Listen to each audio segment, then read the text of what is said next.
Good morning from sunny San Clemente, California. Bringing you a round of 16 women's singles action. I'm Will Doughton, joined by former senior pro Glenn Lucy. We've got Lauren Stratman taking on Caitlyn Christian for a spot in the quarterfinals. Match just getting underway here on Grandstand court. Beautiful passing shot by Lauren. She's gotten off to a really fast start here. Caitlyn started serving, I believe, and Lauren won that point, and then 2 points on her serve.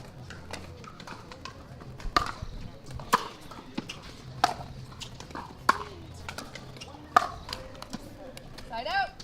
And I'm sure Lauren would want that one back. Caitlyn to serve at 0-2. 0-2.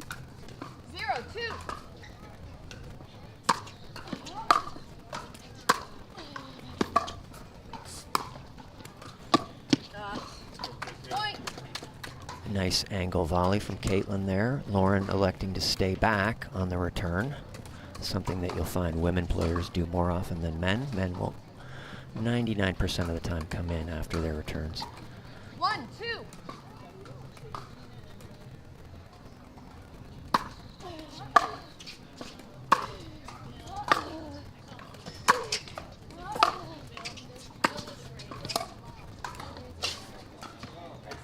Nicely played point by Lauren there.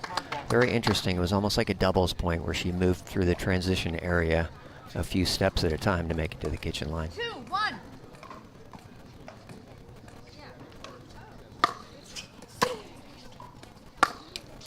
Side out. And same spot in the net as she did last time.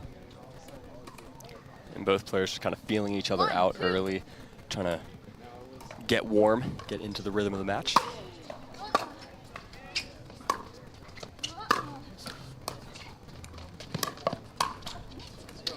Wow, really nice serve by Caitlyn, which caused a short return from Lauren, and then Caitlyn on top of that made a really nice approach shot, very low, and it's very hard to hit passing shots off of your shoelaces.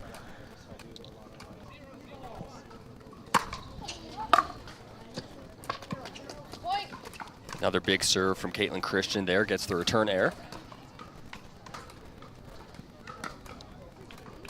3-2.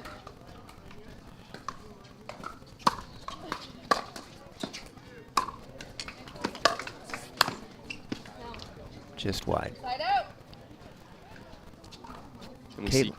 Caitlyn actually started playing like 7 years ago. I met her at one of the first PPA pro tournaments, not PPA at that time. And she actually made it to the finals of the tournament at that time, played Irina Tarashenko in the finals, and I live streamed it on my iPhone.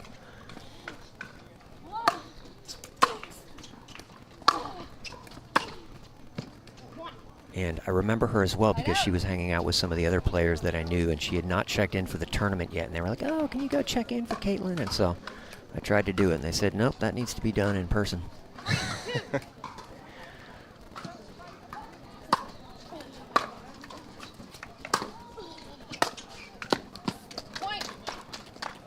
Nice shot.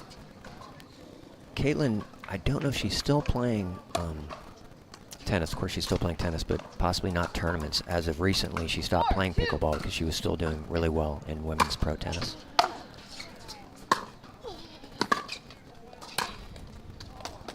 Actually, in that women's pro tennis, she actually made it's number 38 in the world in women's doubles. No small feat. And now going full-time into pickleball and has found her rhythm here. She got down 2-0, and now she's leading 5-2.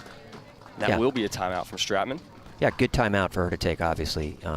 She went up 2-0, started really strong. Another interesting fun fact about Caitlyn is that when they had the Battle of the Sexes movie, which portrayed the event where Bobby Riggs played against Billie Jean King, I believe it was in the Houston Astrodome, and that would have been, wow, God, 30 years ago, 40 years ago, who knows. She was the body double in the movie for the actress who played Billie Jean King for the tennis scenes. And so, kind of cool little fact. There we go. Not just a star on the pickleball court. Right. Moving to the big screen as well. And she's already back on the court. She's ready to go. You can tell she's in full focus, staring at the back fence while Lauren's getting some advice from her boyfriend, Julian Arnold. And by the way, Julian asked me to give a shout out to Lauren's parents, who, if they're not here, are, I'm sure, watching. Hugh and Cheryl. I hope it's Cheryl. Did he say Shirley? Hope it's the Hugh and Cheryl Stratman. So very nice of him to give them a shout out instead of his own parents. Good boyfriend. Good boyfriend, yeah, exactly.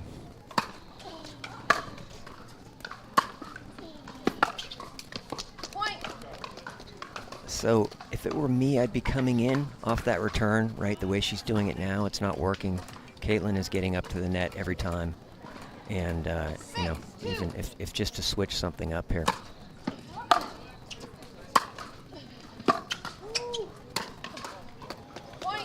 Just the depth on that forehand up the line from Christian, creating an easy put-away ball. Yeah, really nice approach shot. And I think her serves are giving her easier third shots.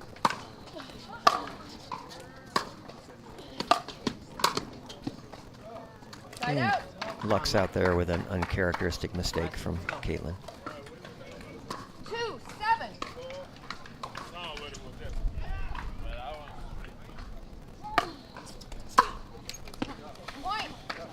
And another break there on a missed return. Try and go down the line there where the net's 2 inches higher. And even if it was 2 inches lower, that one would not have gone over.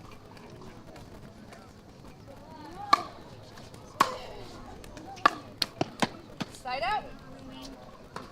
We've seen that spot a few times just in the net off that forehand, trying to, again, go over the higher part of the net. It's the second or third time she's hit that same spot in the net. Yes, she's got to give herself a chance by getting that ball in. Yeah, really struggling right here. Luckily, it's not a 15-pointer. It's 2 out of 3 to 11.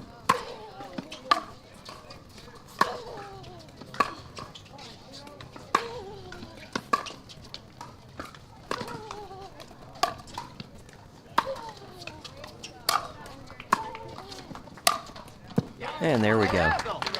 Nice point. She hit a ball that obviously landed right on the line, which put Caitlyn in trouble because Caitlyn clearly was letting it go, hoping it was going out.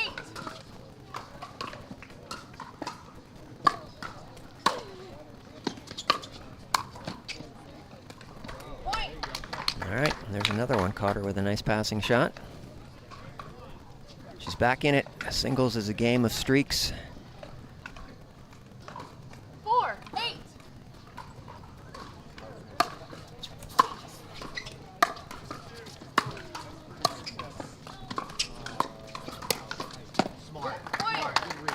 And now it's Lauren who's coming into the net, and Caitlyn staying back. And she hit a nice volley there, and I could hear Julian on the bench say, "Smart, smart." It's a nice job from Stratman, anticipating where Christian was going to go with that backhand. Could have gone anywhere, and she stayed. And wow. The run continues for Stratman. Streaks. Crazy, because all of a sudden Caitlyn, who basically was hardly missing anything earlier. And she takes a timeout too, and we'll take one real quick from the Select Medical Orange County Cup here in beautiful San Clemente.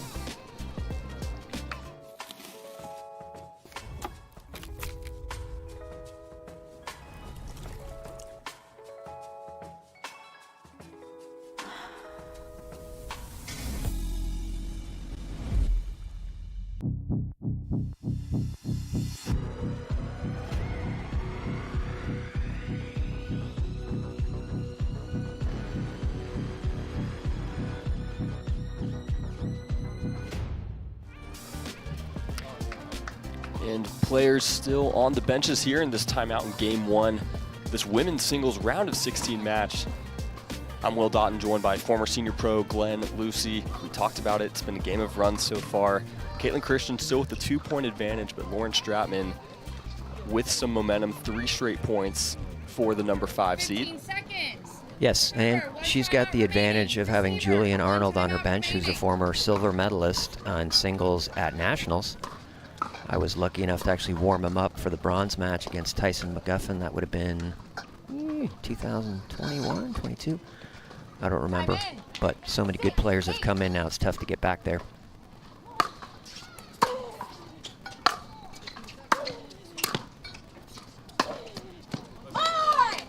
And that's a great passing shot. I think Lauren is getting some advice from Julian probably to be coming in because she is coming in now. And Caitlyn just hit a great passing shot there. Nothing you can do.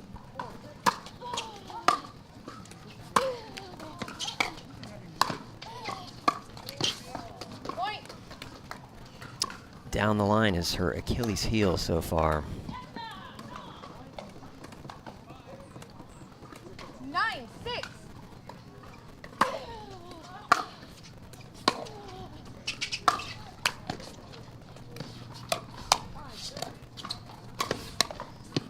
And some bad luck there, and really nice play, reset, recovery by Caitlyn, because Lauren had that ball, and then she got a bad bounce off the net, which also spun away from her. And so just that's a killer in a game like singles where it's already a grind and you're really like struggling and you're more tired, and all of a sudden you get a bad bounce like that at 9-6, chance to serve from 6-9. And you brought it up, just the hands from Caitlyn Christian, one to stay in that point and then to find a way, find a put-away ball on the backhand. So impressive. Both of these players coming through 3-game battles in their matches yesterday. Christian winning in 3 against Daria Walchak, and Stratman beating Mari Humberg in 3 games. So they've been battle tested here so far in San Clemente, and would not be surprised if this one follows suit. It's been competitive game of runs so far, and it's Caitlyn Christian with a game point, and she's the first one off the bench out of the timeout. Wants to try and close this one out at the first chance of asking. We'll see if Stratman able to rally in this first game. I'd like to see her get a good return, come into net, put some pressure on Caitlyn.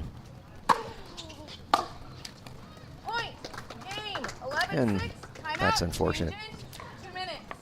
So we're going to have a 2-minute break between games there, which gives us a good opportunities to allow our sponsors to come on the air. So we'll be back here in approximately a minute and a half from the Select Medical Orange County Cup PPA in San Clemente. The Select Medical Orange County Cup, presented by FitVine Wines, is brought to you by Select Medical, the exclusive physical therapy partner of the PPA Tour. By FitVine Wines, we crush grapes, you crush life. By Oh Snap, grab and go, wherever your taste buds take you. By Lifetime, your life, your time. By Takea, refill, reuse, refresh. By Vizzy, a flavor for every vibe. And Yola, the official paddle of the Select Medical Orange County Cup.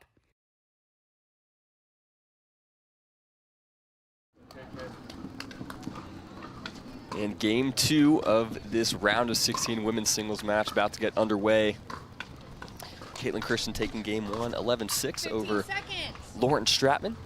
This top 10 matchup, the 5 seed taking on the number 9 seed. And we'll see how Stratman responds. She will serve to start us off. 0-0. There is some wind swirling here. Maybe this side is the better side.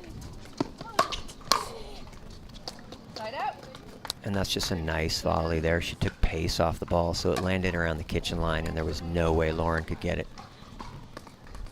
0-0.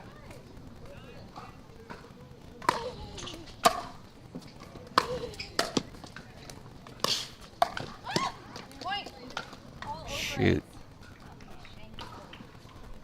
Lauren had an opportunity there for a volley and just kind of mishit it.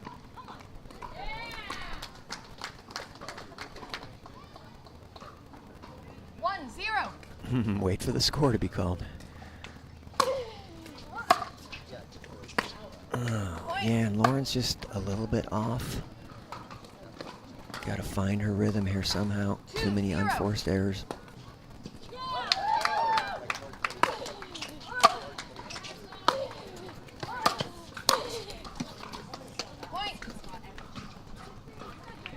Yeah, I mean, I would even consider taking an early timeout here before this game gets away from her.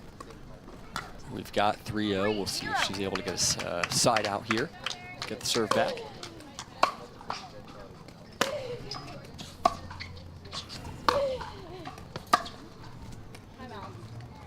We will get a timeout there. here in game 2. I'll hopefully get Julian will have some magic words to give her. So I've actually known Lauren since before she was a pro as well. She used to play mixed with Dane Gingrich, who many of you are familiar with.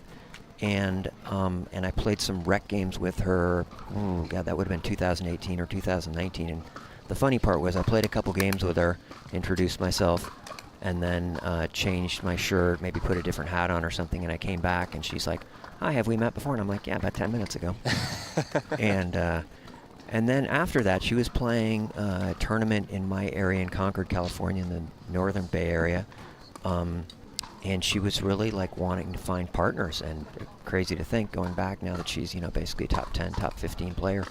But I was actually trying to help her find partners at that time and hook her up with some other pros that I knew from playing in the old days.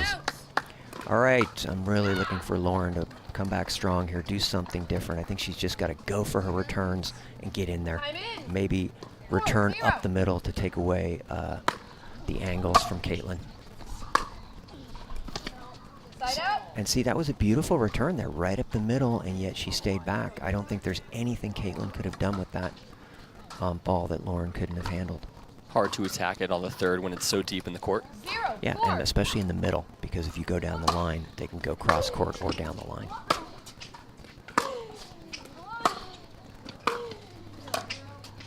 There you go, Lo. And that was a beautiful volley. If you saw that, very unusual, where she just kind of did a push volley with her paddle facing straight down towards the court.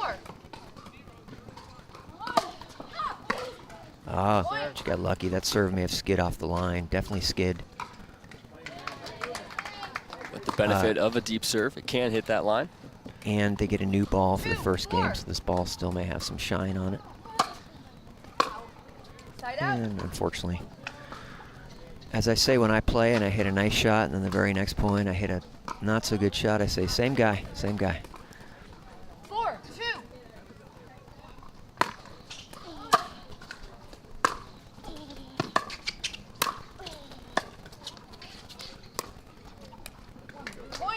And smart shot there. Yeah, it's just Lauren's not going to be able to beat her playing this style right now.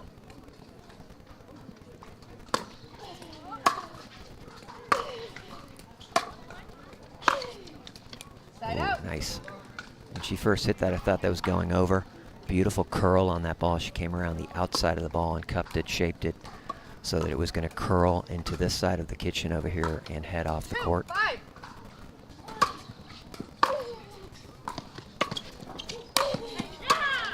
Oh, that's a beauty. That's a beauty. Anticipation there from Lauren Stratman. She got her first passing shot up way too high, and Caitlyn, unfortunately for her, did not put it away. She just kind of put it in a spot that Lauren could get to. And Lauren hit a beautiful cross-court passing shot.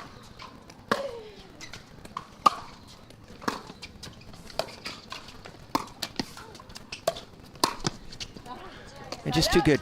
I think Lauren played a really nice point there, really smart point.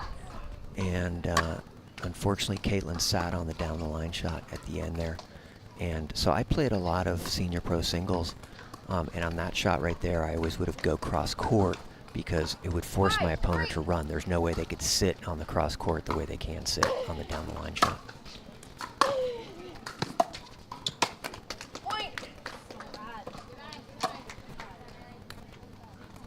And she's just struggling. I mean, this is, Lauren can play so much better than this. 6-3.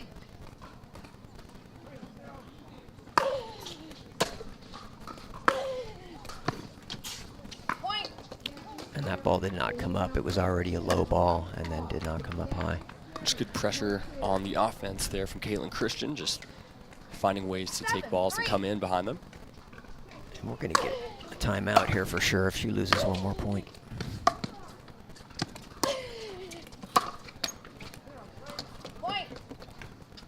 Maybe not. Nope, yep. She is taking a timeout. Timeout receiver. H3. 1 minute. So we'll take one more short break as well and be back here at the Select Medical Orange County Cup.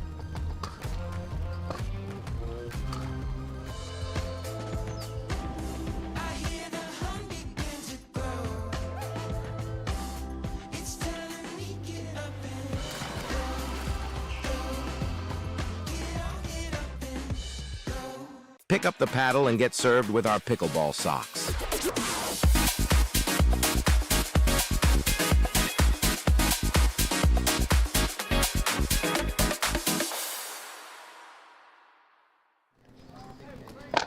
And here in game 2, Caitlyn Christian looking to close this one out and make it to the quarterfinals. She has an 8-3 lead over Lauren Stratman.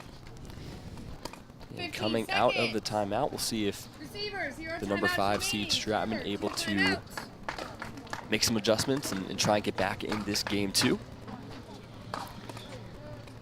He's got to come in, got to put some pressure on, got to change something.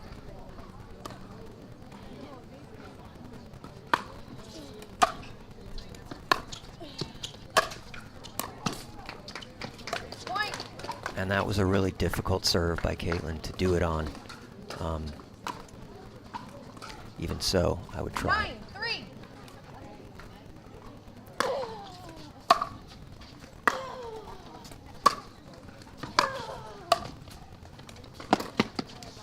Oh, and Lauren breathes a sigh of relief because she did not have that shot Caitlyn hit cross court. Lauren had a beautiful return there, and she still stayed back. 9.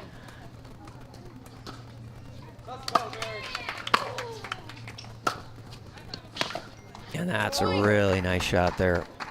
Angling towards the sideline, low. By the time Caitlyn got there, basically the ball was on her shoelaces. There's nothing she could do with it, so hopefully a little momentum, a little confidence boost for Lauren. 9.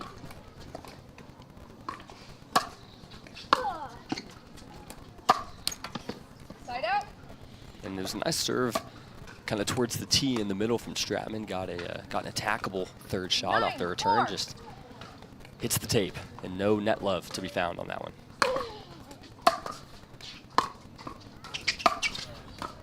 Wow, there's a beauty. That's a 6.0 shot right there, folks. Really nice, low, inside-out forehand, dipping. Took the slice spin from Christian's shot and turned it into top spin. What a ball. Side out.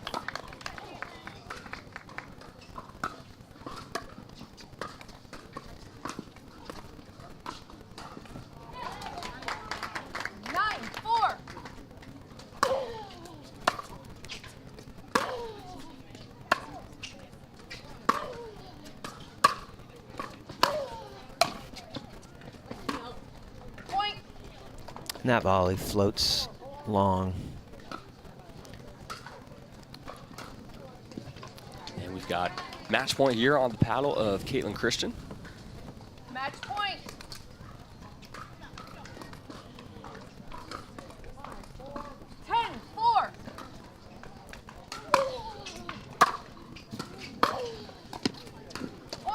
And beautiful passing shot floats in, and Caitlyn Christian goes on to the quarterfinals. And I don't know if Lauren is still, do you know if she's still in the mixed or the women's in the round of in the women's doubles? Yes, she'll play later today with Jana Newell. So we'll see her again here at Lifetime San Clemente. What do you think, Glenn, that Caitlyn Christian did well in that match? Seems like she was, on the offensive at every moment. What was something that stood out to you? I think other than that brief lull there in the first game where she was up 6-2, and I think, Lauren put together a 2 or 3 point run, that she was just like a machine. Very few unforced errors. She had her game plan. She was looking for an opportunity to get to the net as early as possible in each point, and she hit very nice, deep approach shots, and didn't miss. Made very nice volleys, smart volleys, dropped a couple volleys in there that Lauren, so a lot of the things that you want to see in singles, you shouldn't do too many drop volleys in regular doubles, but in singles they're extremely valuable to throw in every once in a while because people are going to get a lot of your shots that you're hitting deeper in the court.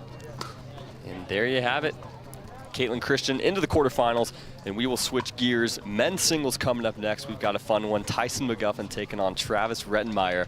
This one will be fun. We'll have that coming up for you in just a few minutes. Stay with us.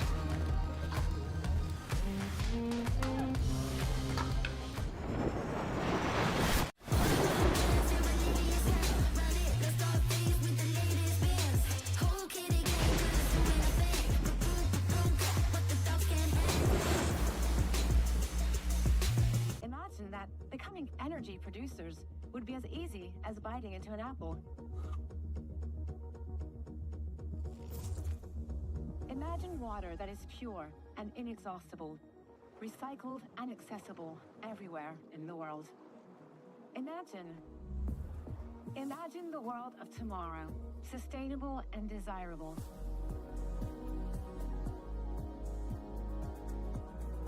Veolia. Pick up the paddle and get served with our pickleball socks.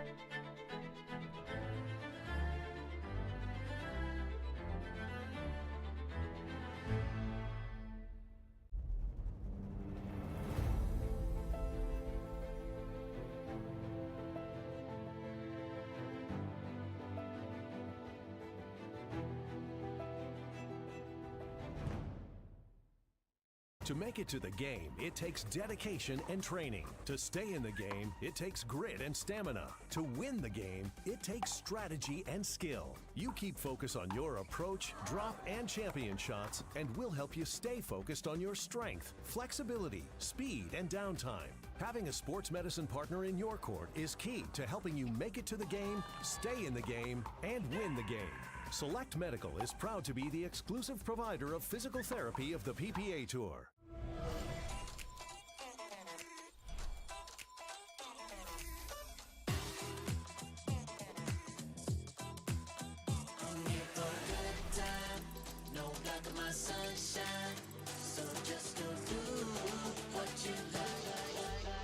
Go ahead, live your best life.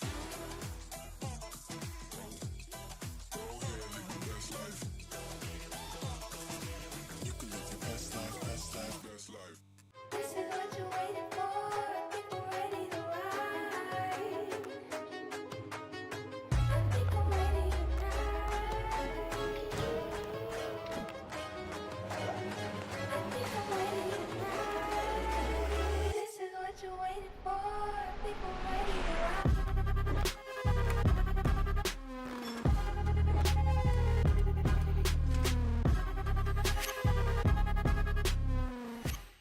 We are Selkirk.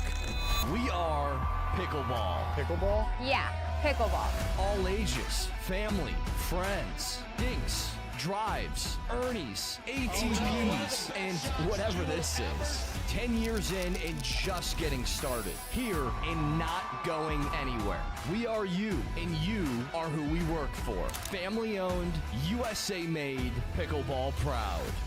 Selkirk Sport. We are pickleball.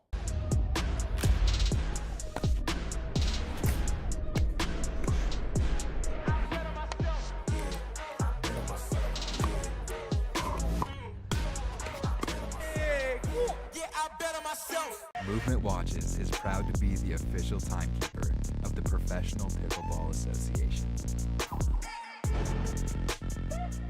Shop now at mvmt.com. Big it up, big it up. Yeah.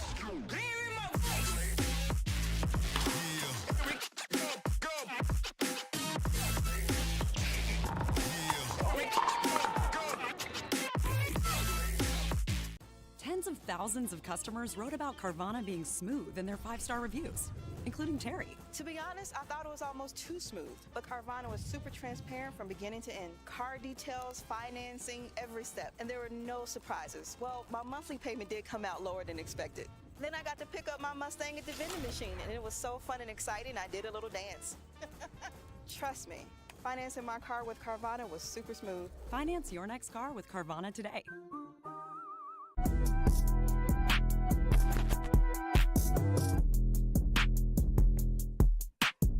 Mein Name ist Martin Emrich und ich bin ein Holbrook-Athlet.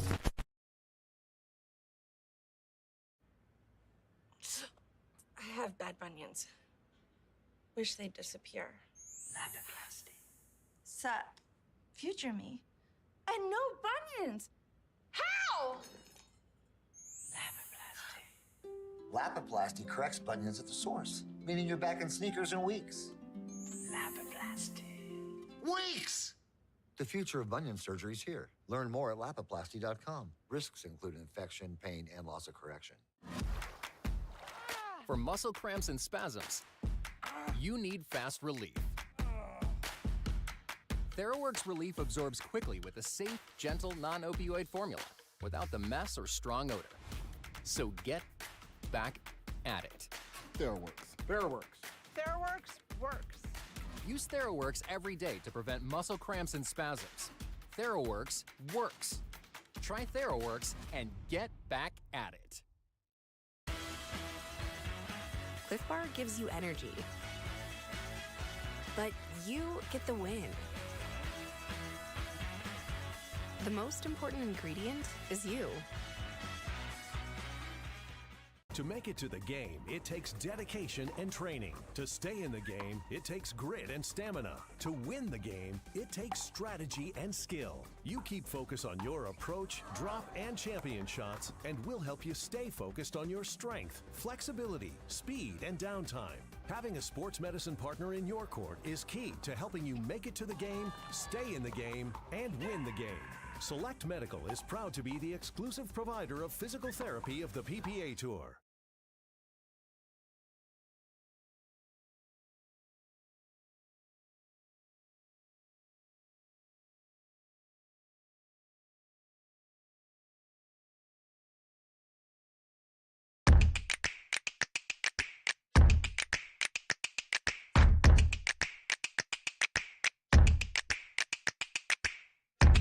Oh, no.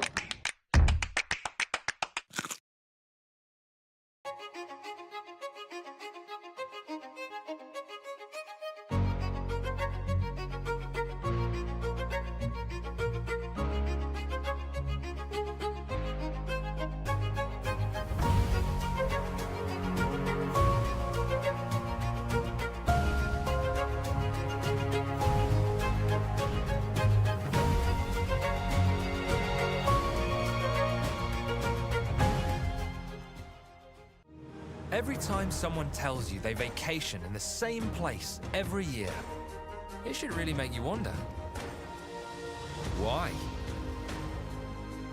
Travel like you mean it with IHG Hotels and Resorts. We're back here on Grandstand Court, the Select Medical Orange County Cup presented by FitVine Wine. I'm Will Doughton, joined by former senior pro Glenn Lucy. We've got a fun men's singles matchup coming up. The 4-seed Tyson McGuffin taking on the 21-seed Travis Rettenmeyer.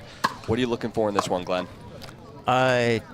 It's hard to say what's going to happen here. Travis is definitely a great player and has had some great wins, but there's so many new players that have come into the game. I mean, sometimes these pro qualifiers are getting like 100 people. I don't get it because singles is such a grind. I hate it.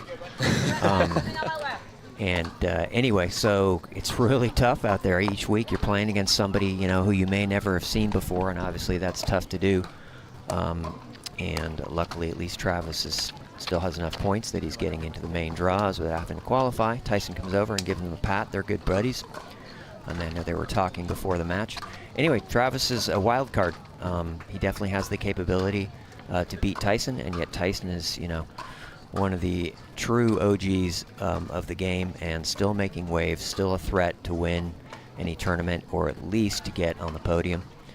And so I'm hoping for a good match, which is, you know, what I always hope for. It's the best thing to hope for. Good match, good pickleball. And we'll have Rettenmeyer to serve to start us off.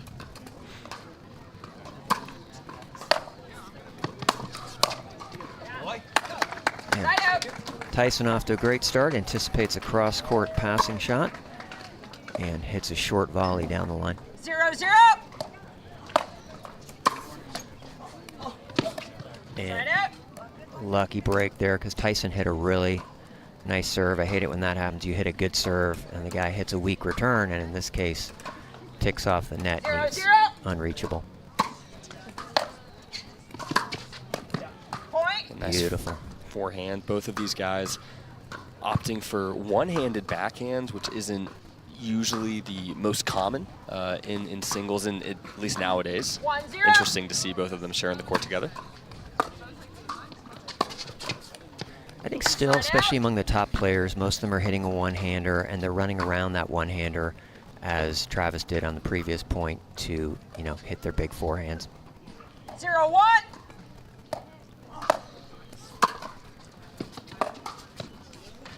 Side out. And Tyson there trying to start perhaps a little cat and mouse by hitting a short third shot instead of trying to do a passing shot. He rarely will go for a backhand passing shot. I saw him practice one in the warm-up.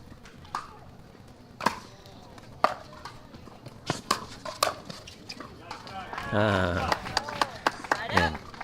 Travis took a swing at the ball there, trying to hit it behind the back, but even he knew the ball wasn't close enough to get. 0-1.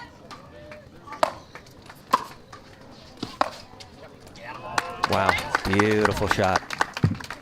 No one's getting that one. That ball landed within 6 inches of the line, and he put a nice shape on the ball to have it curve towards the sideline just beyond the kitchen line. 1-1.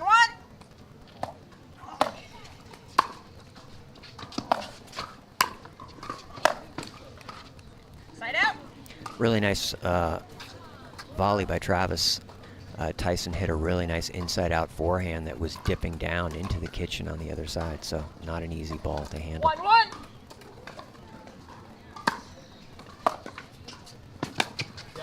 Wow. Travis short hopped that ball, and that took away some time and space from Tyson there, who could not even get to that ball, and that's unusual. Tyson will normally get a paddle on everything.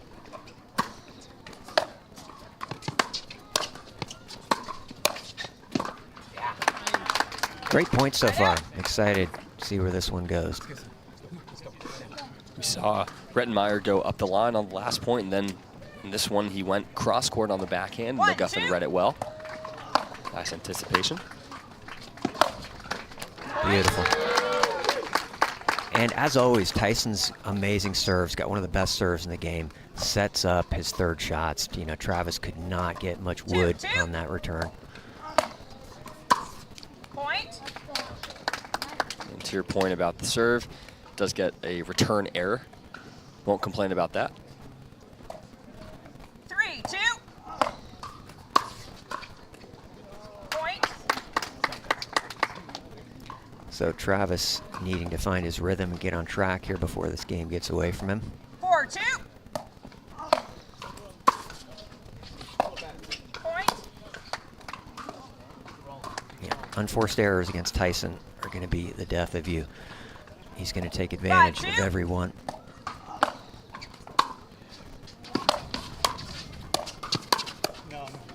Nice, nice. And that just shows what Travis is capable there. A couple really nice shots. And getting the serve back.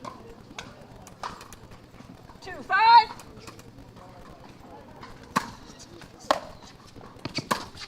Wow, beautiful shot there. Again, Tyson not even able to get a paddle on it. So he's got a chance here. He's back within 2. 3-5.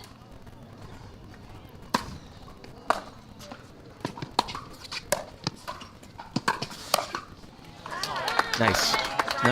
Nothing that Travis did there wrong. Just Tyson just outplaying him and making some nice shots. Tyson not only is able to get to some tough passing shots, but then somehow make a really nice volley. And I saw that one coming. That's a signature shot from Tyson. Run way out wide where he's basically all the way in the backhand corner, and then slide a topspin forehand right down the line. Wow, and that floats in. And Travis did something smart there. He went down the line to Tyson's forehand. Tyson a lot of times will hit his serve and immediately start moving to the left, getting ready to run around his backhand. And so if you can put it hard in his forehand corner, it can give you an advantage.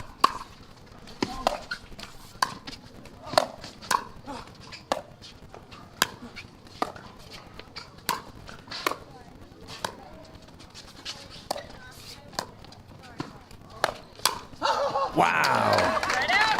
And you're not going to see too many better points than that, folks. That was a beautiful point by both players, and I thought Tyson had control there. did well to kind of turn the defense into offense, but Rettenmeier able to finish it off with that 3-7. final counter on the forehand.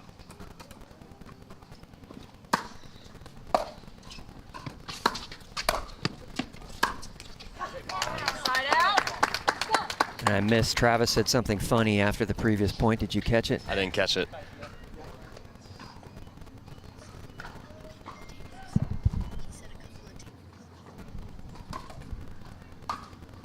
7-3.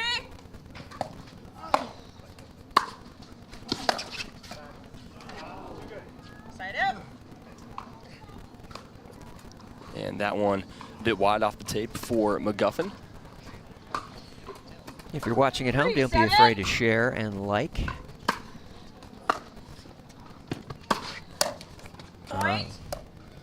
Really nice dipping passing shot there that Tyson was able to get a paddle on, but caught the tape himself. 4-7.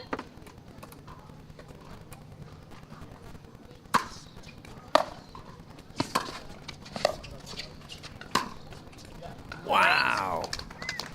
Laser right there from Travis Rettenmeier. Yeah, really sweet shot, and he hit a really difficult dipping off-speed passing shot cross court right before that. So, and Tyson somehow made a really nice shot off of it. Wow, again, and he's right back in it here with some beautiful shots. If you listen closely, you can hear he put some sort of really nice spin on it. You can hear the balls whizzing through the air, even off of his serves. He's getting some tremendous amount of spin on the ball. There we go. And Tyson sits on that one, looks over towards his bench where Kyle McKenzie, his friend and coach, and Megan's behind the bench sitting with a couple of their children. 7-6.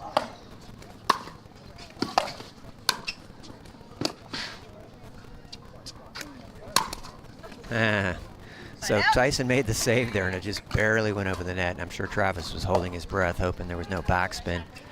And I rarely see like Tyson give up, but he knew that he wasn't going to get that one. So little fun stuff with Tyson. I may have mentioned this yesterday, but he was at the first tournament that ever played, and that was 8 years ago, 2017 March. The first professional tournament, and that was by something called the PPF, the Pro Pickleball Federation, which did not last the year. Anyway, he was at the tournament, and I showed up the day before. People were doing rec practice games, and so I was able to play some games with Tyson just at my first tournament, right? These are people that I'd only seen on video. He had gotten the silver medal in the singles at Nationals there against famous OG Marcin Rozpetsky. Anyway, so all of a sudden I'm playing games with Tyson McGuffin, and that has led over the year to tons of games. He's a great guy, and so has been very generous a lot of times to play with me. And I actually drilled and gave him practice for a pro tournament in Hawaii one year because everybody else was doing a pro-am, so I was all that he had left. 6-7.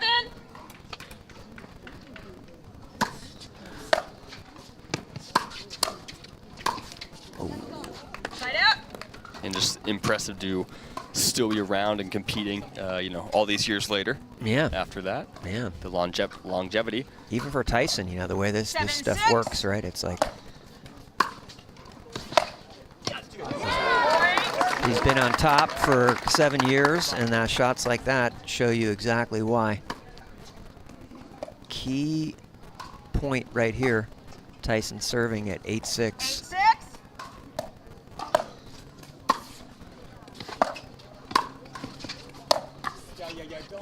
Just out. Tyson hit a really nice backhand there. He actually rolled one, didn't hit it too hard, but he got caught on his backhand side because Travis hit a really nice approach shot off the serve. So he's got an opportunity to climb back in it here. 6-8.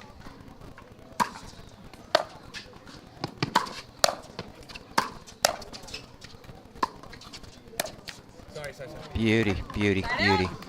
Yeah, Tyson just fights off. He gets over, gets a flat paddle on those volleys, floats them deep, forcing his opponents, whether it's Travis or someone else, to have to hit another shot. 8-6.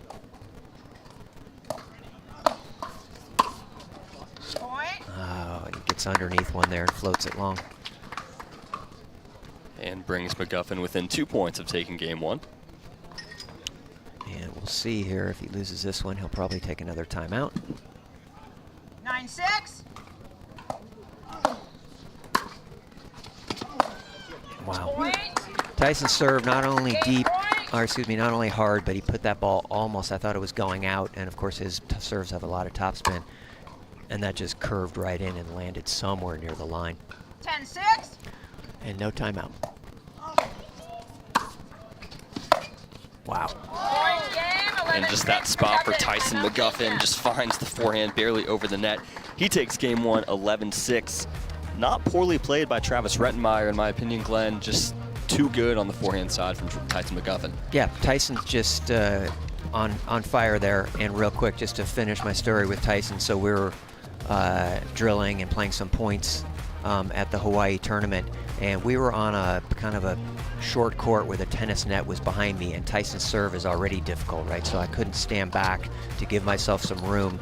And at some point he goes, "Are you ever going to come in?" And I didn't even realize that, you know, I wasn't coming in. I was just fighting to get the returns back. So I said, "Hey, why don't you go 75%, you know, on your serves? Give me a chance, and then I can come in off of some of them." So anyway, good times back in the day. All right, we'll take a brief minute break here from the Select Medical Orange County Cup and come back for game 2.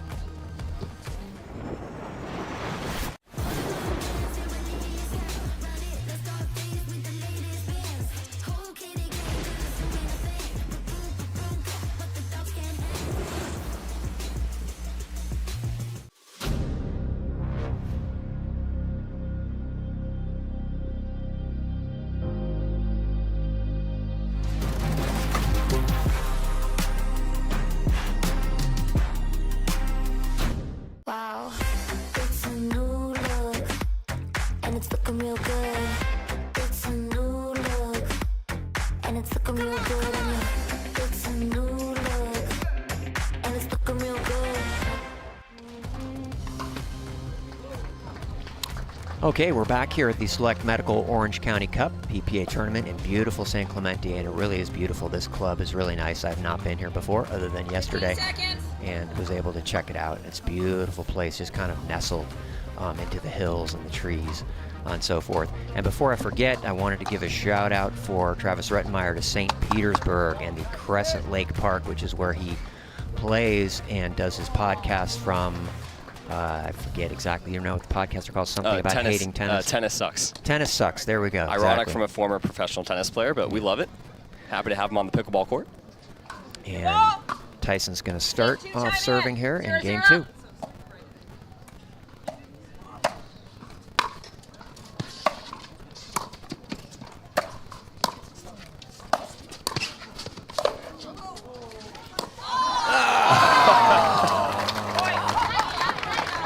You've got to respect the effort there for Travis Rettenmeyer. Took a tumble and still able to get a paddle on that one. Yeah, he was sitting there going, "Can I get that one?" 1-0.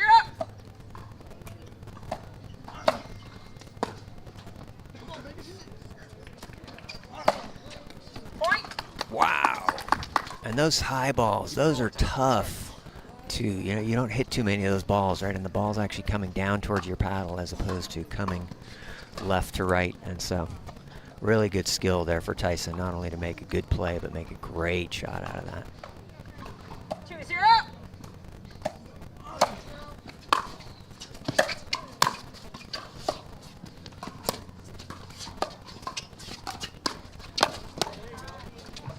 Another one.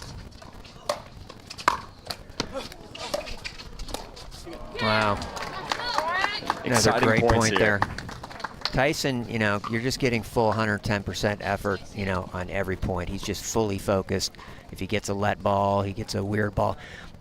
That lob, it wasn't really a lob, but a mishit by Travis that, you know, turned into a lob, had tremendous backspin once it bounced, but Tyson was ready for anything. Stayed in the point, and he's off to a fast 3-0 start.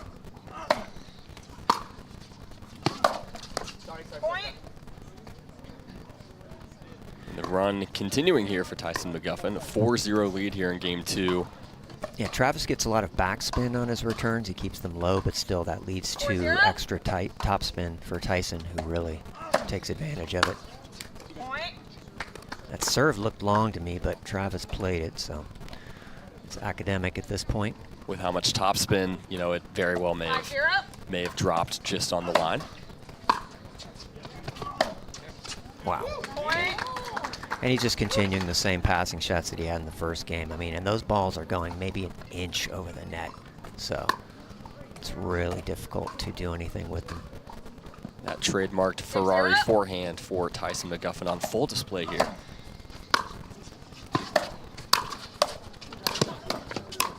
Wow, beautiful. Little hope for Travis Rettenmeier there. He's getting a lot of balls back, just Tyson's getting one more back each point, except for that one.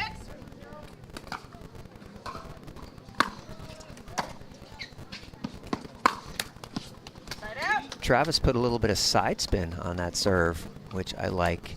I hit about 12 different serves. It's like, hey, the more things you can do to mess up your opponent or try and give yourself an advantage, not let them get into a groove.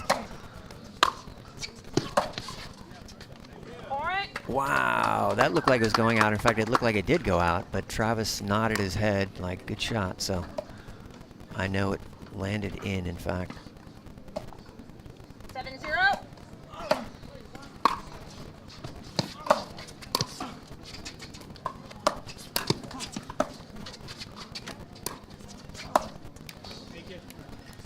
All right, and Travis gives a nice smile there, like, hey, still in this, working hard. We'll see if he can get on the board here in game 2. Decked out in a flashy shirt, as always. Have to appreciate the fashion for Travis Rettenmeier. Yeah, it's kind of subtle today. Oh, and he gets a nice serve in there, and Tyson floats one just a little bit wide.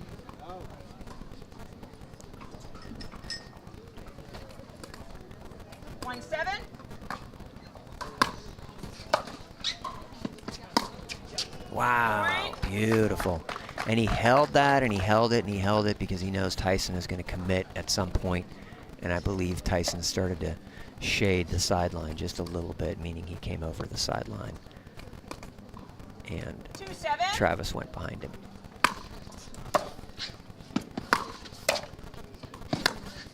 Ball, right foot, dragged across point. And Travis hitting some really good passing shots there, forcing Tyson to have to go in the kitchen.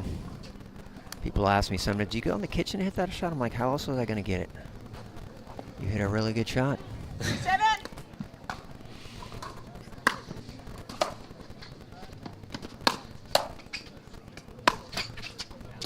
Oh. And good luck turned into bad luck there. Travis use it, Tyson. Here we go. caught the tape. You can hear Kyle McKenzie in the background saying, use it, Tyson, meaning take that bit of good luck there and roll with it. And Tyson taking the opportunity to come over and towel off.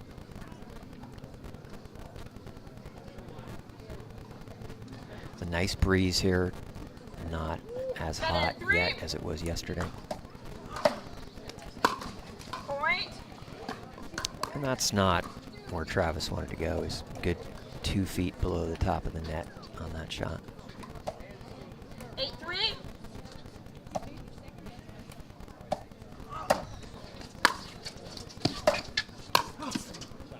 Point.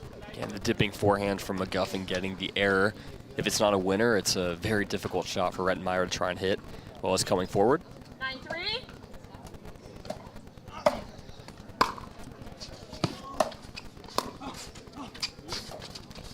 Ah. Side out. He got there, just didn't do what he wanted to with it. And we'll see if Rettenmeier can put together a run here and try and stay in this one. Some work to do. Now or never, now or never. And Tyson helps him out with an uncharacteristic. When I first started playing pickleball, remember the guy I learned from said, never miss a return to serve, and it's pretty good advice.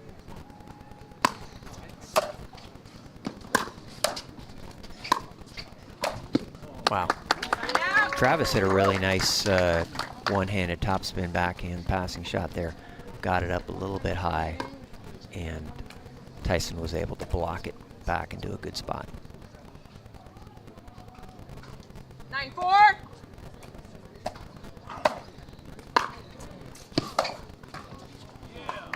Wow, and that went in too. And I thought Travis hit a really nice return. He hit a ball that was really low, made it really hard for Tyson to run around his backhand on. But Tyson not only got there, did it, but hit a beautiful shot.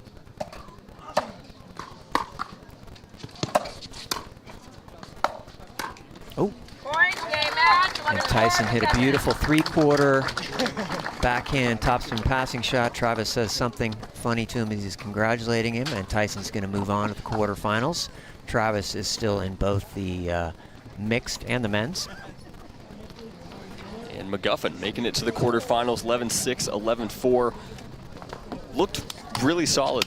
Just his forehand was locked in, had a couple nice backhands as well. Anything else you noticed from that one from McGuffin that you were impressed with, Glenn? He just was like a machine out there, right? I mean, he made very few unforced errors, was really, really on his game, as you saw. I mean, he hit, you know, all sorts of 6.5 shots there, and his forehand passing shots were just money, and he was going both, you know, able to go both down the line and inside out cross court.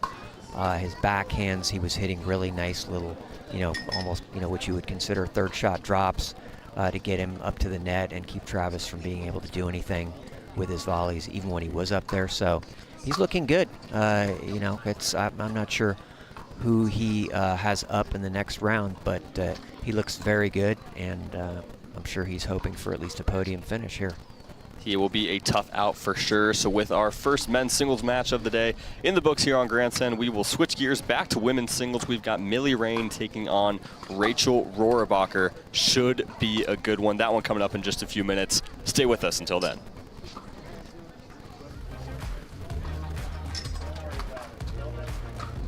There's nothing better than a game. A great tasting Miller Lite. It's less filling, Miller Lite. Tastes great. Never understood this argument. Let it be both. Miller and Miller. I like it.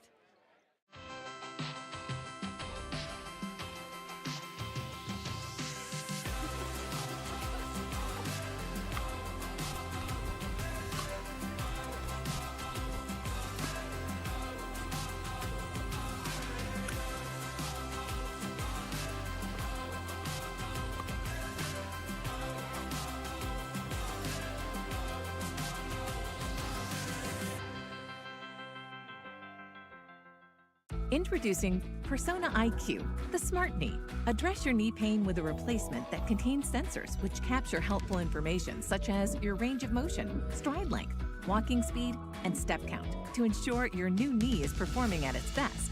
It keeps you connected to your healthcare team so you can receive important reminders and personalized recovery guidance. It's not a GPS. It doesn't collect where you've been or where you're going. Persona IQ, a smarter way to regain mobility. Imagine that becoming energy producers would be as easy as biting into an apple. Imagine water that is pure and inexhaustible, recycled and accessible everywhere in the world. Imagine the world of tomorrow, sustainable and desirable.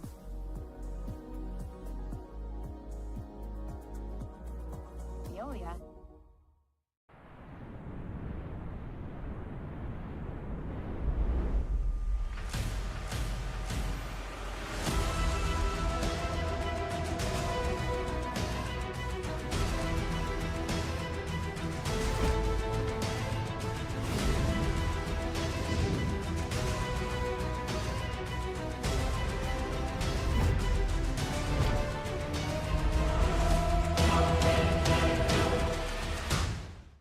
Forwards the movement on your wrist. It's dreamed in California. Crafted expertly for every adventure. And tested by you. Join the movement.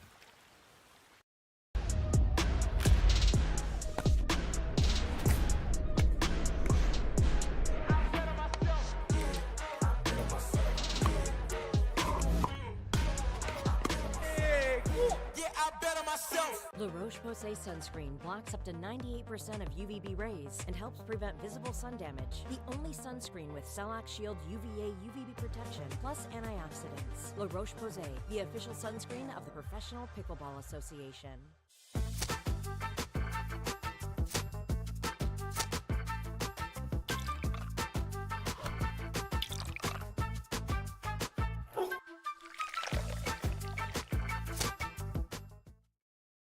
Introducing Skechers Pickleball, the official footwear of the Carvana PPA Tour. They're ultra lightweight and responsive for incredible speed. They have Goodyear rubber outsoles with a specialized pickleball design for increased side-to-side stability and agility. Plus, they feature shock-absorbing foam and Skechers' famous Relaxed Fit design for incredible comfort game after game. Conquer the court in comfort. Skechers Pickleball, the official footwear of the Carvana PPA Tour.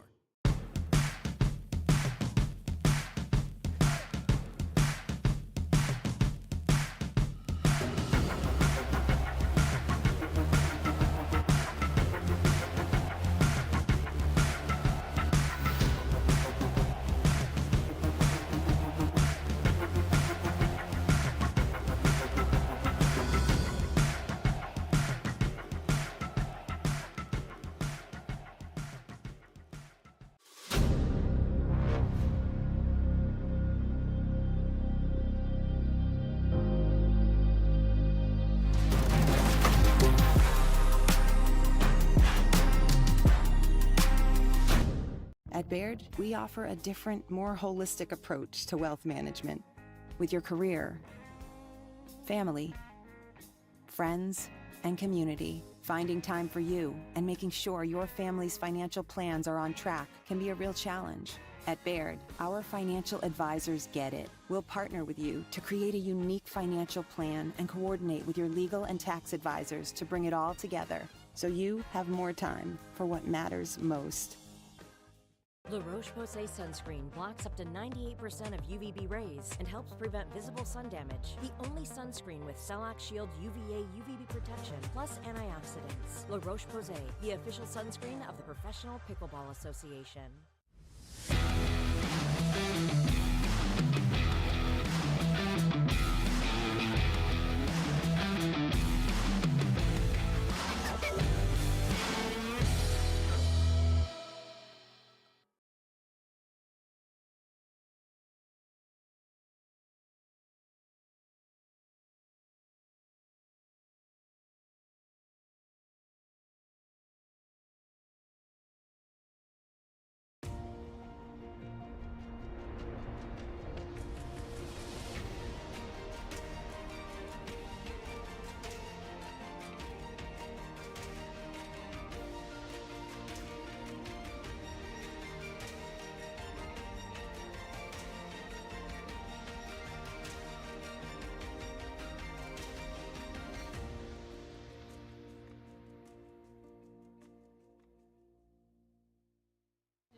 And we're back here on Grandstand Court, the Select Medical Orange County Cup presented by FitVine Wine. I'm Will Doughton, joined by former senior pro Glenn Lucy. We're going back to women's singles. We've got a fun one coming up. We've got the number 35 seed Millie Rain taking on the 18 seed Rachel Rohrabacher. This one should be fun. Rachel Rohrabacher has not played a singles draw since September, since PPA Cincinnati in 2023. So excited to have her back out on the singles court. She actually advanced via walkover yesterday against Dominique Schaefer, so didn't play that one. And Rain had a big win over the 7 seed Paris Todd in 2 games, 11-7, 11-5.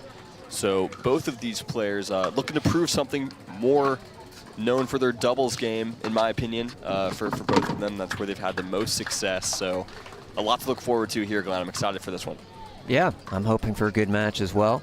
I have not seen Millie Rain play before, and I don't think I've seen Rachel play singles actually either. Rachel, as you know, really hits the ball hard, so I can see that being a huge advantage for her in the singles. She wanted to give me a shout. She wanted to give a shout out to her coach, Damon Hinkle. Game 1, time in. And 0-0. give more information on that soon.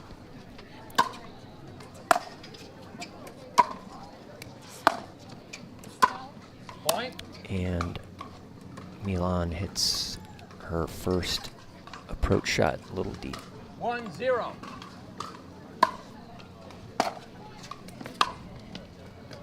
Side out. And Rachel says, hey, I can do that too. And she also floats one long. 0-1.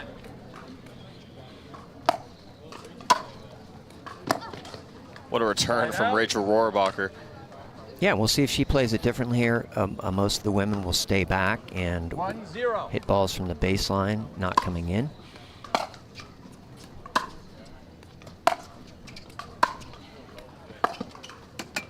But Rachel looks determined to get to the net, and I like it. There's that power, the powerful drives that you mentioned earlier, Glenn, on full display early in game one.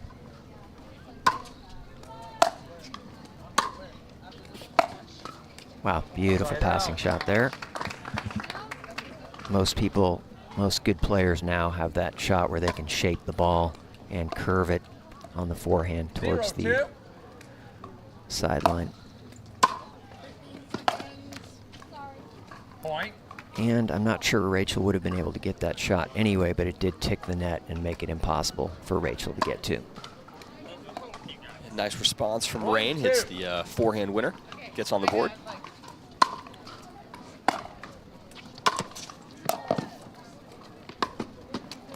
Wow. Beautiful get by Rain there, and then Rohrabacher had to run to get the ball.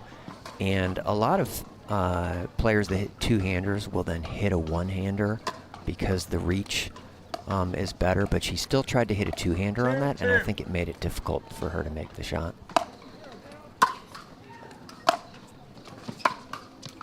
Point. And not the shot she wanted to hit there as well, and so Millie takes the lead here, 3-2. 3-2.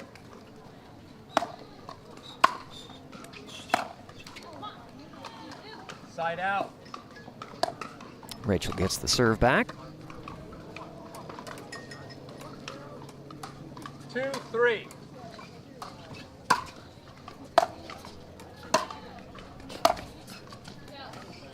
And another deep, nice return in the corner there.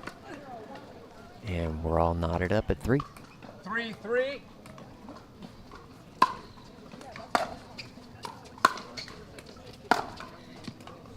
Beautiful ball down the line. Wow, really nice shot.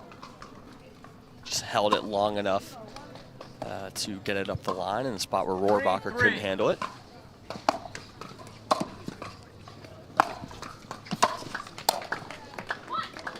Side out. Looks like Rain had a chance to kind of finish that one at the net. Had a great serve down the tee. Really nice serve. Forced Rachel to scramble for it.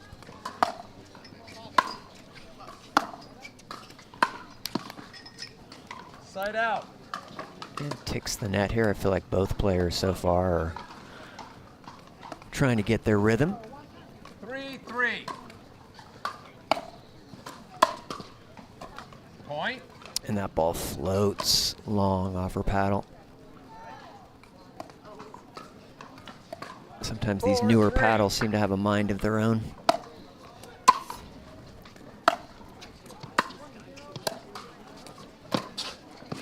Wow. I thought that point was over for sure. Millie hit a really beautiful little drop volley, maybe a little bit too long, and Rachel hit that one almost off her shoelaces.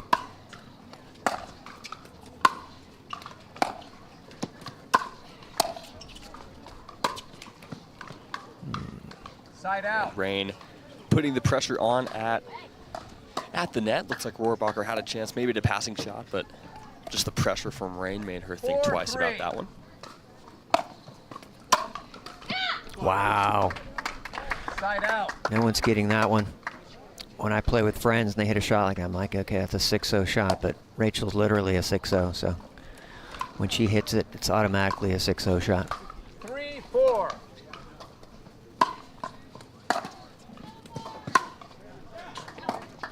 Side out. And that ball just wide. A few unforced errors so far from both players, and I feel like the 4-3. player that tightens that up a little bit can be victorious here.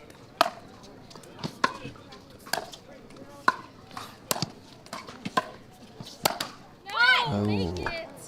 Side out. And Rachel just getting enough balls back, allowing Millie to make an unforced error there, and the pattern continues. 3-4.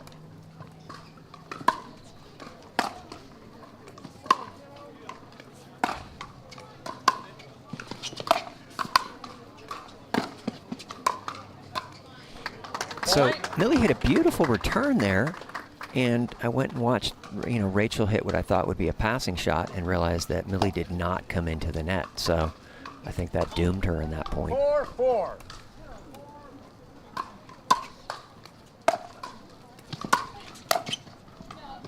Point.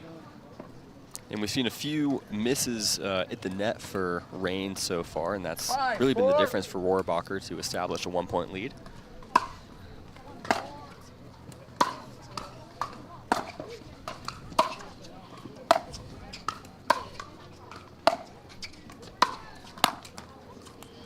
Point. Timeout. Yeah, and she needs a timeout. It's 3, basically unforced errors on volleys, and so, she easily could be ahead 6-4 right here. I was going to mention as well as Julie Johnson, mom of JW and Georgia Johnson, comes over to help with Millie Rain. Many of you may know that they're sort of a group of 5 players who all did negotiations together when the PPA and the MLP were signing people, and Millie's part of that group along with JW and Georgia and Gabe Cardio, and I don't know, the 5th, I'm trying to remember who that was. I was going to mention too that, when you were talking about Millie beating Paris Todd previously, and that's a really good win. Paris Todd's a really good singles player. She's one of the few people that has a win over Anna Leigh, and it may have actually been at this tournament. It was at this tournament in 2022. Yeah, so, Paris definitely very formidable. I know there's still some paddle controversy going on. I saw some posts saying Milan's paddle's really hot. I'm not seeing it. In this match, she's hitting good shots, but nothing crazy.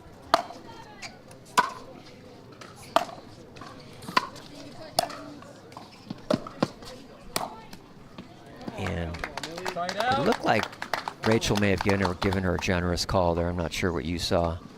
It was so close. It was. It's so hard to call it out when it's that close and the ball's coming that quickly. Either way, a really good break, because obviously otherwise Rachel would be serving a 7-4 right here, as opposed to Millie having a chance to close the gap. Beautiful backhand volley there. What an angle, just able to hit that one out in front, creating that cross-court angle. Yeah, Rachel's got a strategy here clearly of returning her forehands cross-court and coming in behind them on the deuce court.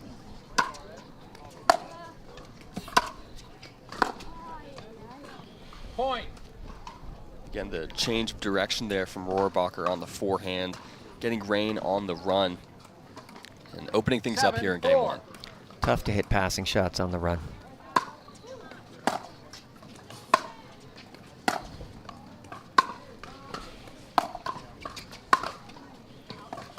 Side out. And that approach shot floats long, so we're back at 4-7. 4-7.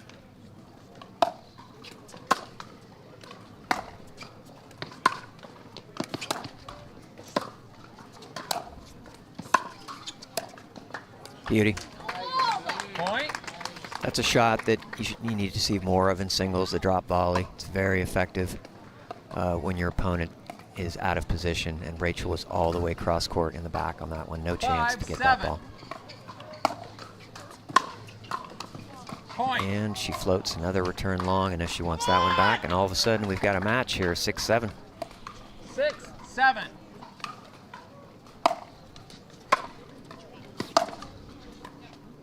And just wide on that one, so unable to tie it up. 7-6.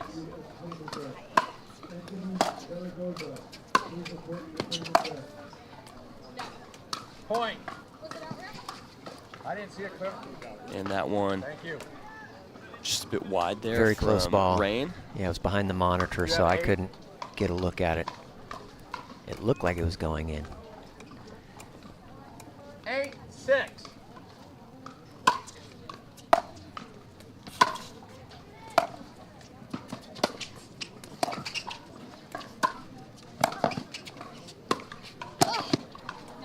Point. Wow, really great point. Rachel's able to hit really great, three-quarter speed shots. Receiver, 9-6, that 1 minute. dip into the kitchen and create really tough volleys for her opponent.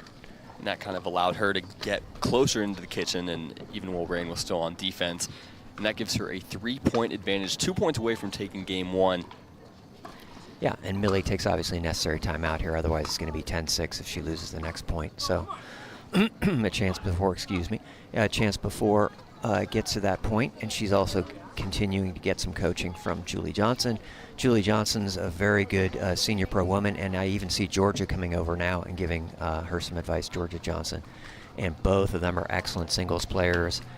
Georgia is often, you'll see her in the quarters, semis of women's pro singles. And Julie Johnson has had some good success as well in women's senior pro singles, as well as, doubles and mixed. But obviously she's got some singles acumen and knowledge to share with her. And really not much more to that she can say that, hey, you're just missing a few balls to the net you normally would make. Just focus on getting those balls in play. 9-6.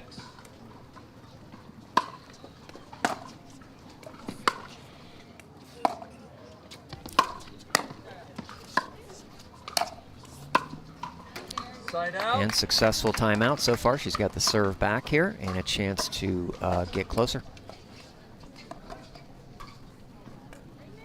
6-9. Beauty. Wow, she really needed that one. And we'll see if she can continue to close the gap here in the latter stages of game 1.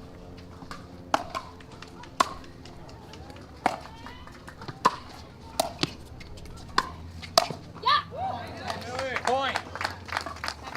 Timeout Beauty. receiver. 8-9. And now Rachel takes a timeout, and we'll take one as well from the Select Medical Orange County PPA Cup.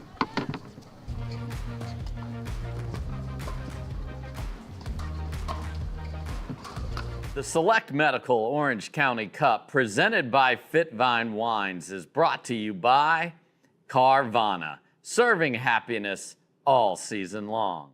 By Baird, the official wealth management partner of the PPA Tour. By Fila, to play like a pro, you need to dress like one.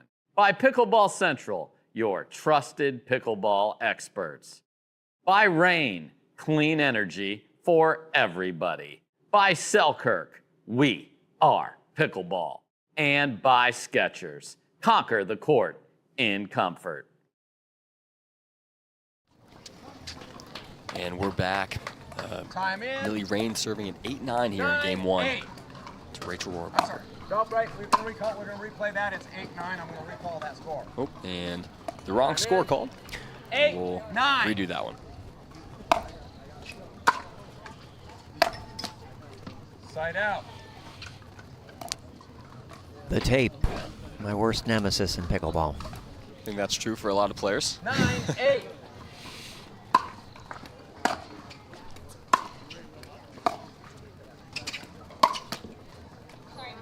Oh. Best friend for Rachel Rohrbacher. Yeah, exactly. It's two sides of the same coin. 10-8.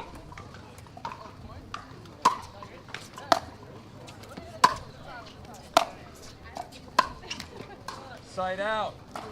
One game point saved for Rain. Some work to do here, though. 8-10.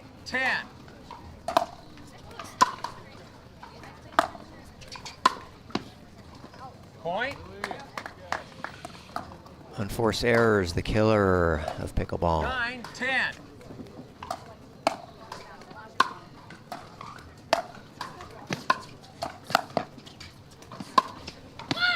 Beauty. And Rachel Side out. gives a nice yell, come on. And she's got game point back on her paddle. 10-9.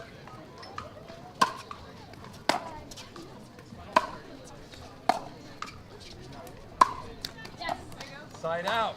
Good hold, good hold. And Rachel questioning herself. How did I miss that? Definitely not the shot you want to hit on game point. 9-10.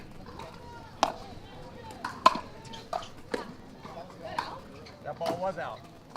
Point. Yeah, it looked like Millie was unsure herself whether it was out, but the ref confirms that it was indeed out, at least from his perspective. 10.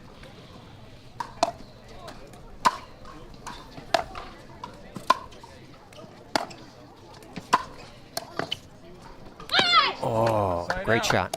And there's no replay / challenges here on Grandstand Court yet, something they're working on for the future, which would be a great thing. Make sure that get the calls right. 10.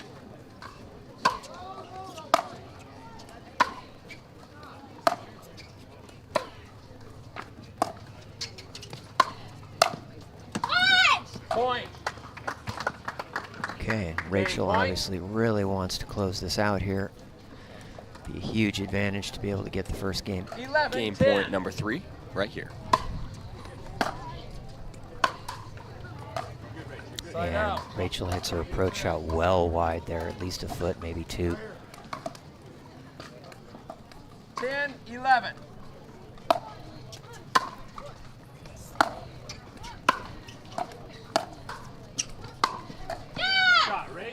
And that one stays in from Rohrabacher. Able to get some redemption, goes down the line on the backhand again.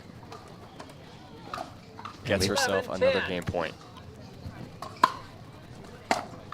Ah. Game 12, 10. Tough way for game 1 to end. A missed return for Millie Rain. Rachel Unfortunate. Rohrabacher. Sorry, unfortunate. Yeah, unforced there. I'm sorry.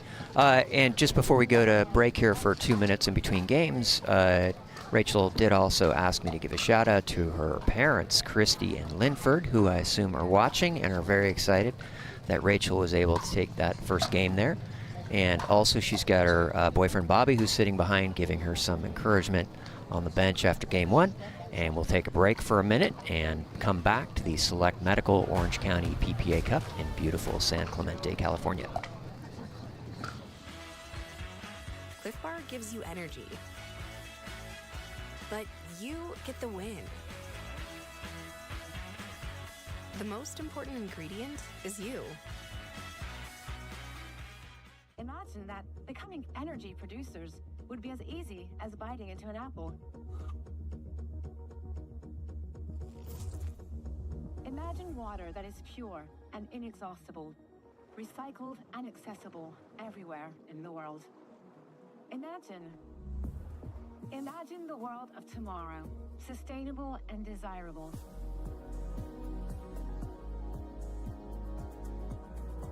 Veolia. And we're back. Game 2 set to get underway. This women's singles round of 16 Game 2, match. time in.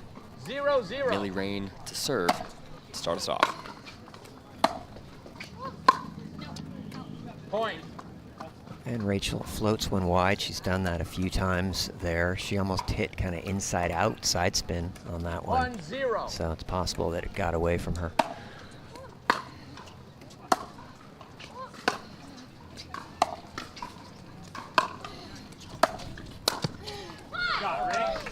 Really nice volley there. No way for Millie Rain to get that ball. It landed not too far away from the kitchen line and not too far away from the sideline.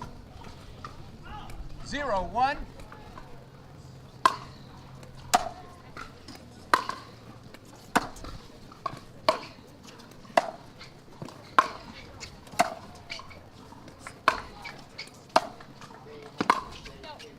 Wow.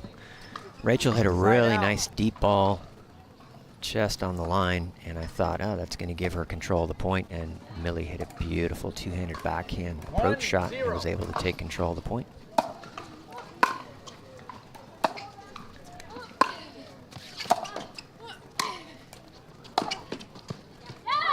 Wow, and Millie really deserved that beautiful shot there. Another ball by Rachel that's so close to being out that just hit the back of the line. 2-0.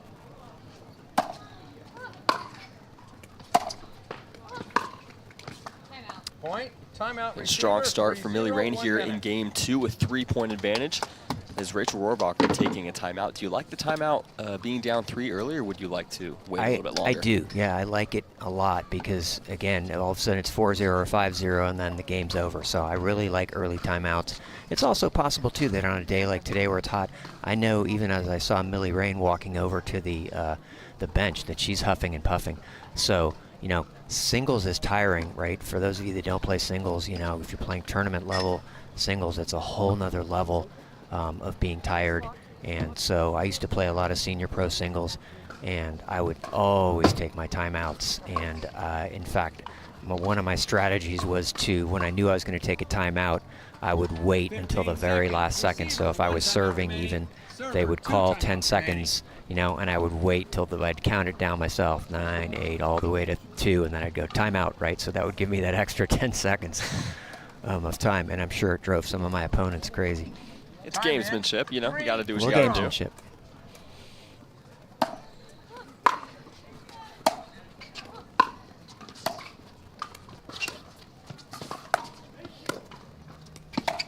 Wow, beautiful.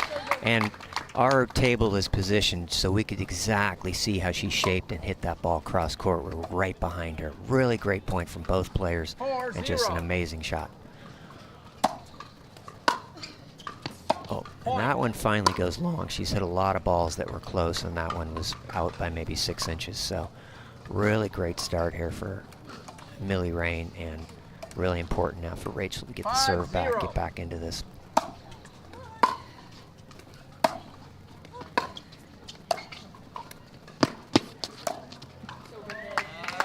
Wow, she's on fire right now. Just so hard, just a great drop volley. You've mentioned it, you know, you'd like to see it more, and a very well executed one right there. Point. And quite the response from Rain here in game 2. Lost a tight game 1 and has put that behind her. 7-0.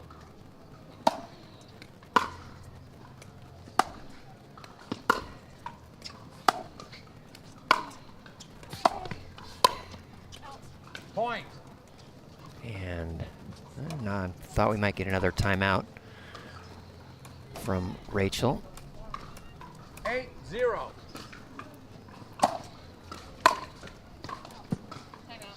Point. And there it is there. You know, you got to use it. Nothing else. You don't want to end the game playing poorly. I think it's important for her to, even if she doesn't win this game, to get on the board, get a few points, get some rhythm back. Otherwise, all the momentum is going to be in Millie Rain's favor going into game 3. And that's, of course, assuming that Rachel can't fight back in this. And, of course, you can always fight back. Especially in singles. Yeah, especially in singles, but I don't know, almost more well, I don't know. I guess it's both equal. It's really tough to win points when you're serving in singles for sure. More so in the men's game, I think, because they are coming in on the returns. And the women's, almost every point here we're seeing, there is some sort of back and forth going on from the baseline. So we'll see how Rohrbacher responds coming out of the timeout and see if she can get the serve back. 9-0. Side out. We have the answer. She does get the serve back off Yeah, of there this we go. serve from Rain. Good timeout. Good timeout. 0-9.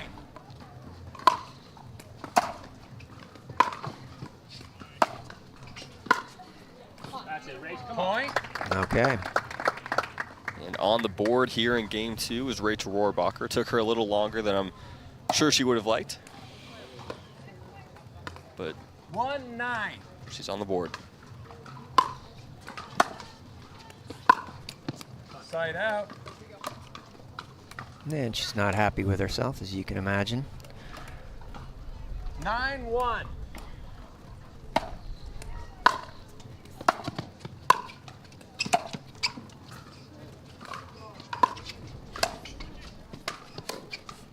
Wow. Some really beautiful shots from both players there, and I love the lob from Rain. She actually got herself back in the point. And it wasn't quite deep enough, though, I don't think, to follow it into the net, which you should do on a lot of lobs if they're successful.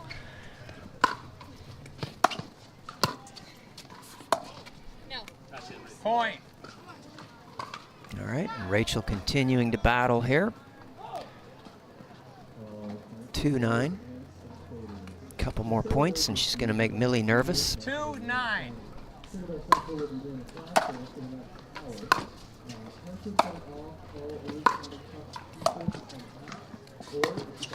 Wow.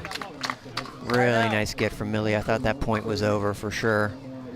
And I think perhaps Rachel didn't close like she might have wanted to on that nice shot. 9-2.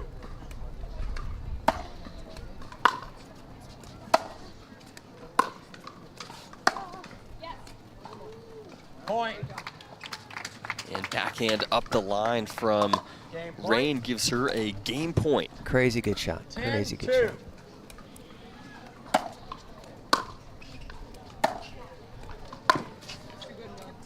There we go. 11-2. We are going 3 here on Grandstand. What a response from Millie Rain. And players will switch sides, take a break. What did you, Glenn, anything you thought that Rain changed, or do you think it was just playing better in that game too? Yeah, that's a good question. She certainly had a few unforced errors there, but I think that was the difference in this game, that Rachel was making more unforced errors.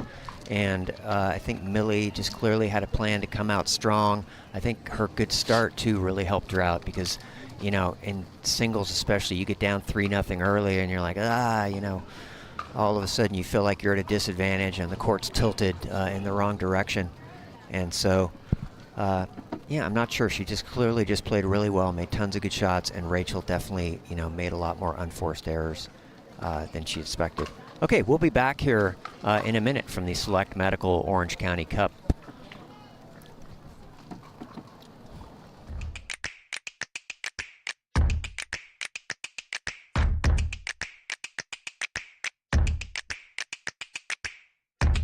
Oh, no.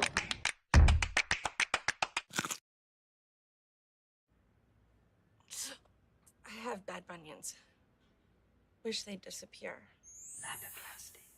Sup, future me. And no bunions. How? Lapiplasty corrects bunions at the source, meaning you're back in sneakers in weeks. Weeks! The future of bunion surgery is here. Learn more at lapiplasty.com. Risks include infection, pain, and loss of correction.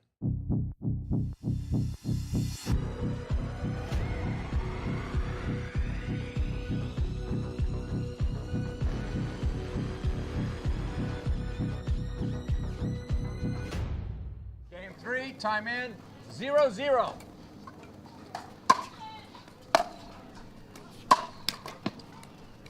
Game 3 getting underway here. Women's singles winner on to the quarterfinals. 0-0. Oh no. Side out. And Millie says, "Oh no," which is something I have to say way too often when I'm playing. 0-0.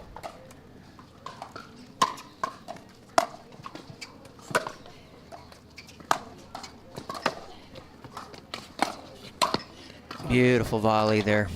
Point. And Rachel gets the first point, which I know that both players were really hoping to get a fast start, good start to this game, get a small lead early, and hopefully grab that momentum.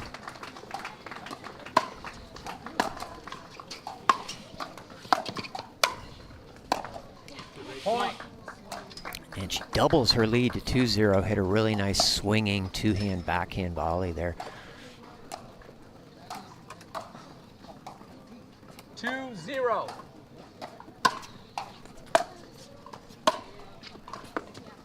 Point. And Millie hit kind of a short return there that allowed Rachel to come into net immediately on her third shot.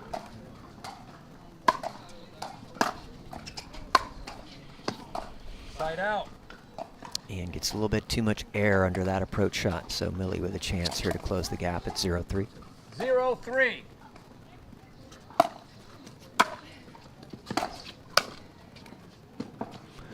And another swinging volley, and even though she swung at it, she took something off that ball. I'm not sure whether it was intentional, but I'm sure that it fooled Millie, who was expecting 3-0. more pace.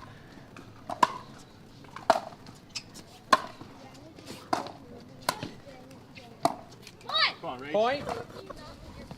We're seeing Rohrabacher coming into net a lot more frequently here and having some success, especially on those swinging volleys. And she's got herself a 4-0 lead. We'll see if she's able to continue that. And Millie takes a good timeout. Obviously, once you're down 4-0, this is it. This is game 3. So no game 4 to come back in. And she's made a few unforced errors, which were more something that she had in game 1 and that we didn't see in game 2. So I think she's just got to clean that up a little bit and give herself a chance to come back. It's interesting. In this game.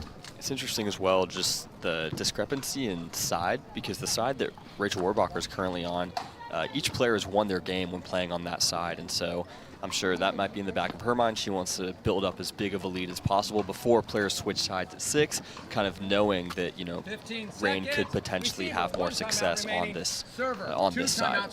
So we'll see if that plays a role going forward here as well in this game 3. 4-0. Point.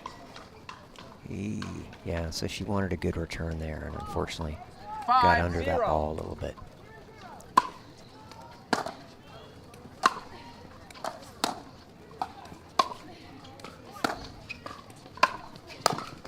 Point. Timeout. Change ends. Okay, well, we're going to change ends here, and we'll stay here for that. And Millie also looks noticeably tired. I can see her huffing and puffing a little bit. She has somebody new on the bench who's coaching her. I do not recognize. Mari Humberg. Oh, that is Mari There you go. Humberg. Yep. Okay. She's a fairly new player who I'm not that familiar with, other than that I know she's had some success in the MLP and in general. And is she playing? Is Mari playing the singles as well? Mari was playing singles. She lost to Lauren Stratman yesterday in 3 games. Got you. Yes. But she's playing with Georgia Johnson in women's doubles. So Ah. she'll play later today. Very good. Very dangerous partnership for sure. Yeah, I saw her playing mixed yesterday. A really great player. And obviously, so she's got some singles background, and so possibly able to offer some insights to 15 seconds. Millie. And she's just can't miss any more balls, right? She's at 6-0 here. She's got to get the serve back and not miss any more balls this game.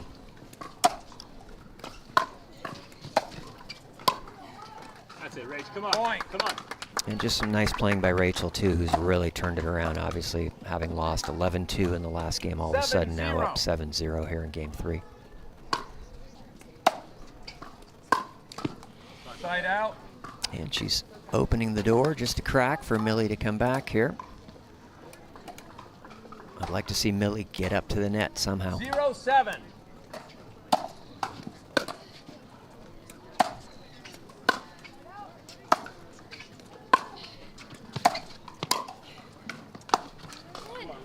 Side out. And that was an ambitious shot to go for there. Very small margin of error. 7-0.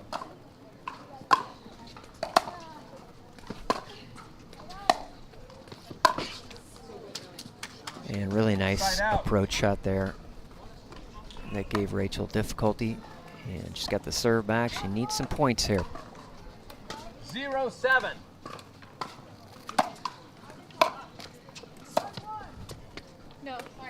And that's bad luck there. The approach shot by Rachel ticked the net and made it an even more difficult approach shot. Point. And another timeout here. No. 8-0.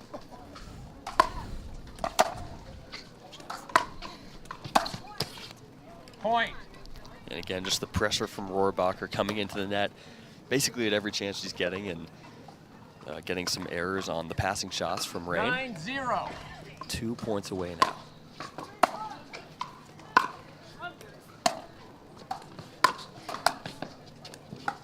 Wow, beautiful stab volley there that she was able to turn into a drop volley.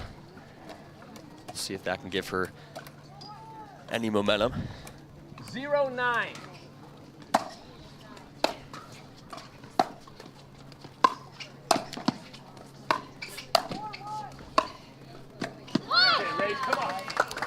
2 really nice gets, and Rachel kept the pressure on such that she could not get a third. I'm surprised that she's not taking some sort of timeout here. 9-0. Once it's 10-0.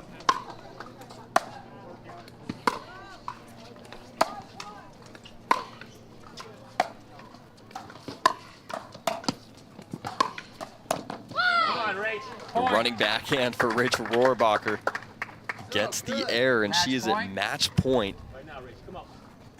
Pickle match point. And she does have another timeout, right?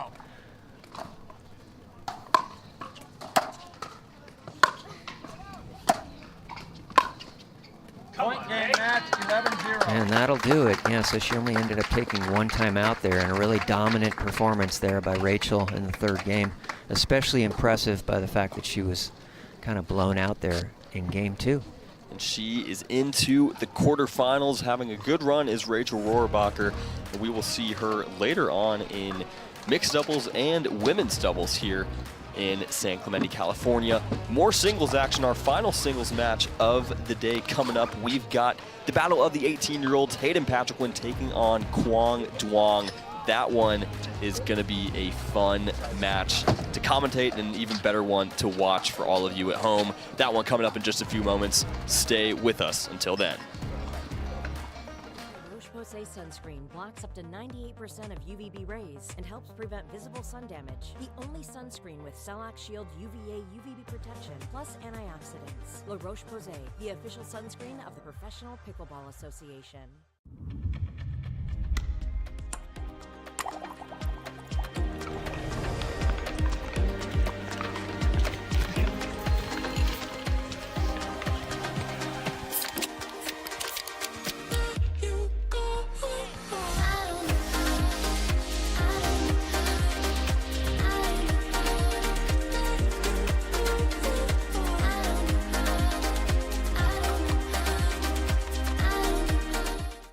Watches is proud to be the official timekeeper of the Professional Pickleball Association. Shop now at mvmt.com.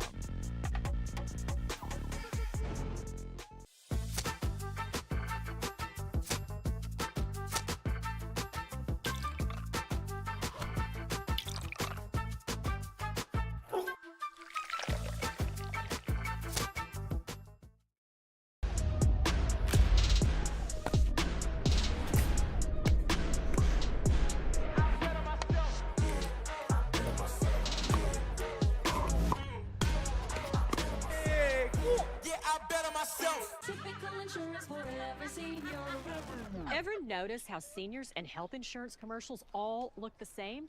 Because all of these companies see us the same. But not Humana. They see me. Humana. Watch the game change. Watch the game change. Watch the game change, yeah. I gotta win. Watch me kick that door, they won't let me in.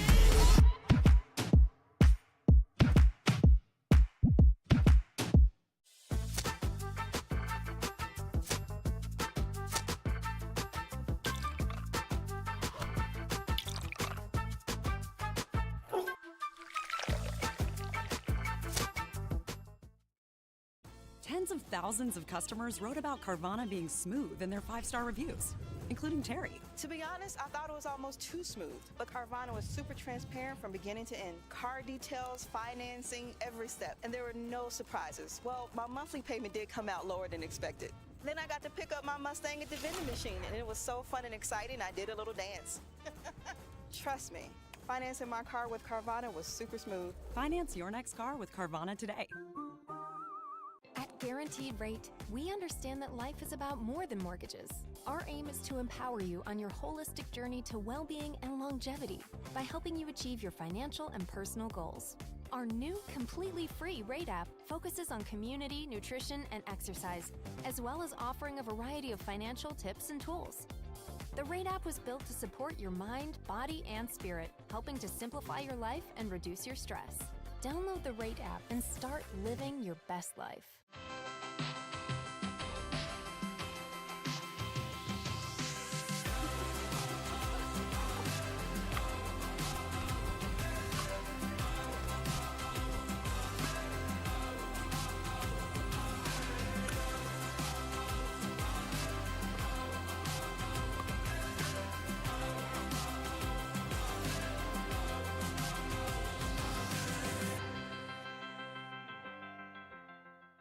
Introducing Persona IQ, the smart knee. Address your knee pain with a replacement that contains sensors which capture helpful information such as your range of motion, stride length, walking speed, and step count to ensure your new knee is performing at its best. It keeps you connected to your healthcare team so you can receive important reminders and personalized recovery guidance. It's not a GPS. It doesn't collect where you've been or where you're going.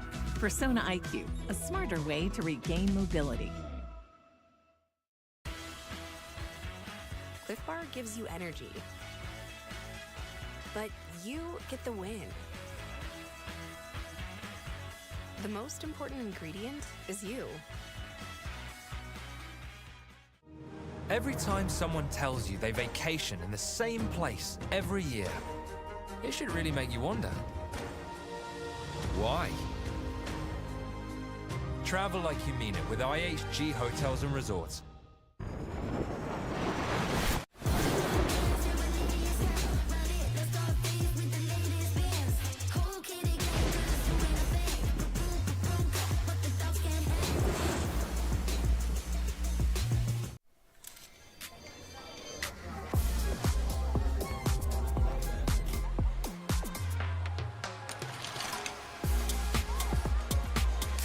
Follow your vibe. Busy Hard Seltzer, flavor for every vibe. Pack all the things. Fly on your schedule.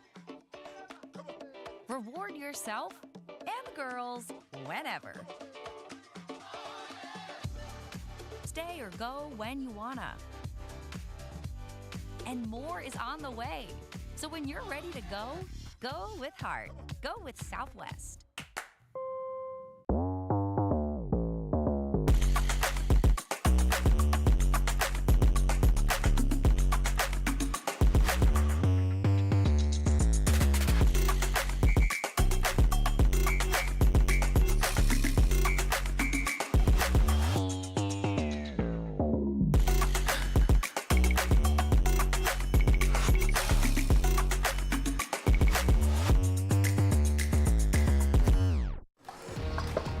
We're back here on Grandstand Court at the Select Medical Orange County Cup presented by FitVine Wine.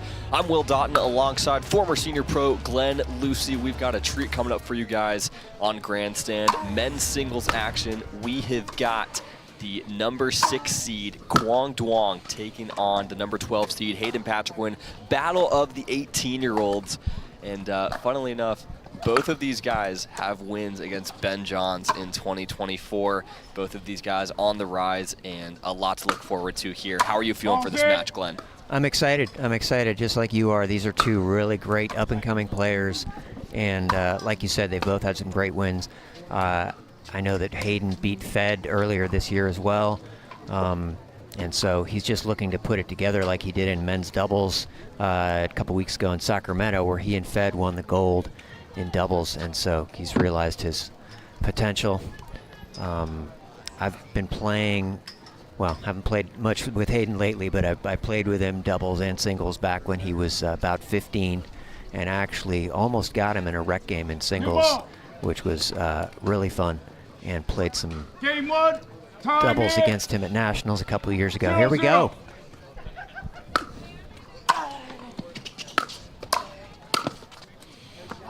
Beautiful play by Hayden, and he surprised Quang possibly there a little bit by following his passing shot in and making a really nice volley.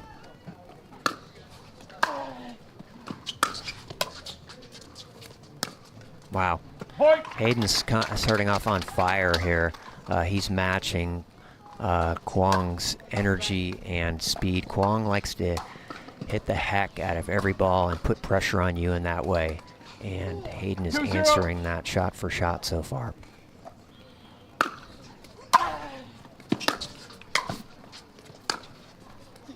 Nice start. Wow, crazy, crazy. That's as good as I've ever seen anyone play the first few points, so there's no way he can keep that up, but what a great start for him. They never say never. He could continue it.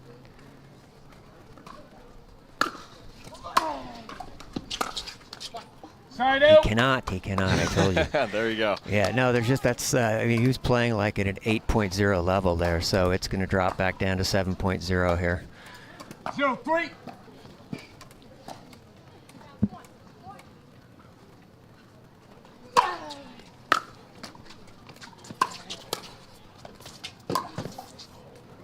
Okay, back to 8.0. Quang really hits a great serve. He holds his paddle flat, facing down towards the court and forward towards his opponent. Gets a ton of topspin on the ball.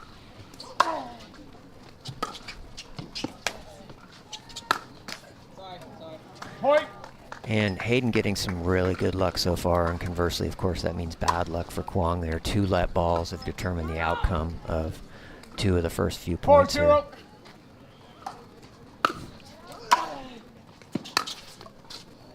Wow. So yeah, he just took a short break there from 8.0 play, and he's right back on it, just coming out. I did have a chance to commentate his match yesterday against Augie Guh on this court, and he brought that same high level. Looks like it hasn't waned here so far.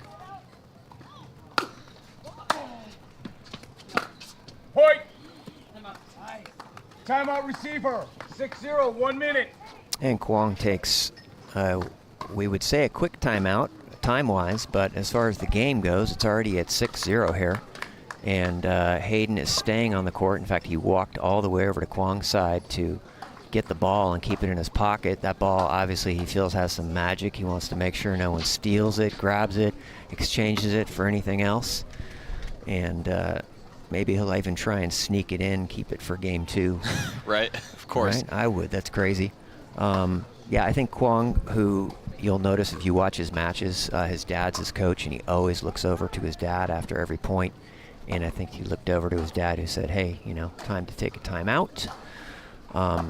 Quang's brother Bao is also watching. He's only 13, and he's huge, huge.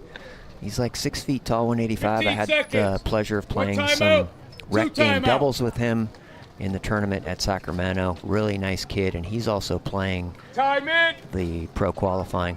6-0.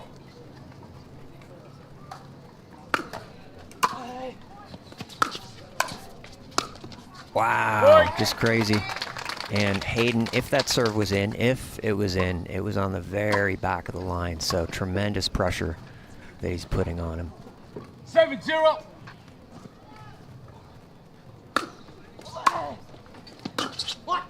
Side out. And Quang trying to kind of fire himself up, gets the side out. He has another chance to get on the board here. We'll get another look at that very distinct serve. 0-7.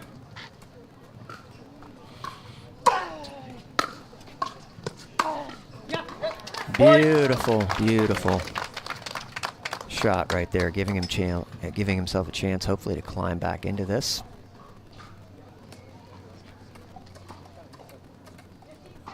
One 7.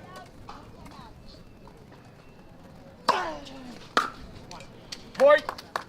And really nice serve that I talked about earlier, and that's the third miss off the two-handed backhand for Hayden. That's the only shot that he's had trouble with so far today.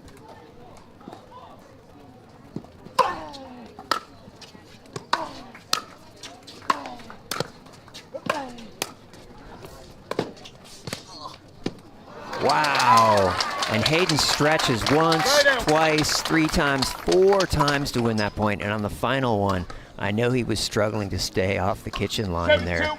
His feet were out like at least 5 feet apart in a wide stance when he was done. Side out. And again, as Hayden's forehands have been, his backhand has been struggling a little bit, and that's the fourth two-handed backhand that he's missed. 2-7.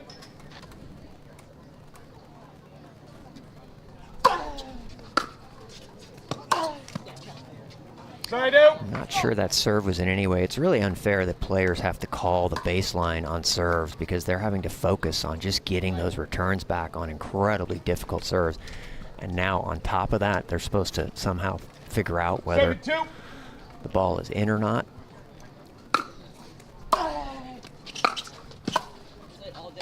Point.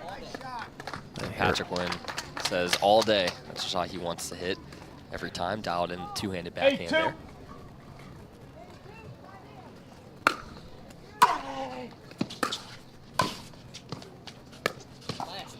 Beautiful. Hit a really beautiful touch shot there, and then I saw him walking across the court following it, figuring if Quang got to it, he would go down the line with it. 9-2. Side out. And that's not the serve that he was looking for there. Gives Quang an opportunity to climb back in here, although it is 9-2, so it's going to be a big mountain to climb.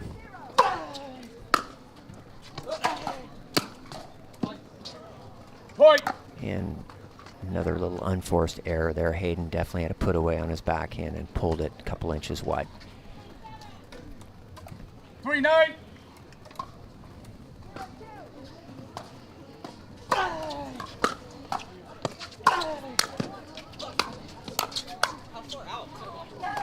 Point.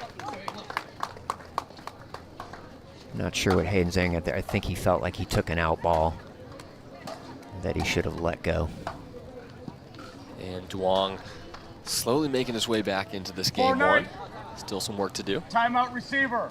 4-9. And Hayden smartly takes a timeout too. He's up 9-4. Let's break Quang's momentum, even if it's only a couple point shift here from 9-2 to 9-4. And I'm noticing one of the referees coming over to pick up the ball. It's a good buddy of mine, Adam McKinnon from Santa Rosa, California, and he's been refereeing for a number of years, and we've been playing and known each other for about 7 years as well. He's got two sons who are both excellent players.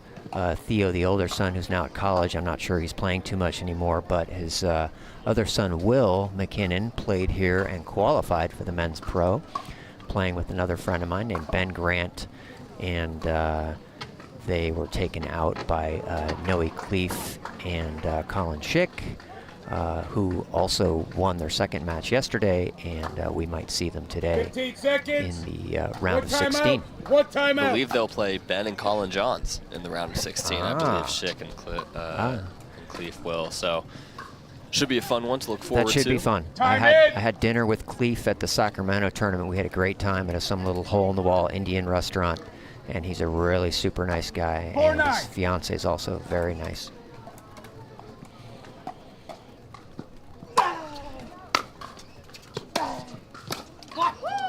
That's the point you want coming out of a timeout if you're Quang Duong. Yeah, beautiful shot there. I can see Leigh in the background. Is she perhaps our next match? I'm not sure. She's bouncing up and down over on the sideline. Point. And Hayden misses another two-handed backhand wide. All of them have gone wide a little bit. So if I was Quang, that's the shot I would be focusing on, forcing Hayden to prove that he can make.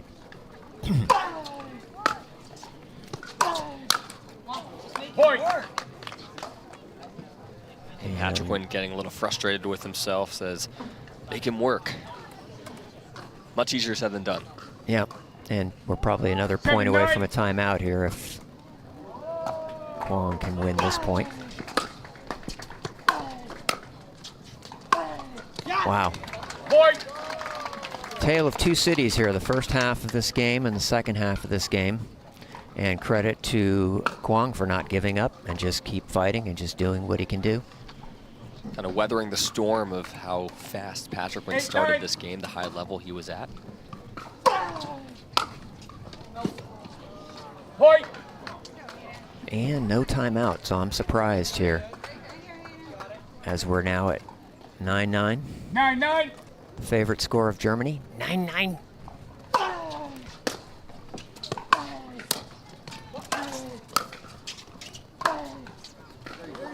Side out. Big hold there from Patrick Quinn. Yeah, I wasn't sure if that was in or not until the referee said side out.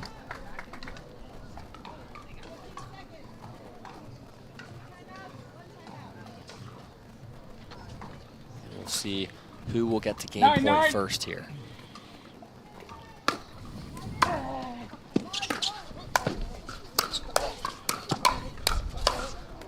Wow, what a point. And that, ladies and gentlemen, is the shot of the day brought to you by Holland America Line. 9-9.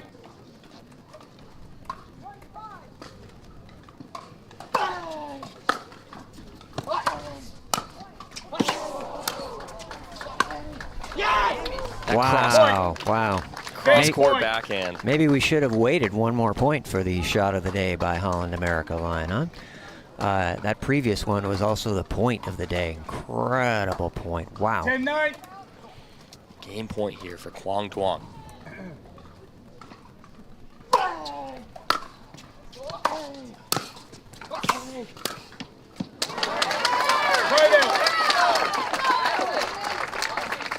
And one game point saved by Patrick Quinn. Yeah, Hayden says, not yet, not yet. 9-10.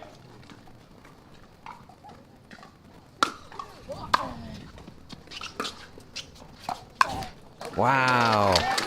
All right, well, we've got the match that we hoped for here. It's 10-10, so it's going to take more than 11 to win this game, as Dave Fleming always enjoys pointing out. At least 12 for this one so far. What a match. Some really great points and amazing play by both players.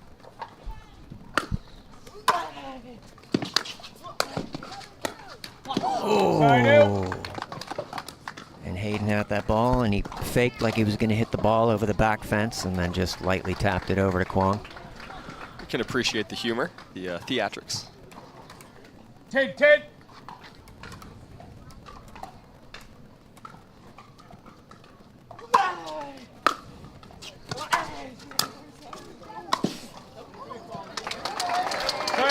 Great approach shot, great volley. 10-10.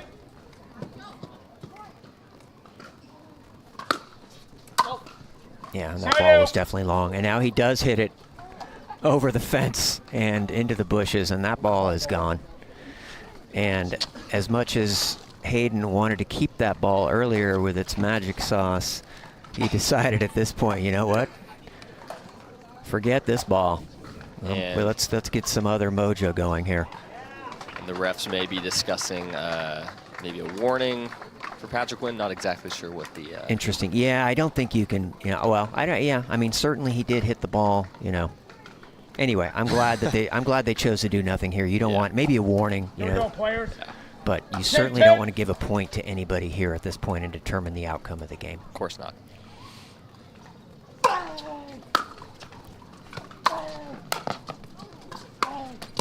Ooh, wow. And I thought Hayden's return was going to float out, and it landed square on the line. I mean, just incredible. I'm on the edge of my seat here. 10-10.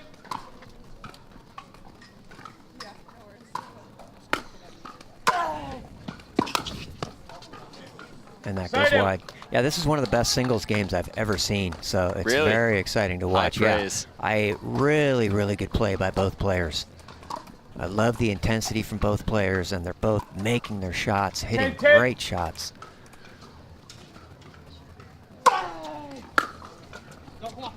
Oh, boy. And so, nope, I thought he was going to take a timeout here. That's 2 missed returns in a row, so very unfortunate way to close out this game here.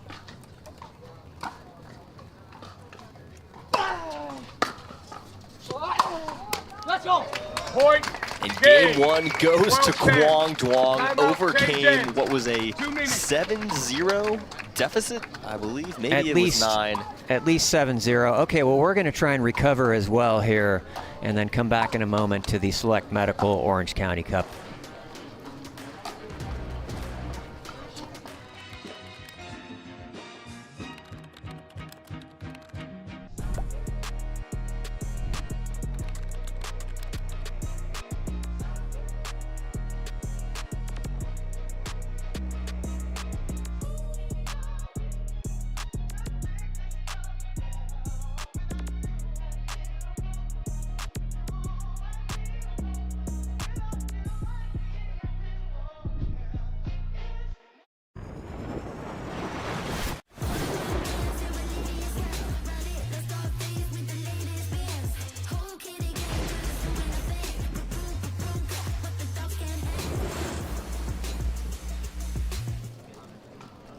And we're still recovering here on Grandstand Court after what was a battle of a game one in this men's singles round of 16 match. Quang taking it 12-10. And Will Doughton here with former senior pro Glenn Lucy. Glenn, if you are Hayden Patriquin, had a big lead in that game one, lost it, how do you kind of recover mentally from that? What are you trying to tell yourself on the bench? Hey, the key is to have a bad memory, right? Just put that game's gone. There's no way you can come back to that. Put it out of your mind, right? If that creeps into his subconscious at all, that's going to make it difficult for him to come back. But at this point, even at 18, he's a veteran pro player, and I don't expect him to have any difficulties coming back and playing at the high level again. Point. And again, too, Quang is just playing amazing. Right? Hayden's not, Hayden missed a few unforced errors on his two-handed backhand, but other than that, he's playing phenomenal.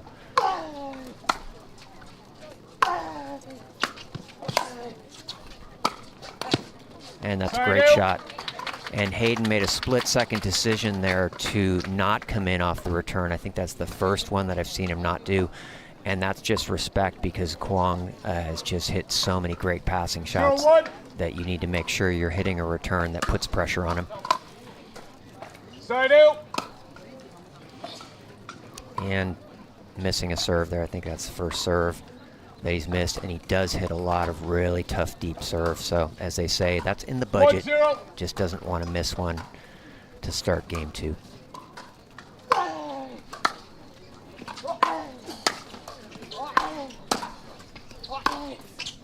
And that's long. And Hayden kind of gives a little stare down there to Quang, like, you can't make every shot. 0-1.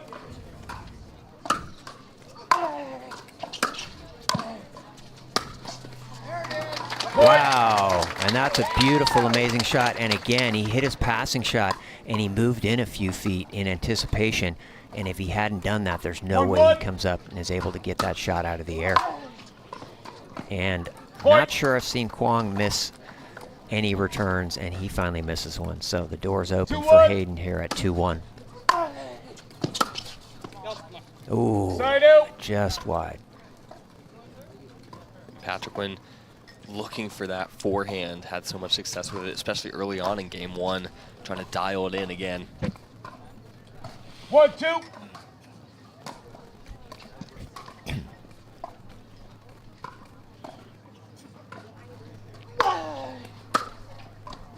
Ooh.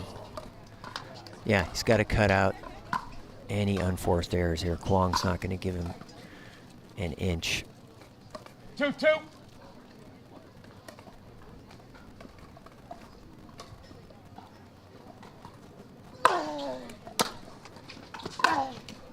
Side out. And he got a break there. I don't think his return was as good as he might have liked, but Quang missed a rare passing shot there. 2-2.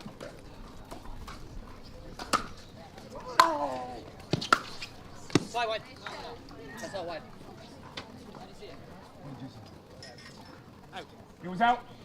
Yeah, Ball's out. I thought it was clearly wide, and I didn't see Hayden challenge it, so I'm not sure why there was 2-2. any disagreement.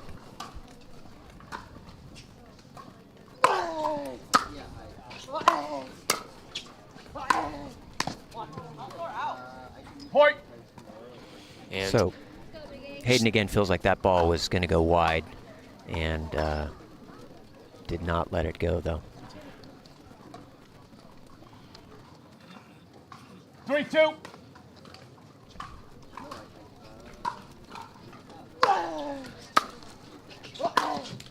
Side out. And that's second missed two-hand backhand passing shot by Quang, so maybe Hayden's found a spot that he can go to there, which is a short and low ball to Quang's two-hander.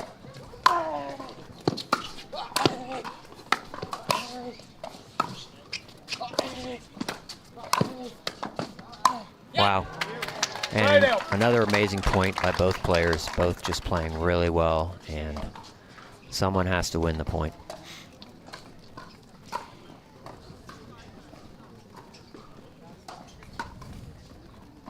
3-2.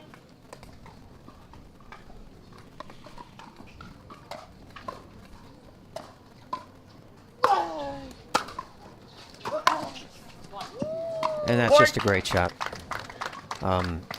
Hayden may be looking to get his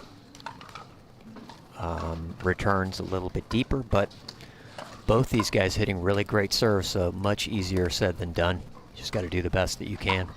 It's also with how much topspin was on that forehand, it may have looked like it was going to go long with how high it was over the net. But of course, with that extreme grip from Quang, it just stays in.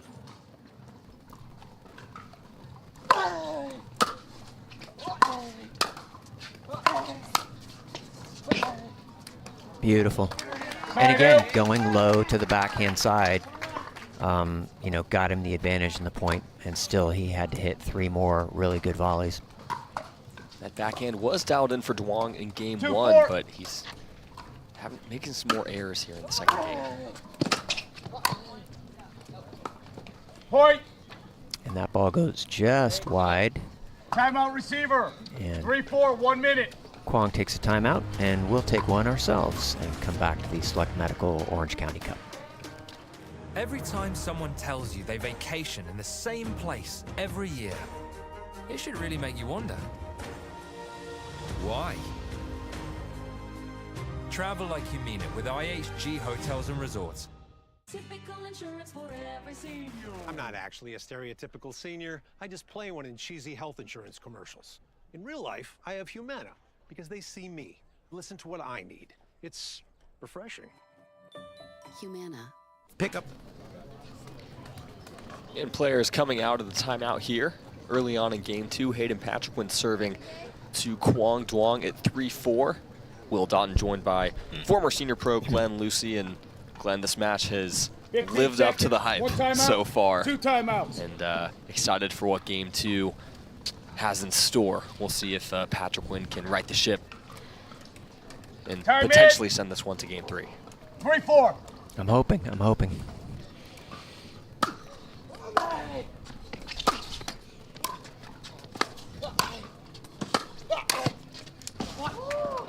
Side out.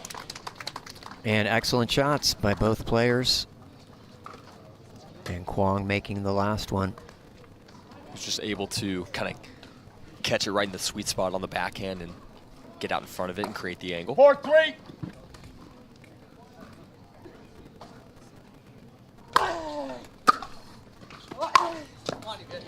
Point. Yep. And even Hayden on that one claps on his paddle for Quang. Just too good a shot. And again, he's being hampered by the fact that Quang is just hitting really good serves, and it's making it difficult for him to get a return that's deep with pace. Point. And in this case, even to get a return that stays in the court. 6-3, so Hayden really needs to do something here to stay in this. Point. Another deep serve off the paddle Timeout of Duong. receiver. 7-3, 1 minute. And a 4-point advantage now for Quang Duong. He can see a potential 2-game victory in sight.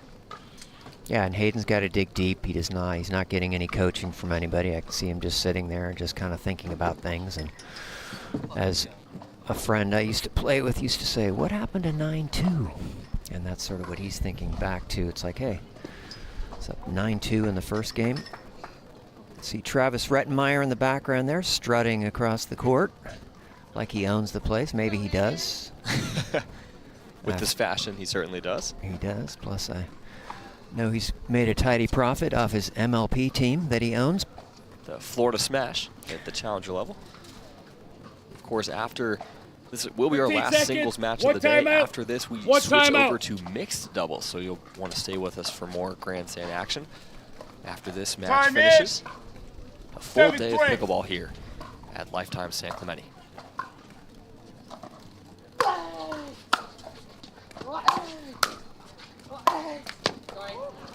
Wow, I don't know that he was going to be able to get that one anyway, but ticking off the tape there is certainly something that Hayden did not need. 8-3.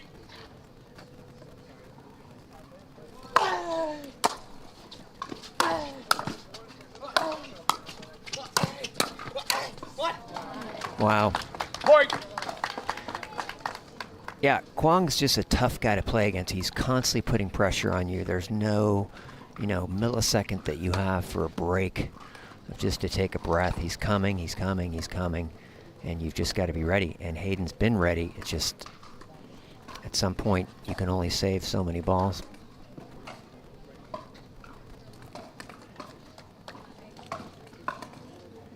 Nine, 3.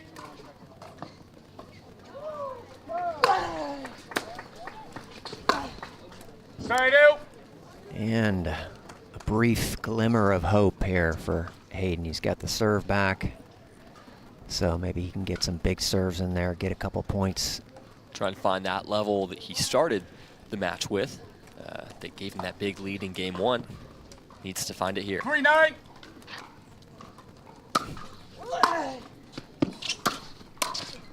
Point. Great shot, great shot. And I think Hayden purposely knocks the ball over into the corner. Give himself a little chance to gather up some strategy, figure out something. 4-9. 4-9.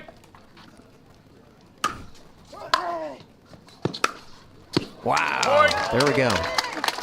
If Quang can come back in game 1, Hayden can come back in game 2. Dials in the two-handed backhand crisp winner to cut the lead to 4. 5-9. I'm going to recall. You have 5. Here we go. 5-9.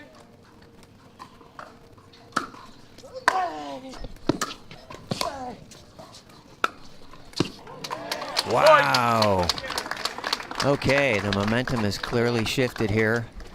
And Quang's going to take a timeout. Hayden receiver, 6-9, has got a 1 little minute. routine going. He's been going to his towel each time between points. He again kicks the ball over into the corner, so that's also part of his pattern. And Riley Newman goes and picks it up and throws it back. So I'm not sure what's going on there. A little subterfuge from Riley Newman. And even the ref, my buddy Adam, looks over like, hey, are you messing with Hayden's strategy here? Hayden comes back, he looks over at Riley. And they'll have a nice conversation between two pros. He's walking over to him, gives him a fist bump, says, hey, don't touch that ball again, though, okay? And they're buddies. Hayden, by the way, very nice, humble, young man, just a really great kid. Can't say enough good things about him. 0 timeouts, And we'll 1 see timeout. if he can continue to rally here in game 2, serving at Time in. 6-9. 6-9.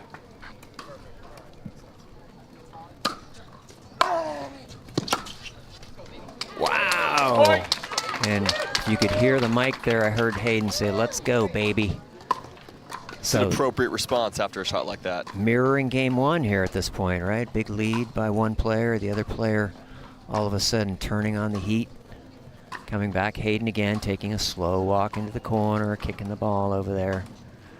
7-9.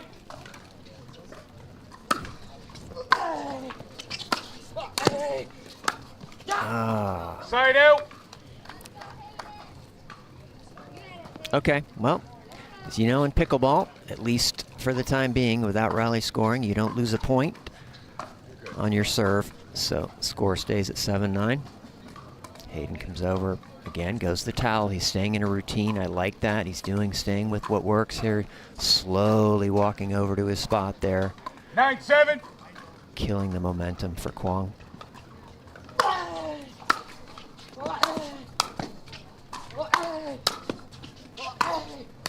Oh, boy. And hit some really nice recovery volleys there. But Quang, as we've been talking about, just keeps the pressure on.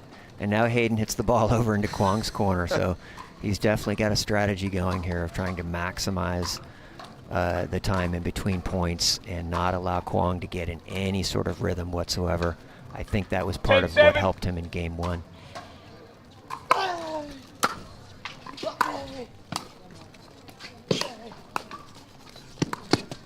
Beautiful point. Beautiful point.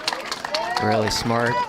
One of those drop volleys that we talked about earlier. And of course, Quang is lightning fast. He got to it, but it did give Hayden the advantage in the point. And Hayden taking a little walk. He's back to the towel here. He's right next to us. Slowly walks back to his serving spot. So he's killing a good 10 or 15 seconds in between every point. Love it.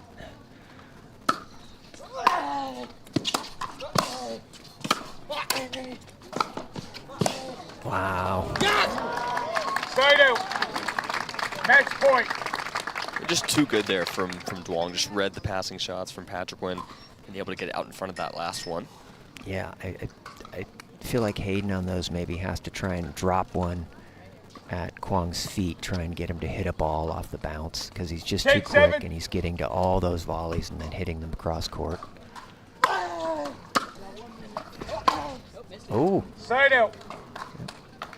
If you heard Hayden there said, no, missed it. Just had to remind him. He's not wrong. He's not wrong. It's a factual statement from Hayden Patrick Nguyen. Oh, and he takes his 7-10. Short amount of time between points here.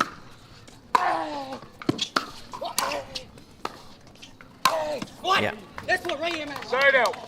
Match point. And both those balls were too high. And he knows it.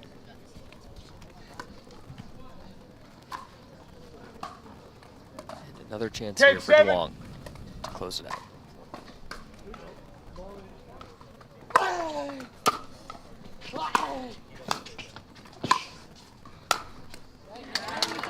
Beautiful. Hanging tough, hanging tough. As long as he doesn't lose another point on Quang's serve, he's good to go. 7-10.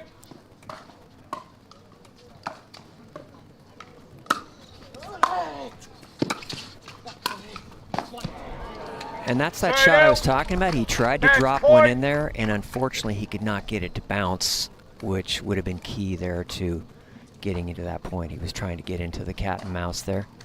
Hayden back to the towel again. Stick with what works. 10-7.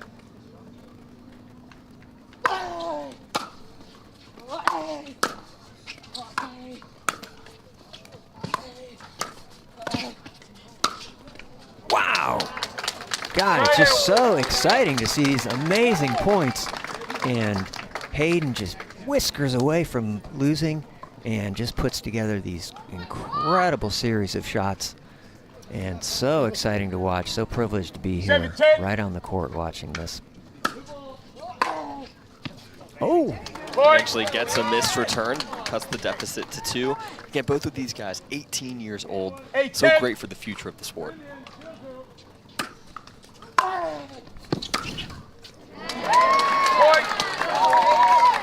And 1 point away from tying it up. I think we're is Hayden Patrick Nguyen.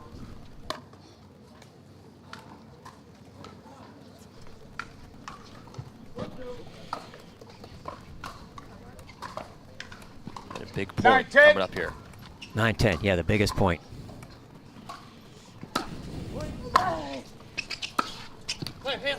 Side out. Yeah, he really wanted that one. He did not. He held up on his serve a little bit on that one, and it gave Quang the chance to hit a deeper return that he would have liked, and it put Hayden in a tough position there. You know, I still expect him to make that shot 9 out of 10 times, but unfortunately there he did not. 10-9.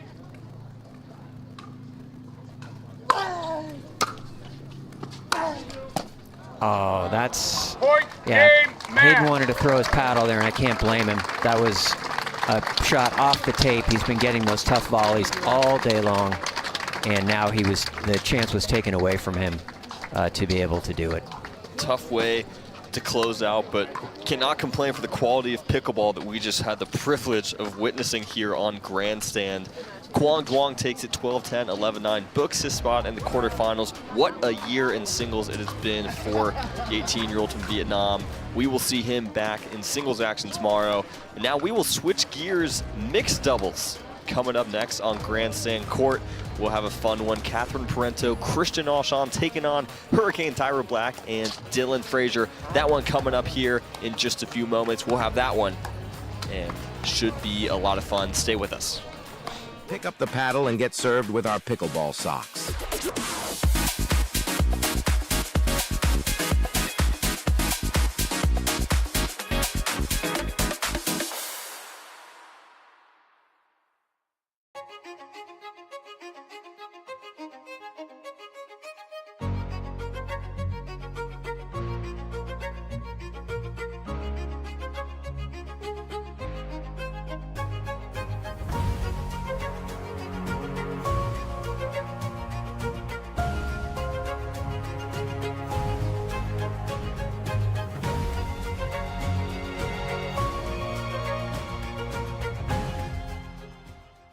From the world's most iconic tennis arenas to the glint of an Olympic gold medal, a new court beckons, a new challenge arises. Jack Sock has conquered tennis. Now, pickleball's next.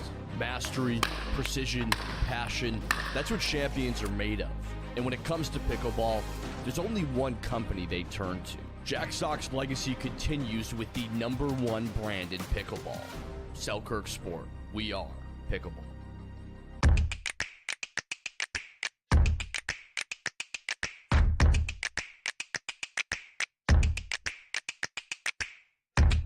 Oh, no.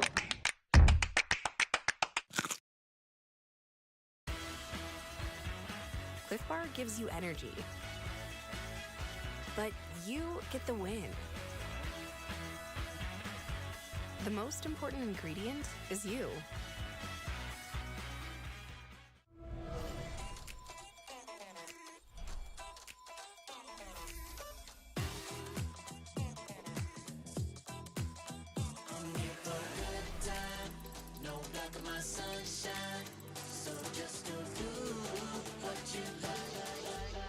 Go ahead, live your best life. Go ahead, live your best life. You can live your best life, best life. And we're back here on Grandstand Court at the Select Medical Orange County Cup, presented by FitVine Wine.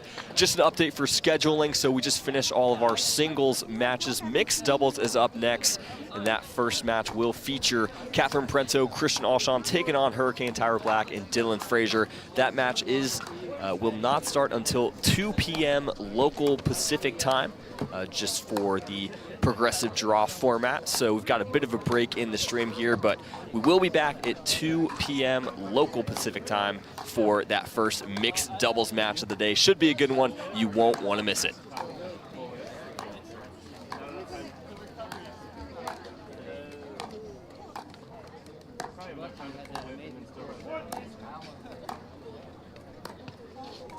All right, best legal paddle.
For muscle cramps and spasms, you need fast relief. TheraWorks Relief absorbs quickly with a safe, gentle, non-opioid formula without the mess or strong odor. So get back at it. TheraWorks. TheraWorks. TheraWorks works. Use TheraWorks every day to prevent muscle cramps and spasms. TheraWorks works. Try TheraWorks and get back at it.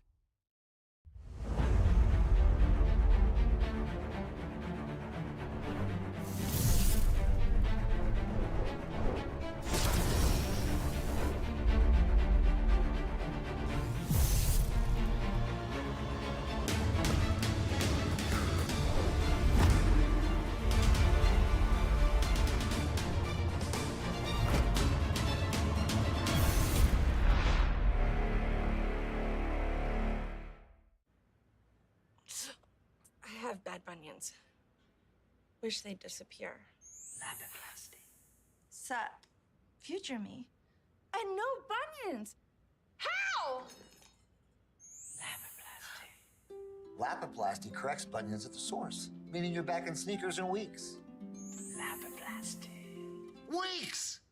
The future of bunion surgery is here. Learn more at lapoplasty.com. Risks include infection, pain, and loss of correction. This is what you're waiting for. I think we're ready to ride.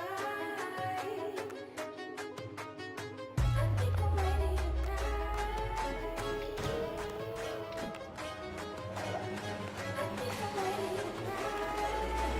This is what you're waiting for. I think we're ready to ride.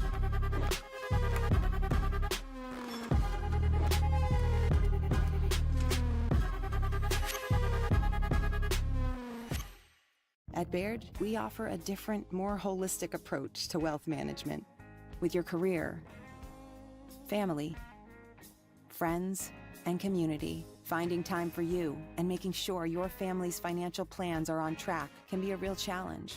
At Baird, our financial advisors get it. We'll partner with you to create a unique financial plan and coordinate with your legal and tax advisors to bring it all together so you have more time for what matters most.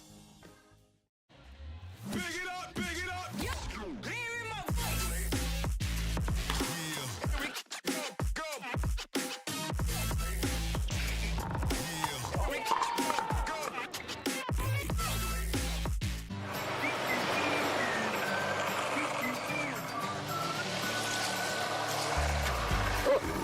Ready yet? Not yet, buddy.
Producers would be as easy as biting into an apple. Imagine water that is pure and inexhaustible, recycled and accessible everywhere in the world. Imagine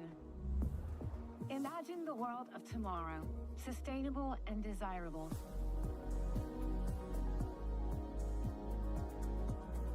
Veolia. Typical insurance for every senior. Ever notice how seniors and health insurance commercials all look the same? Because all of these companies see us the same.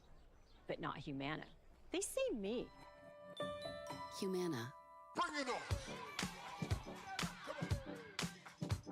Pack all the things.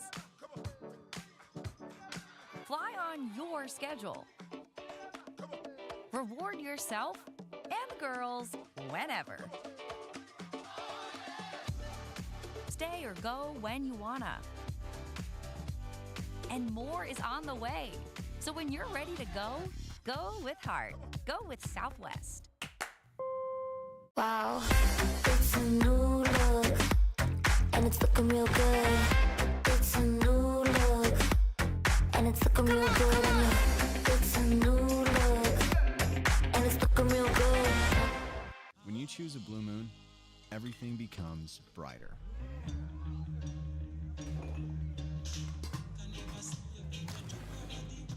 Crafted with Valencia orange peel and coriander, Blue Moon is made brighter.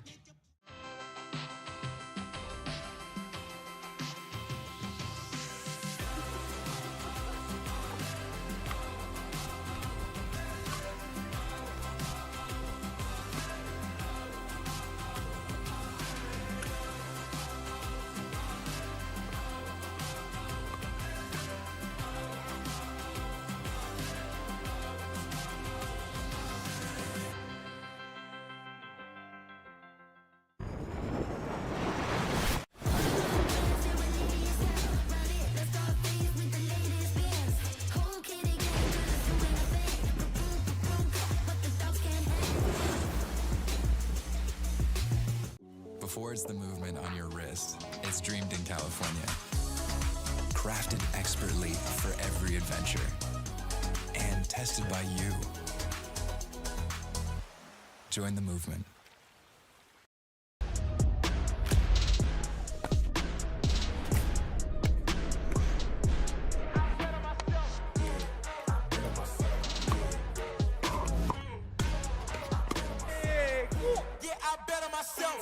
Tens of thousands of customers wrote about Carvana being smooth in their 5-star reviews, including Terry. To be honest, I thought it was almost too smooth, but Carvana was super transparent from beginning to end. Car details, financing, every step, and there were no surprises. Well, my monthly payment did come out lower than expected. Then I got to pick up my Mustang at the vending machine, and it was so fun and exciting, I did a little dance. Trust me, financing my car with Carvana was super smooth. Finance your next car with Carvana today.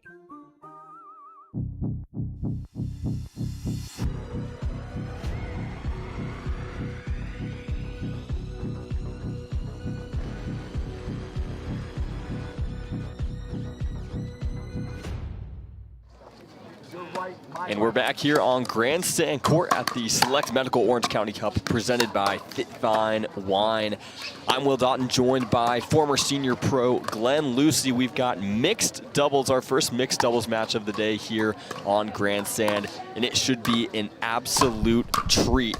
We've got the number 7 seeds, Caitlyn Parento and Christian Auchon, taking on the number 10 seeds, Hurricane Tyra Black and Dylan Frazier.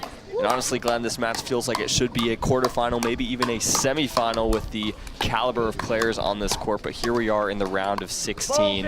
What are you most looking forward to about this match?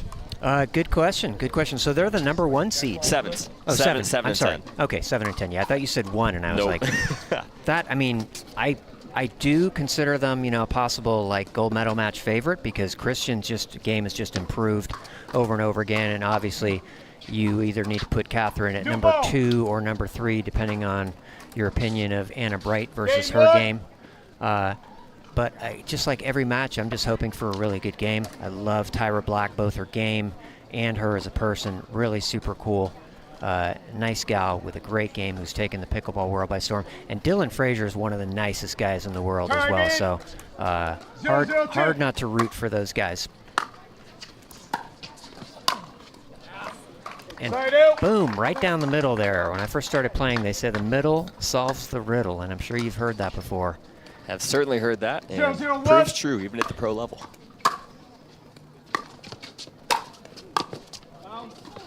Oh. Second serve. And almost we see Christian Auchon with the Burt. Like to see that. 0-0-2.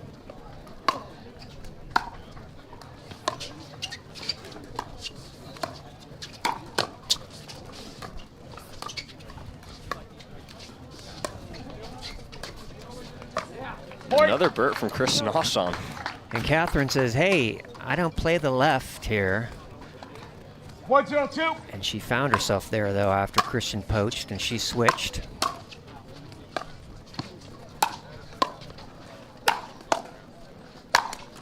And Christian imposing his will earlier, taking over in the middle. You're going to see him do that all game. That's mixed for you. Dylan doesn't quite do it as much, and if he does, it's more subtle.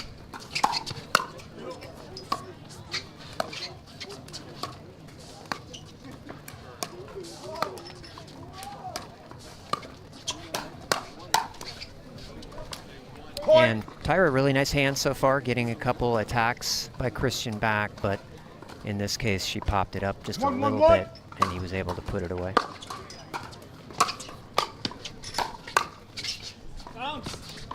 Wow. Almost, yeah, they got to figure out a way of keeping Christian out of the game, and one suggestion I always have is keeping him honest, going behind him so that he's not able to just hang out in the middle so much. Second serve. Frazier puts that one away on the angle. Yeah, and that's one where he went behind him too. You know, Christian's going to be covering middle there. That's what good players do. And if somebody hits it behind you, hits a winner, you just say, hey, good shot. 2-1-2.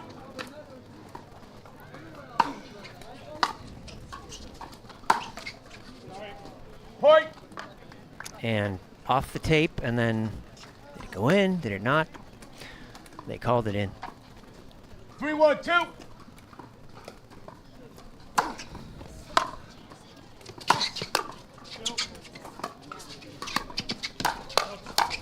Wow. Point. Yeah, this is a clinic here in alpha player mixed. He is just taking whatever he can, and 4-1-2. Caitlyn is happy to let him do it. Side out. Of course, Caitlyn Parento usually playing mixed doubles this year with Jack Sock, but Stok not playing out here in Southern California. So this is the second time that Alshon and Parento have played together. They actually took a game off of Ben Johns and Leigh Waters in Phoenix at Desert Ridge Open earlier this year. So very dangerous team. For sure. And a third Burt of the match looked like, or two, depending on how you're scoring them, but he hit the tape on that one, and I think Catherine may have been kind of close to the kitchen line there and messed him up just a little bit.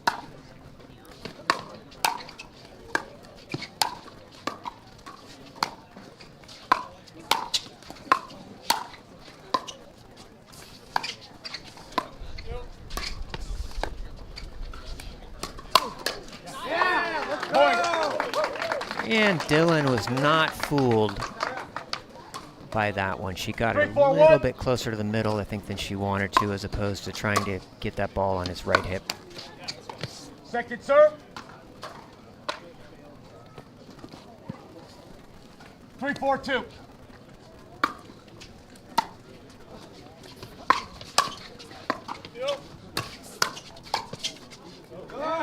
And Dylan coming over into the middle, doing his best Christian Alshon impersonation there and winning a point.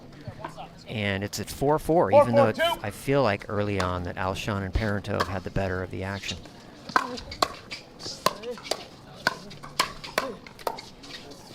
Point. More aggression from Dylan Frazier paying off. Yeah, you have to do it as the male player in mixed. You just have to.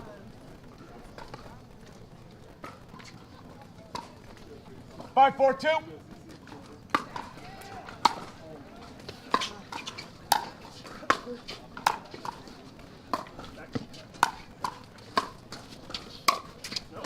Ooh. Point. And Catherine stepping in for an Ernie Timeout there. receivers. And unfortunately hit it kind of a flat volley that floated long. And so they're taking an early timeout here. They had some early momentum going up 4-1 maybe. 4-1, yep. And obviously 5 points in a row. That's a good spot for a timeout. They're talking it over on the bench. Catherine's coach and life partner Athena is behind the bench, but she's not saying anything right now. And I think Leigh Waters, who is also there, so you got two of the best coaches in the game, is now mentioning a couple things to them. So we'll see if they can make some adjustments. No, Leigh Waters has been coaching Christian Alshon, so telling him what she's noticing early on in this match. And don't want to forget about Hurricane Tyra Black and Dylan Frazier. They've been playing together for most of this season, had some really good results, had a good run in Sacramento, I believe to the semis, quarterfinals. So very dangerous opponent here on Grandstand.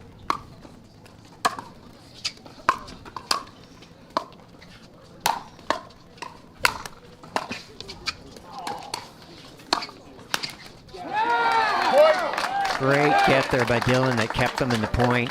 A lot of these pros are smart and they go for big angles because pickleball, you just can't hit it that hard, maybe 60 miles an hour, and so these guys can get those back. And so if you're able to put it off the court, it's a huge advantage. And Frazier trying to apply pressure again, but Parento ready with the counter. I think there was a net ticker in there as well that may have affected that.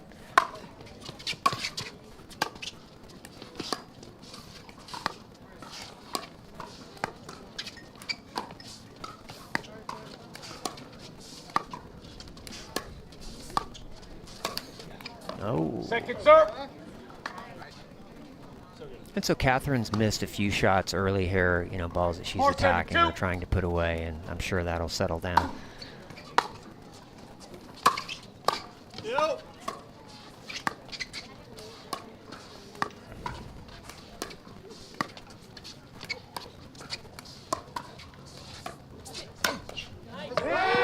Side out. And she left the ball up just a little bit there, and that's all Dylan Frazier needed. He slid over to his right and got some nice top spin on a semi-swinging volley there that caught Christian. 7-4-1.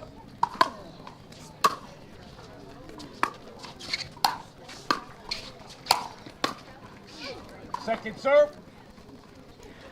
Christian seems to have slowed his aggression a little bit. He's not hanging out right on that center line as much. I'm not sure why, as he was really successful with that early in this game. Side out. There we go. Right as you say it, it kind of moves into a bit more of an aggressive position there. 4-7-1. Second serve. And that's a nice return there. And it's tough a lot of times for the woman player in the mix to know, hey, is my partner going to try and take that ball that's sort of in the middle or not? And all of a sudden, you're like, oh, okay, he's letting it go. And now last minute, she has to make a good shot. Side out. Christian there tried to do his own shake and bake, and he hit a nice shot, but you know, Tyra Black had a really nice counter there. 7-4-1. Second serve. Serve is long. Dylan's not happy about that. 7-4-2. Side out. And both teams seem to be somewhat stuck on their respective scores 4-7-1. here. We'll see who can make the first move.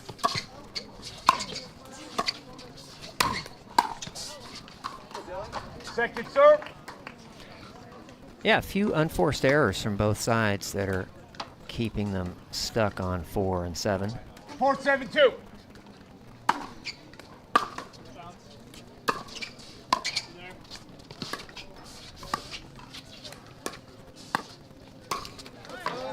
Side out. And that's the second time she's kind of gone for a little inside-out shot there.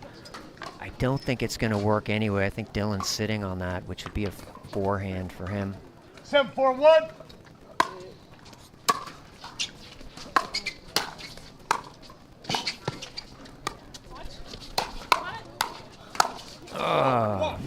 Second serve. I think what you said earlier about going behind Alshon, we're seeing Black do that a little bit, and having some success kind of almost got it past him on that, even though they ended up losing that point.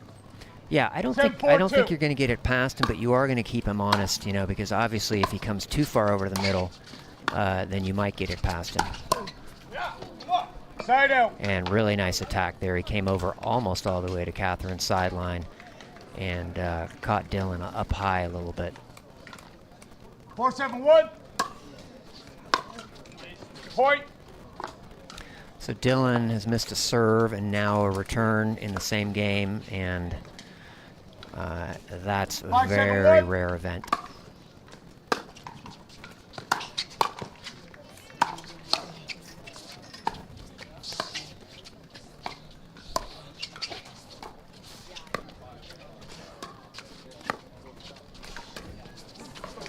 Second serve. And that's another rare event there. Catherine could literally hit 100 dinks in a row. 5-7-2. I've seen her do it.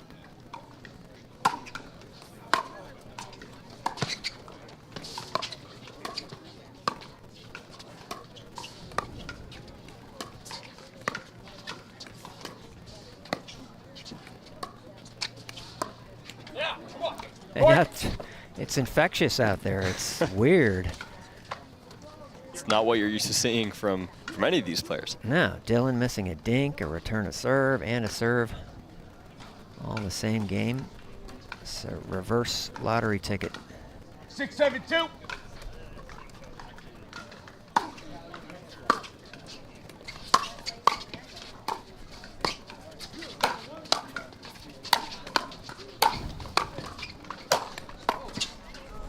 Wow.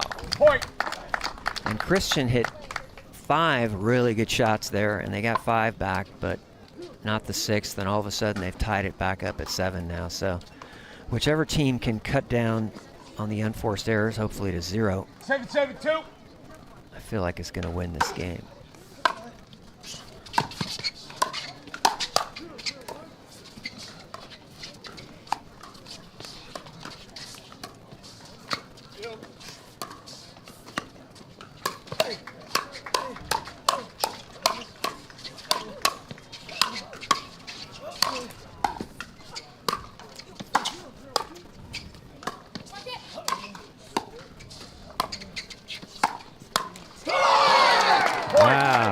Amazing pickleball from everyone involved on there. The hands from everyone. Yeah, just amazing resets. That point should have been over at least 5 times somewhere in that early attack. Dylan, I think, hit 5 balls in a row, and 5 really good balls. He even hit an inside-out overhead 8-7-2 to Alshon's backhand.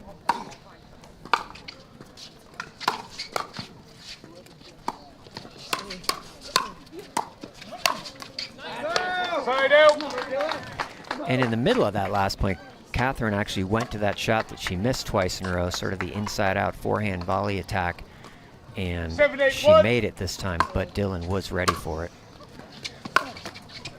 And that's just bad luck. You hate in pickleball. I'm in favor of just redoing those points. How about Really? you? No, I'm just kidding. Okay, But I was like, huh. in rec play, when it goes against me, I'm like, or on courts that you play where you get bad bounces, I'm like, come on.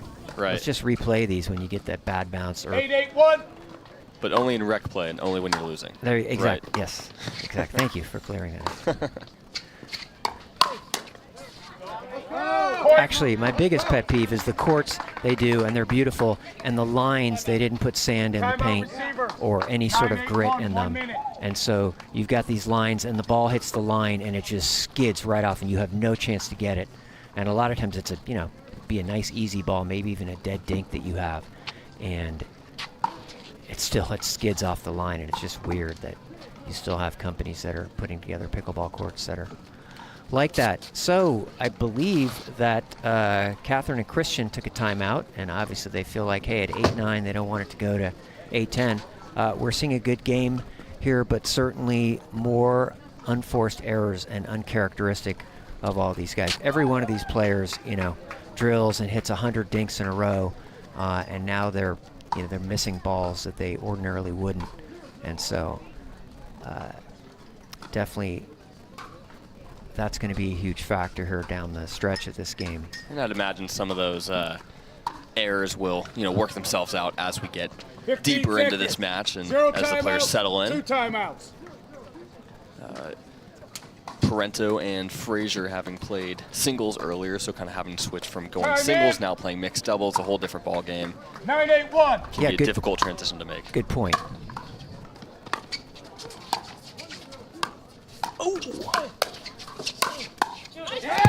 Beautiful, beautiful. Yeah, and there's that shot you talked about where Tyra went down the line earlier, and she did it at a really good point here.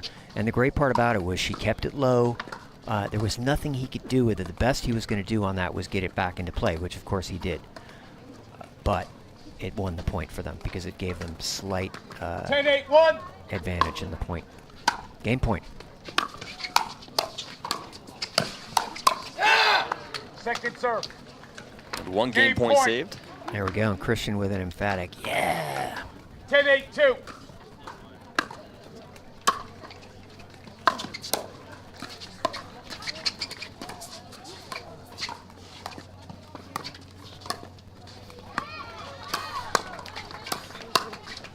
Ah.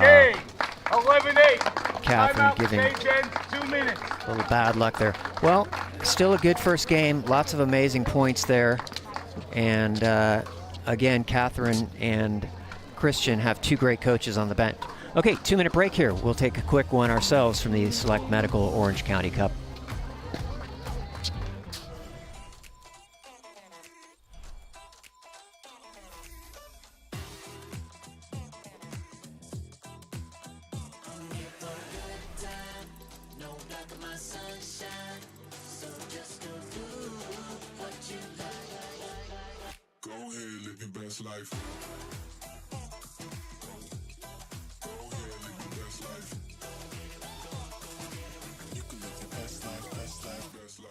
La Roche-Posay sunscreen blocks up to 98% of UVB rays and helps prevent visible sun damage. The only sunscreen with Celac Shield UVA UVB protection plus antioxidants. La Roche-Posay, the official sunscreen of the Professional Pickleball Association.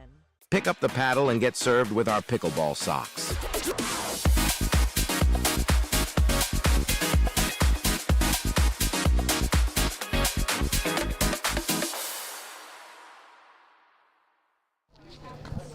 And we're in the middle of games 1 and 2 here on Grandstand Court. The 10 seeds, Hurricane Tyra Black, Dylan Frazier, took game 1 over Catherine Parenteau and Christian Alshon, 11-8, a tightly contested game. I'm Will Doughton, joined by former senior pro Glenn Lucy, and a lot to look forward to here in game 2. And a quick shout out to Bobby Thompson. Who's that? He's a friend of Dylan Frazier's. And when I asked him who he wanted to give a shout out to, that's who he mentioned, Bobby Thompson. There we go.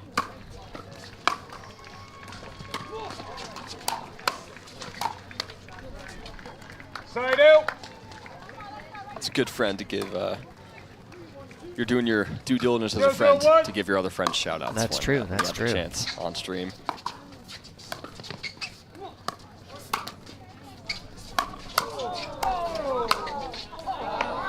Point. Great point, great gets there, but I think Dylan hit his volley long. 1-0-1.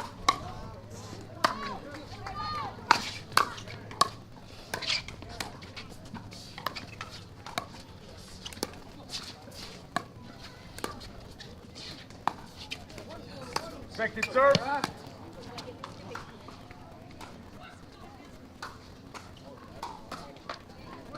One, 0-2.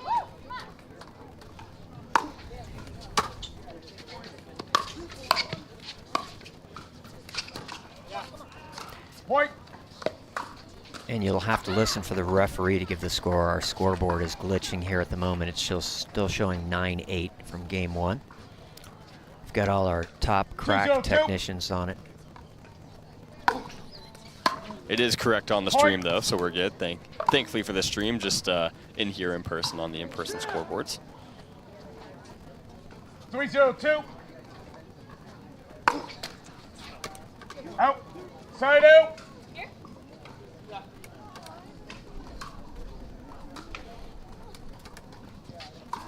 Zero, 3-1.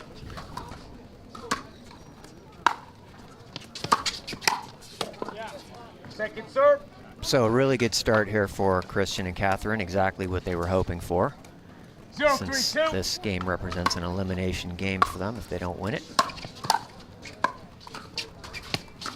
Side out. And Alshon looked like he wanted to Ernie that, but well done by him to let it fall wide. 3-0-1.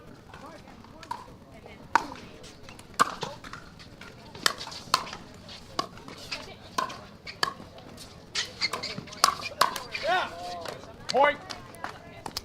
And just some bad luck so far for Frazier and Black, who are missing some shots they normally would not. Point. And they're definitely targeting Tyra with drives there, and she's having some trouble with Christian's drives. A lot of times in a situation like this, if the woman can hit good drives, then she would try and take those balls, and then Christian goes in, and looks for a shake and bake. But in this case, he's got the really solid drive, and so he's hitting them hard at Tyra, and then either Catherine's looking for something or Christian's kind of following his own drives in to try and go for something. So it's 5-0. So definitely Dylan and Tyra want to get something going here, get a couple points on the board, climb back into this game before it gets out of hand.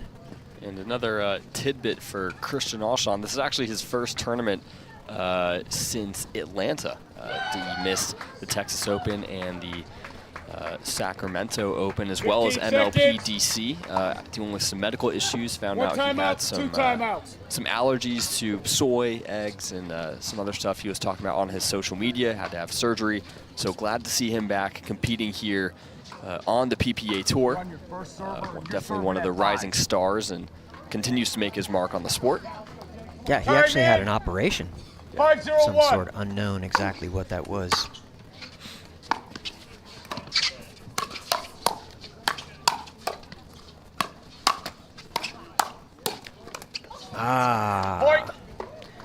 And he's still recovering, he said, so obviously well enough to play high-level pickleball.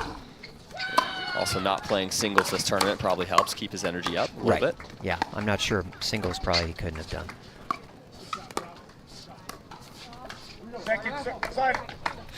Second serve. And Catherine missing another rare shot.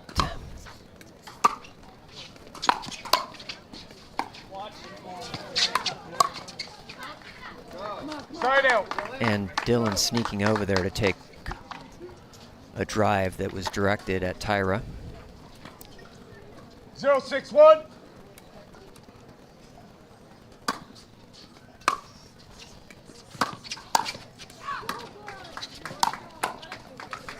Second serve. Tyra, by the way, is playing with pickle paddle, P-I-K-K-L. Have not seen too many of those, but obviously something that's working for her, and she has a partnership with them.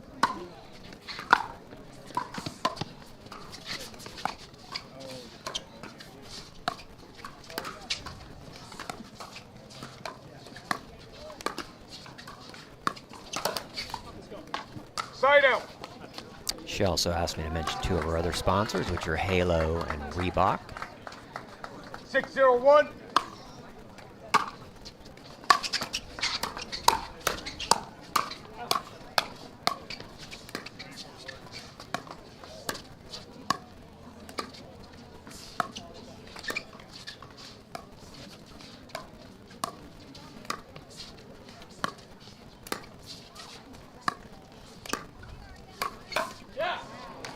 And that one works. That's the one that she went for twice, didn't get. Third, got it, but lost the point, but that attack worked, and it did so because it came more into Dylan's body.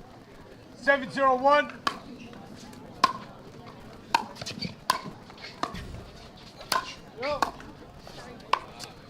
Second serve. And Catherine expected Christian to take that ball. He did not, so the last second she took a stab at it. 702.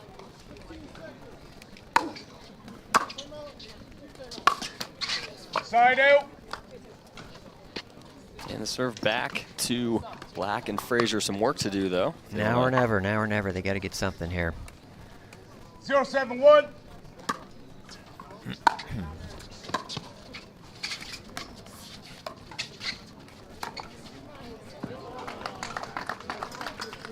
And that stayed in? Did stay in. Wow, great shot. Yeah, from below the net. Put a tremendous amount of top spin on there. Beautiful shot.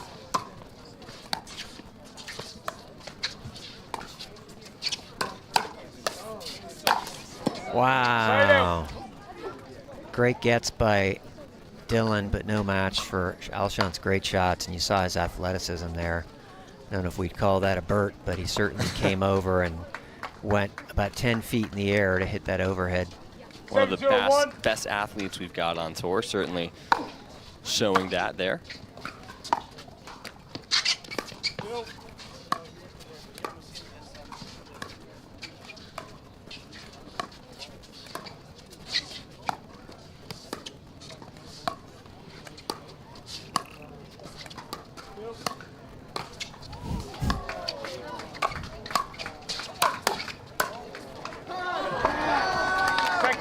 Wow, great get by Alshon, and then the second one he let it go and it landed in, so nothing you can do about that. We saw the lob from Parento, but Black able to get that one on the backhand side.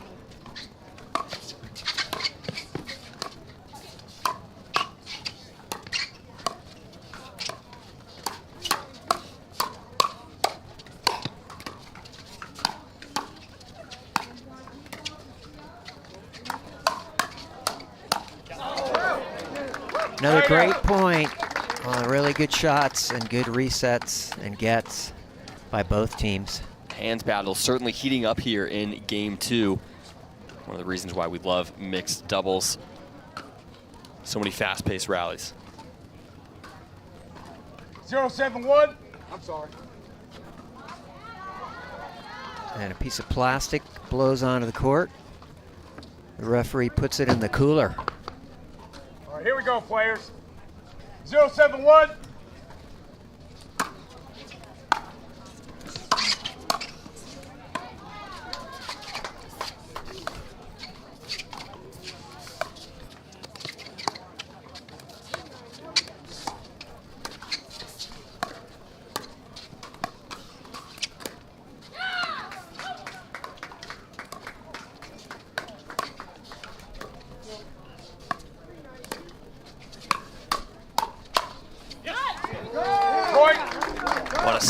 from Dylan Frazier. Finds the back corner. Yeah, somehow Dylan needs to be able to hit more balls. They are really working Tyra 1 minute. in this one. 1 minute timeout, and we'll take 1-2 from the Select Medical Orange County PPA Cup.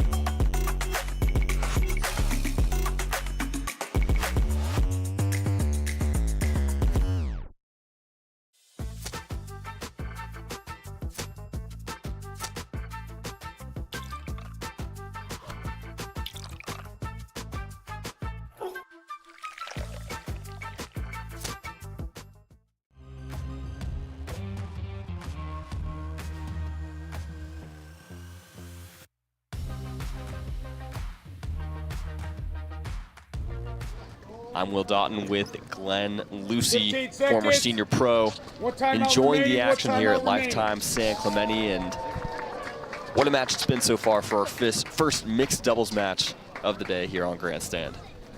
Yeah, definitely some of the top players in the game, obviously. I mean, I would consider Christian to be a top 10 player right now.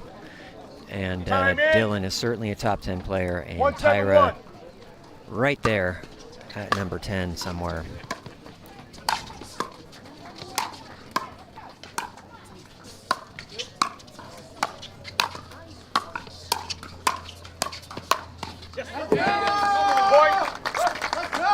And Dylan taking over in the middle. And you said that's going to be the key for them going forward. We'll see if he looks to be more aggressive. Yeah, I think it is. You know, they're just targeting Tyra, and she's playing well, but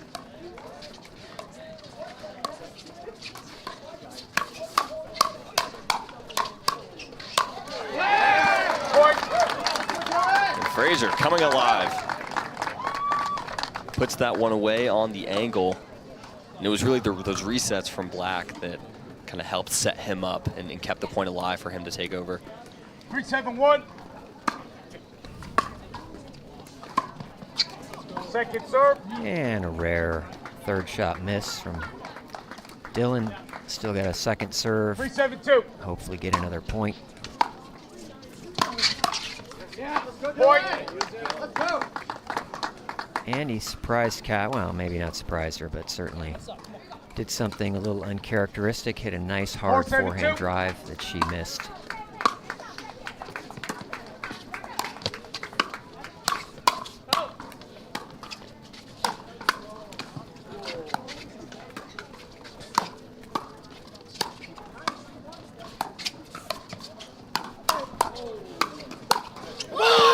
Too much Christian Alshon. What a point. Yeah, they just could not get the ball to Catherine, and they tried, and he just kept, his reach is incredible, right? And he kept reaching over with that forehand, and just barely hitting it off the end of his paddle. 7-4-1. And making shots that were just too difficult to control. Point. And that's unfortunate for any fans of 8-4-1. Frazier and Black out there, and I'm sure it's many of you. Second serve. And that's swing and a miss finally for Christian there on one. Maybe a hole in the paddle, as we say. I'm looking.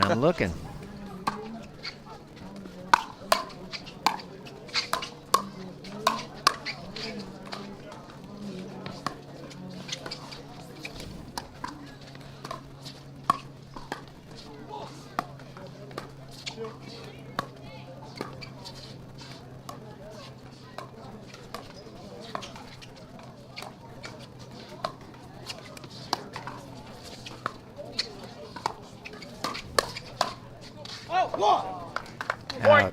Yeah, and speaking of Christian's paddle, he's wanted me to mention that he's playing with the Paddle Tech Bantam TKO, and quote unquote, he said that's the best legal paddle. So, bit of a joke there with all the controversy about which paddles are legal or too hot, too much spin, too much deflection. Delaminate too quickly. I'm sure you've heard all the stories about it.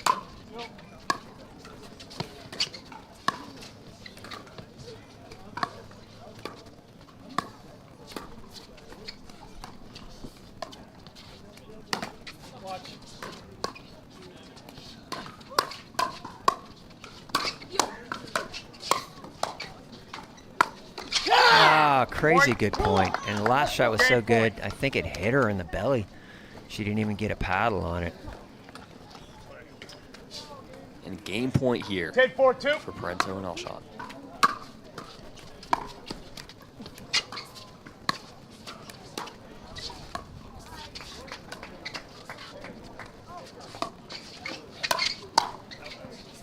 Wow, great lob there.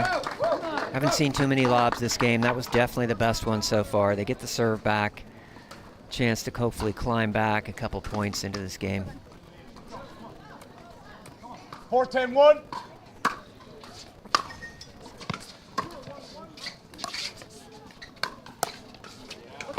Nice speed up there in a good spot. And speaking of the paddles too, we got 4 different paddles out there, 3 different paddle companies. Obviously they all work for the players out there. 5-10-1.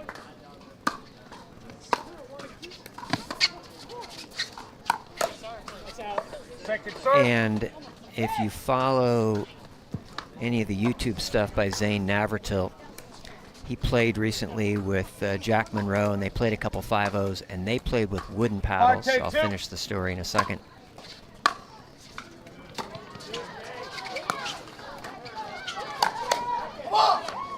And anyway, Zane and Jack beat 2 very good 5-0 players playing with wooden paddles. 10-5-1.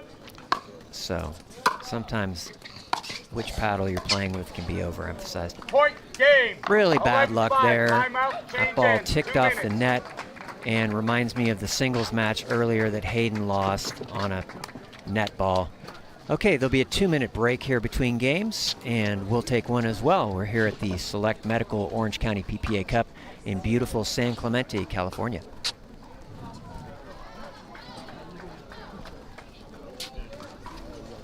Introducing Skechers Pickleball, the official footwear of the Carvana PPA Tour. They're ultra lightweight and responsive for incredible speed. They have Goodyear rubber outsoles with a specialized pickleball design for increased side-to-side stability and agility. Plus, they feature shock-absorbing foam and Skechers' famous relaxed fit design for incredible comfort game after game. Conquer the court in comfort. Skechers Pickleball, the official footwear of the Carvana PPA Tour. At Baird, we offer a different, more holistic approach to wealth management. With your career, family, friends, and community, finding time for you and making sure your family's financial plans are on track can be a real challenge.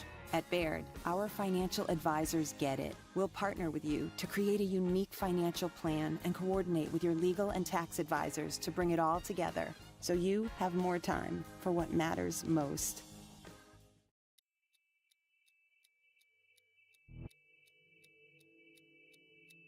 Play hard for fun, to win, to live. Whatever your play, there's Penetrax Joint and Muscle Cream to let you play on. Deep penetrating relief without greasiness, irritation, or unpleasant odor. Inspired by nature and 100% guaranteed. Try Penetrax and play on.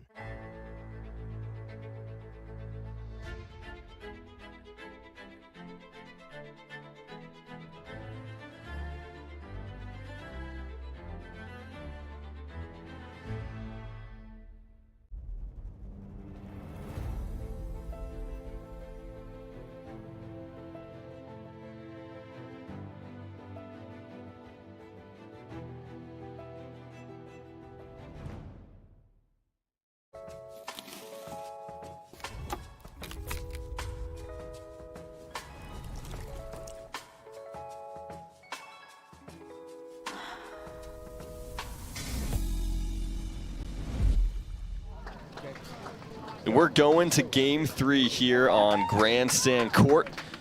Mixed doubles winner of this one on to the quarterfinals. We've got the 7 seeds, Catherine Parento and Christian Alshon, taking on Hurricane Tyra Black, Dylan Frazier, the 10 seeds.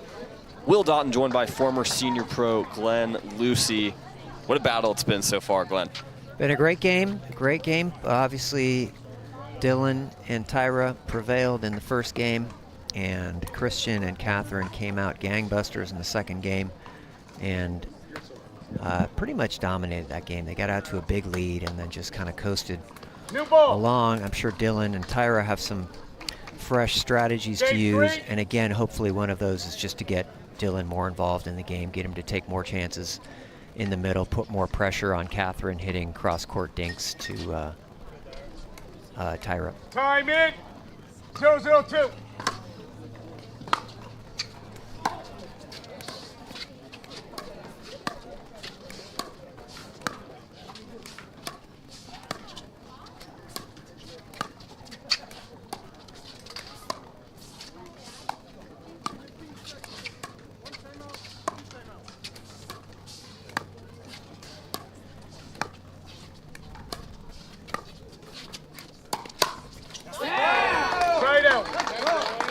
And Christian, to be fair, has caught him a couple times with that speed up, but certainly Dylan's not thinking about anything else but the fact that it's coming.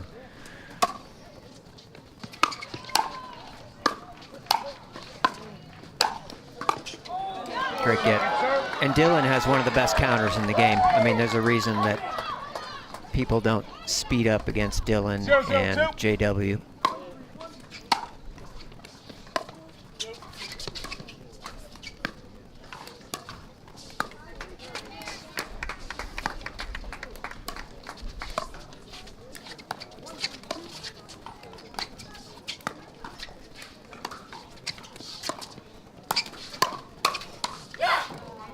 And just bad luck there. There was a net ticker there that I don't know exactly how it affected the point, but I know it affected Dylan negatively because he was right in it.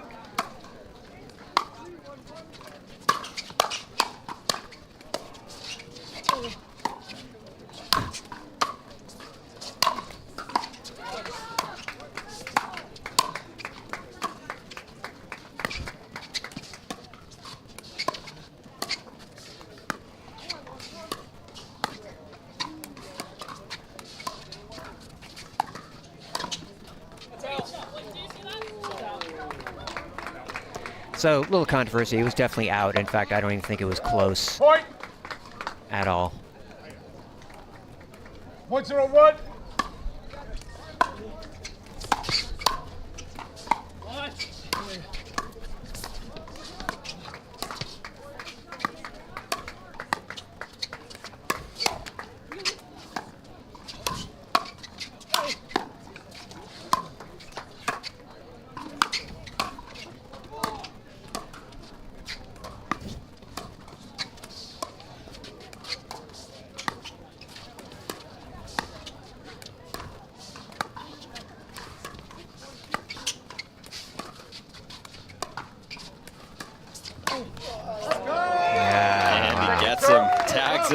Great point.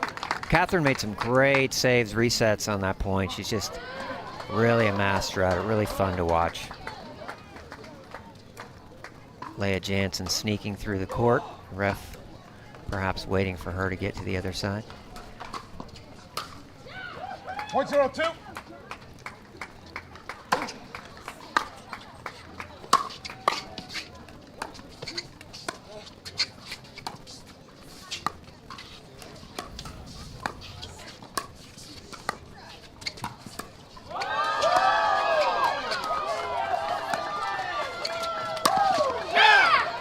ATP from Catherine Parento gets the job done. What a shot. Yeah, I don't know if we've seen one yet in this game, but Tyra just got the ball a little bit too wide.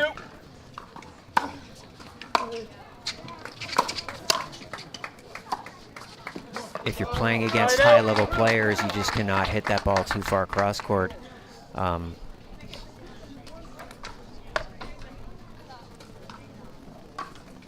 0-2-1.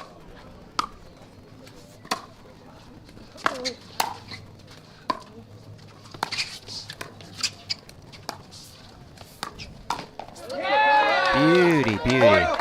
And yeah, I feel like she could use that a little bit more often. You know, even if she's not attacking, which she did on that ball, you know, every 5 or 6 balls or so, hey, at least hit one down the line there. Because every time she hits the ball, he's making a move towards the middle, even if it's slight, in anticipation of a possible attackable ball. And boom goes the dynamite. Dylan comes in there and hits 3 shots in a row, all within about 1 second, and puts the final one away with an exclamation point. Knotted up at 2 early in the third game.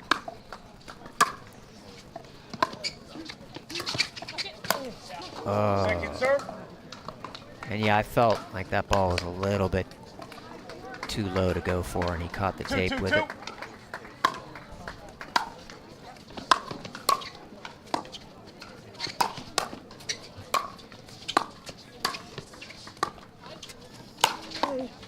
Wow.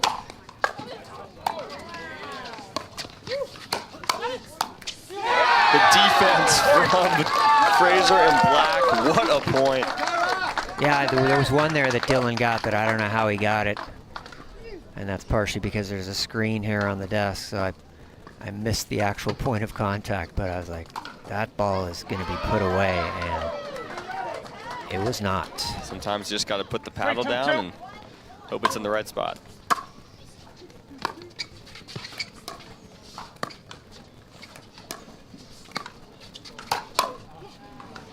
And that's a nice attack. And I see Connor Pardo has joined the crowd here, founder of the PPA and still a crucial member. And that reminds me, I knew his dad when we were kids, and he said his dad's here at the tournament, so I need to find him after this match.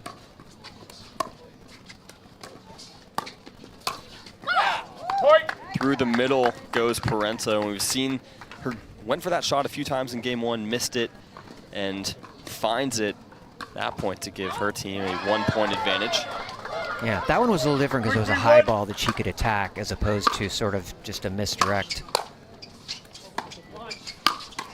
Boom. And that's the first ball I've seen Catherine not reset in a while, and there have been many balls all as difficult as that one was.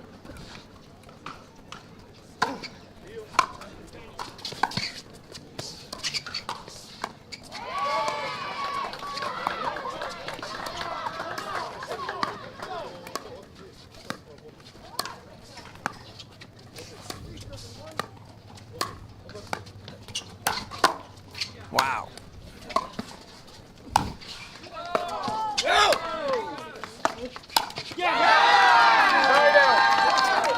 Too much defense. Dylan keeps going to the well and coming up with something crazy because Christian smartly keeps going behind him and keeps going at a really sharp angle cross court. Very exciting, great game here in game 3.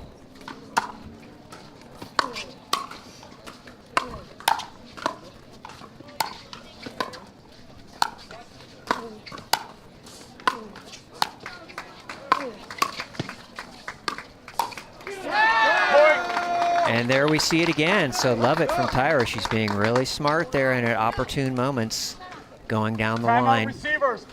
And I think she's catching Christian leaning just a little bit. I was just thinking about Catherine Parenta. So I met her at Nationals 2017. It was the last year that they had it in Arizona. It had quite a run there.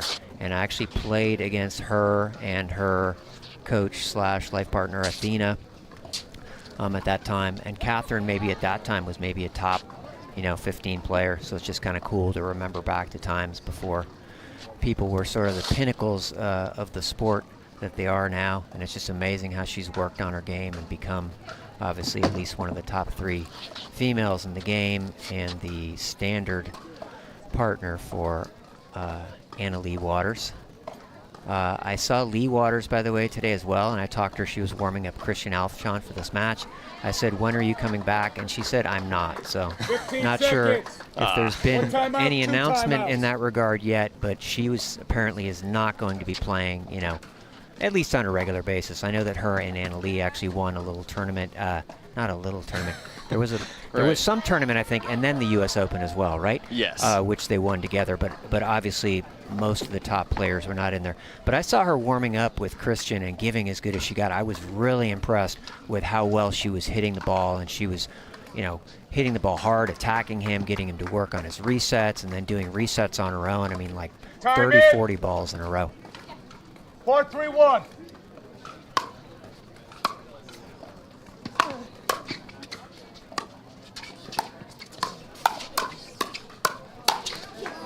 Second serve. Big point out of the timeout for Parento, and Alshon brings up second serve, looking to get the side out. 4-3-2.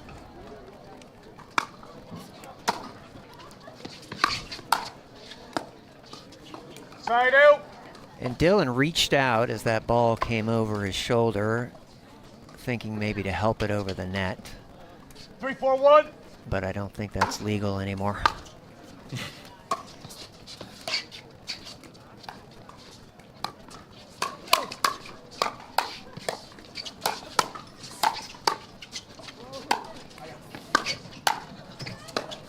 Wow.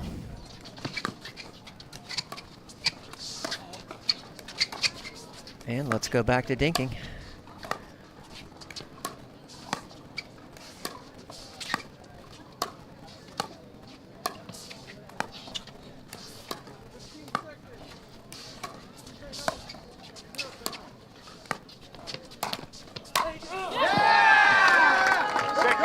An incredible point from everyone involved, and you hate to see it end with a net cord.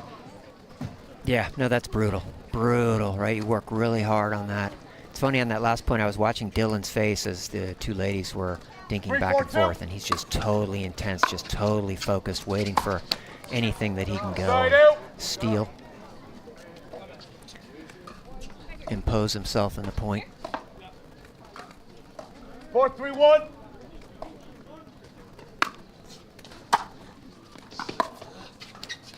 Second serve. So as most of you know, the players are stacking, meaning they're keeping the male in the ad court, and they're still checking each time, even though they're doing it every time. You're seeing the players saying, hey, is this good? This is what I'm doing.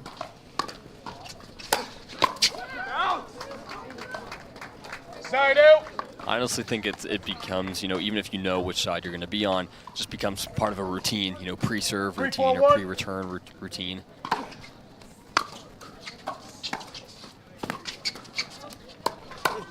Just one final check to make sure you're both on the same page. Yeah, I mean, whenever I do it, and I play with a buddy of mine, Jim Jenkins, all the time, who's a lefty, so we always stack. And, you know, all of a sudden you're not concentrating for a second. And I played a lot of mixed doubles, you know, senior pro back in the day. And if you didn't... 4-4-2.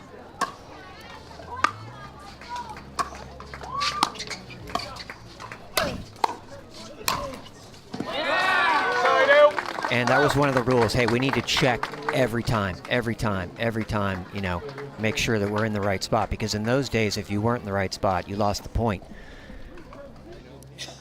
And regardless of that, it happened many times, and sometimes more often in certain matches where it just killed you. You know, you're playing a 15-pointer. 4-4-1.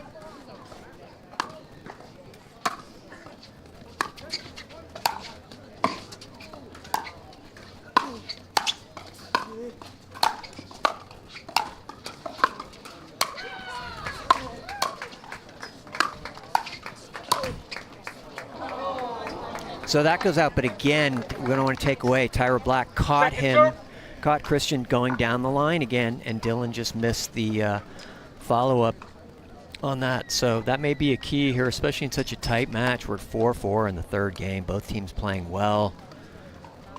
And this game has been progressing very slowly compared to games 1 and 2. Just shows you just how hard it is to come by points at this level when both teams are on. As Frazier finishes another point. Yeah, that's going to be key here. Which man can impose himself more, take away some shots, and do something with them.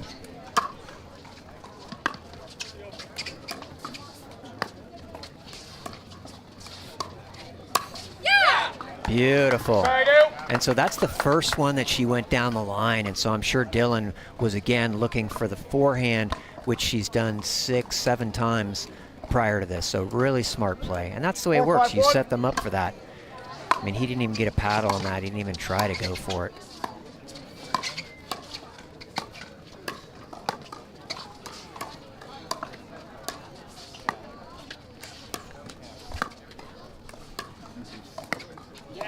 Point. And tied up again. Cannot get any closer here in game 3.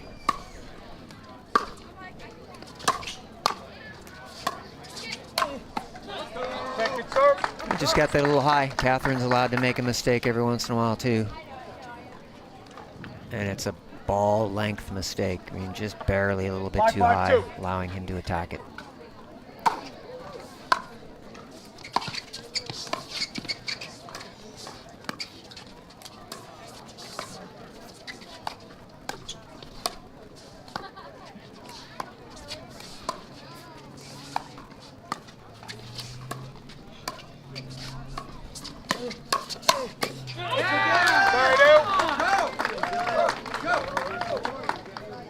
Good sequence there from Frazier.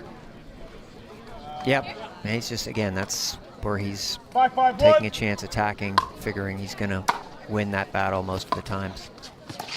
Point. Timeout. Change ends. 6-5-1. 1 minute. And that's a ball that dipped there a little bit too much, and it's hard to tell sometimes, like, where's that ball going to land? You want to take away time and space if you can by taking a ball out of the air, but all of a sudden that ball dips a little bit more than you want it to, and now you're having trouble just getting that ball back over then. But that's a rare miss by Christian Alshon as well, right? He's played really, really well, especially after the long break where you might expect him to have some rust or something like that. Very impressed with how he's playing. I think he's playing, you know, almost perfect pickleball here. And so they're down 1 point here. Still anybody's game. It's always nice to go into the side switch with the lead. And so I'm sure Dylan and Tyra are excited about that. Especially good to be on a first serve as well. You know, it's a little different to get on there when you're on if you're on your second serve, there's a lot of pressure to, you know, try and get at least one more point, but they've got 2 serves to work with here, so 15 seconds. They'll be extra motivated to try and extend their lead. Totally, totally. By the way, Catherine asked me to mention a couple people that she's in partnership with that she's super grateful for, and that's Skechers and Selkirk, and obviously Dylan's playing with the Selkirk as well. Definitely quality equipment. Time in. 6-5-1.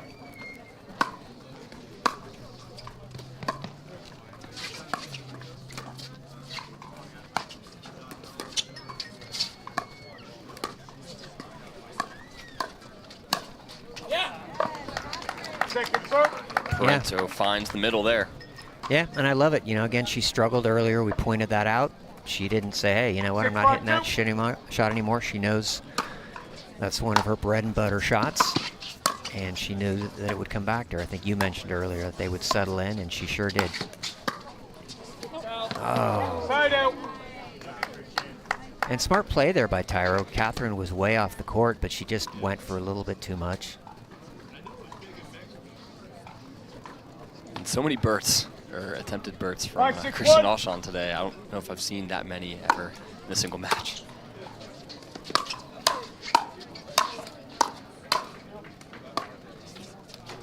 Whenever I play in a match where somebody on the other side is successfully poaching consistently, I'm like, hey, stay on your side.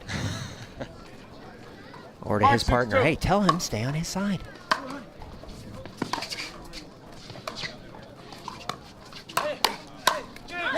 Wow.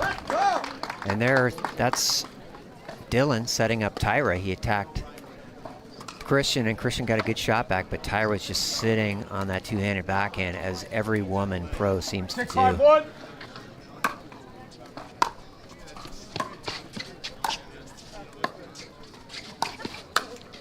Second serve. And Dylan's not going to miss too many of those. As a friend likes to say to me, he makes that 10 out of 9 times.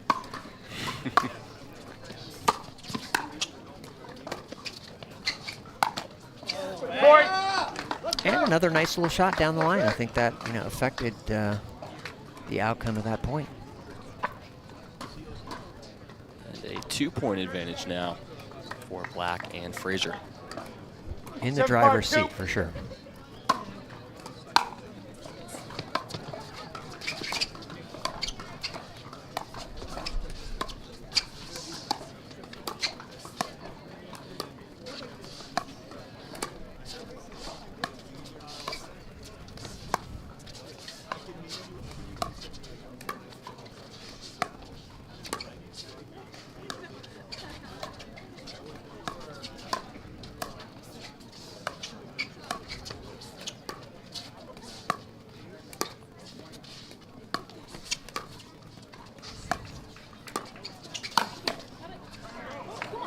And there it is. I just focused on Christian Alshon that entire point just to see what he was doing. And he's just constantly looking, waiting for a ball that's just a little bit too high. And I also noticed him stay down the line a couple times where he was worried that Tyra might speed one up down the line.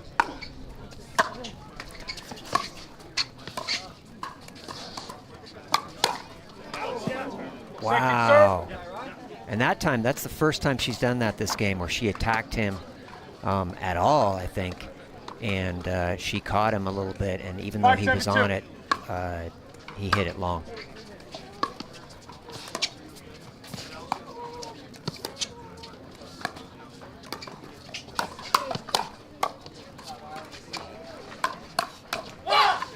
And there, Catherine getting the best of Dylan there on that one. She's got great hands, world class, obviously.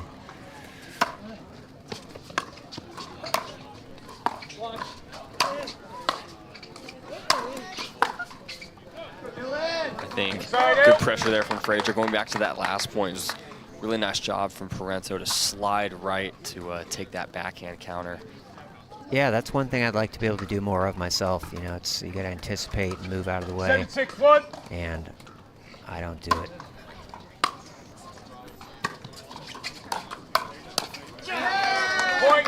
And Dylan's ready for that one. And one little tip too is when you do attack somebody, be ready for the ball to go out. A lot of people hit out balls on the next shot because they're desperately scrambling to counter it.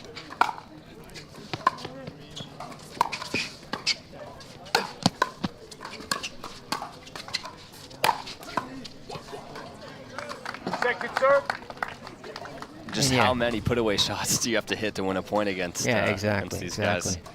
And Christian's everywhere, so to Christian I say, stay on your side. 8-6-2.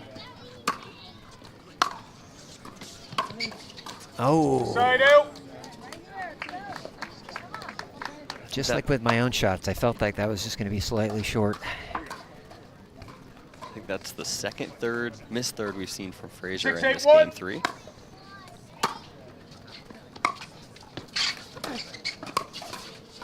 Second serve. 6-8-2.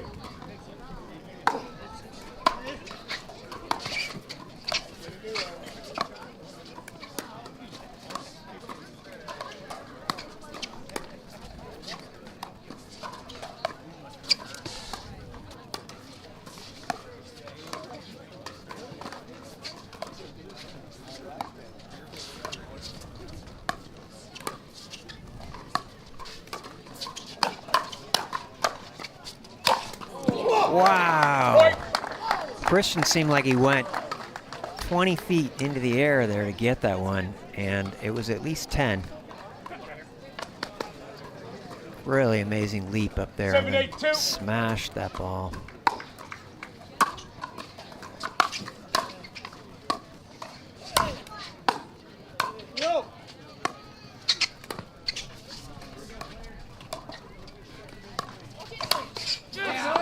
And that's one that Catherine wants back as well as she's played. That was a mistake there, left that ball too high.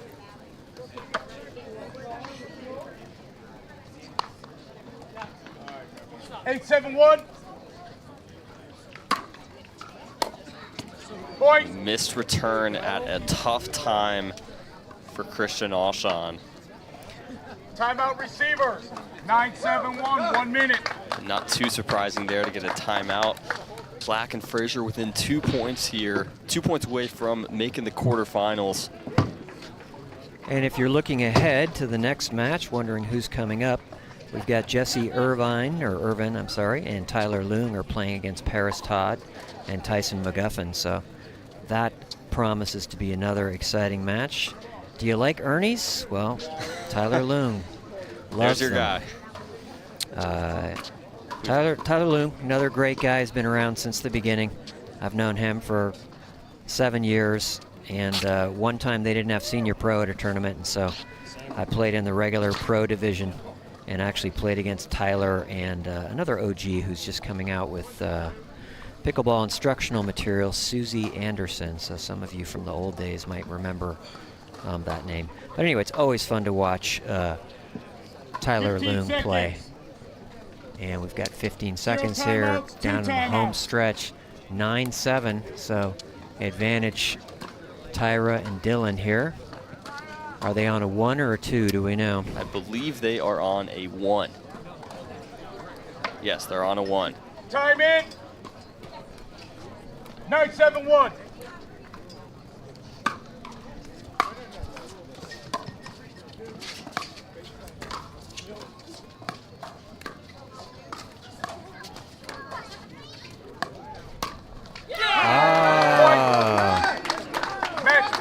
And what's the word for that? Touché, because that's the word that Catherine has used at least 3 times to perfection. And again, for the first time, Tyra just pulled that out of her bag.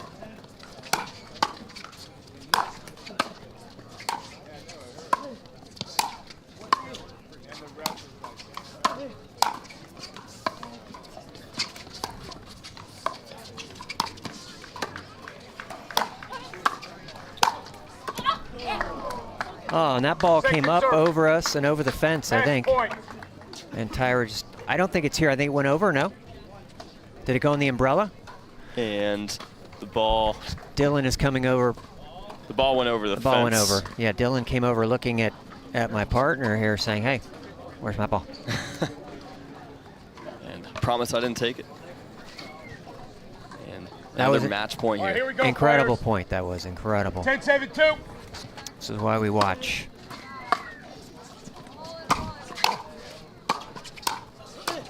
Oh, and again, Tyra goes down the line, and Dylan actually had a ball that he could attack and just missed it. So, life for Christian and Catherine.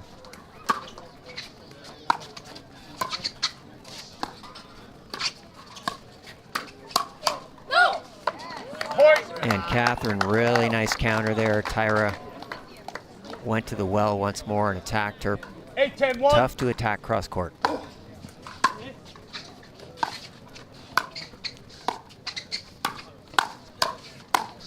Oh.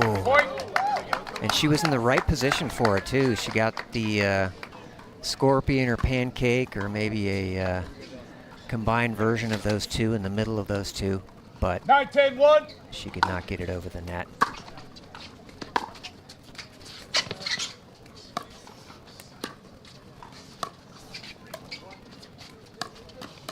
Oh. What a response here for Parento and Alshon. They saved 2 match points, and then they win 3 points in a row on their serve. They're still on a 1, and we'll get a timeout here from Black and Fraser. What a response from the number 7 seeds. Yeah, they just hung in there, and obviously there were 2 match points, I believe, so anything could happen in those. I mean, a little bit of bad luck, too, creeps in those situations. Yeah, you can see, I can see Catherine's breathing hard, so I know she's working really hard out there. Well, especially late in game 3, the sun fully exposed, not really a ton of shade on the court at this point. Fully operational sun we have here. 10-10, so that means 11's not going to do it here. We're going to need to go to at least 12. We call this bonus pickleball here, that we're going to get points beyond 10. Certainly not complaining with the caliber of this match. 0 timeouts, yeah. No, this is a great match. This is everything that we hoped for. And yeah, I'm surprised they're at 10-7. It just looked, because I believe it was a 10-7-1, right? It was 10-7-1. 10-10-1. Now 10-10-1.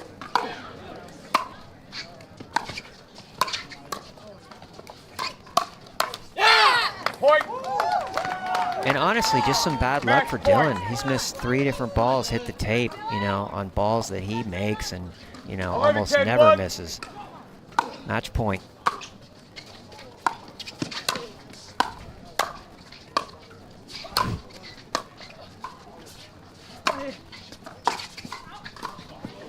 And Dylan, wisely, I'm sure it was tough for him to do, but let a ball go just long from Christian. So again, match point, and obviously 11-10-2. Tyra and Dylan need this one.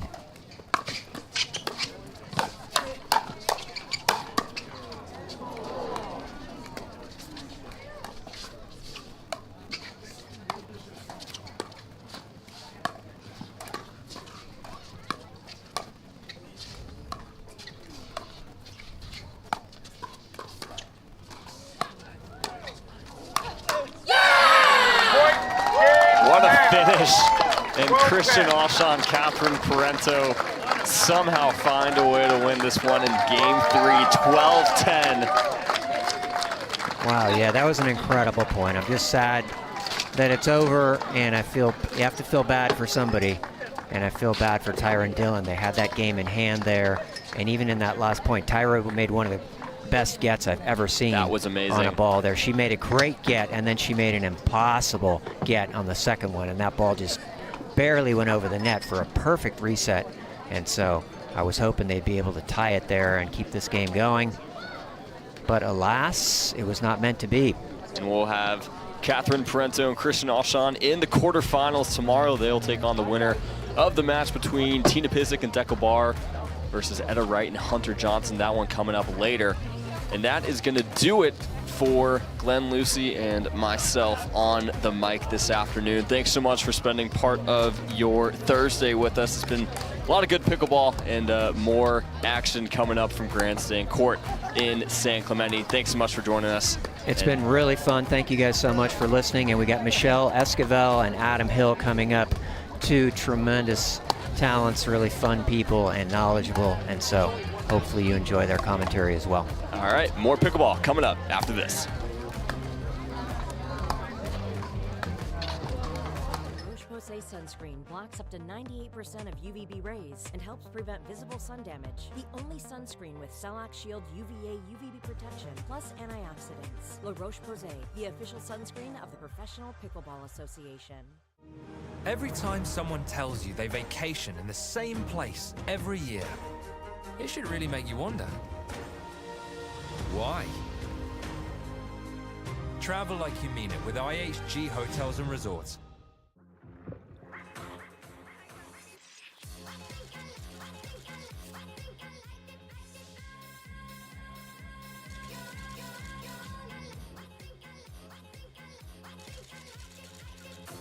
Typical insurance for every senior. I'm not actually a stereotypical senior. I just play one in cheesy health insurance commercials. In real life, I have Humana because they see me, listen to what I need. It's refreshing. Humana. Introducing Skechers Pickleball, the official footwear of the Carvana PPA Tour.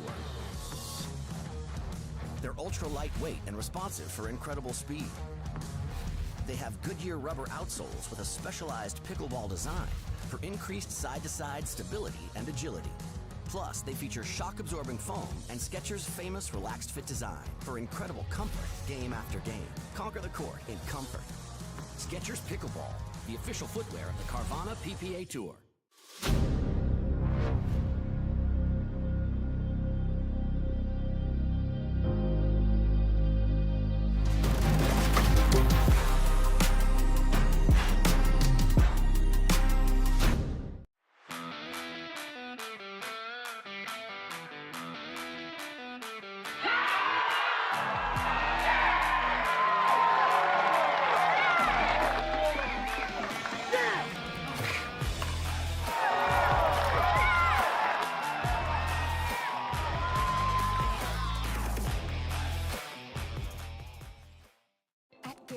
Rate, we understand that life is about more than mortgages.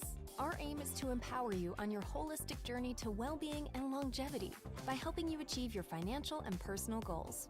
Our new completely free Rate app focuses on community, nutrition, and exercise, as well as offering a variety of financial tips and tools. The Rate app was built to support your mind, body, and spirit, helping to simplify your life and reduce your stress. Download the Rate app and start living your best life. This is what you're waiting for. People ready to ride. I think I'm ready tonight. I think I'm ready tonight. This is what you're waiting for. People ready to ride.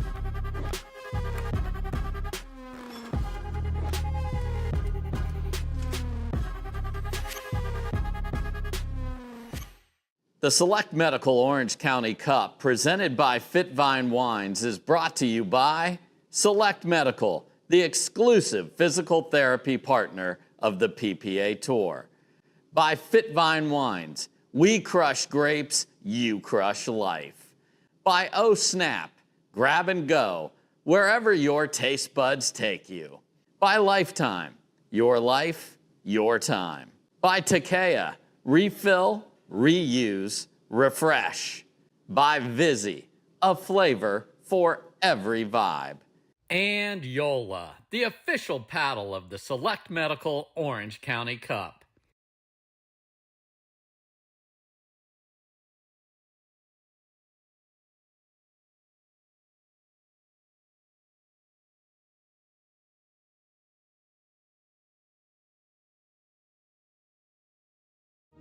Every time someone tells you they vacation in the same place every year, it should really make you wonder, why? Travel like you mean it with IHG Hotels and Resorts.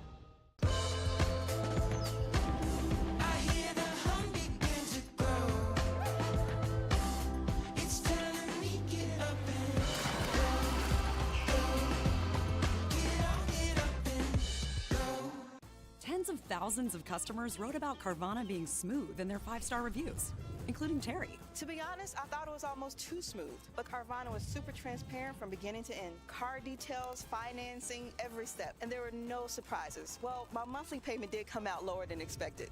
Then I got to pick up my Mustang at the vending machine, and it was so fun and exciting, I did a little dance. Trust me, financing my car with Carvana was super smooth. Finance your next car with Carvana today. Wow, it's a new look, and it's looking real good.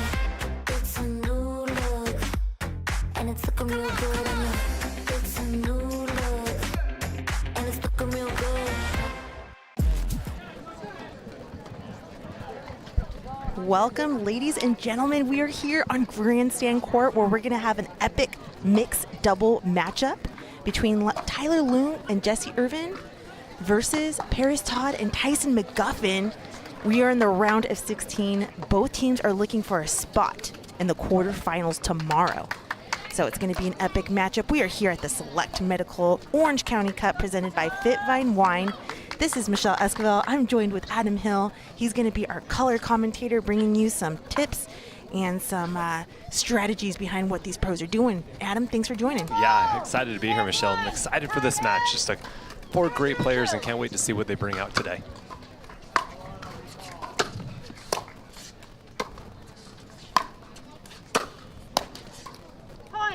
Aggressive play from Tyler Loon. 1-0-2.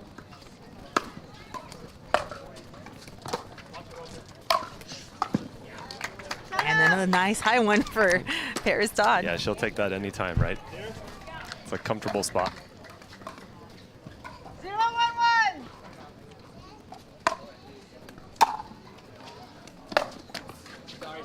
Off the net.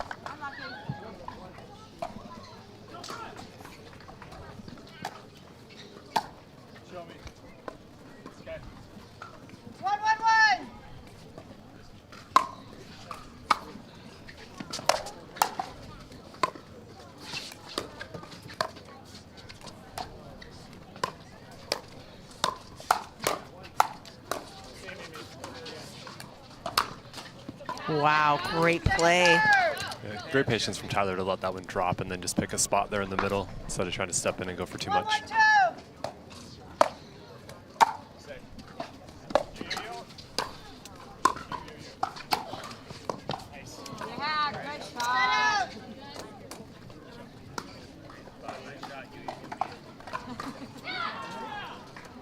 1-1-2.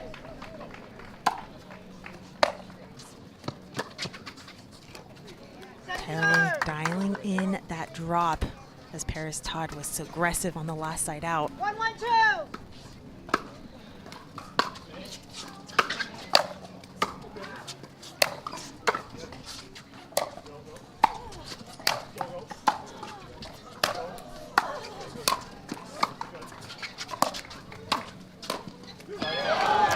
And Tyler Loon, Jesse Irvin couldn't quite get up to that kitchen line. Tell me how important a third shot is in this game. Yeah, it is everything, Michelle. I mean, you have to get established at the line. The team that sits there is the one that's going to win.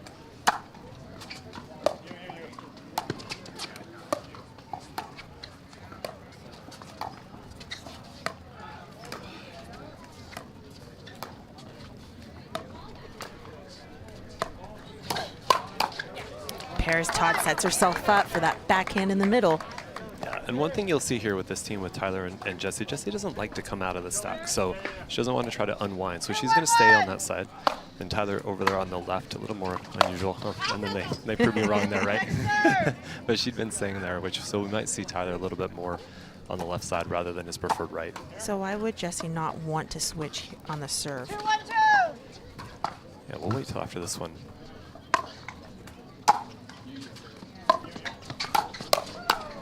Oh, great counter there.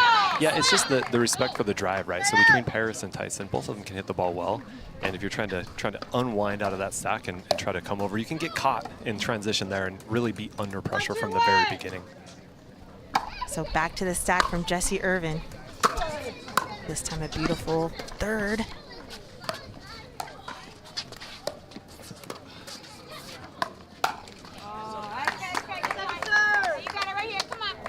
Jessie looking heavenward. She thought she was on that one, but she had it in.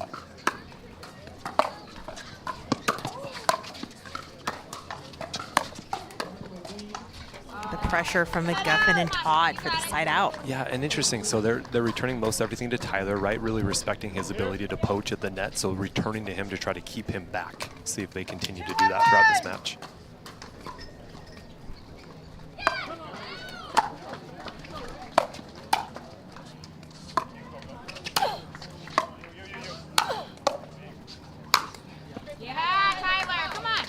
And now McGuffin and Todd trying to find their groove on those thirds. Right? And yeah.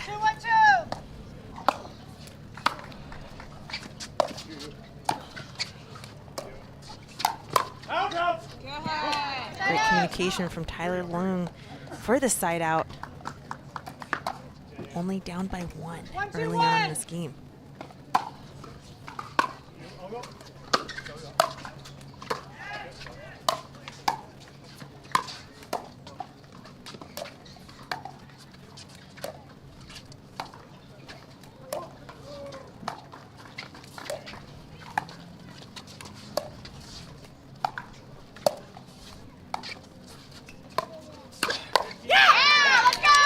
Jessie Irvin working the point. Right, Jessie just really patient over there. I mean, just so steady dinking on her backhand right there. She can comfortably do that for a long time, and then Paris just a little high there at the end.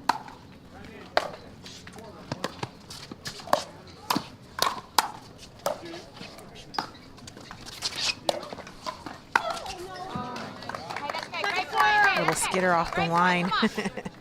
Especially after such a great dig early in that one. 2-2-2.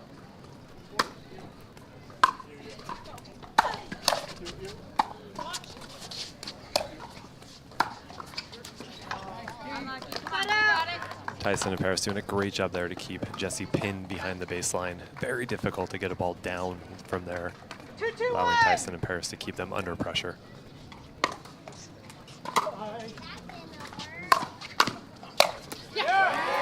Tyson McGuffin coming in with that forehand volley.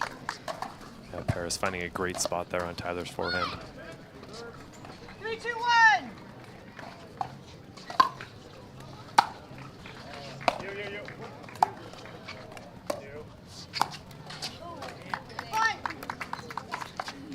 That silky backhand cross court. Sometimes it's not 100% all the time, and that's what makes this a chess game.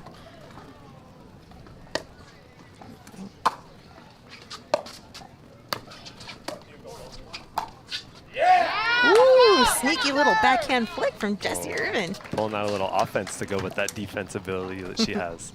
Very nice. 4, 2, 2.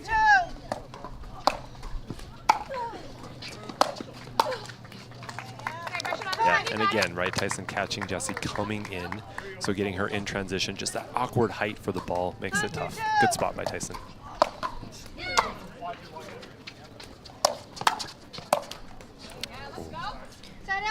So you could see the serves being so big that Tyler Loong decides to stay back on the return on that one. Held his position, right? Yeah, absolutely. Had a short return and recognized it, knew that coming in was probably going to be trouble.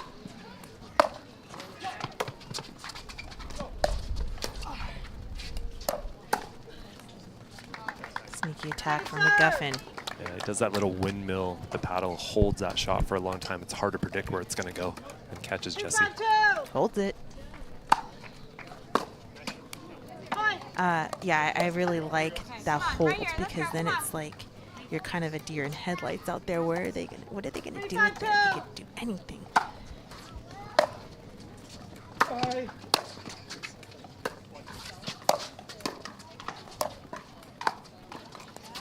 Yeah, for players at home, that is one thing you can really do to instantly make your game a little bit more deceptive. Just when you have time, you always have a little bit more time to hit the ball than you think. Hold that paddle behind it, freeze your opponent a little bit, then pick a new spot. Just makes that attack even better.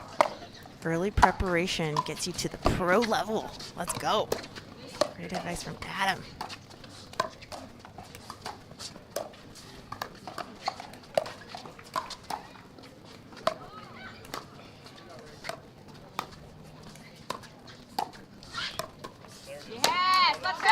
Yes, and I see that they're looking for an exact spot on pairs. Todd, what do you think, Adam? Yeah, it looks like that inside foot is their target.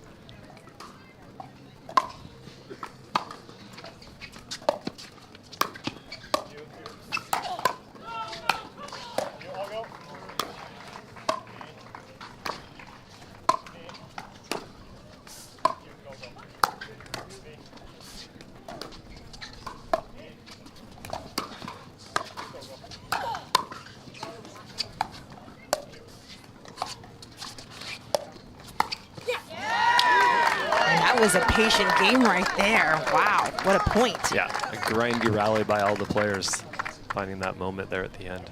Well done by all. 6-3-2.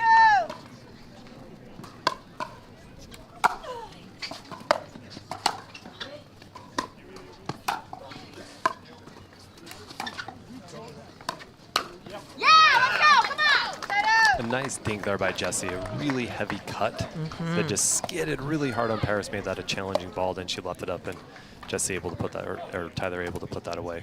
Good combo though between the team.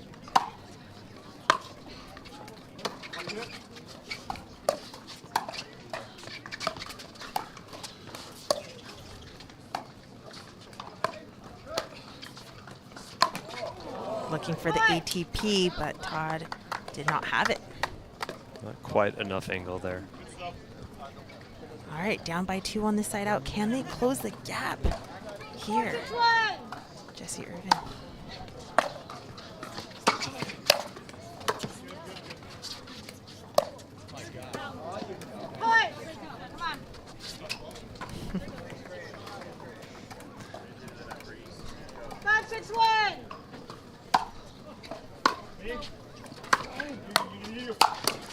Wow, big poach from Irvin.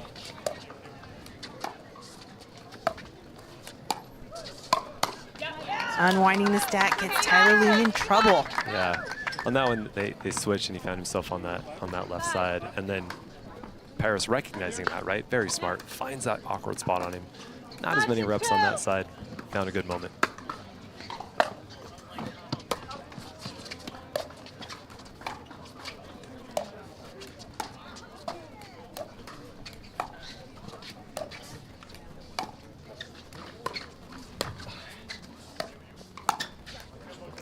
And you see Jessie Irvin push off the line there. Is that a wind factor? Maybe the ball's blowing in, or are they just doing a really good job of applying pressure on that dink? Yeah, I think that they're definitely getting it, that really in-between ball that's sliding into her. So she's in between whether to take it out of the air or take it off the bounce. Good dinking by Tyson especially. Yes, let's go, come on, perfect.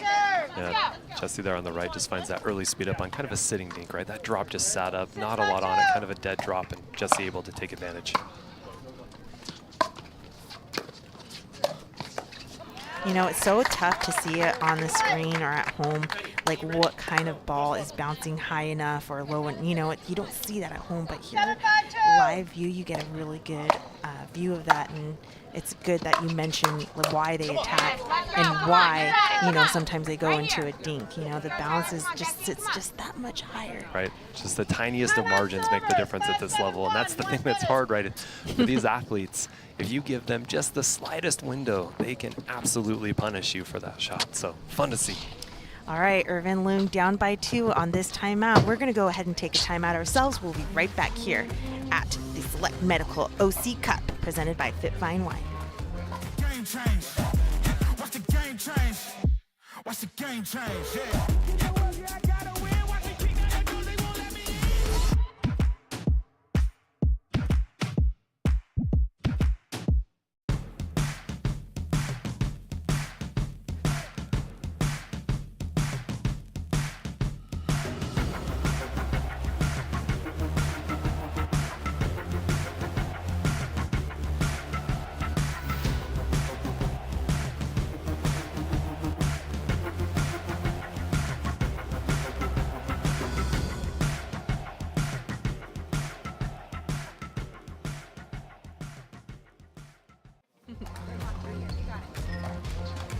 Welcome back to the Select Medical Orange County Cup presented by FitVine Wine.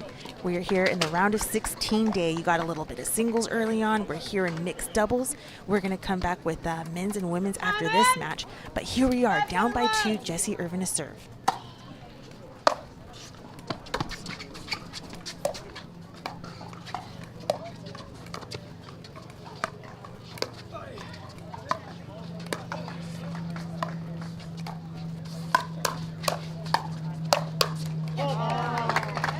Good hands battle there, everybody in it, but just at the end there, just a little bit too much for Tyler to get on top of. See if they can get one here.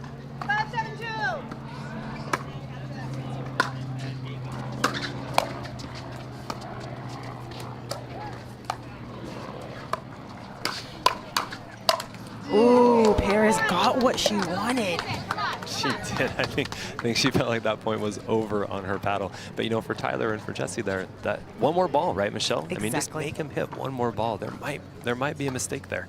That's all it takes if you're ready for that hand battle and if you're prepared. Anything could happen.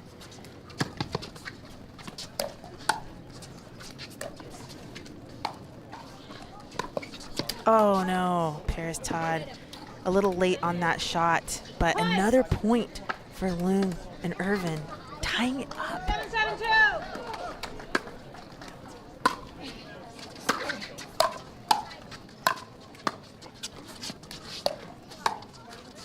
Off net.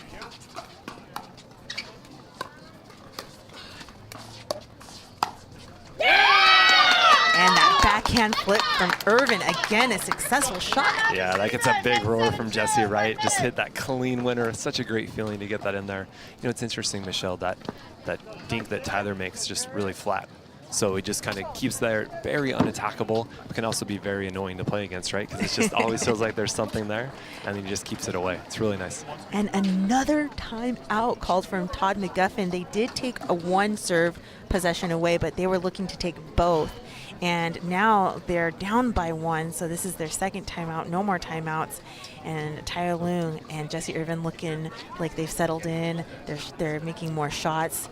And yeah. What do McGuffin and Todd need to do? Yeah, they're definitely starting to find their patterns, right? And like you said earlier, really finding that inside foot of Paris. And I think, you know, James Ignatowicz just talked about this, right? Because he played with Ben in Sacramento and said, hey, like playing the right side, I found out that it's actually really uncomfortable and annoying when you get dinked on that inside foot over and over. And it doesn't seem like much, but that little ball that's just a little bit annoying on right there can be difficult. And we've seen a couple of dinks that have come back up from Paris there. So we'll see if Tyler and Jessie stay on that. And for Tyson and Paris, they need to find a way to get Tyson, I think, a bit more involved in there to really take over the point. I would definitely agree.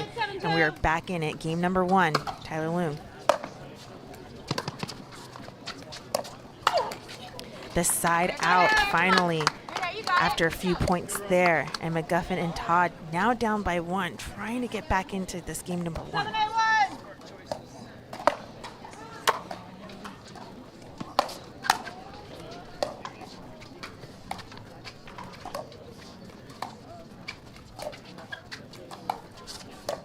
McGuffin coming over like you said. Oh, but the lob goes out. I like it. I like it, Adam. You're calling it. There he is. He's trying to figure out a way to take a little bit more. And that's what we wanted to see, you know, just a little bit more patience.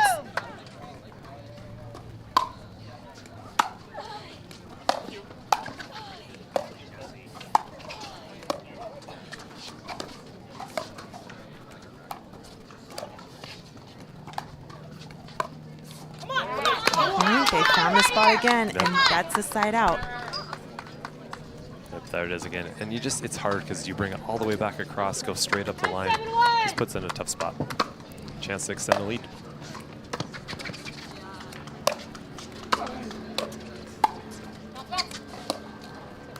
Just wide.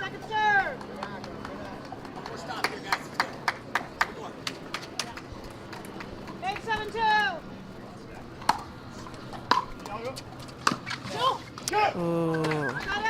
Tyler a little frustrated there again on his third. Still trying to dial it in. Yep. In the late end of game number 1.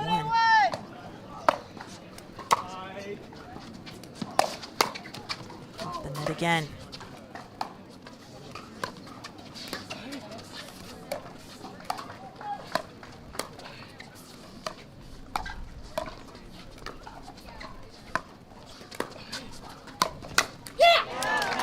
Todd found something new. Tell me about it. Yeah, so on that one too, she pushed Tyler wide, and then Tyler tried to bring a ball back wide against her, and then she caught him in the middle as he was coming back. It's well played to get him moving around. Uh-oh. And because of that, it gives them just a little bit more momentum here, so now they're ahead by 1 on the side out. 9-8-1.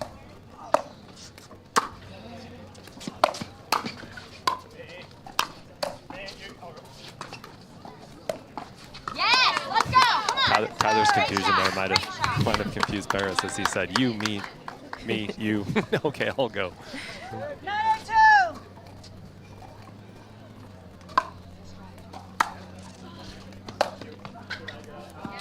And the drive is just long for McGuffin. Come on, right here. Good lead from Jessie. I mean, one ball out right there.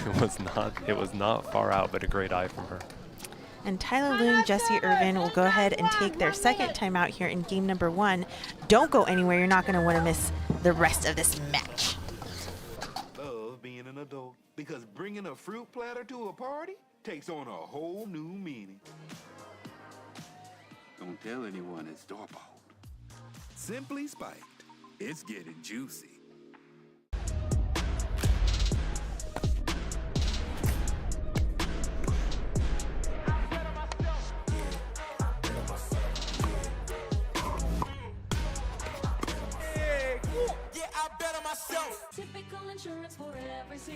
I'm not actually a stereotypical senior. I just play one in cheesy health insurance commercials. In real life, I have Humana because they see me, listen to what I need. It's refreshing. Humana. La Roche-Posay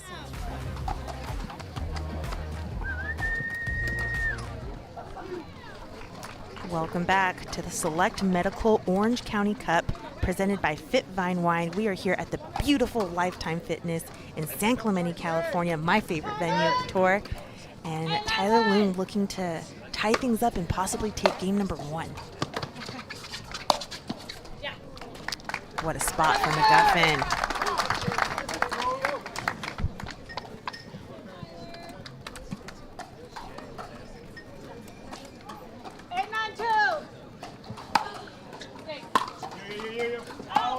And that return is just long. We traded them, right? So Jessie hit one out for them. Now Paris hit one out. So they're kind of even.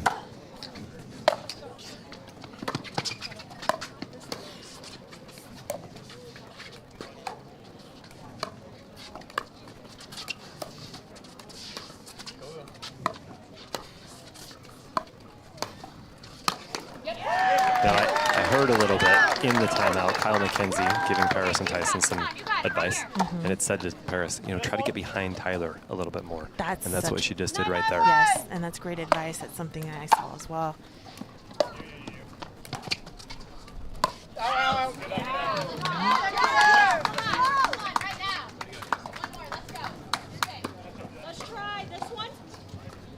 A little impatient there from Paris Todd. Tyler and Jessie going to switch here. Yep. Great return there on the switch. Very crucial to get it that deep. Well done by Tyler there. All tied up. 9-9-1.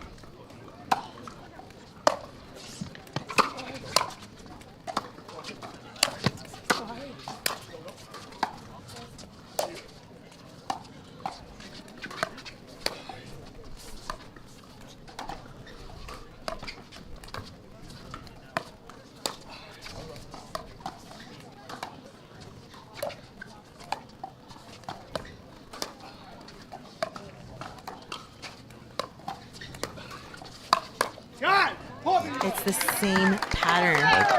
You can see the change that Paris has made, really dinking now to Tyler's right foot, right on that outside, and trying to make him kind of stretch and hit that backhand cut dink, and then looking for anything to be up that she can then attack down the middle.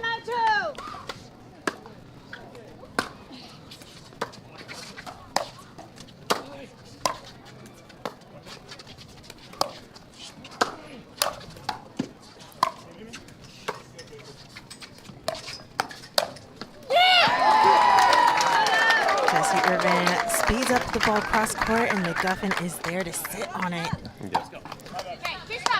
Yeah, that diagonal speed up is a little dangerous, right? Because it kind of exposes your partner. You bring that across, and then they can put the angle back behind your partner. Very difficult to defend.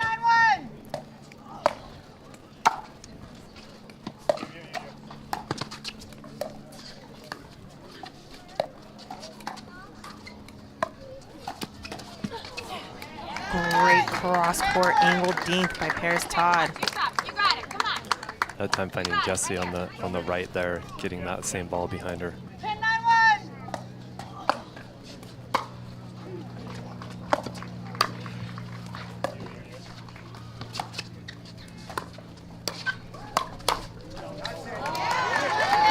And that does it for McGuffin and Todd. Game number 1 in the books, 11-9. That's as close as you could get here, folks. We're going to come back with game number 2 here at the Select Medical Orange County Cup presented by FitVine Wine. Don't go anywhere. Roche-Posay sunscreen blocks up to 98% of UVB rays and helps prevent visible sun damage. The only sunscreen with Celac Shield UVA UVB protection plus antioxidants. La Roche-Posay, the official sunscreen of the Professional Pickleball Association.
Welcome back. We are here at the Lifetime San Clemente facility. How gorgeous is it here? You live here, don't you, Adam? I do. I live here. This is my hometown and my home club. So such a pleasure and a privilege to be able to teach here and to play here.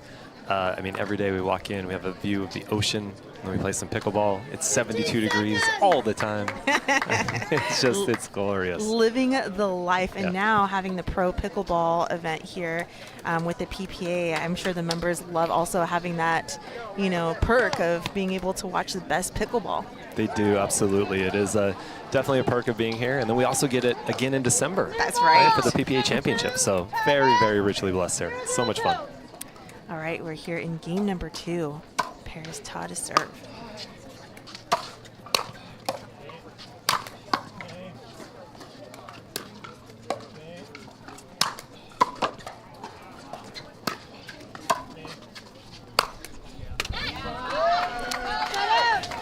Well, Michelle had to think quick there as we took a ball into the booth.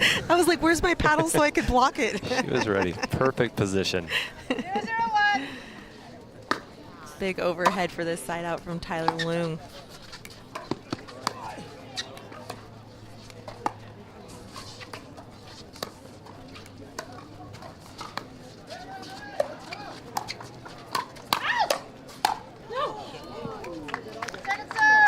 Yeah, maybe a couple high balls there. And Jessie trying to tell Tyler to leave it out. But one thing I think we want to keep watching is Paris is doing a nice job now moving the ball around on every dink, really finding spots. So we'll see if she keeps that up. Yeah, they're definitely utilizing that game plan that they had in game number 1 and bringing it over to game number 2 right off the bat. And great work for finding that in game 1.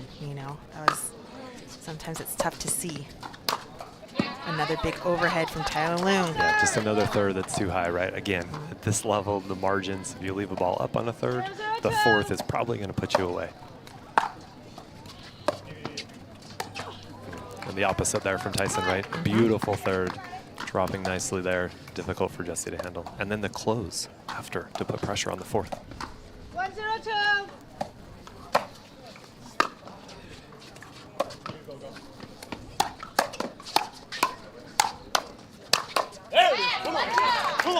Paris got her paddle on it, but too big from Tyler Loon for the side out. And it's a little windy, not too crazy, but it does have a little effect on this wiffle ball. Yeah, starting to see just a little bit of movement in the ball, right? 111.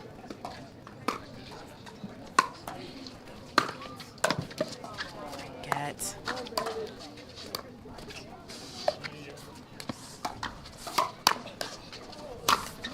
I mean, so good from Tyler right there. To see that on it, get the first one in, and then able to put the second one away. I mean, Paris picked a pretty good spot, but Tyler was ready for it. 211.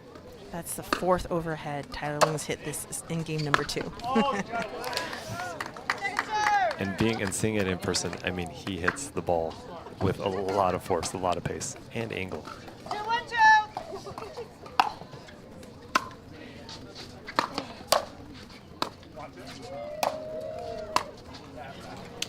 Set up.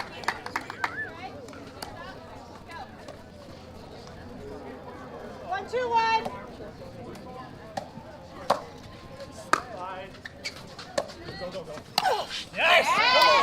Nice reach in by Jessie there. Again, fourth a little bit high, but Jessie able to kind of go into one leg, reach in, extend that reach a little bit more, and then be able to put a ball down past Paris. 1, 2, 2.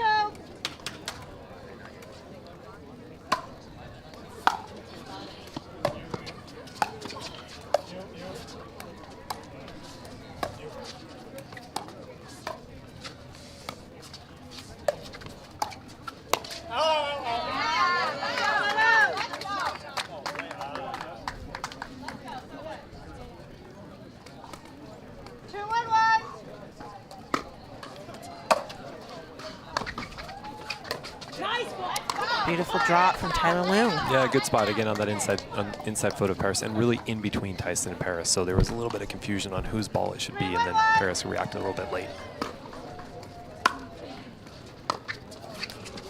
Oh, nothing you could do there off the net. Yeah.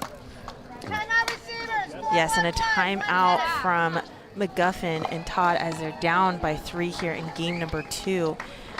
Yeah, I mean, let's talk a little bit about these players. Tyler Loon, veteran of the game. I remember playing my first tournament with him, first nationals with him in 2017. And Tyson McGuffin, another veteran of the game, family man. Both Tyler Loon and Tyson McGuffin are great people, but you know, McGuffin, I remember him out back in 2016 at the SoCal Classic that used to be played at the Bobby Riggs. And this was before there was actually pro tours.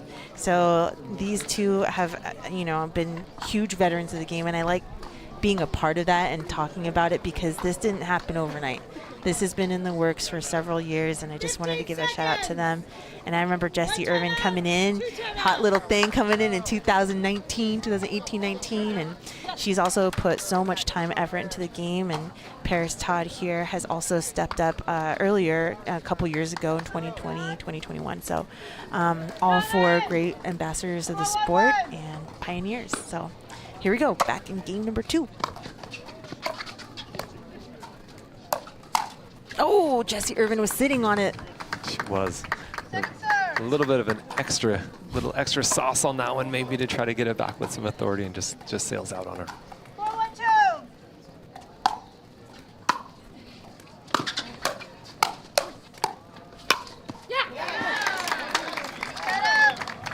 And the timeout works for the side out. Paris Todd, Tyson McGuffin down by 3. Let's see if they could get back to their strategy to close the gap.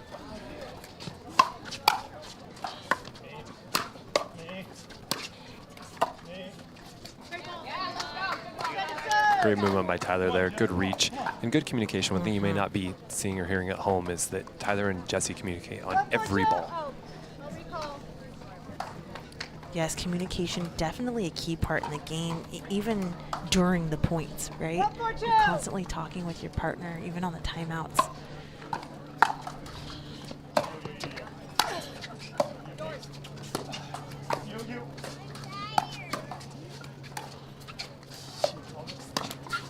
Off the net.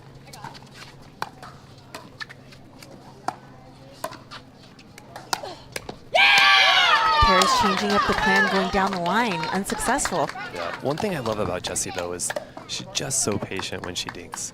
She just takes, it seems like, just seconds of time every time to wait and see exactly where she wants to put it. So calm.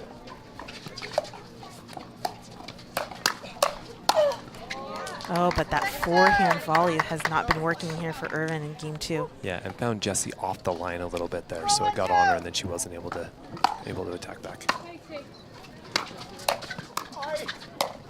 Oh!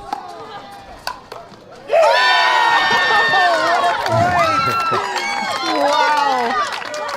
I mean, we had an I formation for a minute. We had Tyson McGuffin off the court and Paris holding down the fort. And then at the end, Tyler able to get that punch down. Still a bit of a miss hit there. Caught Paris a little bit high and cut off the edge of her paddle out.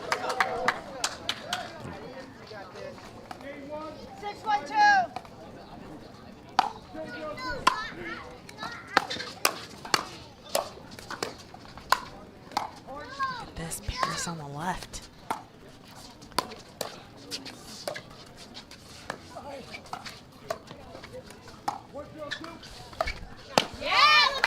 Yeah, we've had that a couple times, really not wanting to come across again when the serve has been deep. So Jessie able to put that serve kind of in the back corner, kept Paris back there, and she didn't want to get out of that stack and potentially get caught like we talked about earlier. McGuffin and Todd down by 6 in game number 2. Wow.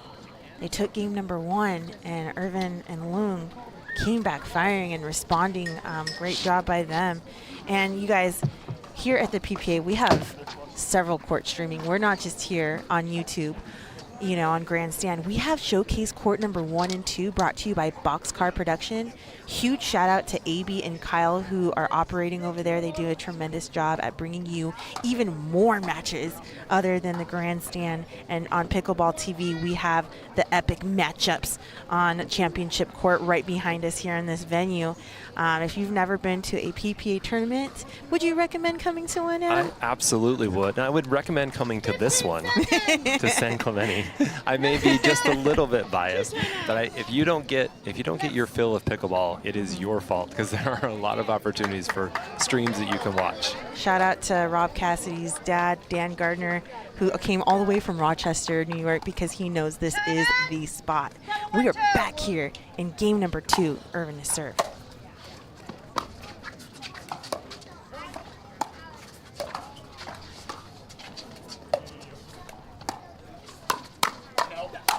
Oh, and there's that forehand volley put away. Really good. And one thing you're seeing from an adjustment that Tyler and Jessie have made is Tyler, instead of trying to take that dink back across, is really now just dinking down the line, right, to try to get away from that pattern that Paris had established before.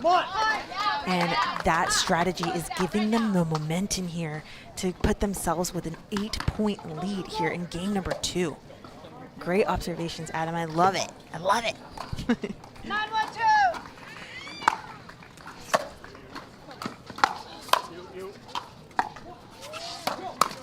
Go, go, go, go, go.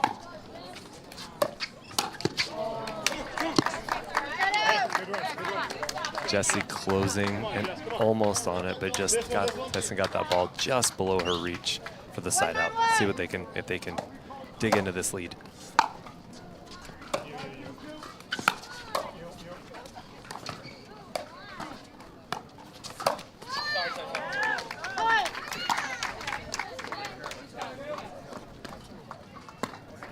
Show me. Yeah. 291. Aye. Aye. Ow, ow, ow, An overhit volley from Paris Todd. They have another opportunity to try to get as many points as possible. This is the time to do it.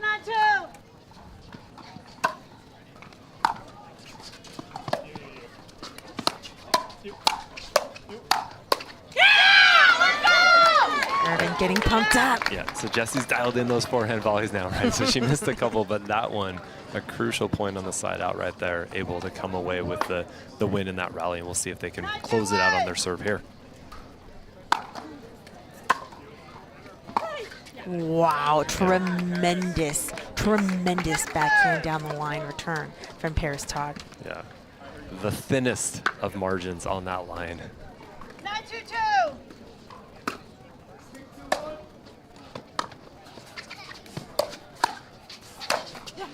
McGuffin finds the spot, and Irvin for that put away. Yeah, hits that outside, catches Jesse on the outside hip, and then does a really nice job to just hit that ball with an angle just off the court that nobody could get to. Great position. Okay, and another opportunity for Todd and McGuffin to gain some points here. The crash is unsuccessful.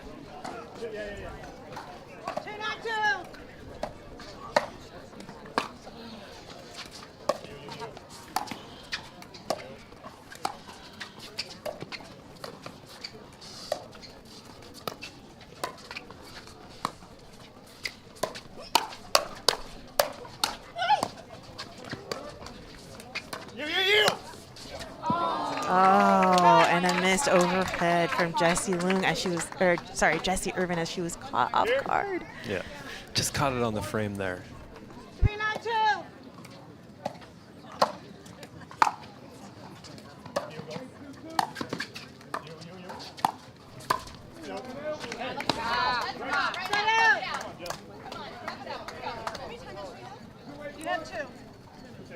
And a timeout is called from Jessie Irvin, Tyler Leung.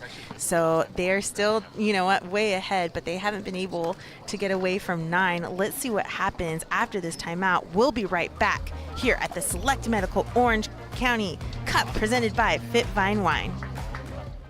Introducing Skechers Pickleball, the official footwear of the Carvana PPA Tour.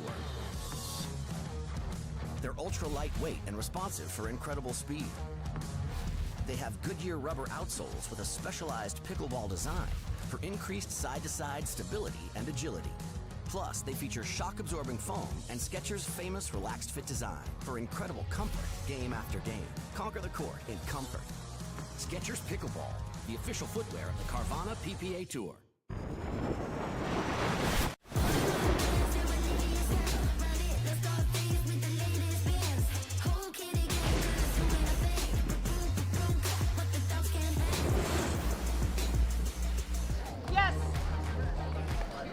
Welcome back. We're here in game number 2 where Jessie Irvin, Tyler Leung are trying to close this out to take it to game number 3.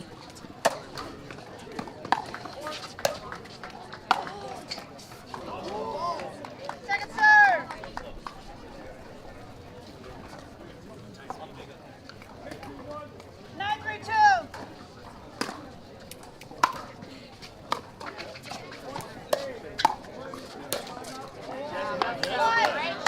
Jessie with a comfortable reset there.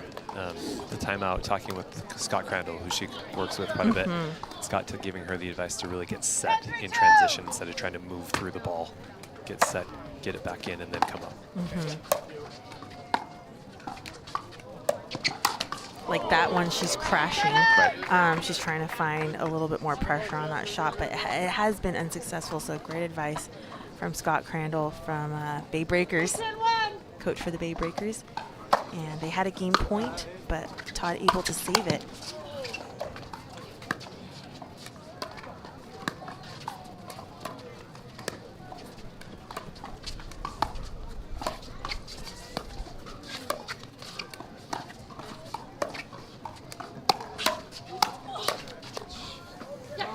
About 3 shots off the net there.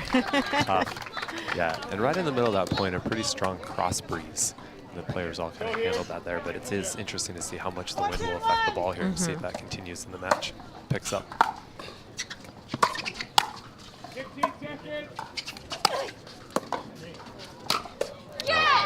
Great setup from Jessie there, and then Tyler able to put it away. And just, again, a little bit of local knowledge. So we do get some of those offshore breezes here in San Clemente in the afternoon, especially. It starts to pick up a little bit for the next hour and a half or so. So may affect this match even in the second and third.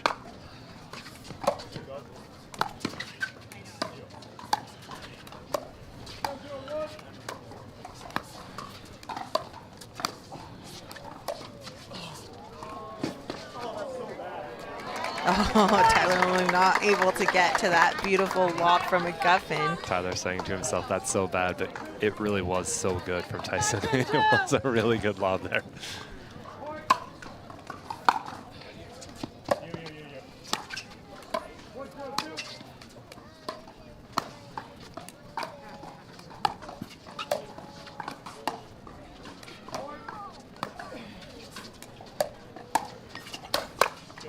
It's in. Me. You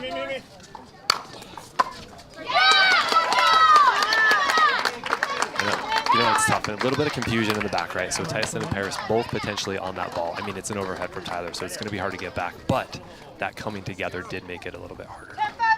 Game Good point spot number in the 2.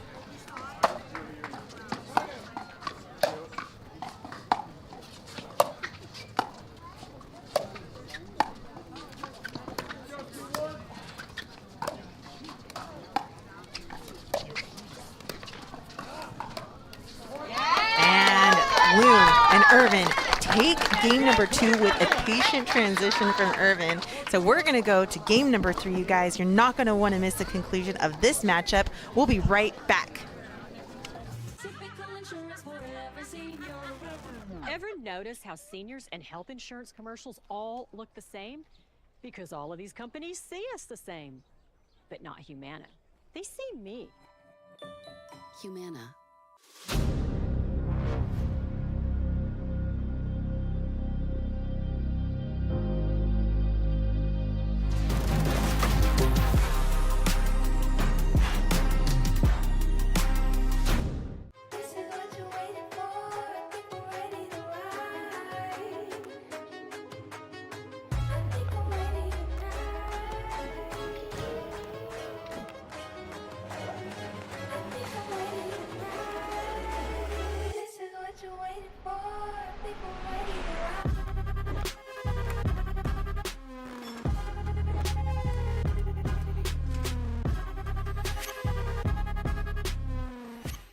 Wow, it's a new look, and it's looking real good. It's a new look, and it's looking real good on you. It's a new look, and it's looking real good. Watch the game change. Watch the game change. Watch the game change. Yeah. I gotta win. Watch the king of the door. They won't let me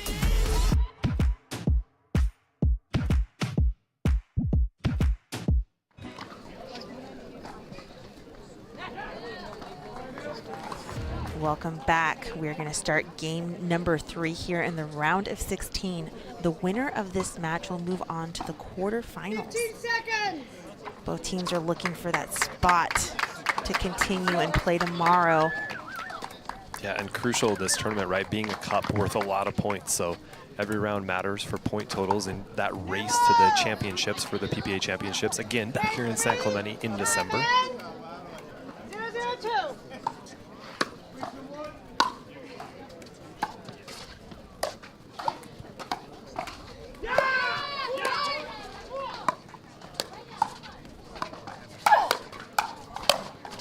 Great hands from Paris Todd off of the paddle of Jessie Irvin. Wow, quick hands.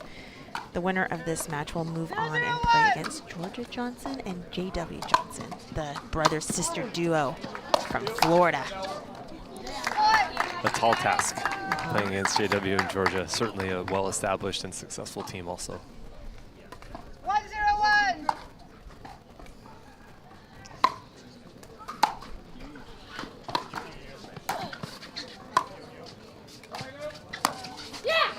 Tyson McGuffin coming in hot. Great movement from Tyson laterally, just moving, sliding across the kitchen. And one thing for players at home too, that ability to just kind of move across laterally without moving forward into the ball to avoid that kitchen fault. Just quality from Tyson there.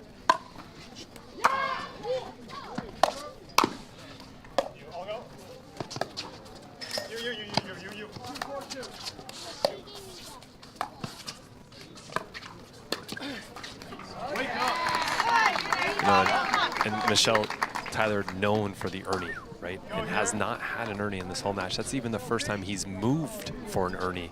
I think Tyson playing against him, being the veteran that you talked about before, definitely making sure that's not a way they get beat.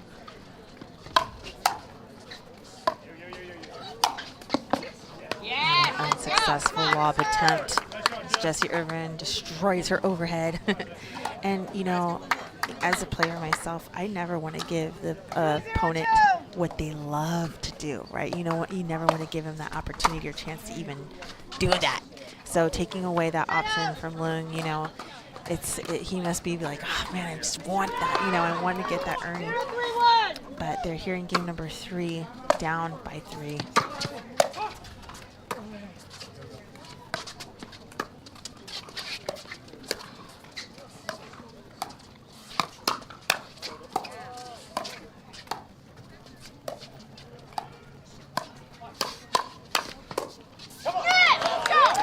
Combo there from Tyler Leung. Yep, fast hands there again. And, you know, Paris again continuing to try to find that inside hip spot, like kind of center of Tyler there.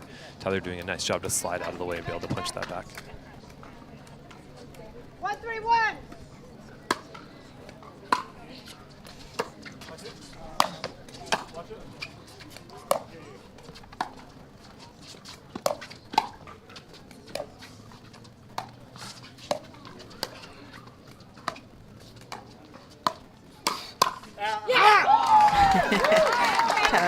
Thought that ball was going to sail wide, but it stays in.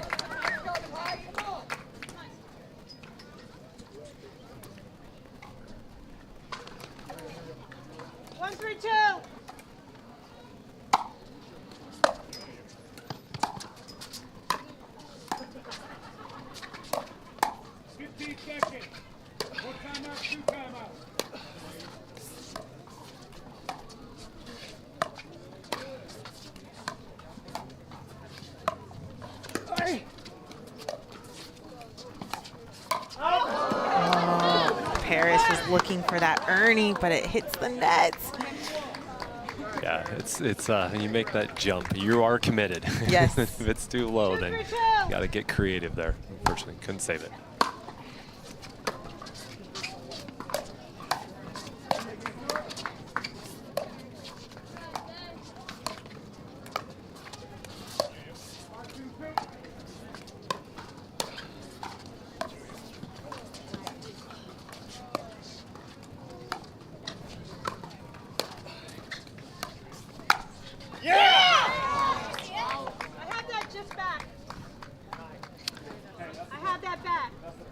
Ball called out. They appeal it to the referees. The referee says that also saw that out. You know, one thing to notice also, Michelle, Jessie tends to play, you know, one and a half steps off the line, right? Whereas Tyler is really crowding the line and up front. But that is kind of her home. She retreats into that spot and then tries to dink from there quite often. Yeah, and then she tries to pull a sneaky shot by stepping in one step at the right time.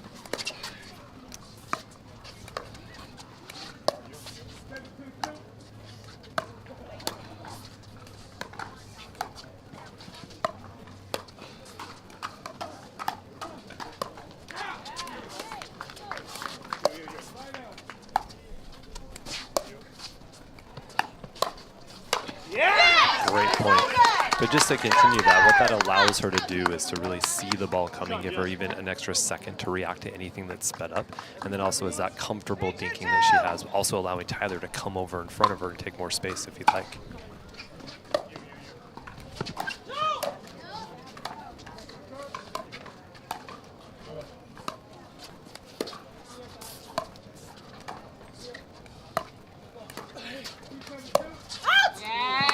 Oh, that was a sneaky move from Tyson McGuffin, but it's just long. Yeah, Tyler ducks right in the nick of time. Ball targeted right up high, but gets out of the way, wins the rally.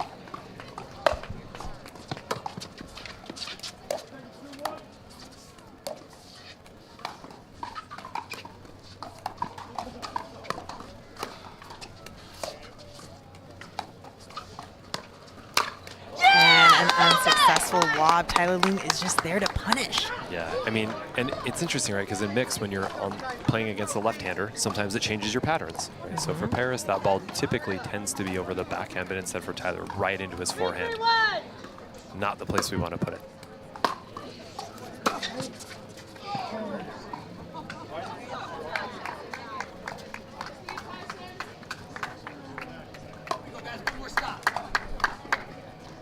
Second serve. 3-3-2.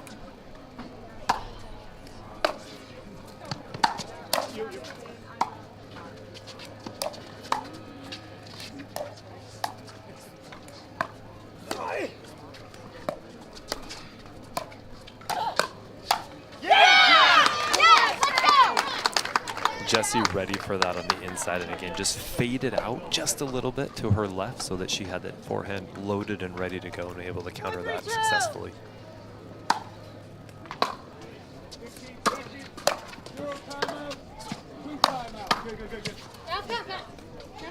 It's in. Oh, Not enough to overrule. Paris called it out. Tyson McGuffin saw it in. So that's going to be a point for Loong and Irvin, as there's a disagreement in the calls from Team Todd and McGuffin. So Todd and McGuffin are going to go ahead and take a timeout. We've had 2 mixed doubles matchups here, and both have gone to game number 3. You're not going to want to miss the rest of this match, you guys. We'll be right back here at the Select Medical Orange County Cup.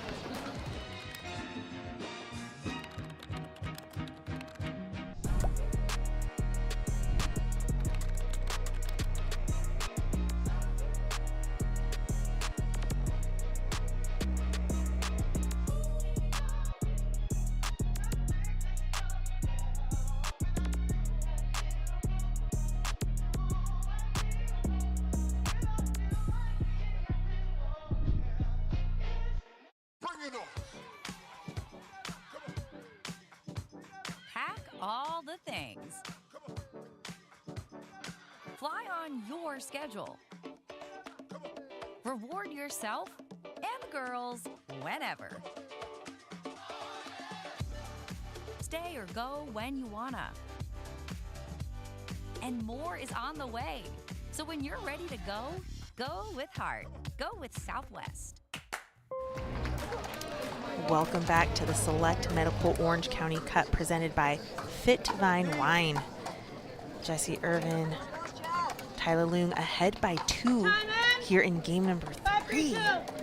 They need one more for the end change.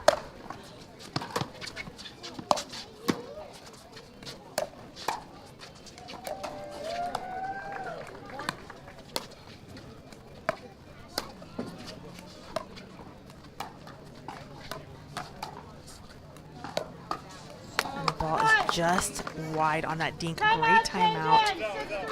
Oh, referee error, but that is a side out, and McGuffin in here to serve and close the gap as they're down by 2. 3-5-1.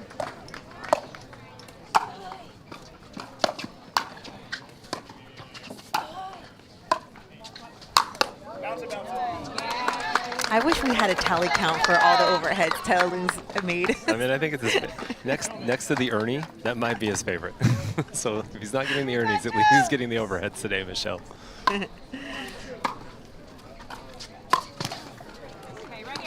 Oh, tough side out as no points were scored, and it is still 5-3. 5-3-1.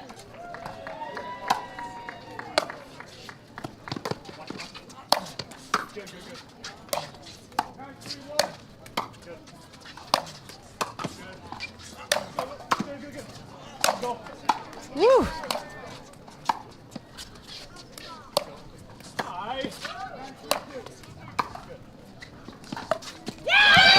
man.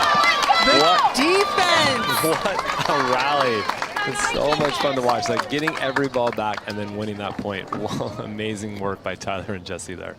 Wow, and we are here at an end change as Loong and Irvin hit 6 points in the third game. So as they switch sides, we're going to talk about our day here on Grandstand Court, because after this mixed doubles match, we have some men's doubles. Zane Navratil, Riley Newman versus Jack Monroe and Julian Arnold. And then we are following that matchup, that epic matchup with some women's doubles. Lucy Kovalova, Callie Smith versus Brooke Buckner and her partner Chi Li Wing. And then we have 2 more matchups after that. But what an incredible time. We were just talking about, what do we like better? Do we like the traditional format or progressive? And for me, I think it's the progressive. What about you, Adam? Yeah, I agree, Michelle. I actually really love the progressive format. I mean, I like it especially as a fan. I get to see all different matches, singles matches, mixed matches, men's and women's throughout the day. And it's fun to see them bring their best for everyone that they come out to, instead of grinding through a full day of, and especially now that these brackets have gotten so big, and there's so many good players that no round is guaranteed anymore. So it's just a grind start to finish. And a quick point after the end change. Ahead by 4 here. What do Tyson McGuffin and Paris Todd need to do?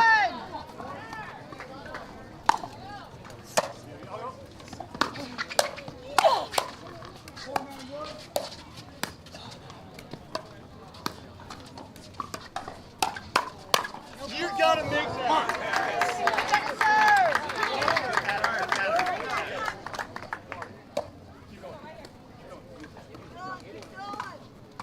7-3-2.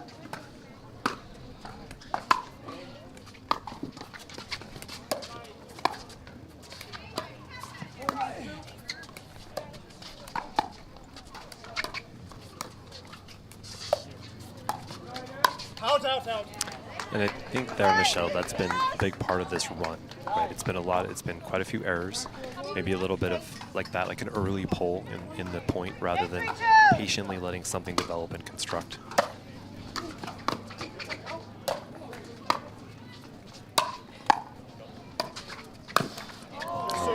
And there's Tyler Loon with an impatient shot himself. Yeah, it's definitely about being able to play consistently, getting accurate on your shots, and having the patience to make the highest percentage shot selection.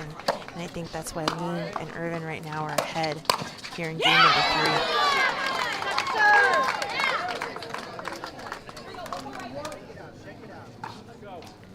But it is not over. It is far from over, as we've seen some epic comebacks throughout this entire week.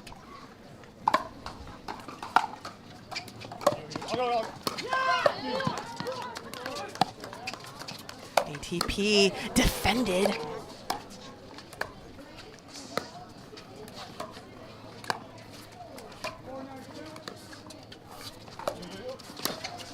Oh, and a big reach from Tyler Loon. So good. So Tyler puts that on the outside line and then sees it and immediately starts moving over, predicting that that ball was going to come back across from Tyson, and is able to get that and then body bag Paris.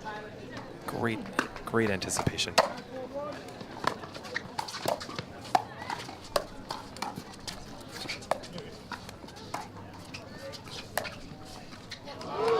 Whoa, a tremendous passing shot down the line from Tyson McGuffin. Wow. Clinical. Just silky smooth right there.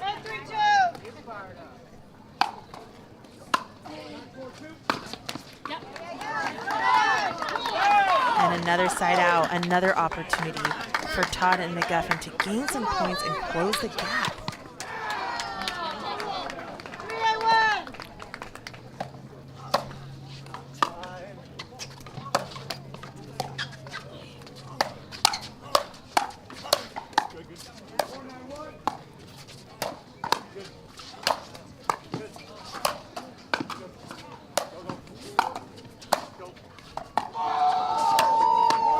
Wow, tremendous pressure from Todd and McGuffin.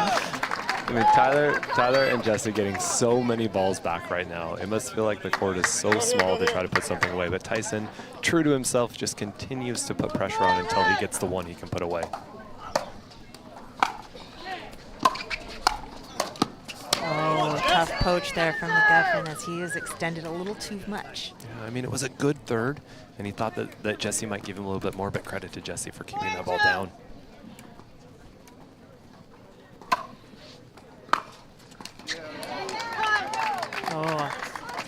rare miss from Tyler Loon. We saw a couple of those in game 1, but here in game 3, tough time to do that.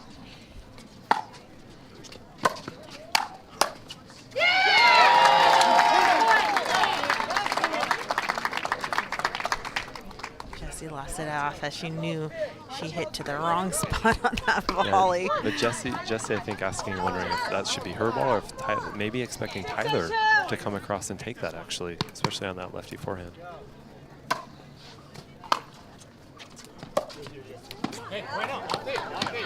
All right, they were able to get some points there on that side out. Now only down by 2. Tyler Loon pumping up Jessie Irvin to get this game number 3.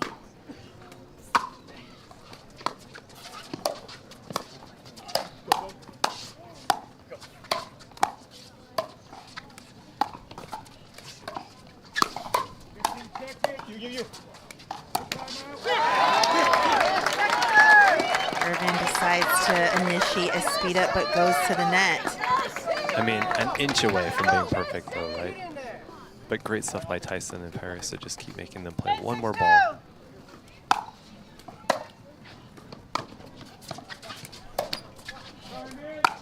Wow. A big down the line passing shot from Jessie Irvin, giving them a 3-point lead.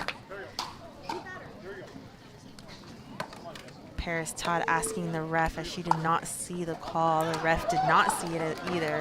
Yeah, and maybe that earlier call before making Paris second guess whether or not she should call it out, right?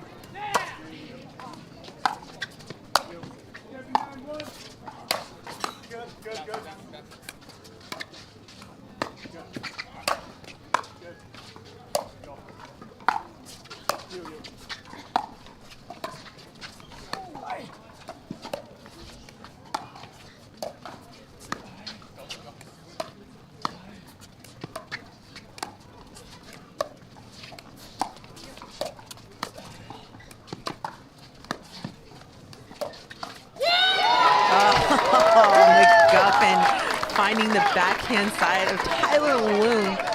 Wow. Such a professional shot, right? Tyler coming across, seeing Tyson, recognizing that he's moving centrally over and over again, and then just holds that paddle, flips it over his shoulder. Winner. So clean. All comes from early preparation, right? Holding it because you're so early at recognizing what side it's coming to, either the right or left.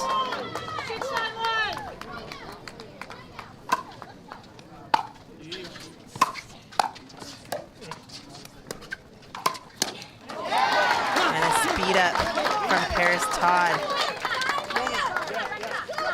Again, Jessie on the right, so they've switched their usual sides here. No, do one stack.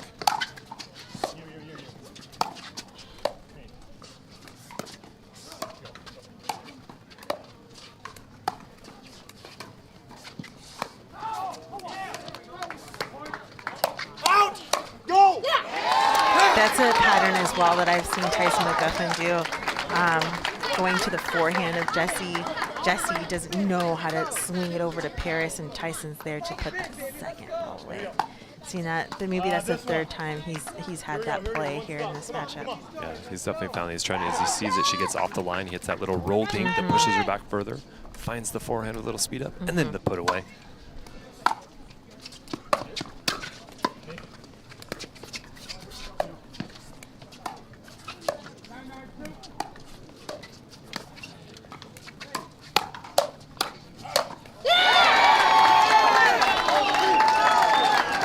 It is all tied up as McGuffin and Todd were down by 5. Such great pickleball. This is what we come for. Oh my goodness. And now Loon and Irvin will take a timeout. We're going to take a timeout. You're not going to want to miss the conclusion of this matchup. Don't go anywhere. We'll be right back. Movement Watches is proud to be the official timekeeper of the Professional Pickleball Association. Shop now at mvmt.com.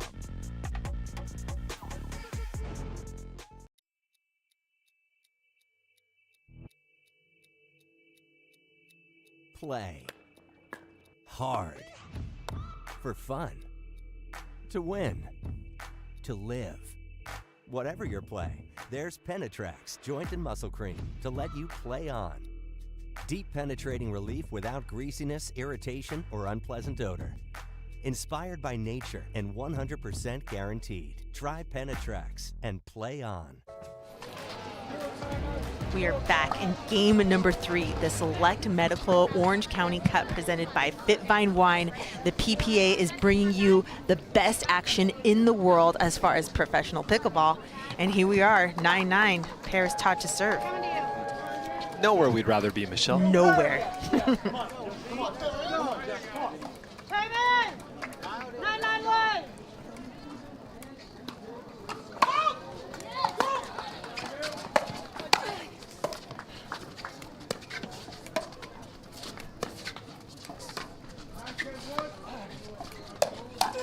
You go.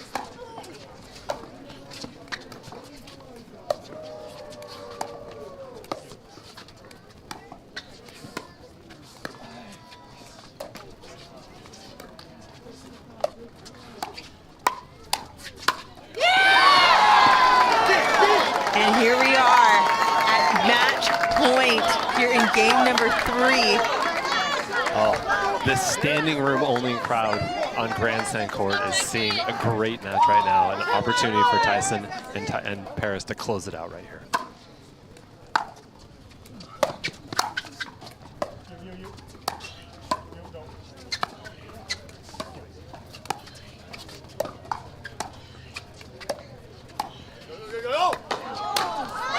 Oh my goodness, and there's one match point saved. Just a little bit of confusion there in the middle. Paris reaches for it, but leaves it up, and Tyler puts it away.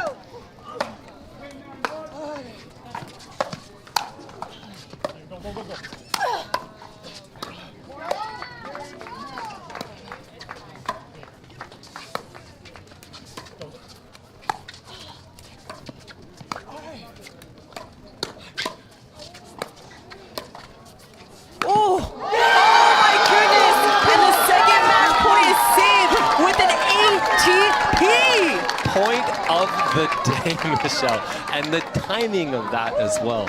Oh my goodness, what an incredible level of pickleball we're seeing right now. Everyone here is just going crazy right now. Edge of their seats watching the end of this match right now. Excuse my excitement, ladies and gentlemen.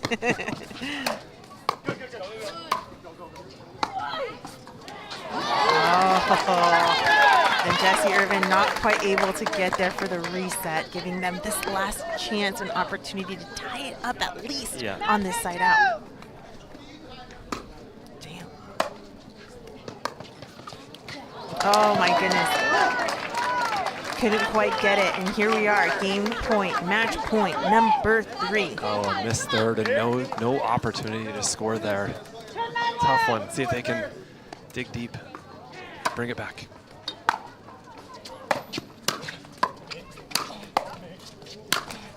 Go, go, go.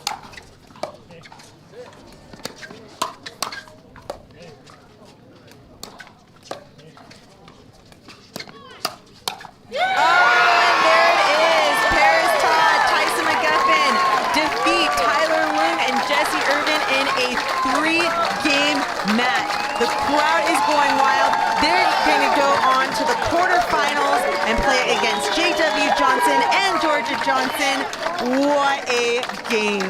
I mean, Michelle, there are no words to describe the ending of that. I mean, we had lead changes, we had side outs, we had ATPs, we had defended ATPs. It was a blast to watch. I hope you enjoyed that one, folks. Oh my gosh. I mean, game number 3. Oh my gosh. And to follow up another game number 3 from the match before, it's just epic pickleball, ladies and gentlemen. And don't go anywhere, because when we return, we have a men's doubles round of 16 matchup. Zane Navratil, Riley Newman versus Jack Monroe and Julian Arnold. You know that match is going to get loud, you guys. Don't go anywhere. We'll be right back.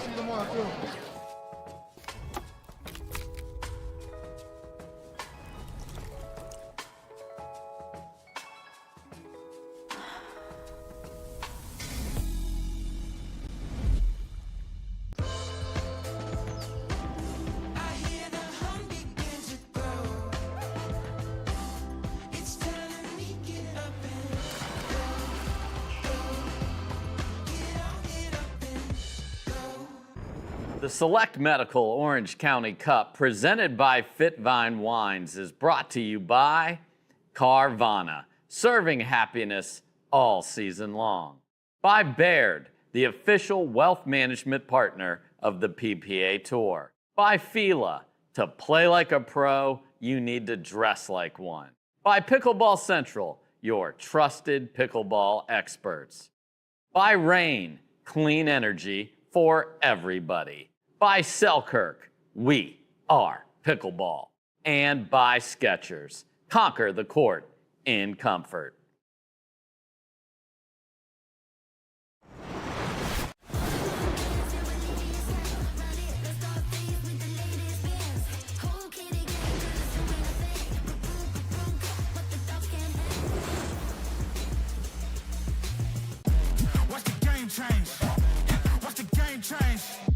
Watch the game change, yeah.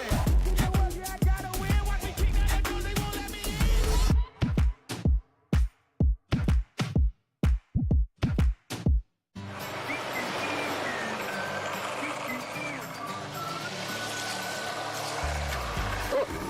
Ready yet? Not yet, buddy.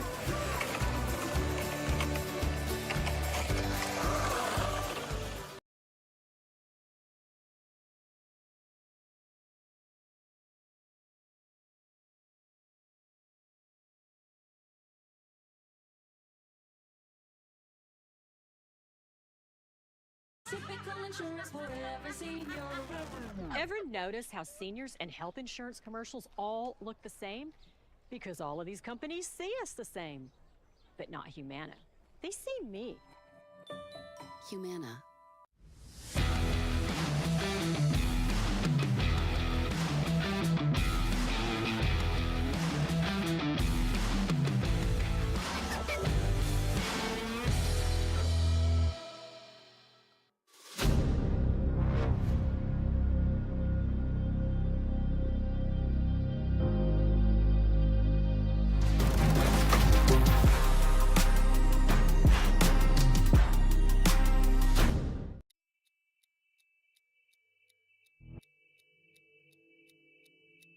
Play hard for fun, to win, to live. Whatever your play, there's Penetrax Joint and Muscle Cream to let you play on.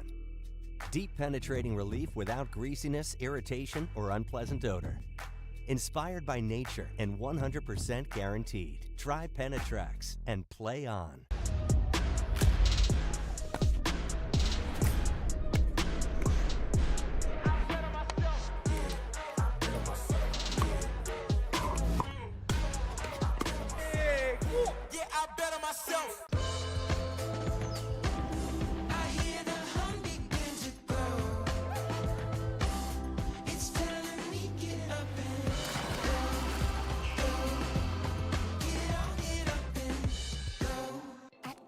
Rate, we understand that life is about more than mortgages. Our aim is to empower you on your holistic journey to well-being and longevity by helping you achieve your financial and personal goals. Our new, completely free Rate app focuses on community, nutrition, and exercise, as well as offering a variety of financial tips and tools. The Rate app was built to support your mind, body, and spirit, helping to simplify your life and reduce your stress. Download the Rate app and start living your best life. Introducing Skechers Pickleball, the official footwear of the Carvana PPA Tour. They're ultra lightweight and responsive for incredible speed. They have Goodyear rubber outsoles with a specialized pickleball design for increased side-to-side stability and agility. Plus, they feature shock-absorbing foam and Skechers' famous relaxed fit design for incredible comfort game after game. Conquer the court in comfort. Skechers Pickleball, the official footwear of the Carvana PPA Tour. This is what you're waiting for. I think we're ready to ride. I think we're ready tonight. I think I'm ready tonight.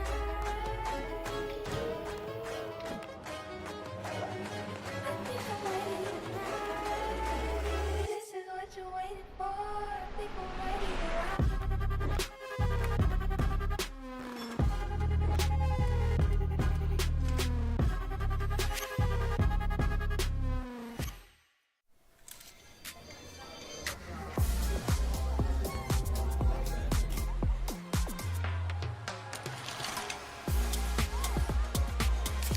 Follow your vibe. Vizzy Hard Seltzer, flavor for every vibe.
welcome back to the Select Medical Orange County Cup presented by FitVine Wine. We are here with a round of 16 men's doubles matchup. We have number 8 seed Zane Navratil and Riley Newman versus number 12 seed Jack Monroe and Julian Arnold. This is Michelle Esquivel. I am here with my buddy Adam. Adam, what's your last name? Hill. Adam Hill, and Adam Hill is a local here at the Lifetime Fitness in San Clemente. Thank you so much for joining us on the mic. It's so cool to have you here and giving us some insight on our matchups. Yeah, my pleasure. It's a great opportunity to be here. Love sitting here and commentating with you. We just got done with an incredible match before this with Tyson McGuffin. Paris Todd against Tyler Leung and Jesse Irvin went 3 and amazing. Hoping for the same kind of fireworks in this one today.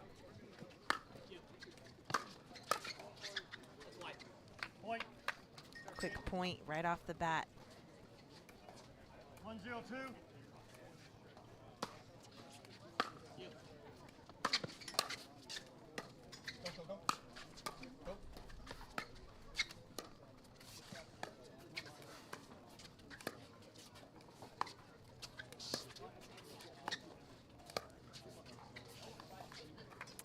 And a couple wide dinks. Yep. Just a few, just early in the match, just finding the moments, figuring out the patterns.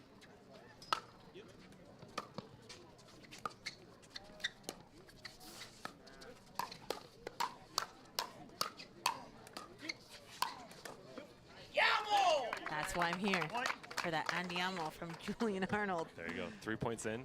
First Andiamo.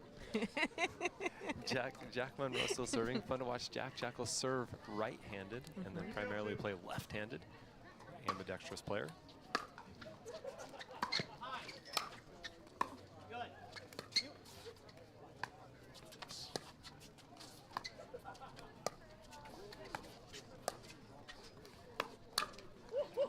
Yes, Wes Gabrielson. I have to give a shout to Wes Gabrielson, who is one of the original pros, who is also ambidextrous and kind of does the same thing. And Jack Monroe and him have actually played a lot together in previous tournaments. I'm talking about back in 2016 when they had the Triple Crown back in Simi Valley, where Jack Monroe's mom and dad used to run that fun little tournament. That's cool history.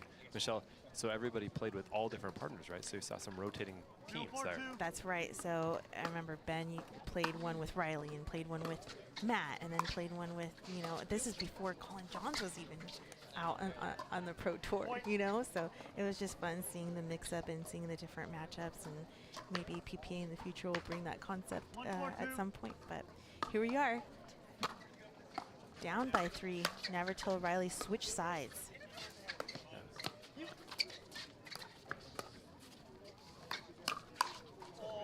Riley and Zane playing straight, choosing to play straight up right now.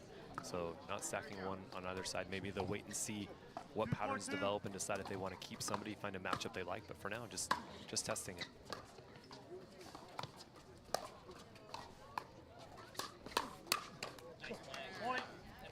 One of Riley's favorite patterns, right? They're holding that two-handed backhand, flipping it across the middle, and then the pancake forehand to put it away.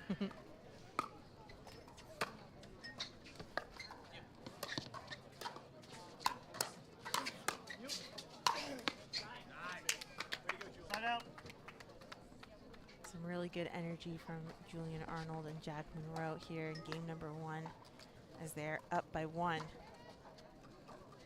4-3-1.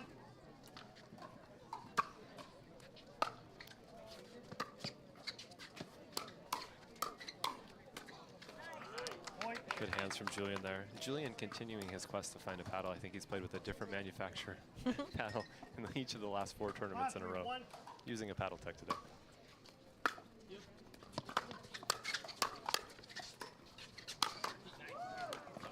Second serve.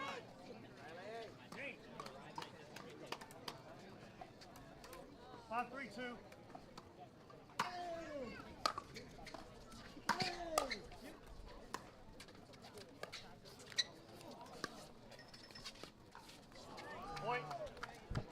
Ball's tight to the net. Zane couldn't quite find a little bit of lift to bring that over the top. So another point there for Julian and Jack. Side out. Going for a big serve and missing for the side out. Julian won't be happy with himself there on that serve. But still have the lead. 3-6-1.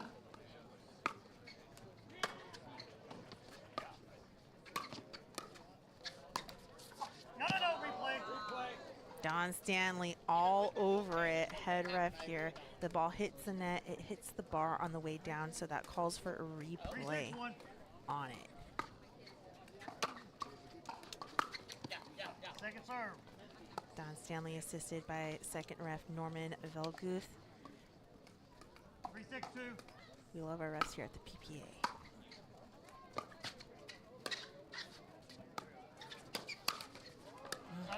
Zane Evertil missing, you know, a few shots here and there, and that kind of adds up, right? Yeah, and Riley wanted that one. He was there on the diagonal looking for that ball.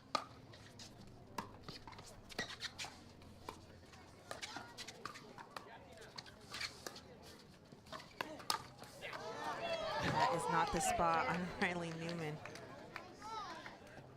Riley turns around and looks at the crowd as if to say, I don't think that's going to work. But, you know, yeah, I was going to say, you got to pull the trigger so that sometimes you could look like you're going to go there, and then the next time you go to a different spot. So yeah, the game is cumulative, right? So maybe it doesn't work on one, but then we continue to find new spots, and just that one might be for the balance of the match. We might get the point later.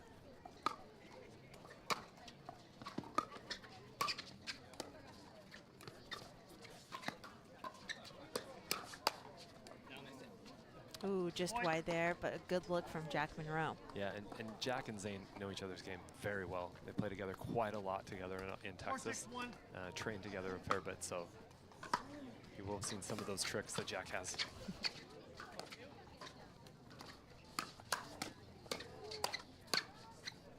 Yeah, I know exactly what you're talking about because they do have their videos posted on their Instagram, so if you want to follow along with Zane and Jack, they do have some fun practice things that they post on their content.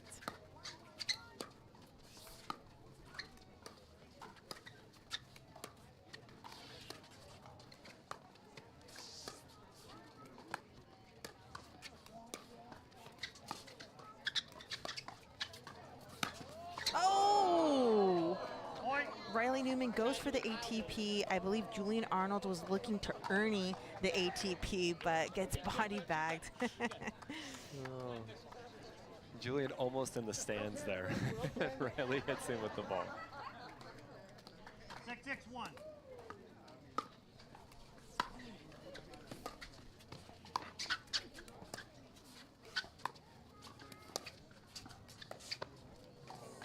Trying to go inside out with his forehand dink, but is not there in time with his footwork.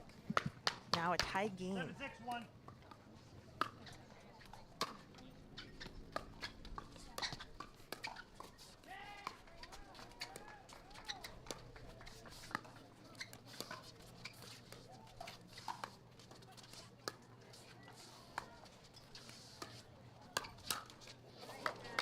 Second serve. Little lucky there, you think? Yeah, Zane seemed like he was all in that one. Just got it just a little bit behind him on the swing.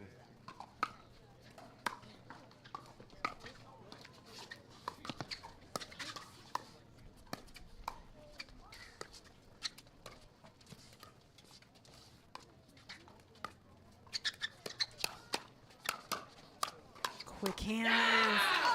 And Monroe and Arnold pull that one off. Wow, I mean, Jack was under pressure there. Maybe an unfortunate speed up, and then finds a way out of it with just blazing fast hands.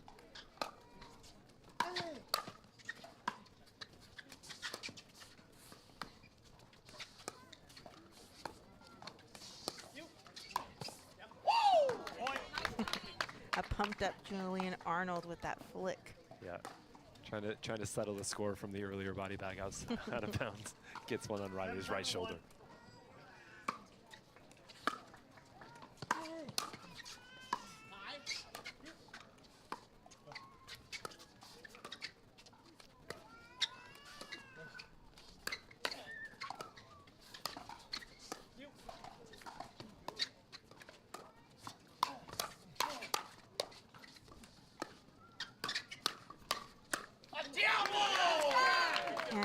And I feel like, you know, I love this.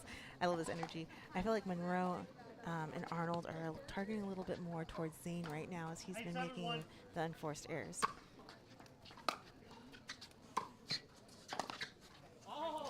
Yeah, and with Riley and the number of weapons that he has, especially off the bounce on that backhand, you don't want to give him too many balls to deal with. Yeah, and here we are with the first timeout of the game.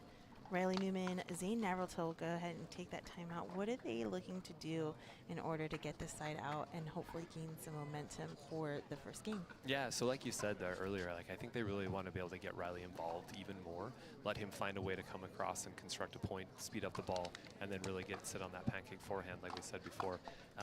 We'll see though, because you know Jack and Julian obviously know these two players pretty well. They have a game plan coming in as well, like you said and have pointed out, really trying to find Zane and kind of, they're even hitting what I think, Michelle, looks like a little bit of some kind of bait balls at Zane right now. Talk to me about what a bait ball is. Thank you, Adam, for mentioning that. Yeah, so they're almost hitting a ball that's just up just a little bit, but will still that Zane feels like he can speed up and really hit at, but it's still down a little bit so that Julian and Jack can sit on top of it and start hitting down into Zane. So almost inviting a speed up so they can counter it. Got it. And that's what creates the combos, correct? Absolutely. Awesome. Awesome. I feel like we're getting some free advice here on the PPA. This is awesome.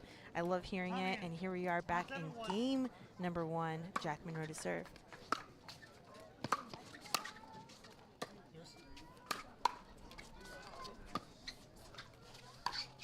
ATP defended, and Julian Arnold is there for the put away.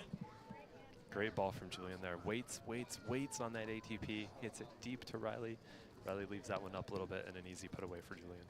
Yeah, I saw Riley Newman with his paddle down looking for a dig off the ground, but it actually came up waist high. Smart shot there.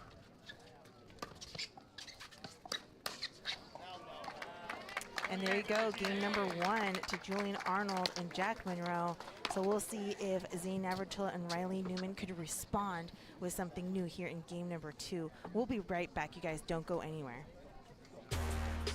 Game, it takes dedication and training. To stay in the game, it takes grit and stamina. To win the game, it takes strategy and skill. You keep focus on your approach, drop, and champion shots, and we'll help you stay focused on your strength, flexibility, speed, and downtime. Having a sports medicine partner in your court is key to helping you make it to the game, stay in the game, and win the game. Select Medical is proud to be the exclusive provider of physical therapy of the PPA Tour.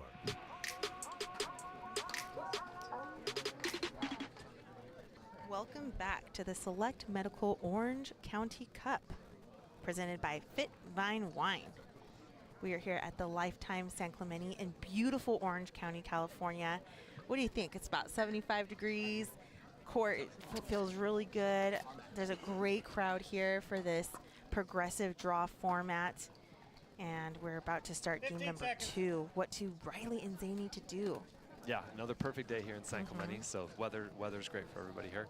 Riley and Zane just need to find that pattern, like I said, to let Riley really get involved and create, and then Zane being able to set and counter after Riley kind of starts some of those speed ups. Let's see if they could do that here.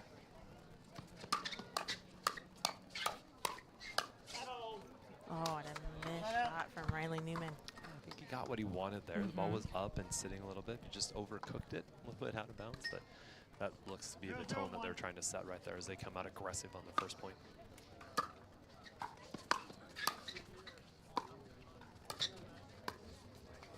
Second serve.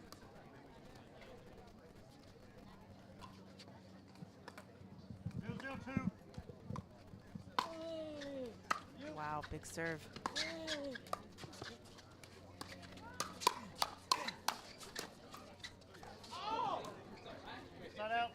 Jack Monroe just a little cut off right there. Yeah, on the heat of the battle. A nice speed up from Zane to start that one. Found Jack in kind of good spot in the back and forth.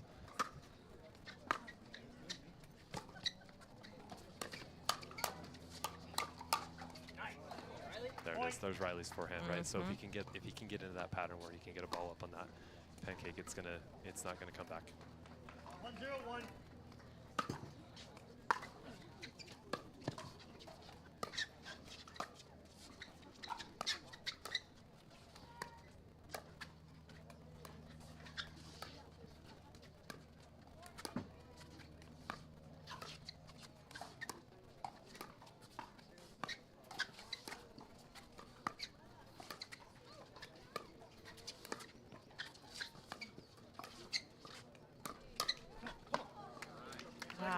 a speed up right in the middle between Zane Nevertill and Riley Newman.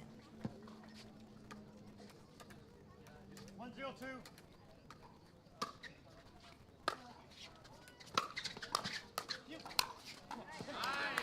Put away from Julian Arnold.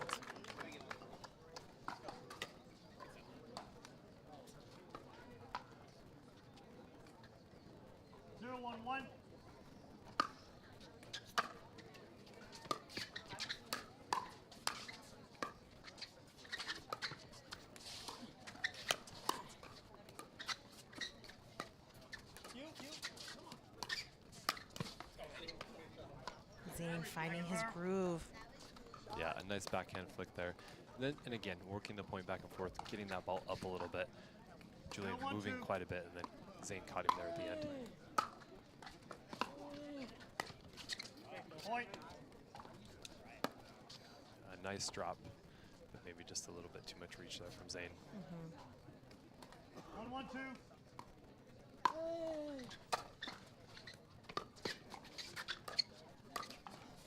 So the difference there, Riley electing on that one, unlike Zane's choice, to just step back and let that ball bounce and then pick a better spot, as opposed to reaching in.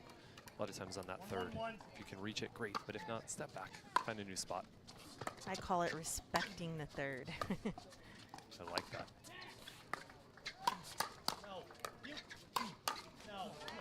Second serve. Let's go.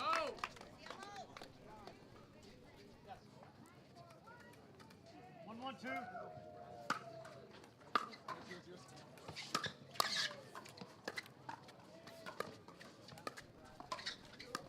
The lob. Off the bounce.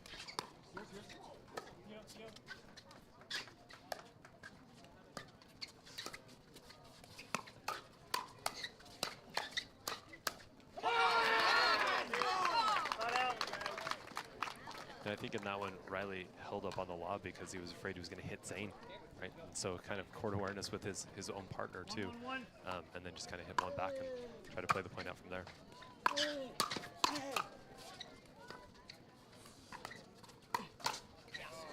That's what Riley wants right there. Julian Arnold giving him another look at it. As remember in game number 1, he tried it in game 1, unsuccessful. In game 2, unsuccessful as well. Almost the exact same spot with the exact same result.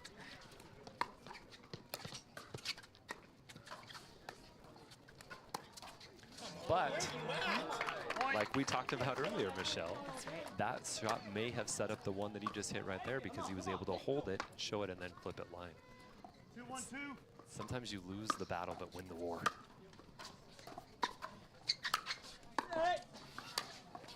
Go. Yes. Yes. Side out. Slow and steady wins the race there. All right, so stacking now, choosing to put Riley on the left when they have the offensive opportunity here.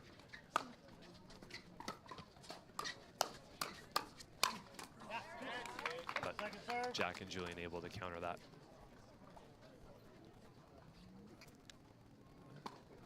Riley decides to come back over again. So really just trying to find out what matchup is going to work for them right now. I like that. Just keep finding it until you find something that works. Keep changing it. Not out. The pro level though, Michelle, thirds, crucial. It's so crucial.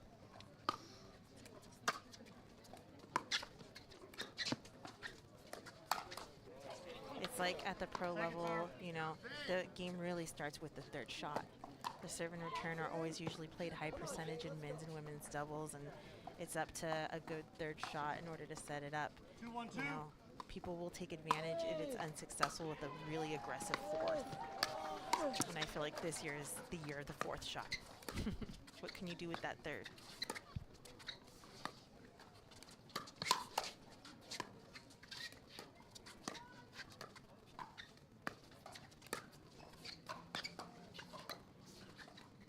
The lob again. It stays in. Riley Newman is there to reset.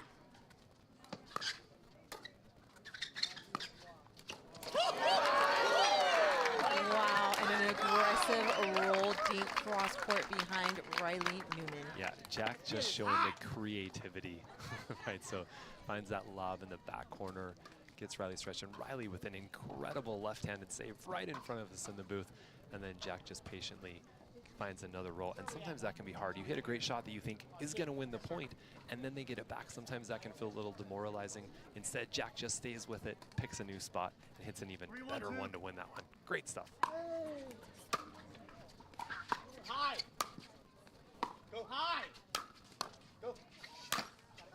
Oh, and a missed overhead from Zane. That's going to hurt. In our rec games, we call that unattackable. Ones that we know we definitely should put away, but that's a tough one right there.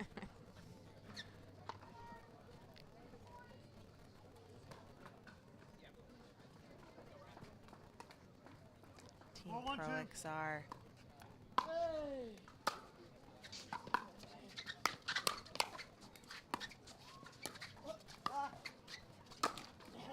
And another missed overhead.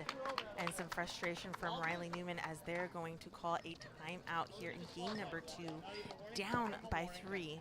And we're going to go ahead and take a timeout as well. Don't go anywhere. We'll be right back. Timeout receivers, 5-1-2.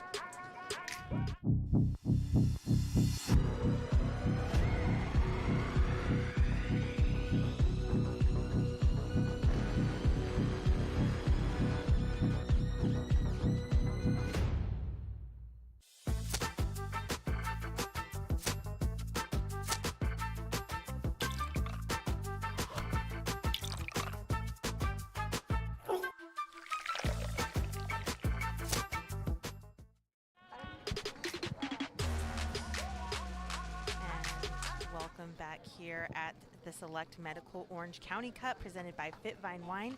Some interesting stuff happening on the timeout there. Yeah, right there at the end, Michelle. I may not have seen it as we cut to break, but Riley hit the ball in frustration. And then Julian walked by and asked the referee if that should at least be a verbal warning, which I think the referee, which Don Stanley did issue. But we'll see if that turns into a little bit of back and forth between Riley and Julian, because Riley has been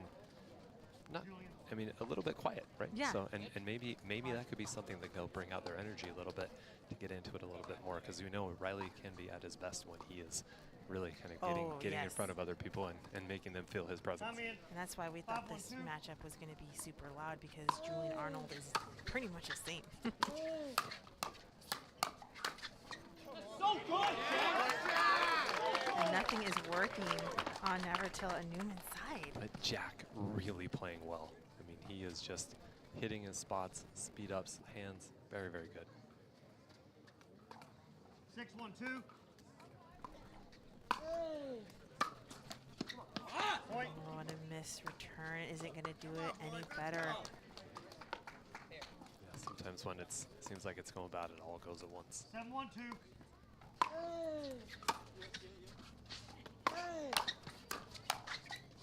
Oh! Oh my gosh! Okay, Julian's telling Don that Riley Newman celebrated the shot. Don, same thing when they're about to hit the ball. Both sides are doing it. That's bad. 1-7-1. And a side out and some intense. Hey.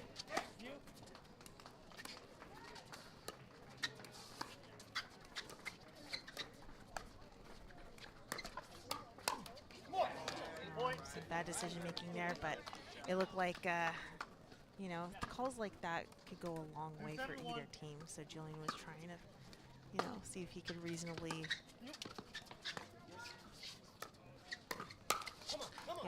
ask the ref, you know, hey, he was celebrating when I was hitting the shot. That deems, you know, a point for our side. Don Stanley wasn't having it. Yeah, and on that point, Michelle, I actually thought that it might have clipped Jack's paddle even on the way through, and I think that might be why Riley was celebrating, because it had already had a touch. But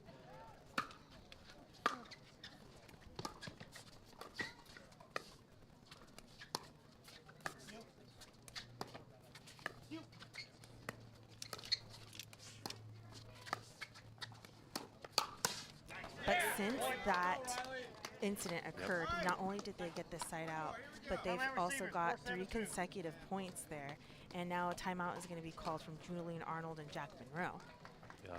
So how much the momentum can shift, right? And it's interesting. You never know which way it's going to go in this one. Like you pointed out, seems like it's really shifted the balance of the momentum to Riley and to Zane. So we'll see if that continues. That's right.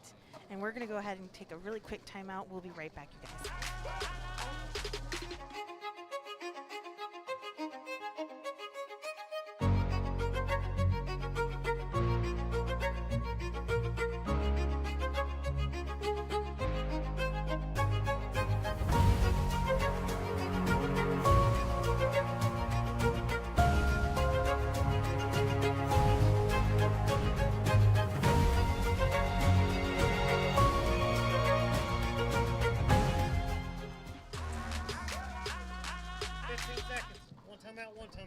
All right, you guys, so we're back here in game number 2 where Navratil Newman have the service possession and gain 3 points on this side out. So will this timeout stop the momentum, or will Navratil and Newman continue their run? Yeah, we'll see. You know, Riley's been able to really counter for some winners. And a couple mistakes, one mistake there by Jack that's really just giving them a few points. So we'll see if they can keep it going.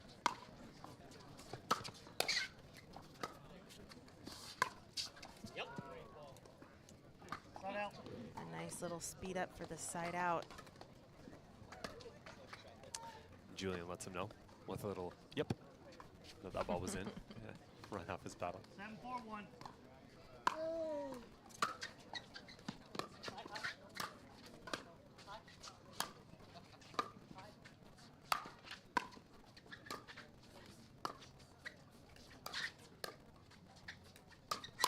Got him like butter over here. And there's a tripping from Julian Arnold.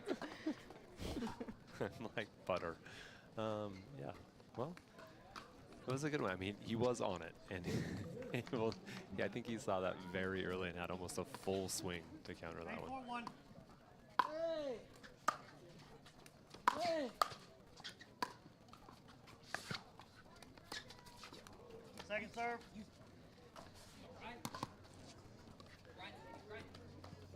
Just a missed dink there from Julian. 8-4-2. Zane, point for he and Riley to grind, to fight right here.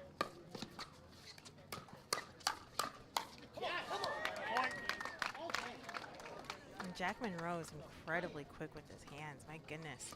So fast. It's such a heavy ball with no backswing.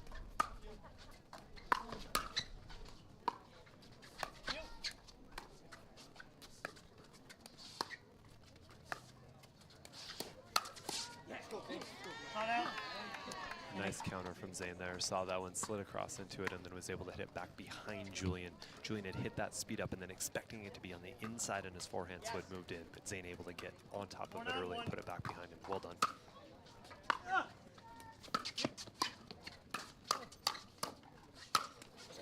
We usually don't see the men stay on their side. They're going to go for it. And in that one instance, you know, Julian Arnold got in a little trouble there, right? Yeah. Second serve.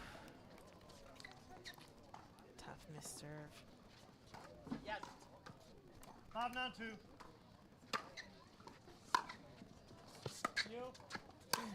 You. Come on. Just again, right? Talked about the quality of the thirds. The whole point hinges on the quality of that third. If you can get it down and get in, get established, the team that can get in and establish the most is going to win the points. Second serve. A little overly aggressive forehand drive. Just got away from him a little bit there. But that's Julian, right? He's going to go for broke. 9-5-2. It's working so far. They have the balance of the match.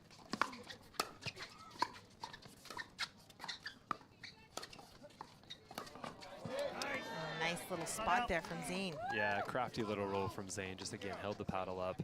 Could have done several things with that. Decides to hit a little roll back behind Jack.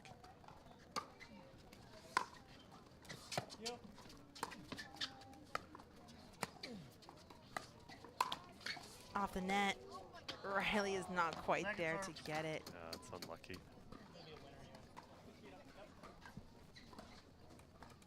5-9-2.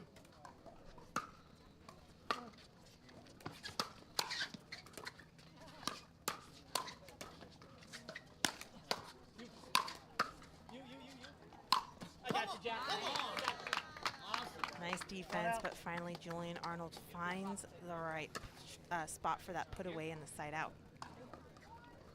Yeah, some great gets from Zane there, but pinned back behind the baseline, ball getting higher and higher until Julian able to find a gap between them.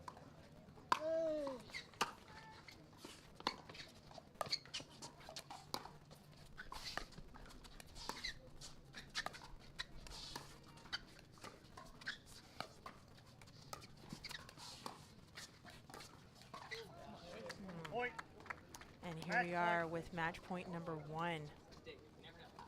Will the 12 seed defeat the 8 seed here for the quarterfinals? They have definitely looked like the stronger seed today, taking it to them, especially Jack Monroe, playing phenomenal pickleball.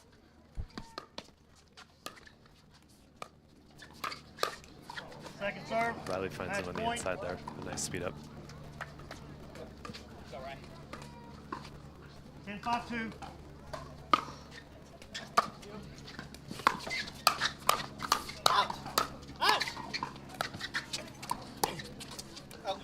And it is just long from Julian Arnold for the side out. And this is the opportunity for Riley Newman and Zane Navratil to catch up as they are down by 5. 5-10-1.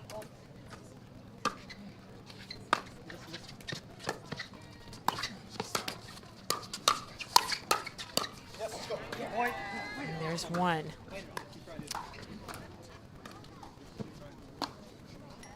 Ten is a lonely number. We have seen some crazy comebacks. Yeah, and Julian and Jack deciding to not let a run get started, right? 1 is enough. We've got the timeouts, let's use them. Make sure we can see if we can slow them down here a little bit. Smart. Will Riley Newman and Zane Navratil take game number 2? We'll find out right after this break. Roche-Posay sunscreen blocks up to 98% of UVB rays and helps prevent visible sun damage. The only sunscreen with Cell-Ax Shield UVA UVB protection plus antioxidants. La Roche-Posay, the official sunscreen of the Professional Pickleball Association. Every time someone tells you they vacation in the same place every year, it should really make you wonder, why? Travel like you mean it with IHG Hotels and Resorts. Welcome back. We are here at the Select Medical Orange County Cup, presented by FitVine Wine. Riley Newman looking to close the gap here off his serve.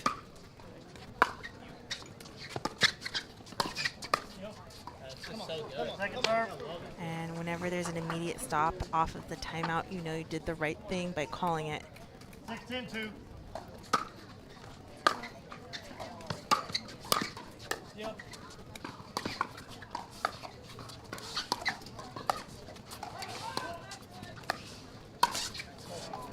Julian Arnold deciding to stay aggressive. I like the look. Definitely having a comment on every point now. I like the last one. He pointed out how good his own shot was to Riley and Zane, letting them know just how good he liked it.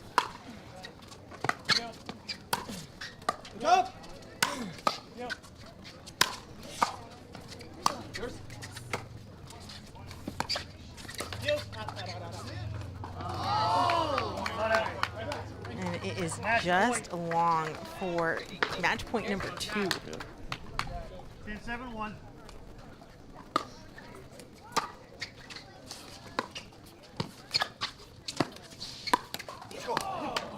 Unsuccessful ATP attempt. Julian looks back at it. Can't believe that he didn't make that one. But another opportunity to close this one out. And there you have it, a missed return off the paddle of Riley Newman. Jack Monroe, Julian Arnold will go to the quarterfinals. They will be here tomorrow. Great performance from them. Fantastic performance. I mean, went out and decided with a game plan. They were going to speed it up. They were going to stay in it, counter. They stuck to it. And really, if you go back, I think the reality is that most of those hands battles were won by Jack and Julian. So the balance of those, and that was the difference in the match. I mean, credit to them. Had a game plan, stuck to it, executed, onto the semifinals, or to the quarterfinals. Yeah. All right, you guys, don't go anywhere, because next up we have a women's doubles, a round of 16 matchup. We have Lucy Kovalova, Callie Smith versus Brooke Buckner and Zoe Wing. So you're not going to want to miss this, you guys. We'll be right back.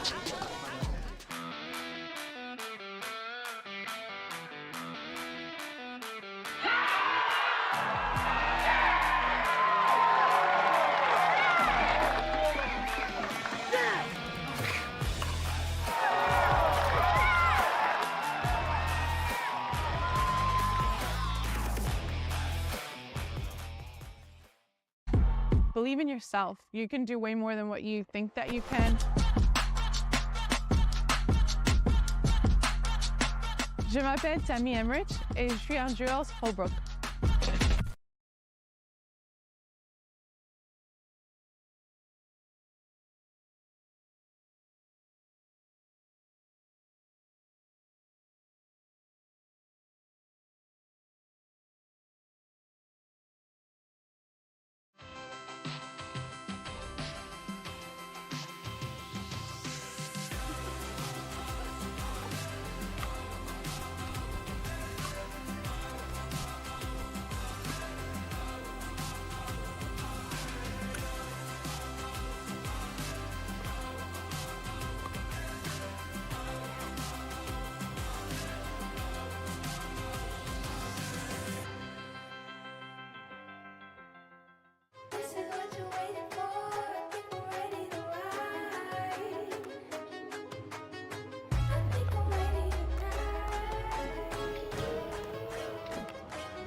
To make it to the game, it takes dedication and training. To stay in the game, it takes grit and stamina. To win the game, it takes strategy and skill. You keep focus on your approach, drop, and champion shots, and we'll help you stay focused on your strength, flexibility, speed, and downtime. Having a sports medicine partner in your court is key to helping you make it to the game, stay in the game, and win the game. Select Medical is proud to be the exclusive provider of physical therapy of the PPA Tour.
Go ahead, live your best life. Go ahead, live your best life. You can live your best life, best life, best life. La Roche-Posay sunscreen blocks up to 98% of UVB rays and helps prevent visible sun damage. The only sunscreen with Cell-Ax Shield UVA UVB protection plus antioxidants. La Roche-Posay, the official sunscreen of the Professional Pickleball Association. At Guaranteed Rate, we understand that life is about more than mortgages. Our aim is to empower you on your holistic journey to well-being and longevity by helping you achieve your financial and personal goals. Our new completely free Rate app focuses on community, nutrition, and exercise, as well as offering a variety of financial tips and tools. The Rate app was built to support your mind, body, and spirit, helping to simplify your life and reduce your stress. Download the Rate app and start living your best life. Introducing Skechers Pickleball, the official footwear of the Carvana PPA Tour. They're ultra lightweight and responsive for incredible speed. They have Goodyear rubber outsoles with a specialized pickleball design for increased side-to-side stability and agility. Plus, they feature shock-absorbing foam and Skechers' famous relaxed fit design for incredible comfort game after game. Conquer the court in comfort. Skechers Pickleball, the official footwear of the Carvana PPA Tour.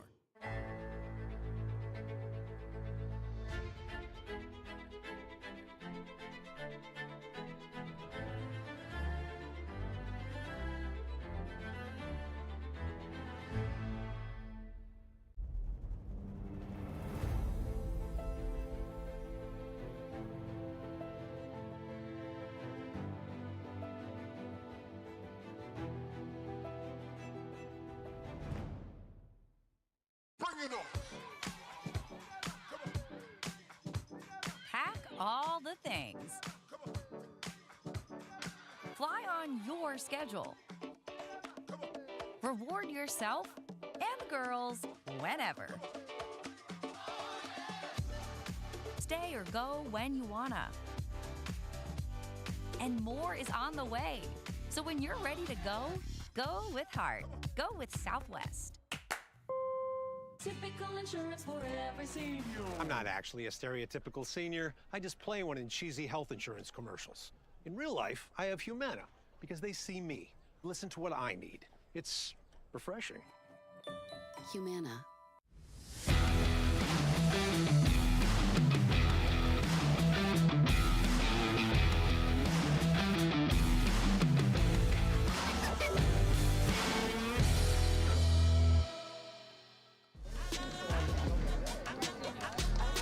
Welcome back to the Select Medical Orange County Cup presented by FitVine Wine. We have a round of 16 matchup in women's pro doubles. Callie Smith, Lucy Kovalova, a household name here on the PPA Tour, versus Zoe Wing and Brooke Buckner. This is going to be a good matchup here. Any insights in this matchup here, Adam? Yeah, exciting to see the experienced team of Callie and Lucy coming out against the relatively new team and new partnership between Brooke and Zoe. You know, I've seen Zoe play a little bit in MLP recently, and was really impressed with the way that she played on the left side. She's tall and has a lot of strength. Like, she will move the ball around, very good with her dinks. We'll see if she has an opportunity to create here. But Callie and Lucy, professionals, they've seen a lot of this before, so I'm sure they have a game plan coming in.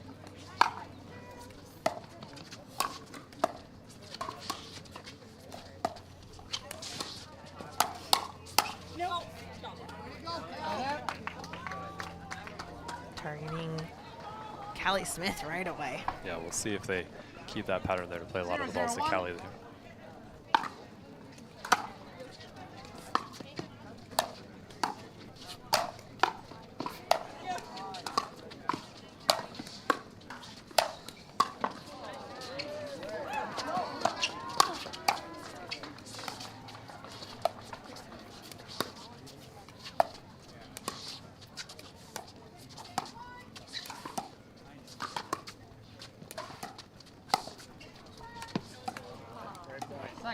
Some confusion there in the middle of that point, and so we thought that Brooke was going to take that overhead, but they recovered from it. 0-0-2. Got back to neutral again, and able to win the point.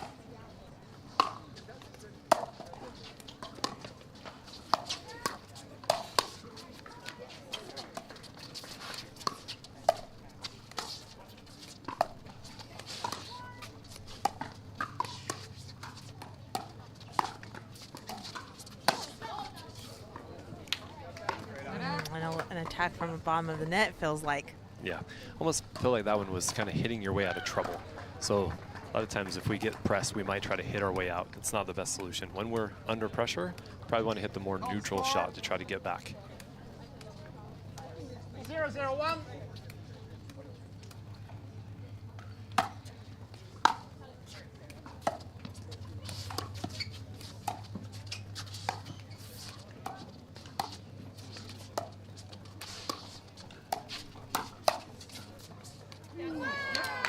And the ball stays in. Lucy lays off that one intentionally, and the heartbreak as it hits the back of the line. 1-0-1.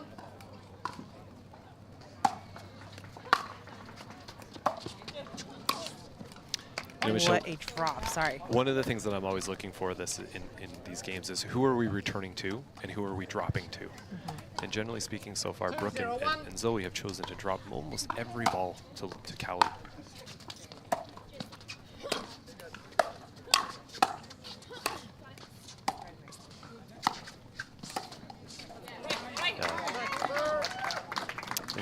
time they don't, they didn't get the point. Right. But that third is always kind of going towards Callie, maybe respecting that poke that Lucy has when she kind of reaches in with that backhand there. And Zoe on cue changes it up and hits a drive behind Lucy, which is a great play, right? We've played every ball so far to Callie. Lucy maybe getting a little bit comfortable with that pattern, doesn't expect it, and then Zoe reaches and hits it back behind her on the forehand for a winner.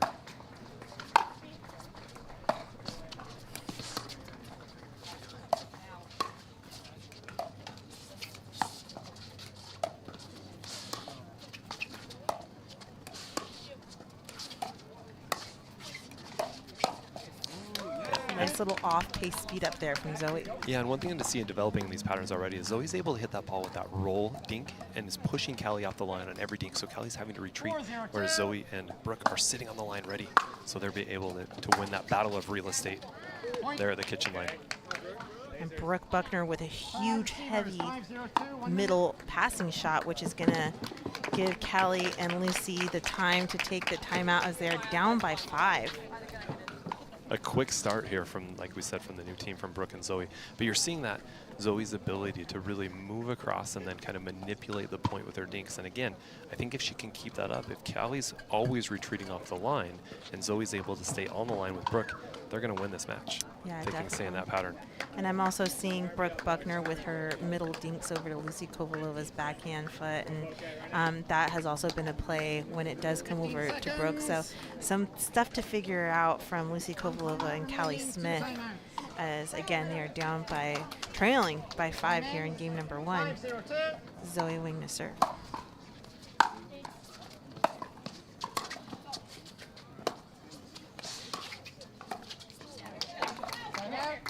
And a good timeout to stop the momentum of Zoe Wing and Brooke Buckner. 0-5-1.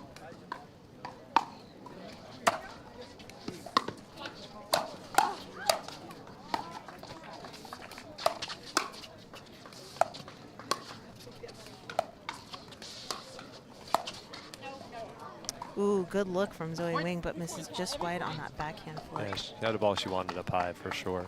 So here you've seen Zoe and Brooke return every ball to Callie so far. I think generally that's because Callie's a good mover and able to come in and poach, and they want to make sure, prove me wrong once again.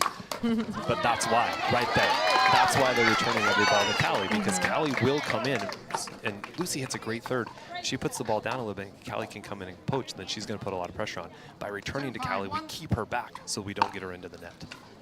And there's the adjustment from Zoe.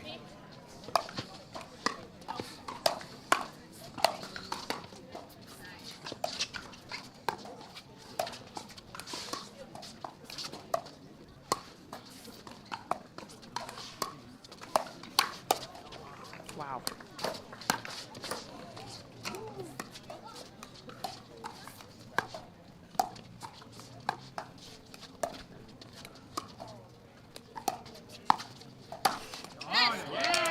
Lucy was caught extended there on that forehand side. Yeah, great playing by Brooke there, taking the ball back behind Lucy, making her move. Right, if you can get her on the move, then sometimes you can force that pop-up, right? We want to get our opponents uncomfortable, never let them get static and comfortable dinking.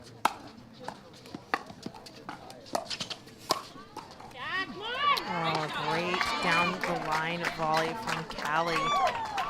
Brooke Buckner asks the ref. There, Brooke.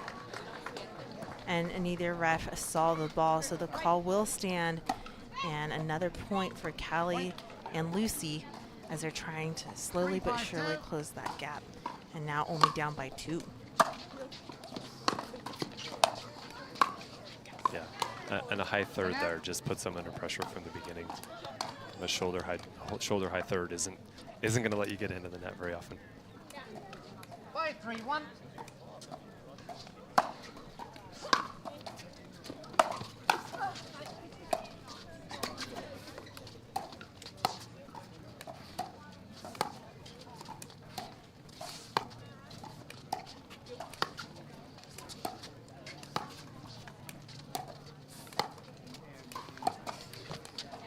Good pressure from Callie Smith as she was looking for an Ernie. Yeah, absolutely. Brooke hit that same spot in the middle, that middle dink probably 5 times in a row, and then looks to change it. And Callie very smartly sees Brooke kind of change her body position, shows the Ernie, and then Brooke reacts a little bit and leaves that one short.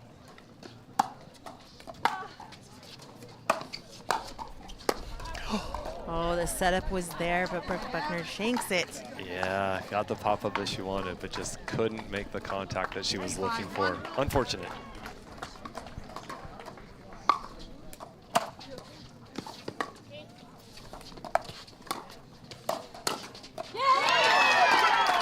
What a counter by Lucy. Because Zoe had set up a pretty nice ball, got what she wanted, hit it back through the middle, and then Lucy used that movement against her because Zoe had pinched so far middle. Lucy able to calmly take that ball back behind her. That's Lucy Kovalova's signature two-hander. Not today, backhand. High level.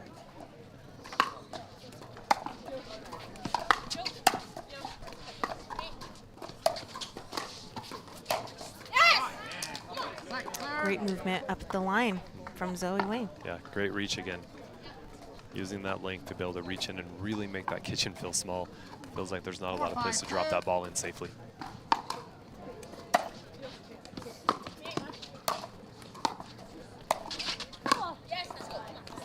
So much control from Zoe Wang. Finds a nice spot there as Lucy, or as Callie's trying to take her space and come in. Finds her feet, gets her caught up in the movement. Great spot.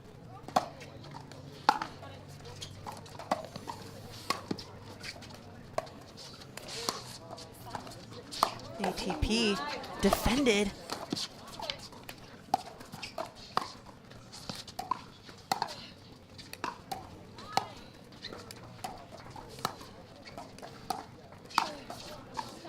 Oh, and Lucy Kovalova almost makes that shot in, but misses just long. Yeah, she did. And again, just a little bit of a reach, right? I mean, the attack definitely there, but maybe attacked and hit just because she was still leaning a little bit middle from those earlier dinks. And a forced speed up from Callie Smith. Yeah, there again, that ball, that drop, too good, right? And then Callie trying to decide, should I let it bounce? So I take out of the air, takes that out of the air, and unfortunately speeds that up into the waiting paddle of Brooke Buckner.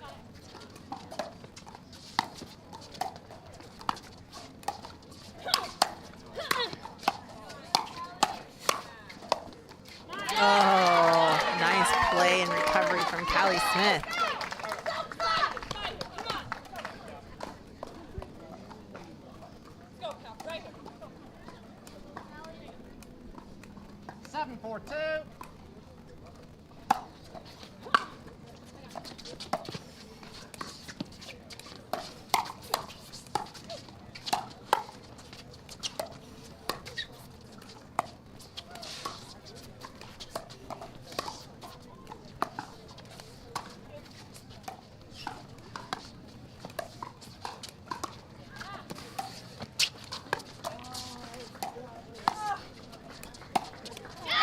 Oh, and Brooke Buckner calmly but surely just initiates down the line. Yeah, sees that gap as Callie had slid just a little bit to the middle, kind of holds the paddle again, hits that little inside out, catches Callie out. Great shot from Brooke there. Ahead by 4.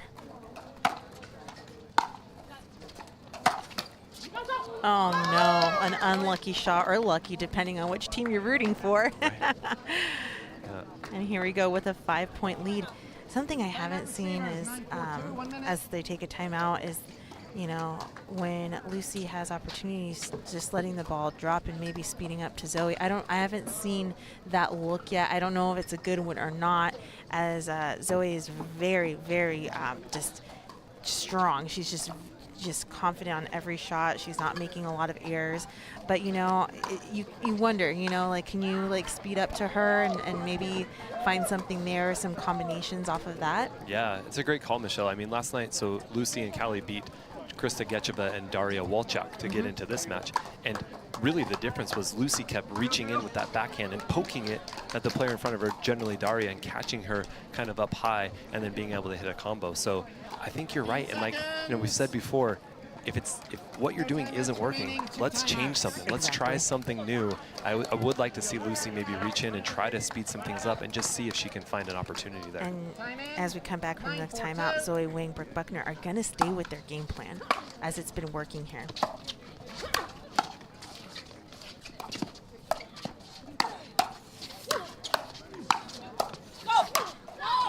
And they got what they wanted as they were a little bit more aggressive off of the side out, but Callie just missing that last shot just long. And here we are with game point number 1. 10-4-2.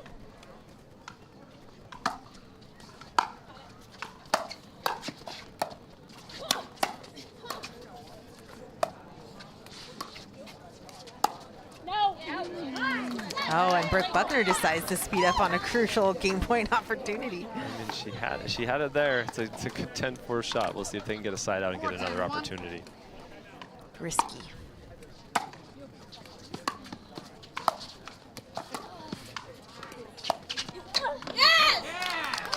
Yeah, Lucy looking to come over and maybe take that ball. Just not quite able to get in there and really kind of, Callie couldn't quite see it, couldn't make good contact, and second serve.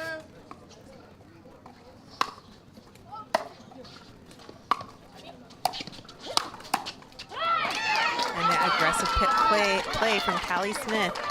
Hopefully they could keep that momentum, keep working off of that point. 5-10-2.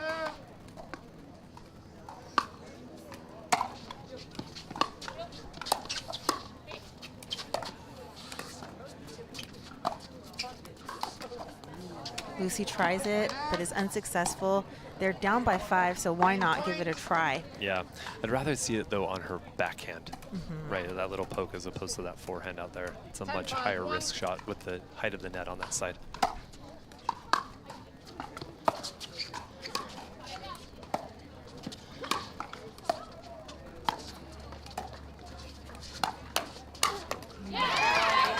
There it is, right? You asked for it, and there it was. So Lucy finds that speed up, tests it. Zoe leaves it up a little bit, and Callie's able to put it away. So see if they can build on that here. Third game point.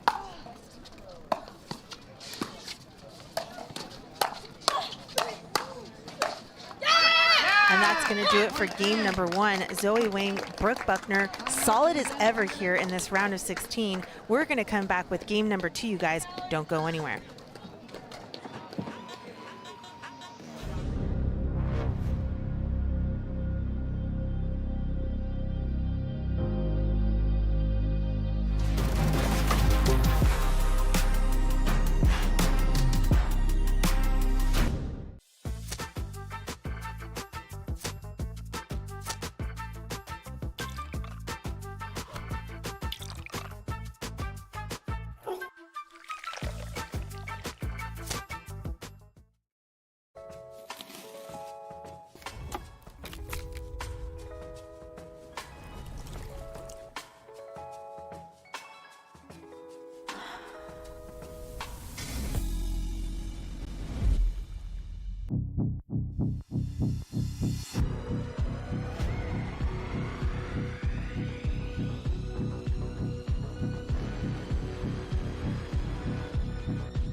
New ball. Game 2. Time in. 0-0-2.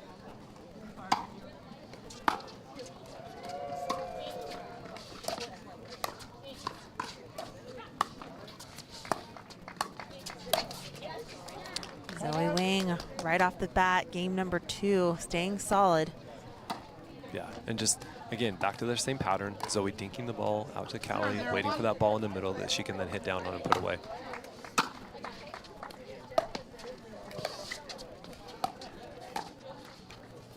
Missed backhand dink from Lucy Kovalova.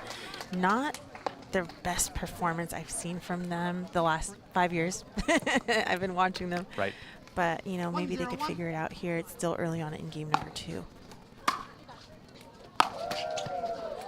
Ooh, unlucky off of the net.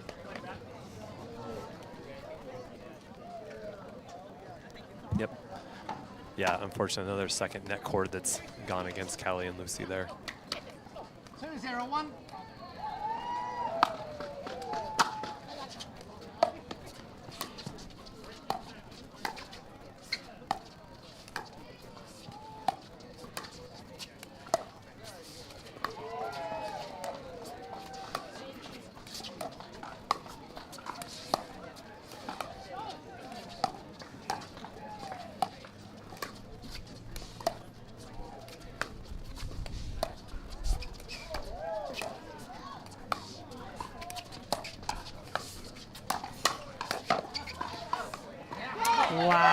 incredible play. That's the point that they need to get into every time. A lot of patience and a lot of mixing up of the dink.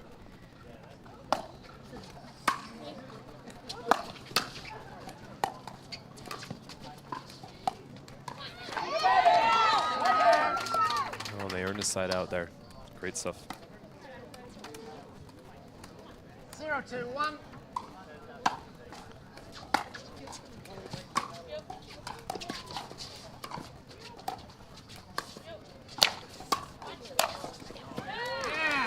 You know, interesting there, Michelle, development. So Kelly took 3 balls in a row down the line, straight to Brooke. So maybe thinking from a game plan standpoint, maybe we won't give the ball to Zoe quite so much to move the point around. We'll see. They have to get there, though. They have to get there. Gotta get in first. And it's easier said than done because the task is really tough against these aggressive returns, and the game has elevated here. Playing an out ball, but Brooke uses it as a combo. Yeah. Kelly shakes her head. She knows that one was out. Hard to lay off, though, when the ball's coming that quickly. And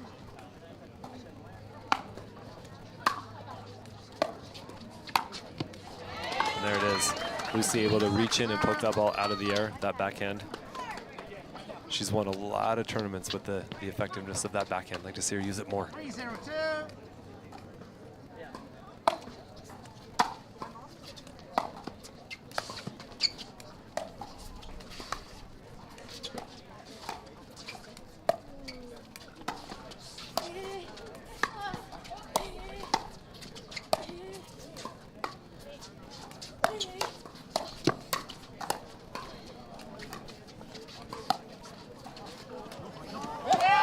An epic lob stays in off the paddle of Brooke Buckner, and a tremendous point. A clean winner lob, Michelle. That is an excellent, excellent shot. 4-0-2. Again, game number 2 and ahead by 4. And just like game number 1, now ahead by 5. Will they call the timeout just like last time and regroup?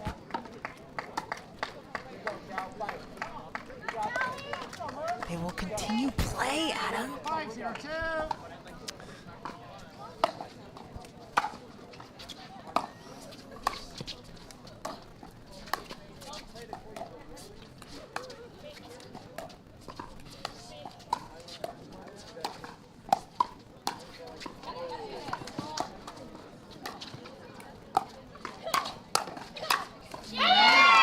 And that lob sets him up for the side out. Yeah, Lucy says, I'll see your lob and hit one of my own. Not to be outdone. Fantastic spot. 0-5-1.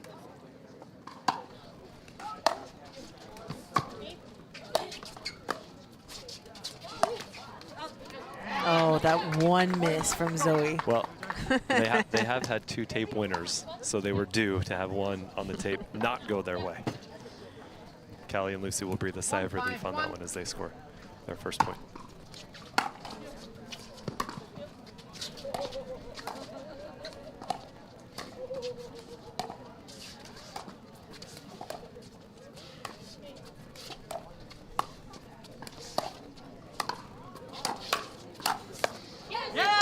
Very nice from Brooke there. Saw that setup, got that 2-hander loaded and ready. Just a lot of pace. And the ball comes off of Brooke's paddle like a rocket. She is hitting that ball with a lot of force.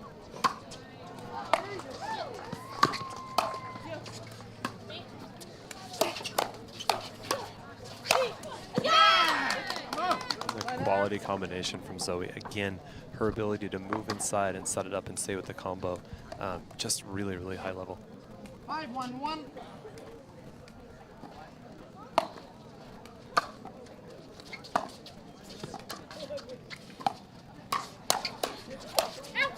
Oh, and they caught Zoe off guard there. She took a huge backswing. Yep. Yep. Risky shot, but it worked out for them. Yep.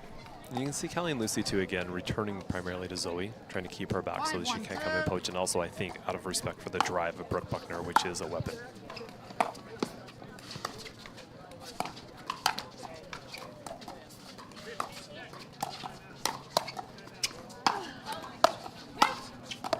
Yeah, started there again with Lucy reaching in with that backhand, finding that poke out of the air, and then really changing the point. That's if Lucy gets to see the ball.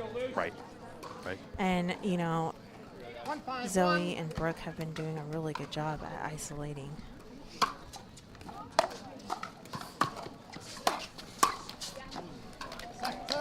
So it's tough. I've been in that position where it's like you kind of have to be a supportive partner, and when it's there, that's the opportunity you could do it, but you could only wait for so long.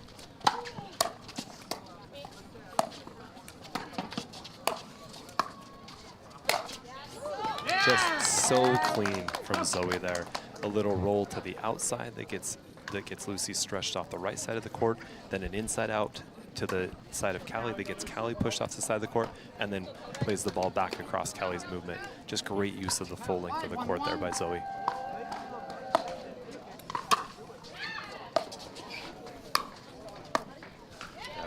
Zoe leaves one drop high. It's one of the first ones that she's really left up there. But really, again, love to watch the way that she's able to create gaps. That's what you want to do. We don't want to just speed up and go straight at all the time. We want to try to create gaps in our opponents. In their movement. And they catch Lucy coming out of there on the stack there.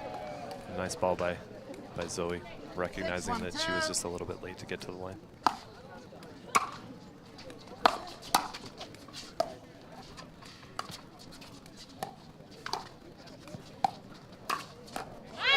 Great spot from Callie Smith. Yeah, great spot. And one thing that we've been seeing, Michelle, and we'll see it again here, is just the contrasting styles of dinking. So Zoe and Brooke really hitting a lot of topspin roll, kind of heavy dinks, whereas Callie's primarily hitting more of a cut dink. And again, dinking that ball from back off the line, whereas Zoe and Brooke are right up on top of it.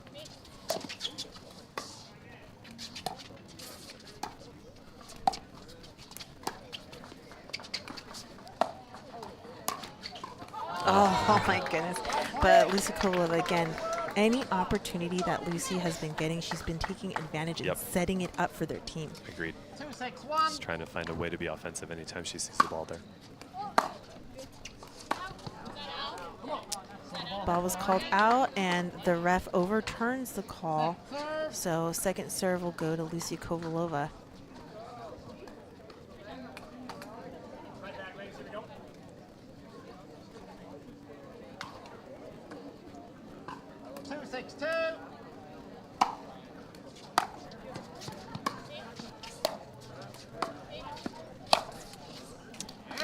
And a side out.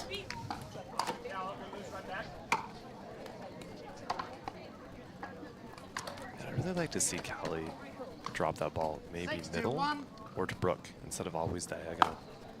Just giving Zoe a lot of opportunity to create. There you go. That's a Callie Smith. We know, just being aggressive and just letting loose a little bit more, but hopefully they could do that when they're on the service possession. Right.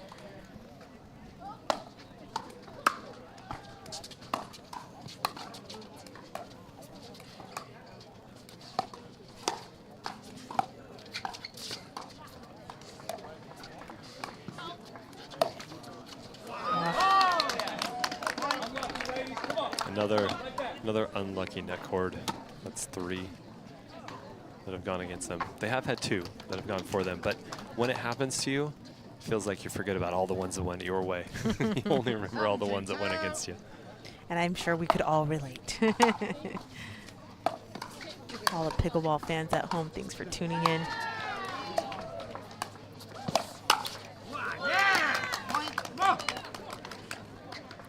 Zoe there again, able to come across, really being big in the middle. Super aggressive play from Zoe, super solid. I'm very impressed. Have not seen her play. I didn't catch MLP in the last one, so definitely a player to look out for sure. She is on the rise.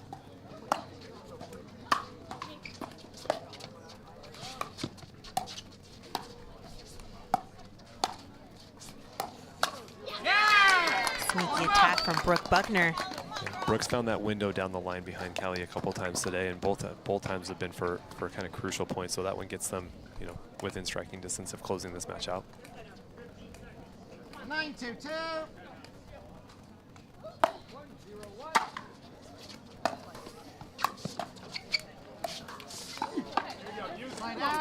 Didn't know what to do there. She had so many options. A rare miss. But an opportunity for Callie and Lucy. They're trailing. They need to do it now. Need to make moves. And there's that aggressive play we were hoping for on the service possession. Yeah, Callie, they're really imposing her will on that one, choosing to continue to keep the pressure on with the speed up.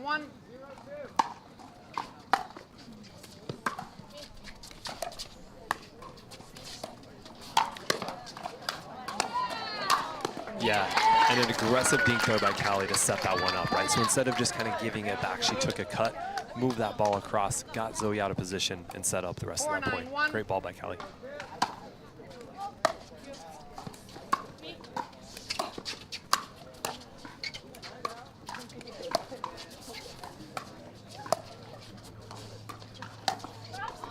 It's like Callie's sense of urgency just came out. I mean, I wanted to see this play earlier on, but now Brooke Buckner, Zoe Wing are going to call a timeout. They see that the momentum has shifted. They see Callie Smith has kind of woken up here in game number 2, and we're going to go ahead and take a timeout. We'll be right back, you guys. Don't go anywhere.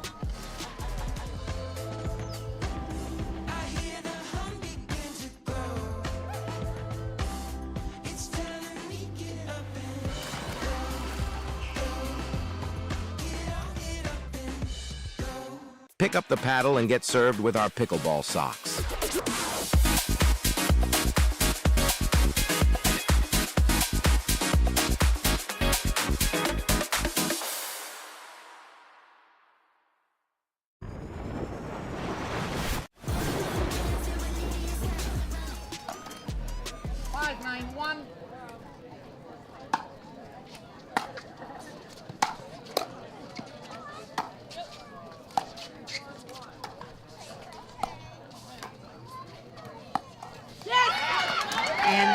Has shifted here on Grandstand Court.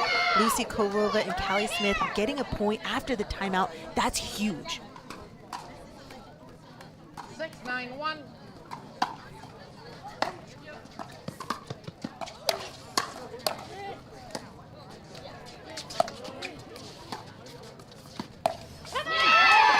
Some great gets by Callie there to keep them in that. And this is what happens in pickleball, right? Why runs happen, because you're feeling good, everything's working well, and then the other team starts to chip away and you get a little bit tighter. And some of those shots you were making before that felt comfortable now get a little bit harder.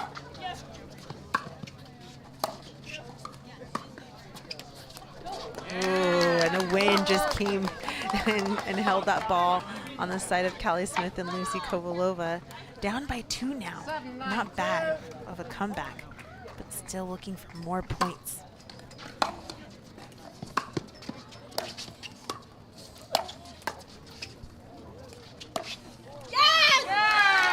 And a side out, much needed, as Brooke Buckner, Zoe Wing are only 2 away from a spot to the quarterfinals. But you feel, Michelle, like they've got to get it here, right? Because the momentum that Callie and Lucy have, if they get the ball back, I think they might be able to close this game.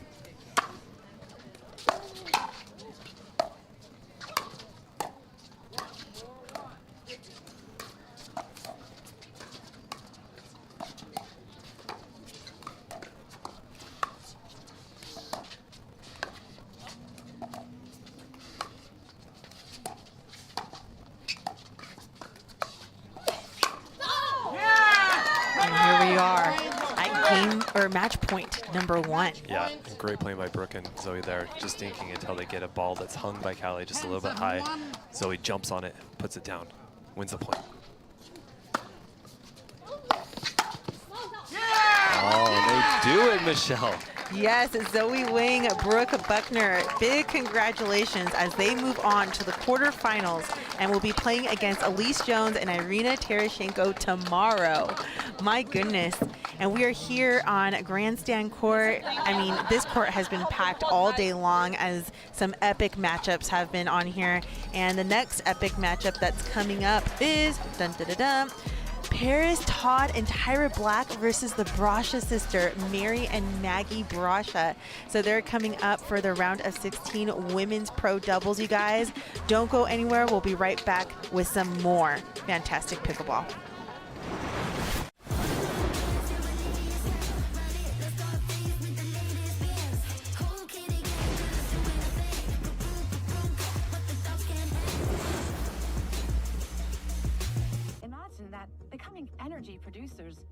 as easy as biting into an apple.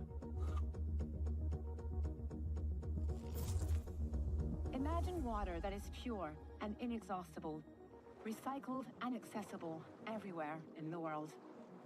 Imagine the world of tomorrow, sustainable and desirable.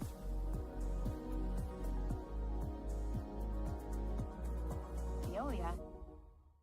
Pick up the paddle and get served with our pickleball socks.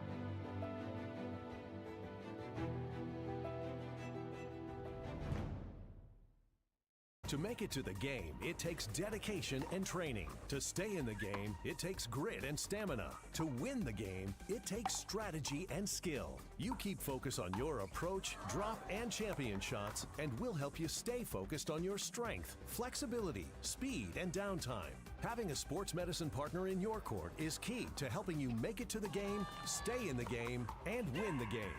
Select Medical is proud to be the exclusive provider of physical therapy of the PPA Tour.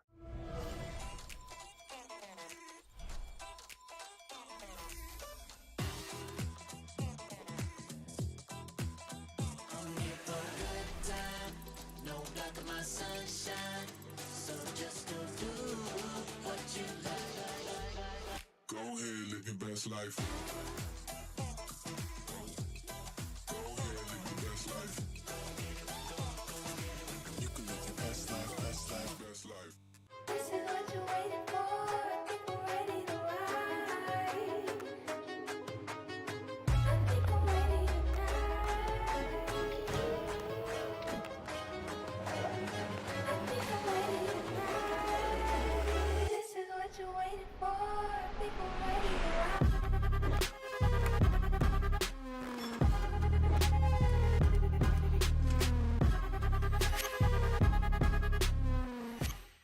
We are Selkirk.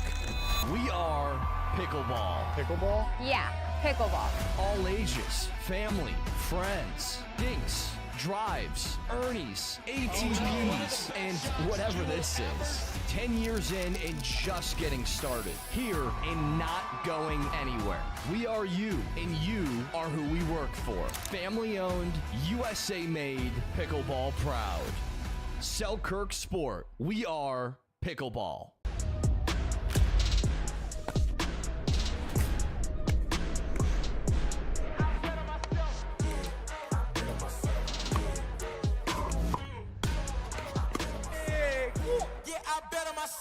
Movement Watches is proud to be the official timekeeper of the Professional Pickleball Association. Shop now at mvmt.com. Big it up, big it up.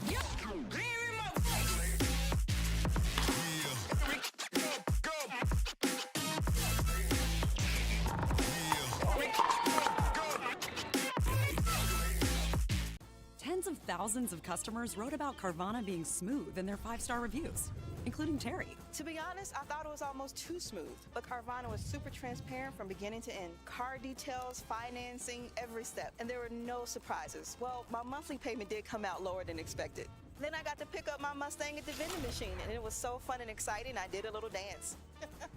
Trust me, financing my car with Carvana was super smooth. Finance your next car with Carvana today.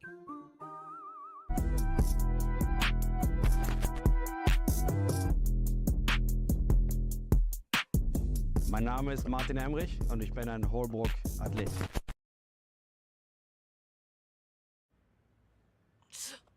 I have bad bunions.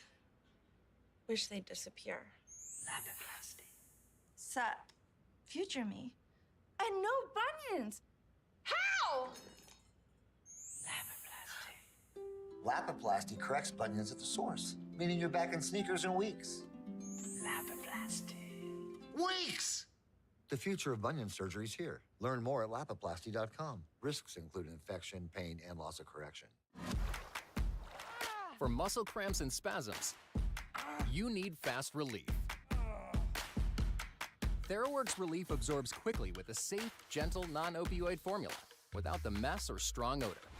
So get back at it. TheraWorks. TheraWorks. TheraWorks works. Use TheraWorks every day to prevent muscle cramps and spasms. TheraWorks works. Try TheraWorks and get back at it. Cliff Bar gives you energy,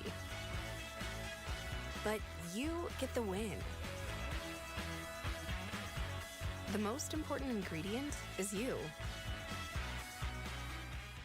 To make it to the game, it takes dedication and training. To stay in the game, it takes grit and stamina. To win the game, it takes strategy and skill. You keep focus on your approach, drop, and champion shots, and we'll help you stay focused on your strength, flexibility, speed, and downtime. Having a sports medicine partner in your court is key to helping you make it to the game, stay in the game, and win the game.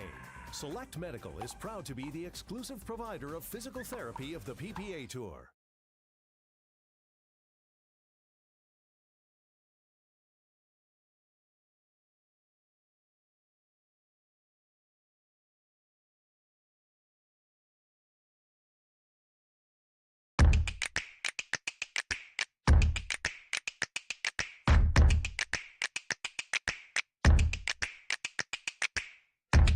Oh, no.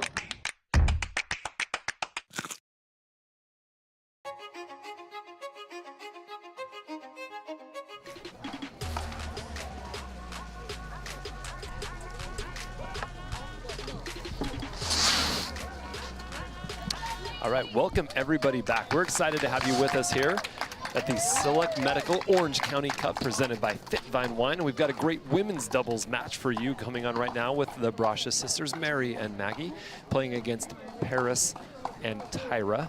And earlier, Michelle, we actually got to see Paris in her match, in her mixed doubles match, where she played with Tyson McGuffin in an epic three-game battle against Tyler Leung and Jessie Irvin. And it was a barn burner from start to finish, wasn't it? That's right. We also saw Tyra Black before that match, before we jumped on, play an epic three-game match with Dylan Frazier losing to Christian Alshon and Catherine Parento in the third. Wow. Right, so both Tyra and Paris have played some gritty three-game matches, so we'll see if they can come back in for this women's match now. Mary to serve.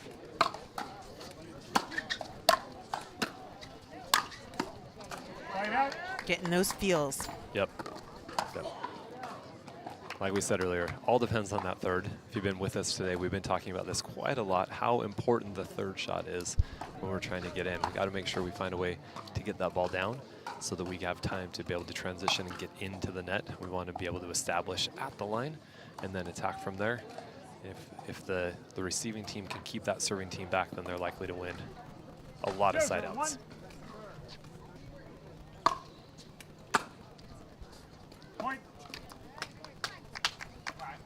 Little equipment timeout there. Tyra. 1-0-1.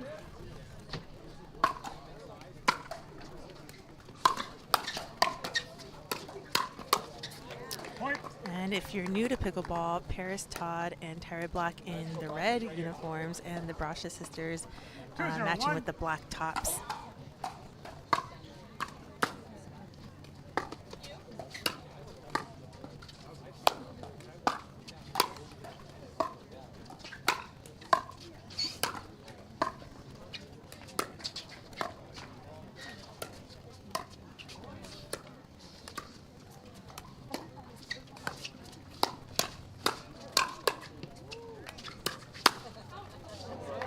Some really nice defense there by Paris and Tyra to start the point, pin back, but find a way to reset 4 or 5 balls in a row and then get in, able to get it back to neutral, and then found an opportunity to attack and ultimately win that point. Really well played.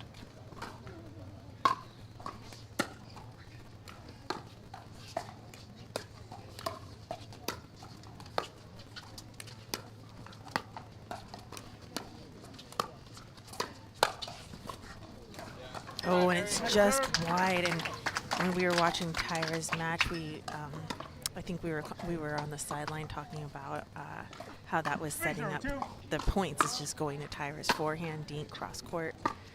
So Mary found that right away.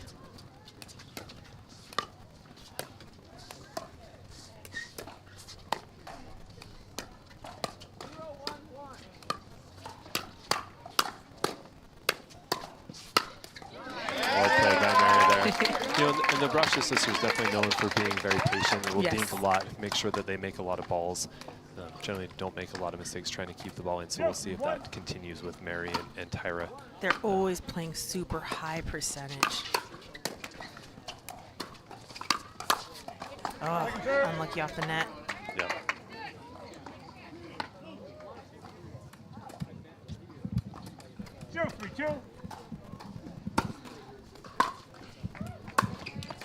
Side out.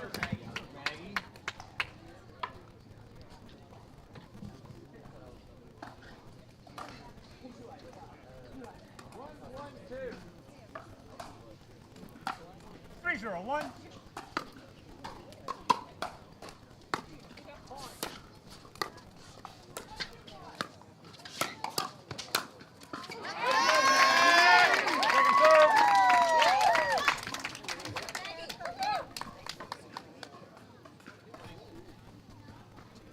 Two.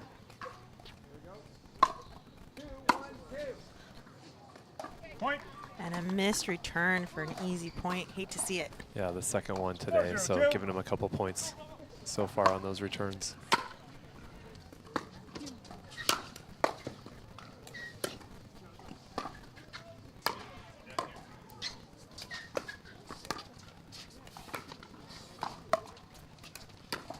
The lob.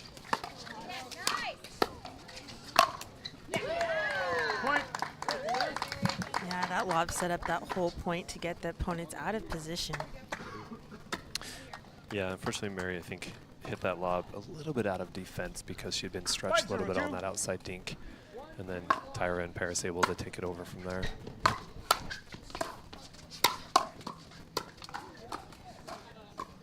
Point.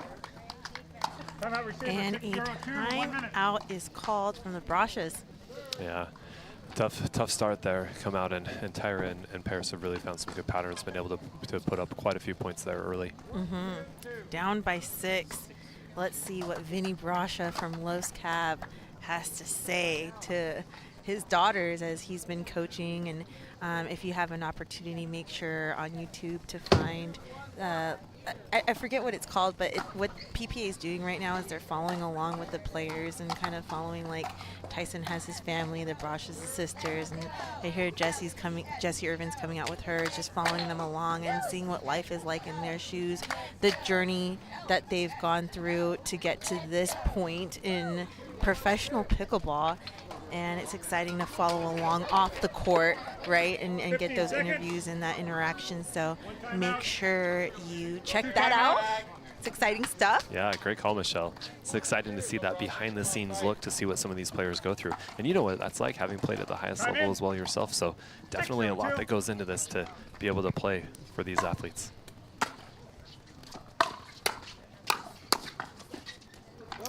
Back from the timeout, but they cannot get the rhythm here. Yeah, again, just so much pressure there from Paris and Tyra, really able to line up and hit that drive and then be able to finish.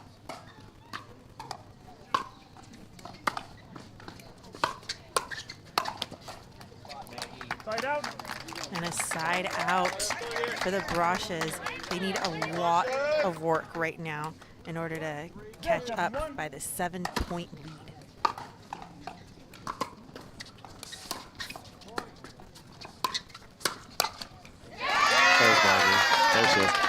And this crowd, decidedly partisan for the Brascia sisters, the local favorites for sure. So a lot of their friends and family in the crowd, it sounds like.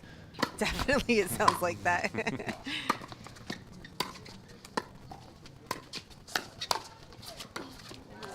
Oh, nice dig there from Tyra. She was caught, she was jammed, but she was still able to successfully get that ball over. 1-7-2.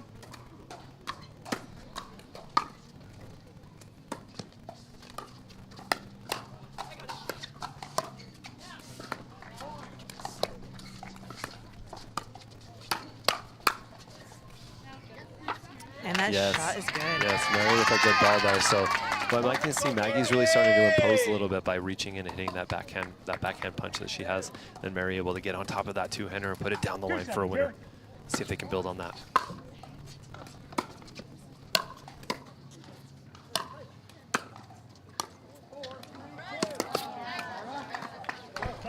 That's a good look from Tyra as she sees both players well behind the baseline and takes that drop volley. Yeah, that's that cumulative effect of all those points before, right? Getting buried back behind that line and Tyra using that against them.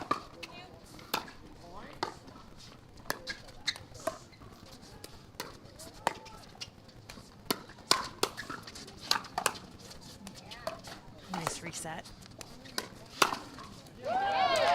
Ooh, and she overcooks it. Maggie all over that ball right there. Just goes long, but definitely ready for that speed up. Saw that coming.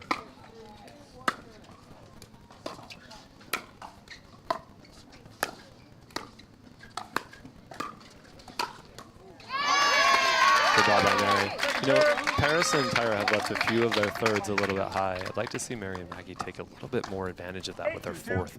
Really put them under more pressure from the get-go than what I'm seeing right now. Year of the fourth.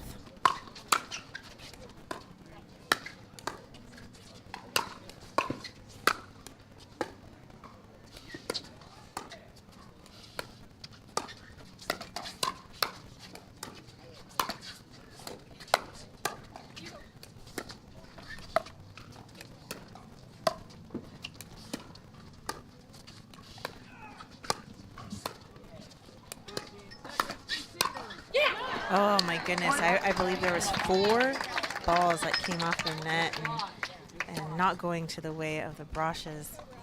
Yeah, tough point there. And they did better on that, kind of got him pinned back, but Tyra and Paris did a very nice job to reset the ball, get it back to neutral, and then a lot of good shots in hands to reset a lot of those shots, but ultimately Paris and Tyra come out on top. 9-2-2.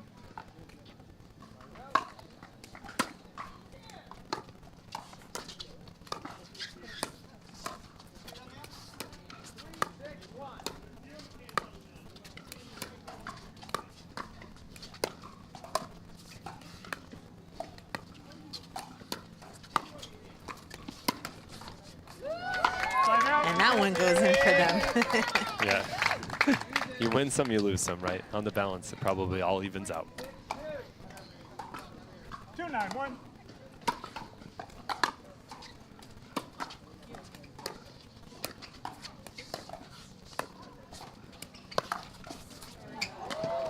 Second serve. Well, unfortunate net cord there, and Maggie not quite able to catch up to it to get to the ATP. 2-9-2.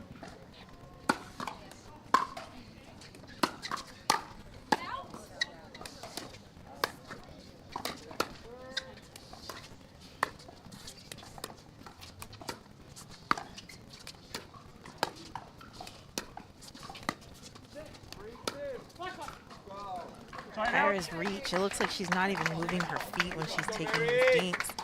Keeps her in position and gets the side out. 9-2-1. Ahead by 7 points.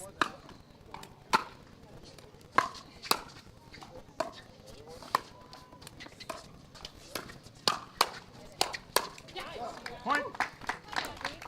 Game point. Yeah, able to get on top of those two-handers and just getting a lot of pace with that swing, but also being able to hit down on it. Very difficult for Mary and Maggie to reset from that position.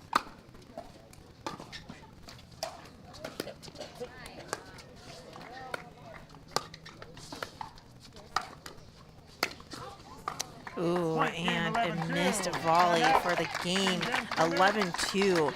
I have a feeling Brascias are going to come back stronger here in game number 2. So don't go anywhere, you guys. We'll be right back right after this.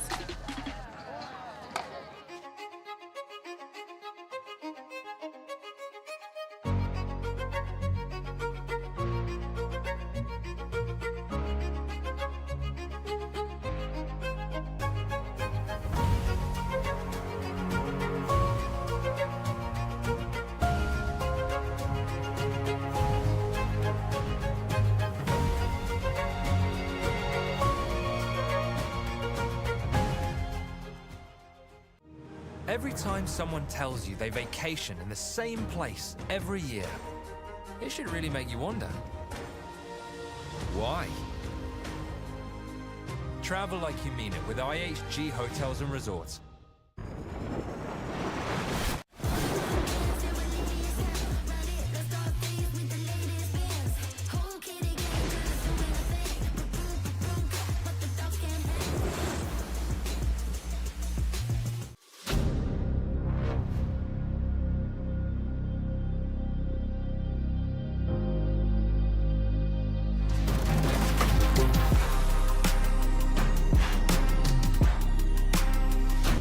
Wow, it's a new look, and it's looking real good.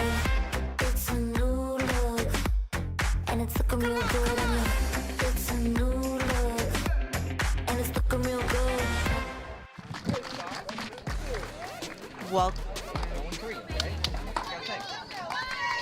Welcome back to the Select Medical Orange County Cup, presented by FitVine Wine.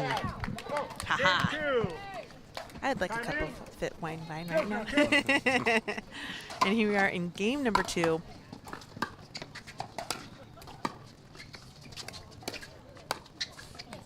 And I like seeing that type of attitude and that kind of confidence coming in game number 2. Game number 1 didn't quite go their way, but that's why I like 2 out of 3 games. It's because you get to figure it out. You get to change things, give different looks, and Tyra Black with a put away. Yeah, again, the third just a little bit high. Mary tried to reset, but not able to dig out of there to get it back to neutral. Tyra keeps it, the pressure on and puts it away.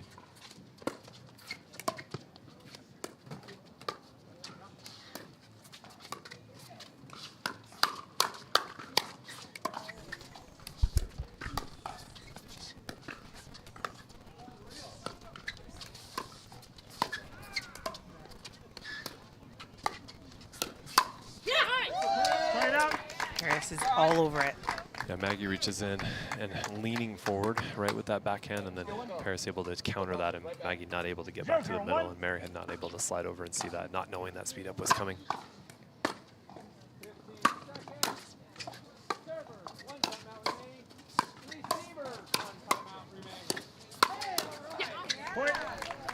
Aggressive play. Yeah, Paris and Tyra both being willing to even speed up and hit from the transition zone, trusting their hands to be able to get in.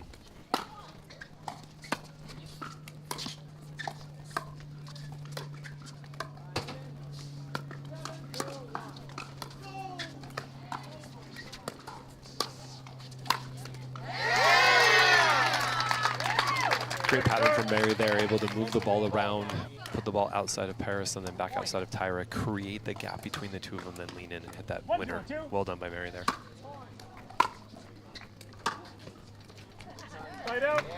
And a missed third and an opportunity. Only gave up 1 point. I like to say play binary pickleball. If you can only give up 0s and 1s every time, then you're going to be okay. Stay in the match. Able to do that there, not giving up the big run. What do you call that? Binary pickleball, 0s and 1s. Binary pickleball. I like it. I love it. I didn't know it had a name. That's what I call it.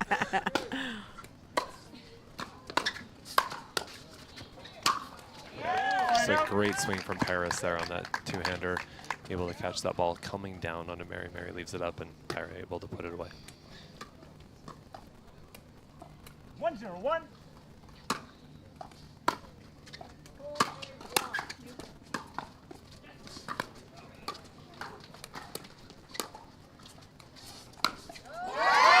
ATP for Mary Brascia. Great patience from Mary. Waits until that ball gets almost down to her shoelaces before she hits it. Opens up the angle and almost hits it all the way to the other service box. Great ball, Mary.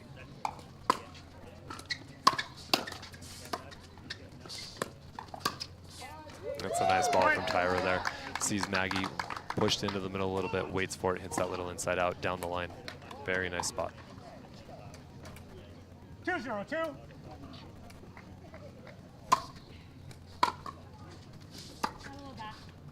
Point. That serve just long, or that return just long. 3-0-2.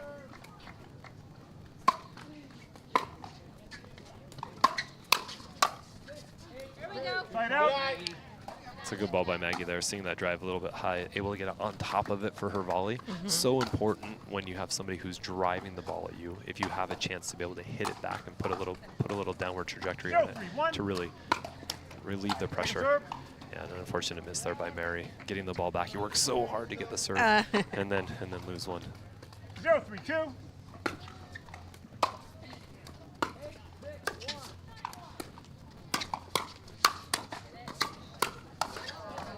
And some good spots from Tyra. Yeah, Tyra doing a nice job to reach in and just keep moving that ball around even in the hands battle. 3-0-1.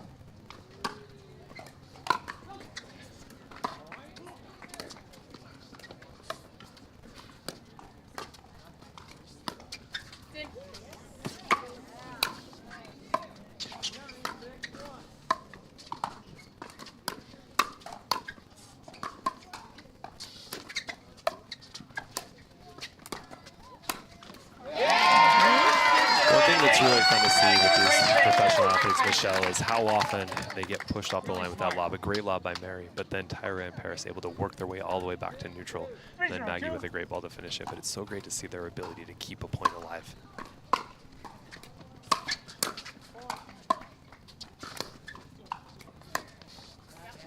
Point. And a speedy ball right in the middle. Yeah, a nice shot from Paris there. She just held that two-hander. Had a few different places she could take it. Alexa take it through the middle, splits Mary and Maggie. A great shot. All right, and a timeout is called from the Brascia sisters. We're going to take a quick timeout, you guys. Don't go anywhere. Better than a game. Great tasting Miller Lite. It's less filling than Miller Lite. Tastes great. Never understood this argument. Let it be both. Miller and Miller. I like it.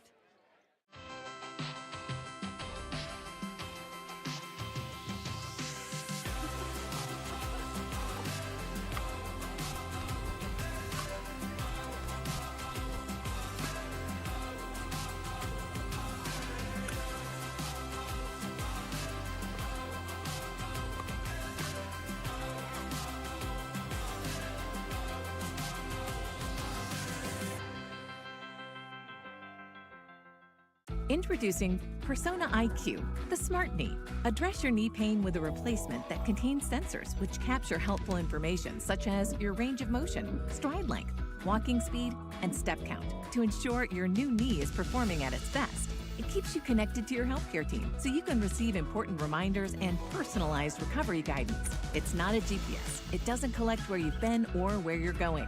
Persona IQ, a smarter way to regain mobility.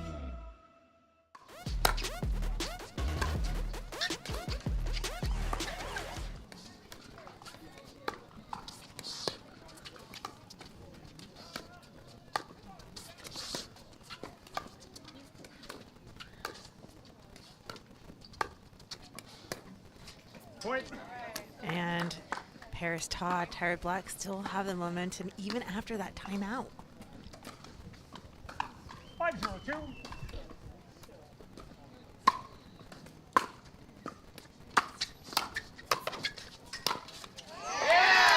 Great reach from Brascia's. This is a side out to do some work and get some damage, get some points on the board. Just keep it close, stay in it. Don't let Paris and Tyra stay so comfortable.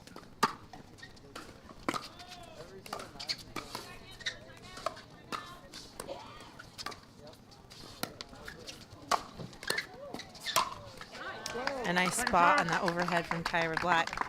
Yeah, channel that. The lob from Mary there, not quite the depth that she was looking for to the back of the court. Tyra able to get that overhead.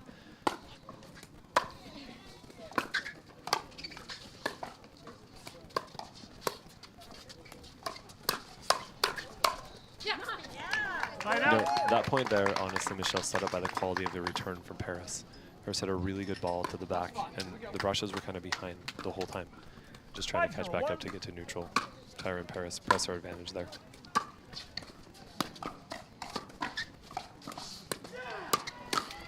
Point. Tyra finds that outside spot on Maggie.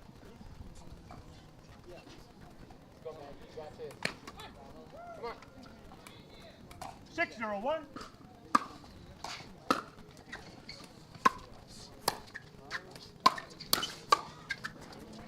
There's a powerful shot from Mary Brascia. Wow. Mary swings all the way through that one, gets that two-hander, gets on top of it. 6-0-2.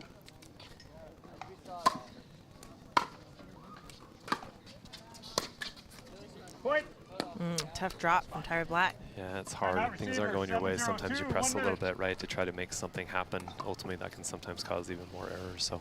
Yeah, yeah, and you know, also from the Brascias, like, I want to see them having more fun out here. You know, this is their home court, and you know, like, I don't know if I've seen them play so much better together. You know, and is it a tough thing to play with your, you know, sibling like day in and day out, like coming out of these tournaments? Is that something that might be happening, or? Yeah, I mean, they've been playing together for quite some time, right? So I think that they've, you know, I think like any siblings, probably some of that you work through a little bit, but I think that they also have the benefit of knowing each other really well, and so knowing their game. So maybe that if there's any kind of difficulty there, maybe that gets offset. Yeah, definitely not their best so far, but it's definitely time to kind of show it here. Yeah, and it's not always easy to play in front of your home crowd either, right? Because you want to give them something to cheer about, and so sometimes maybe you're pressing just a little bit more. But honestly, right now too, like you got to say, Paris and Tyra have played an exceptional match of pickleball. Not missing a lot, finding their spots, hitting great speed ups, really putting the pressure on from the beginning. So really quality work from them too. Yeah, very impressive play from both players, and you know, making it far in every single tournament. Every single tournament.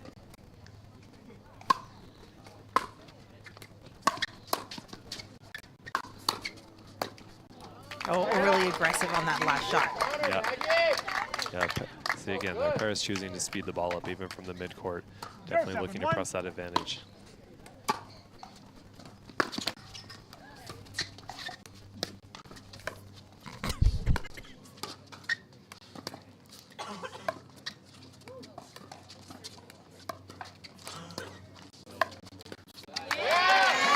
Okay, could that be the one? So 2 net cords in there. Fought through it, just a little bit of a grindy point. Is that the one that's going to unlock the momentum in the run? See if they can build on that now. 1-7-1. Sometimes that first point's just the hardest one to get. Then they come in bunches. Yes. Second serve. Still on the side out though. Still, if they can do it here. 1-7-2.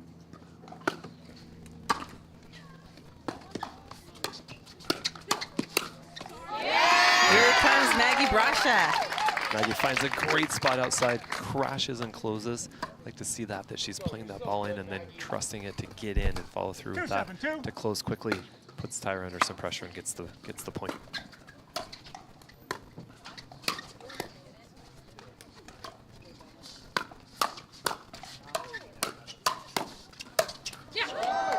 Side out.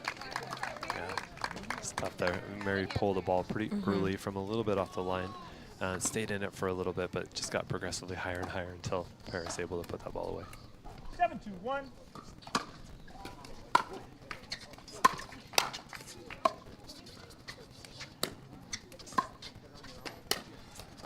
The angle.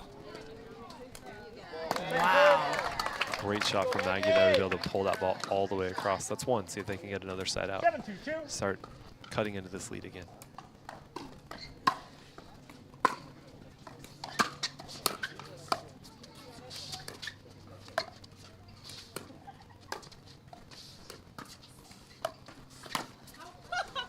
Point. Try, Mary. Let's go, Mary. Right back.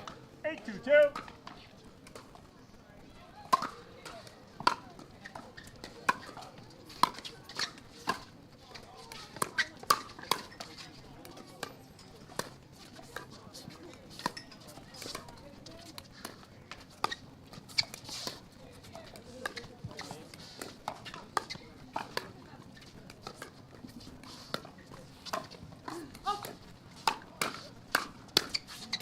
Wow. Incredible display of patience.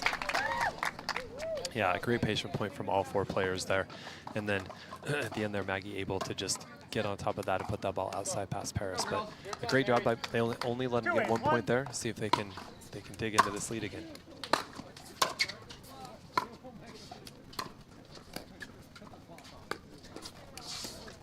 Oh, unfortunate, just a slidey dink that kind of skidded away from Maggie there. Couldn't quite catch up to it on the backside. 2-8-2.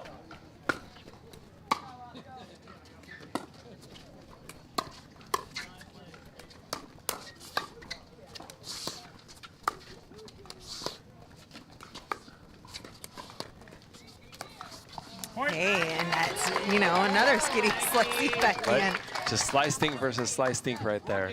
Maggie's able to come out on top of that one and slid into Tyra a little bit. 3-8-2. Point. Okay, we have a little run here. Little run, get a couple of errors like we saw in some of our earlier matches. If we can get a team that's been rolling and start to get some points on them, maybe they start to feel a little bit tighter.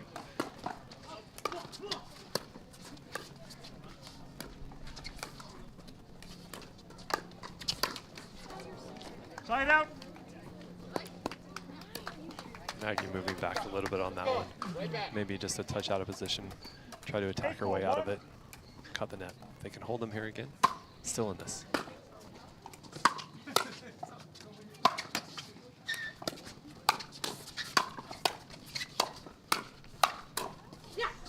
Point. 2 away from a spot to the quarterfinals. Winner of this match will be playing against number 4 seed Megan Dazon and Etta Wright. 9-4-1.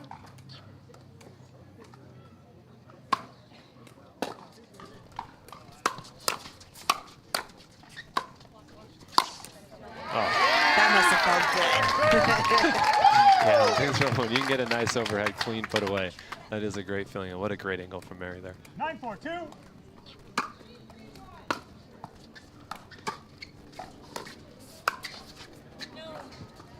Side out.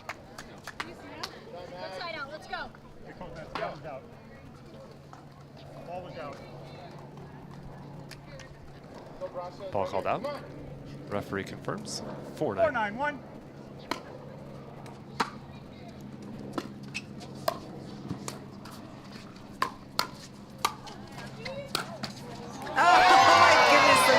On Grandstand court.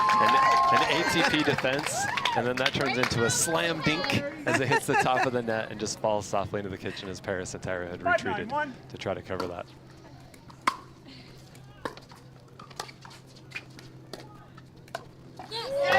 Maggie changes there, right? So she hasn't hit that shot, but she does have that in her arsenal. That little two-hand roll dink. She's been mostly hitting cut dinks, changes it up a little bit, catches them a bit by surprise, wins a crucial point, and Tyra and Paris take a timeout.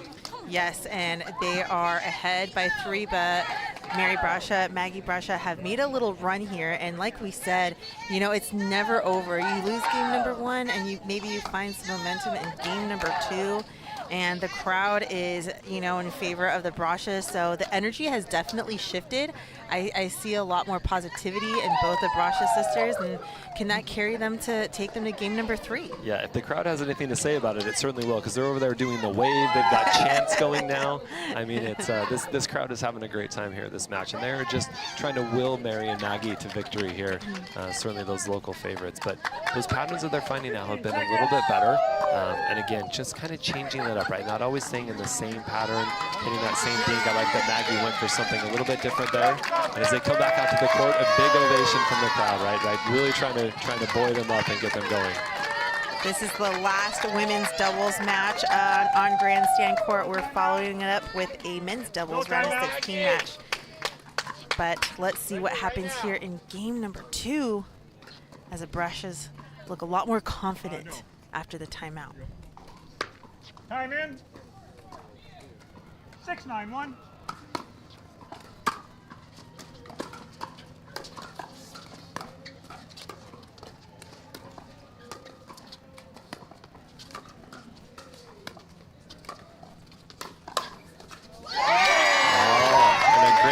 Michelle, like you said earlier, such an important one to get coming out of the timeout to get that point and stay on the first serve now. 7-9-1. Mary doing a great job to reach in, hit that little backhand poke, finds that Paris can't counter, hits it out.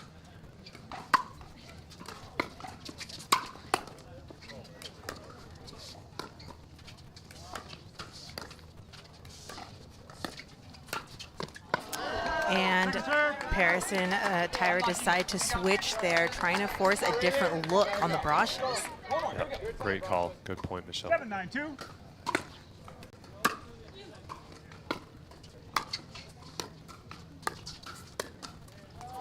Oh, and that side switch has helped him out with the side out. Tyra Black, Paris Todd looking for 2 points to go to the quarterfinals.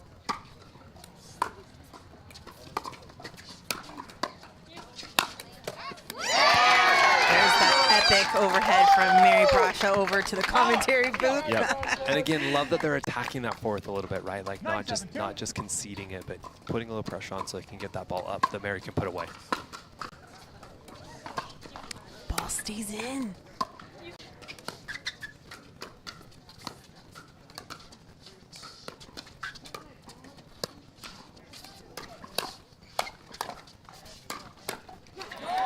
Oh, and they're 1 away from taking the match. Nice resets, but couldn't quite get it. Yeah, a nice forehand flick attack there from Tyra that really set that up. 10-7-2.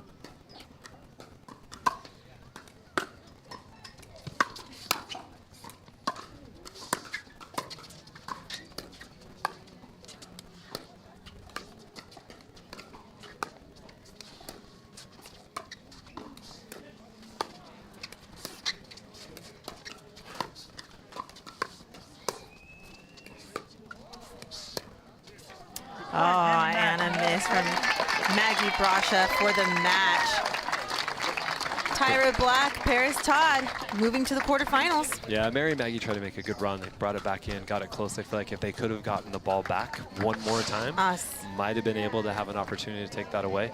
But Paris and Tyra, like you said, recognized kind of what was happening in the patterns, made that switch, got Tyra back on the left where she was a little bit more comfortable, able to dink and kind of take over the way that she had done before, and ultimately close the game out. Yes, impressive play by all 4 players, but Tyra and Paris will be moving on to the quarterfinals. And we have our last match of the day coming on Grandstand Court. We have a men's doubles matchup. Oh my goodness, we have a gentleman named Dekel Bar. Oh, Dekel Bar. Yes, someone, you know, this It's a tall new player player. on the tour. Yeah, this tall player with this incredibly big serve.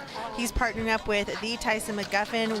We saw him earlier today win the mixed doubles match, and they're going to be playing against the Yeehaw, Rafa Hewitt. Oh boy. And new partner, Eric Onsen. So that's going to be a fun little battle here, and you're not going to want to miss it. So don't go anywhere, you guys. We'll be back with some men's doubles. That becoming energy producers would be as easy as biting into an apple. Imagine water that is pure and inexhaustible, recycled and accessible everywhere in the world. Imagine the world of tomorrow, sustainable and desirable.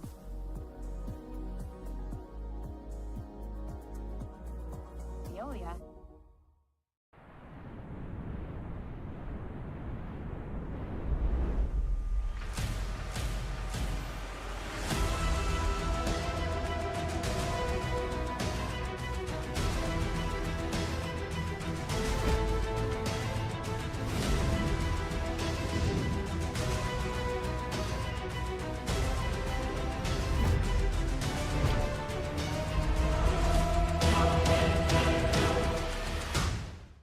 Before it's the movement on your wrist, it's dreamed in California.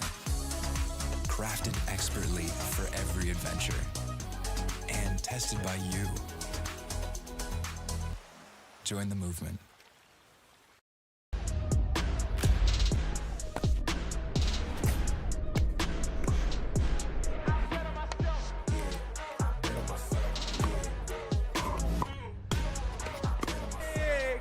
Yeah, I bet on myself. La Roche-Posay sunscreen blocks up to 98% of UVB rays and helps prevent visible sun damage. The only sunscreen with Cell-Lock Shield UVA UVB protection plus antioxidants. La Roche-Posay, the official sunscreen of the Professional Pickleball Association.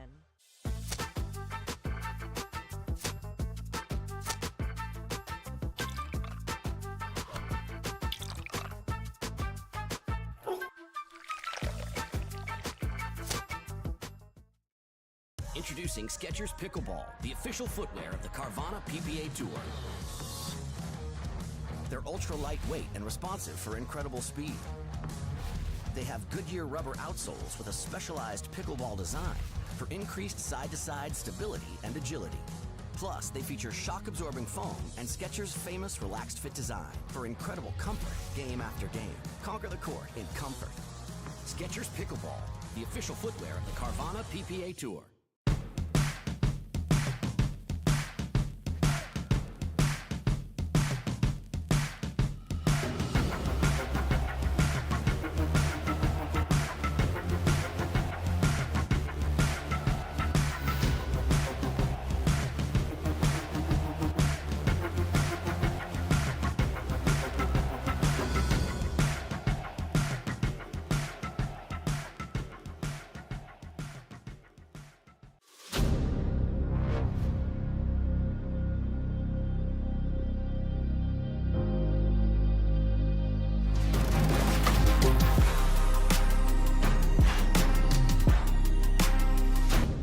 At Baird, we offer a different, more holistic approach to wealth management. With your career, family, friends, and community, finding time for you and making sure your family's financial plans are on track can be a real challenge. At Baird, our financial advisors get it. We'll partner with you to create a unique financial plan and coordinate with your legal and tax advisors to bring it all together so you have more time for what matters most. La Roche-Posay sunscreen blocks up to 98% of UVB rays and helps prevent visible sun damage. The only sunscreen with Cell-Lock Shield UVA UVB protection plus antioxidants. La Roche-Posay, the official sunscreen of the Professional Pickleball Association.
Cliff Bar gives you energy,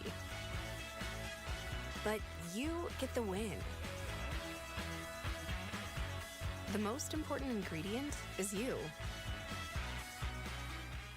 Imagine that becoming energy producers would be as easy as biting into an apple. Imagine water that is pure and inexhaustible, recycled and accessible everywhere in the world. Imagine the world of tomorrow, sustainable and desirable.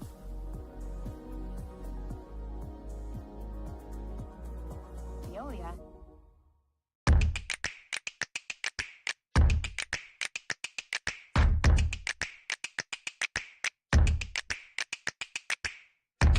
Oh no!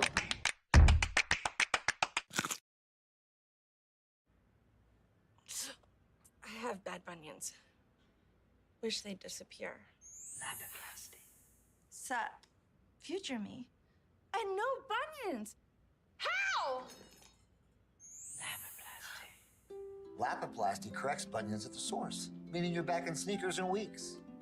Lapoplasty. Weeks! The future of bunion surgery is here. Learn more at lapiplasty.com. Risks include infection, pain, and loss of correction.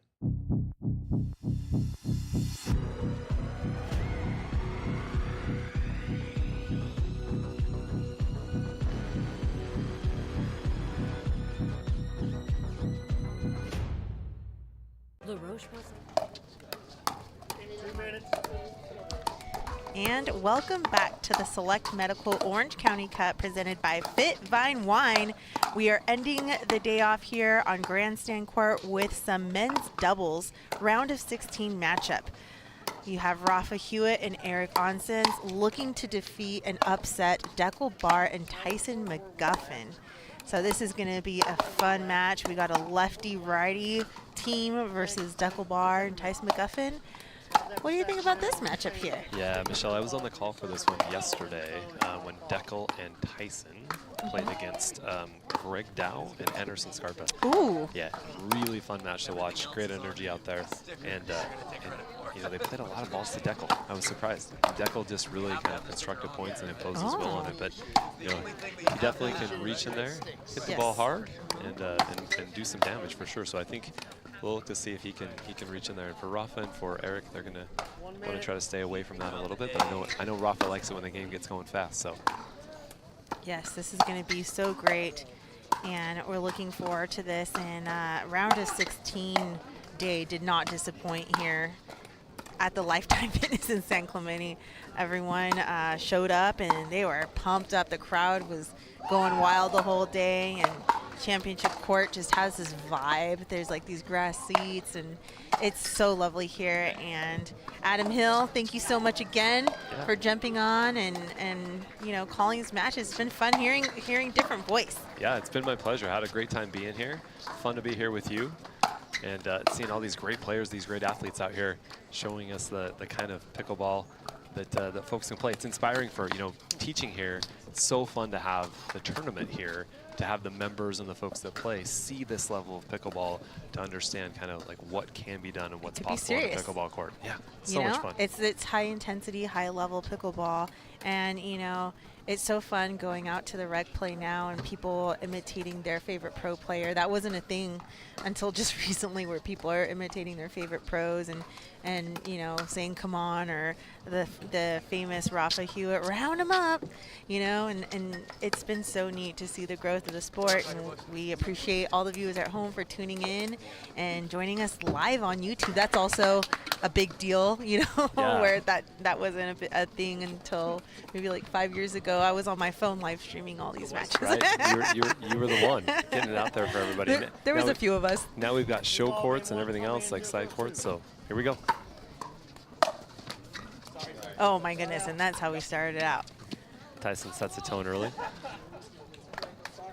Rafa puts the ball back to Tyson. Eric and Rafa's energy is so good.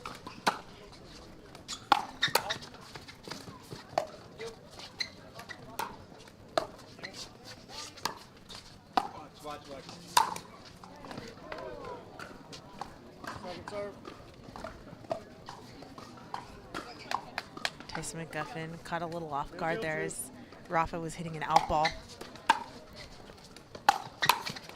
Big drive from Deckel Barr. Yeah, and then the big man crashing, right? So you have that drive, that's one thing to deal with, but then him coming in behind it, really got to think about where you're going to put that next one.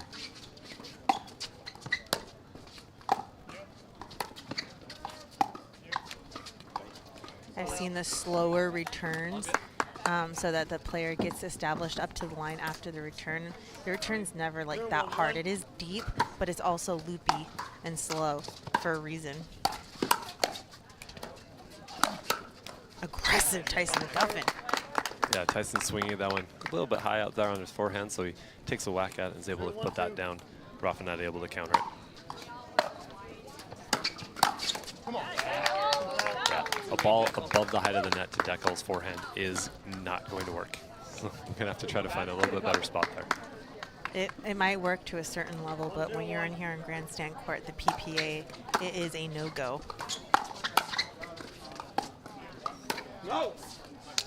Great eye by Tyson. Tyson recognizing he has his paddle up at the line, recognizing that ball is higher than his paddle, wisely realizes as a gauge that's probably going to go out, gets out of the way, wins the point. Letting balls go is such an important skill as you progress in this game. Yes, agreed. A nice ball there by Rafa. Tyson can't quite catch up to it. Super crafty from Rafa Hewitt. 2-0-2.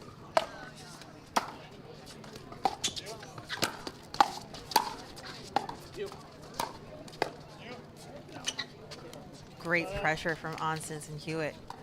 Yeah, nice job by Eric there. Rafa jumps the corner on the Ernie, and Eric wisely sees that and moves over for him to cover that space, knowing the ball's probably coming back on that side of the court. Yeah, just there again. We've talked about this all day. High drop, always going to get put away. Dialing in the third shots.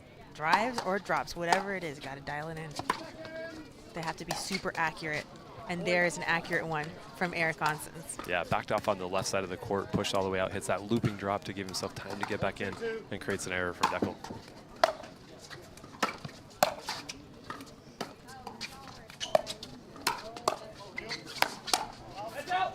Great spots from Rafa Hewitt. Rafa hitting that nice little looping diving ball with a lot of top spin at Tyson. And then Tyson only having the option to hit up on that a little bit. Comes off his paddle. Rafa able to take advantage.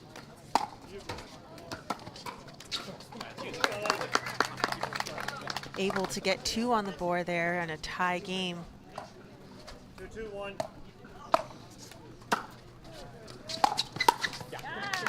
And another drive from Deckelbar. I'm gonna start it. I'm gonna start the tally. There's 2. 2 drives. Both of them on Rafa's inside hip as well, thinking about spots.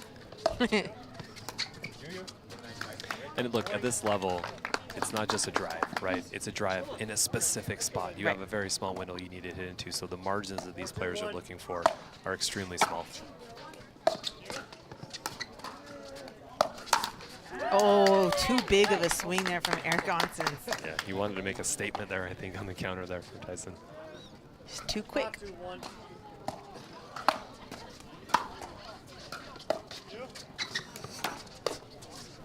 Yeah. Oh, wow. I'm just seeing a lot. There's no settling into these points. No, there's not a lot of dinking, right? It's kind of full gas. Get one more right here. Let's go. 5-2-2.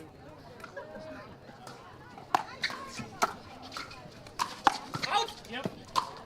Yeah, and Michelle, thinking about for our players at home, when you're in these games where there's a lot of fast hands, you really want to avoid the big swings. You don't create all that much more pace on the ball anyway than if you just keep it compact and in front.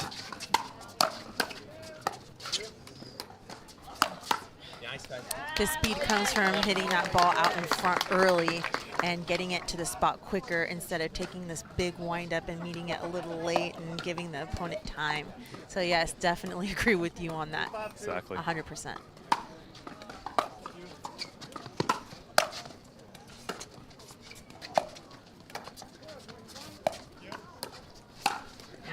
That's not going to do it. Rafa knows that's not the right spot and goes to the bag. What's Rafa doing? Not sure if he's looking for another paddle, if we've called a timeout. Whatever he was looking for, he did not find it.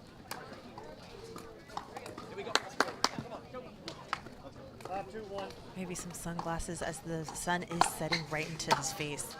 He's on the side where he's getting all the glare, all the sun, and that's where we are too. Yeah. Right behind Rafa. Yeah, so that's a great call. 5-2-2.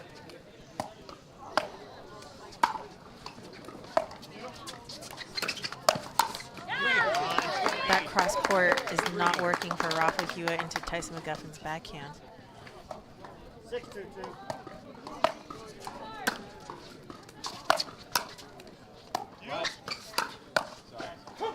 But that ball being put down definitely will work for the side out.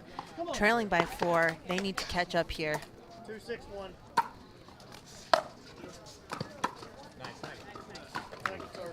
Yeah, you work so hard to get the serve back. You really got to make those serves. It's a tough one. See if they can get it here. Second chance.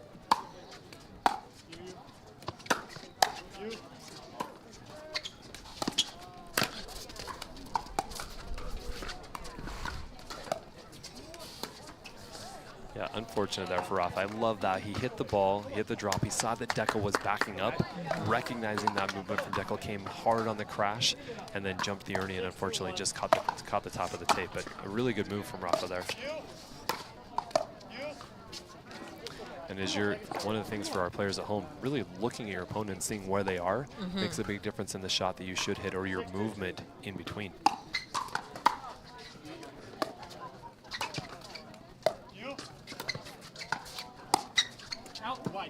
Ooh, and Dekel bar misses just wide, giving another opportunity for Hewitt and Onsens to get some points.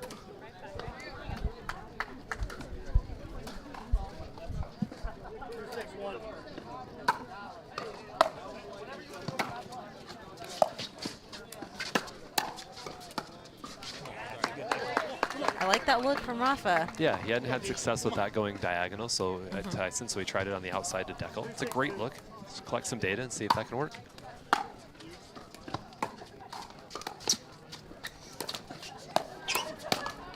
And there's a little combo that Rafa's been looking for every point. Yeah, got a little bit off the tape, a little bit lucky there, but did make it work there. Come on. 3-6-2. Go, Tyson.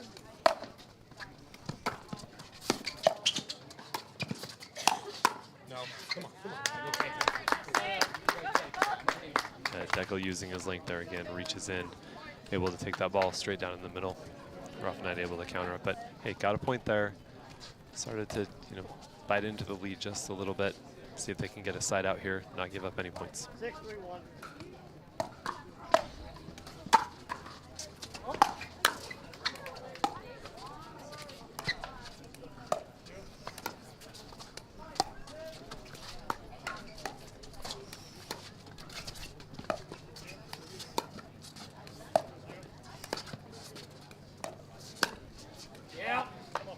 Great ball from Eric Onsens on it. Yeah, very nice. So differently than the game yesterday with Greg Dow and Scarpa, who played a lot of the balls to Dekel, you can see that Rafa and Eric are really trying to move the ball to Tyson quite a bit more, keep it away from Dekel. Interesting.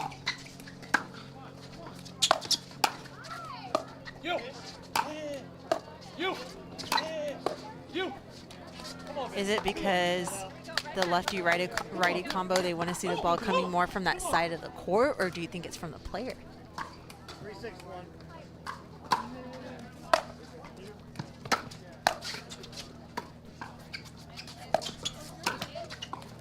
Ooh. I think it's a bit of a combination, right? So one, I think that they probably feel like Dekel has a little bit more, that feels a little bit more dangerous. He's trying to keep it, off him as much as possible, but it also creates a better pattern and angle for Rafa to reach into there with that left hand. And when he hits shots like that, I wouldn't want to hit the ball to him either. Right. Dekel has so many weapons. You don't know where he's going to be hitting that ball to. 4-6-2.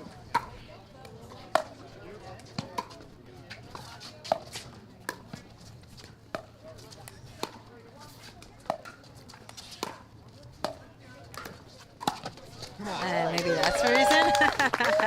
Definitely have to respect the length of the Ernie. I mean, that ball is in the middle of the box. Yes. Dekel's still able to reach that, so just not a lot of window there.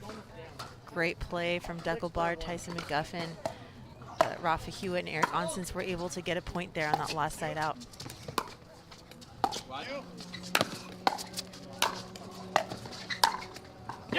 Eric getting big. Yeah, great stuff by Rafa there, and then Eric comes over and closes the middle, and then plays both angles to get the point there, the rally, or to win the rally.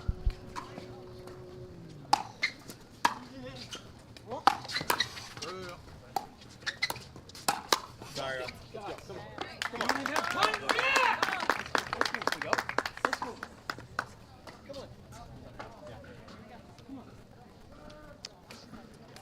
Rafa is like, I don't have time to react.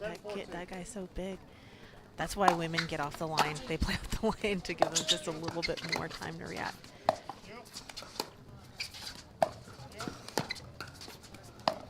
Yeah, it may be also, Michelle, a commentary on the pace off the paddle, right, for Dekel. So definitely a lot of conversation about the speed of the paddles and how hot they are right now. And that paddle that Deckel has combined with his physical Reach, attributes, yeah. right? And reach definitely coming off with a lot of pace when you're standing across the Yeah, net, it only doesn't 14 feet away. Doesn't feel fair, and you know, there's been a lot of talks about like the YOLO paddles, but not only the YOLO, but there's been talk about a lot of different paddles that have been too hot. And Rafa, great shot right there. Instead of dinking, attacking the backhand. But Rafa, also an OG player, coming, you know, playing several years, has seen the different technology on the paddle. You know what I mean? So it's frustrating.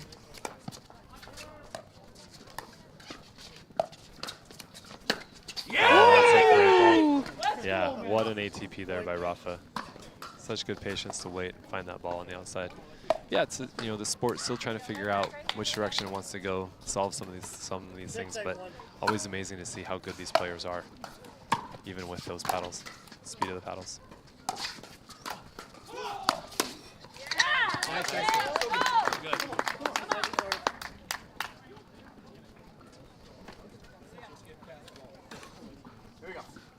Down by 2.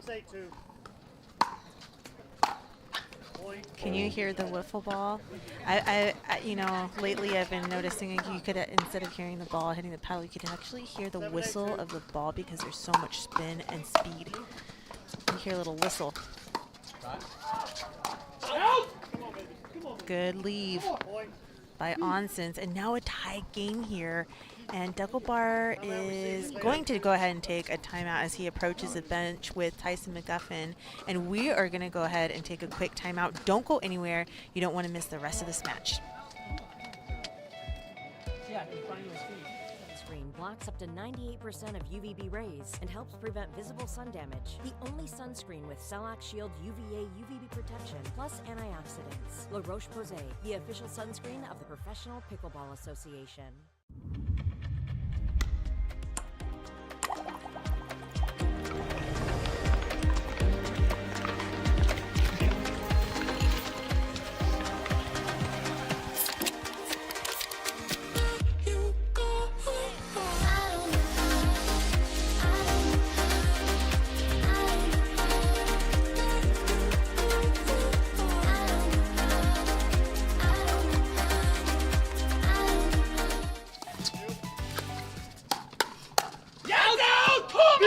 And that is so important after the timeout to gain a point after that. And here we are with a 1-point lead.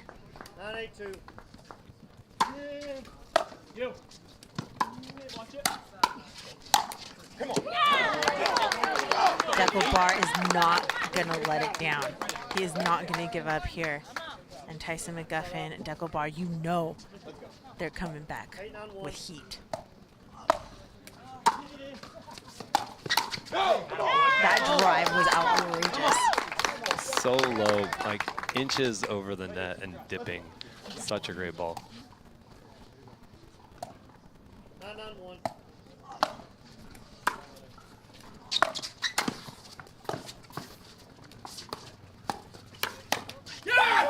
Good read from Rafa Hewitt. Deckel can't believe it. He felt like he was on that. 9-9-2.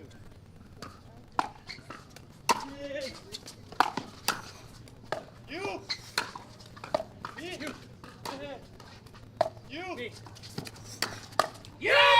Speeding up again to Tyson McGuffin. This time McGuffin wasn't ready for it. He found that one. Caught him a little bit in transition, still coming forward. Might have been the difference between when Tyson's totally set and ready for that. 9-9.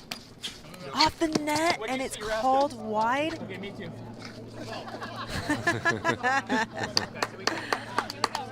Ready for the drive. Second serve. 9-9-2.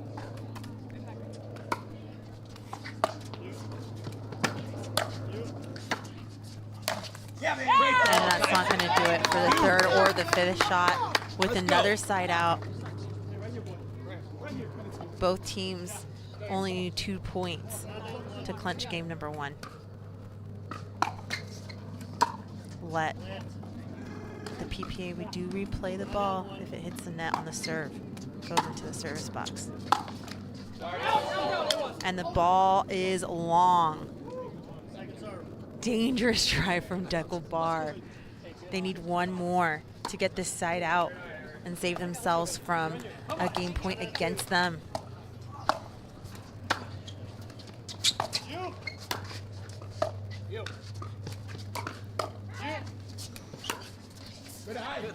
The attack from Rafa Hewitt was so good, but it sailed just long. So here we are, game point number 1 for McGuffin and Barr. Right here, guys. Let's do this. Come on. Show me something, Tyson. Show me something. 10-9-2.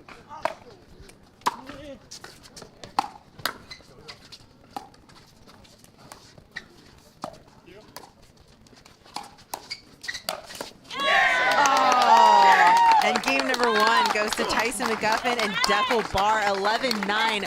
Great comeback for Rafa and Eric. What a comeback. I mean, again, lead changes back and forth. It looked like one team's got it under control, and then it switches in the momentum. I mean, this is just fun pickleball to watch on the last match of the day, Michelle. Yes, indeed. And we're going to come back with game number 2 right after this. Watches is proud to be the official timekeeper of the Professional Pickleball Association. Shop now at mdmt.com.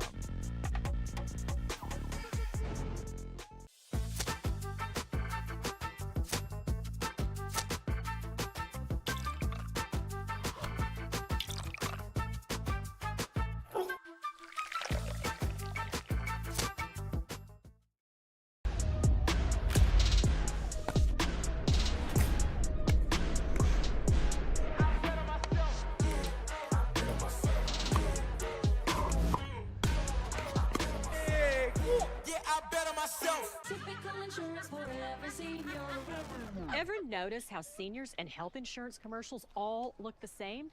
Because all of these companies see us the same, but not Humana. They see me. Humana.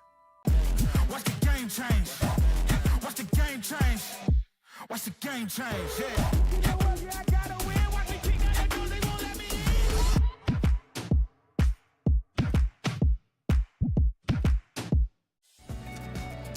We are here on Grandstand Court on the PPA Tour, the Select Medical Orange County Cup, presented by FitVine Wine. Tyson McGuffin, Dekel Bar take game number 1.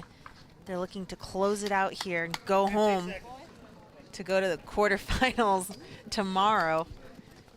Yeah, a lot on the line here, Michelle. Again, cup points at play here, so really trying to establish and win as many as they can to secure their positions for the PPA Championships here later in December. Big tournament.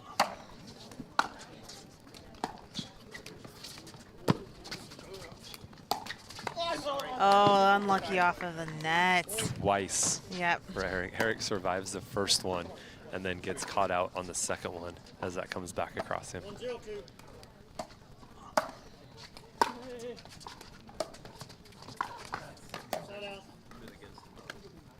There you go, though. Michelle, binary pickleball only gave up 1.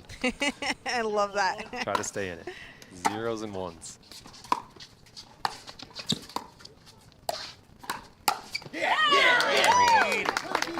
It was a sneaky ball from Eric. Yeah. But Dekel on that and ready. Laser focused.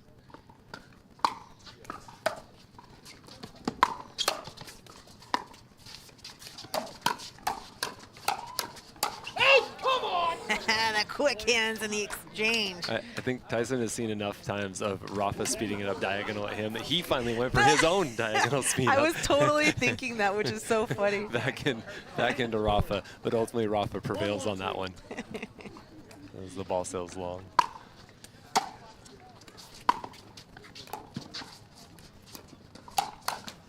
Ooh.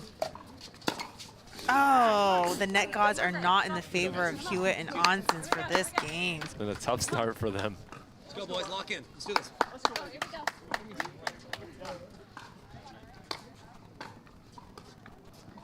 1-1-2. 1-1-1. Hang on.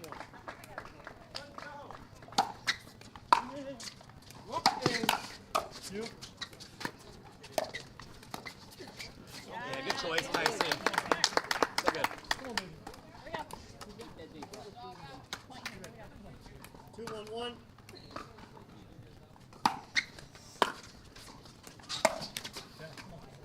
Second serve. Even though you missed the drive, you still got to go for it when it's been so successful.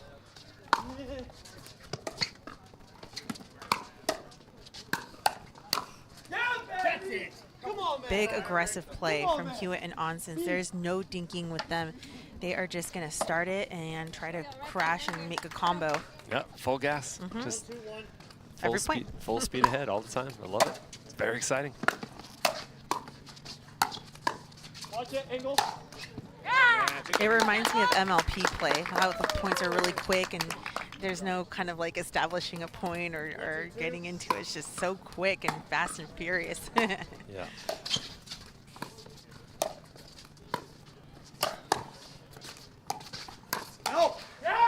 Deckel takes a big swing at a ball that was potentially going out. One stop. We're good. We're good. One stop. Go right back, right here. Let's go. Tied up again, game number 2. 2-2-2.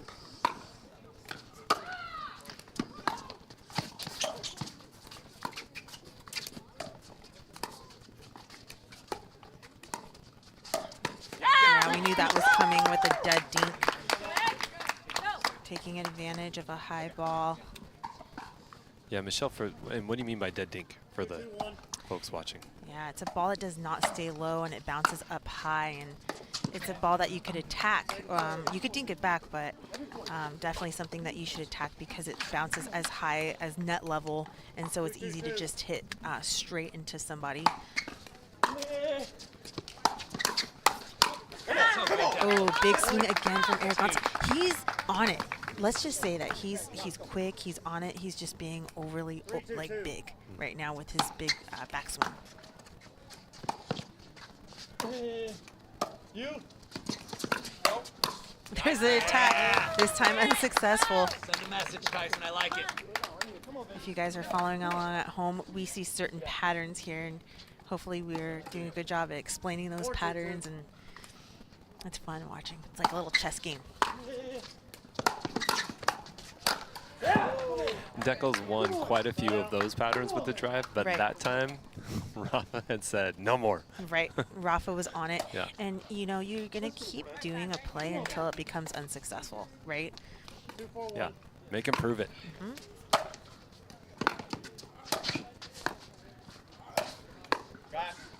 You. Got it.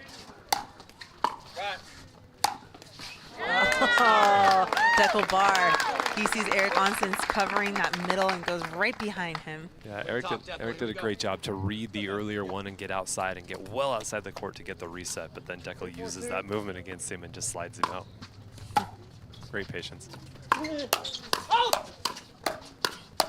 the hand battle. Yeah, the I formation of Rafa at the net just going 1v2 up there, but it turns into mano-a-mano with Tyson.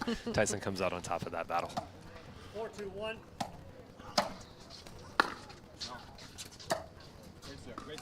Miss return. That's back. Come on, Rob. Right now. Peace. Peace. 5-2-1.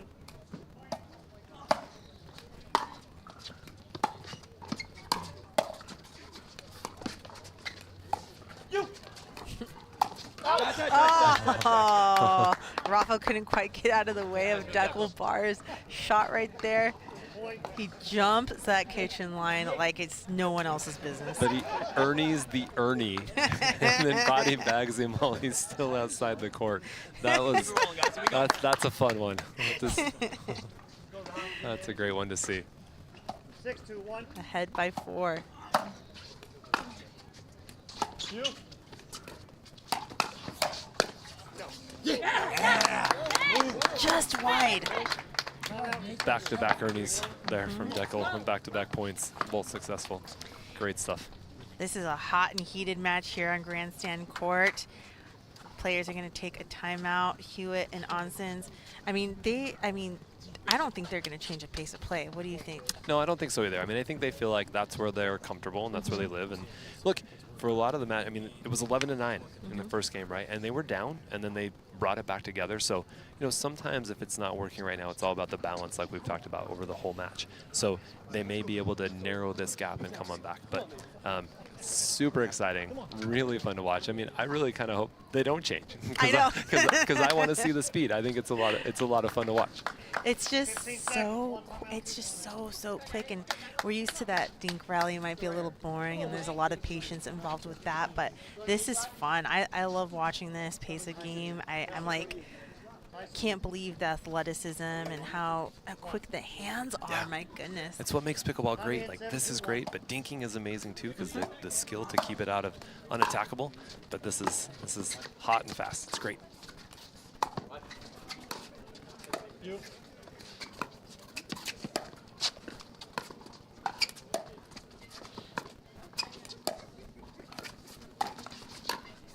No, cross the plane. Oh, Deckel crossed the plane, so it doesn't matter if Rafa's shot was in or out. Deckel bar crossed the plane as he hit that Ernie. His follow through came to Rafa Hewitt and Eric Onson's side. And if you had 3 Ernies in a row on your bingo card coming in tonight, then good for you, because you just won the big prize. That's 3 times in a row that Deckel's tried to Ernie. Won 2 of them. If you're playing the drinking game, every time Deckel crossed, no, just kidding.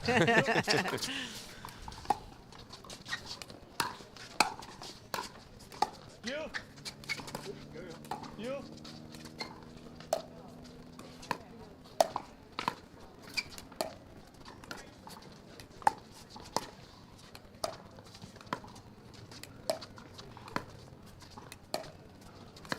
Little patience here.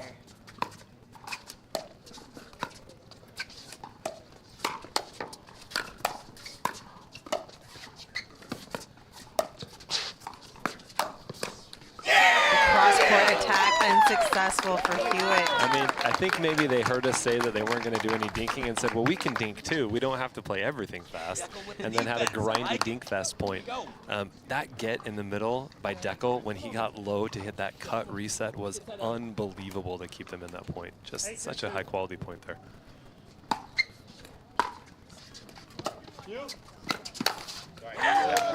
Coming in big, Deckel Bar, the man, the myth, the legend. Come on. 9-2-2. Yeah, big serve from Deckel. You can see when he steps into it and comes into the court, you can definitely tell when he's gone for it. There's a lot of pace on that one. And a match point here.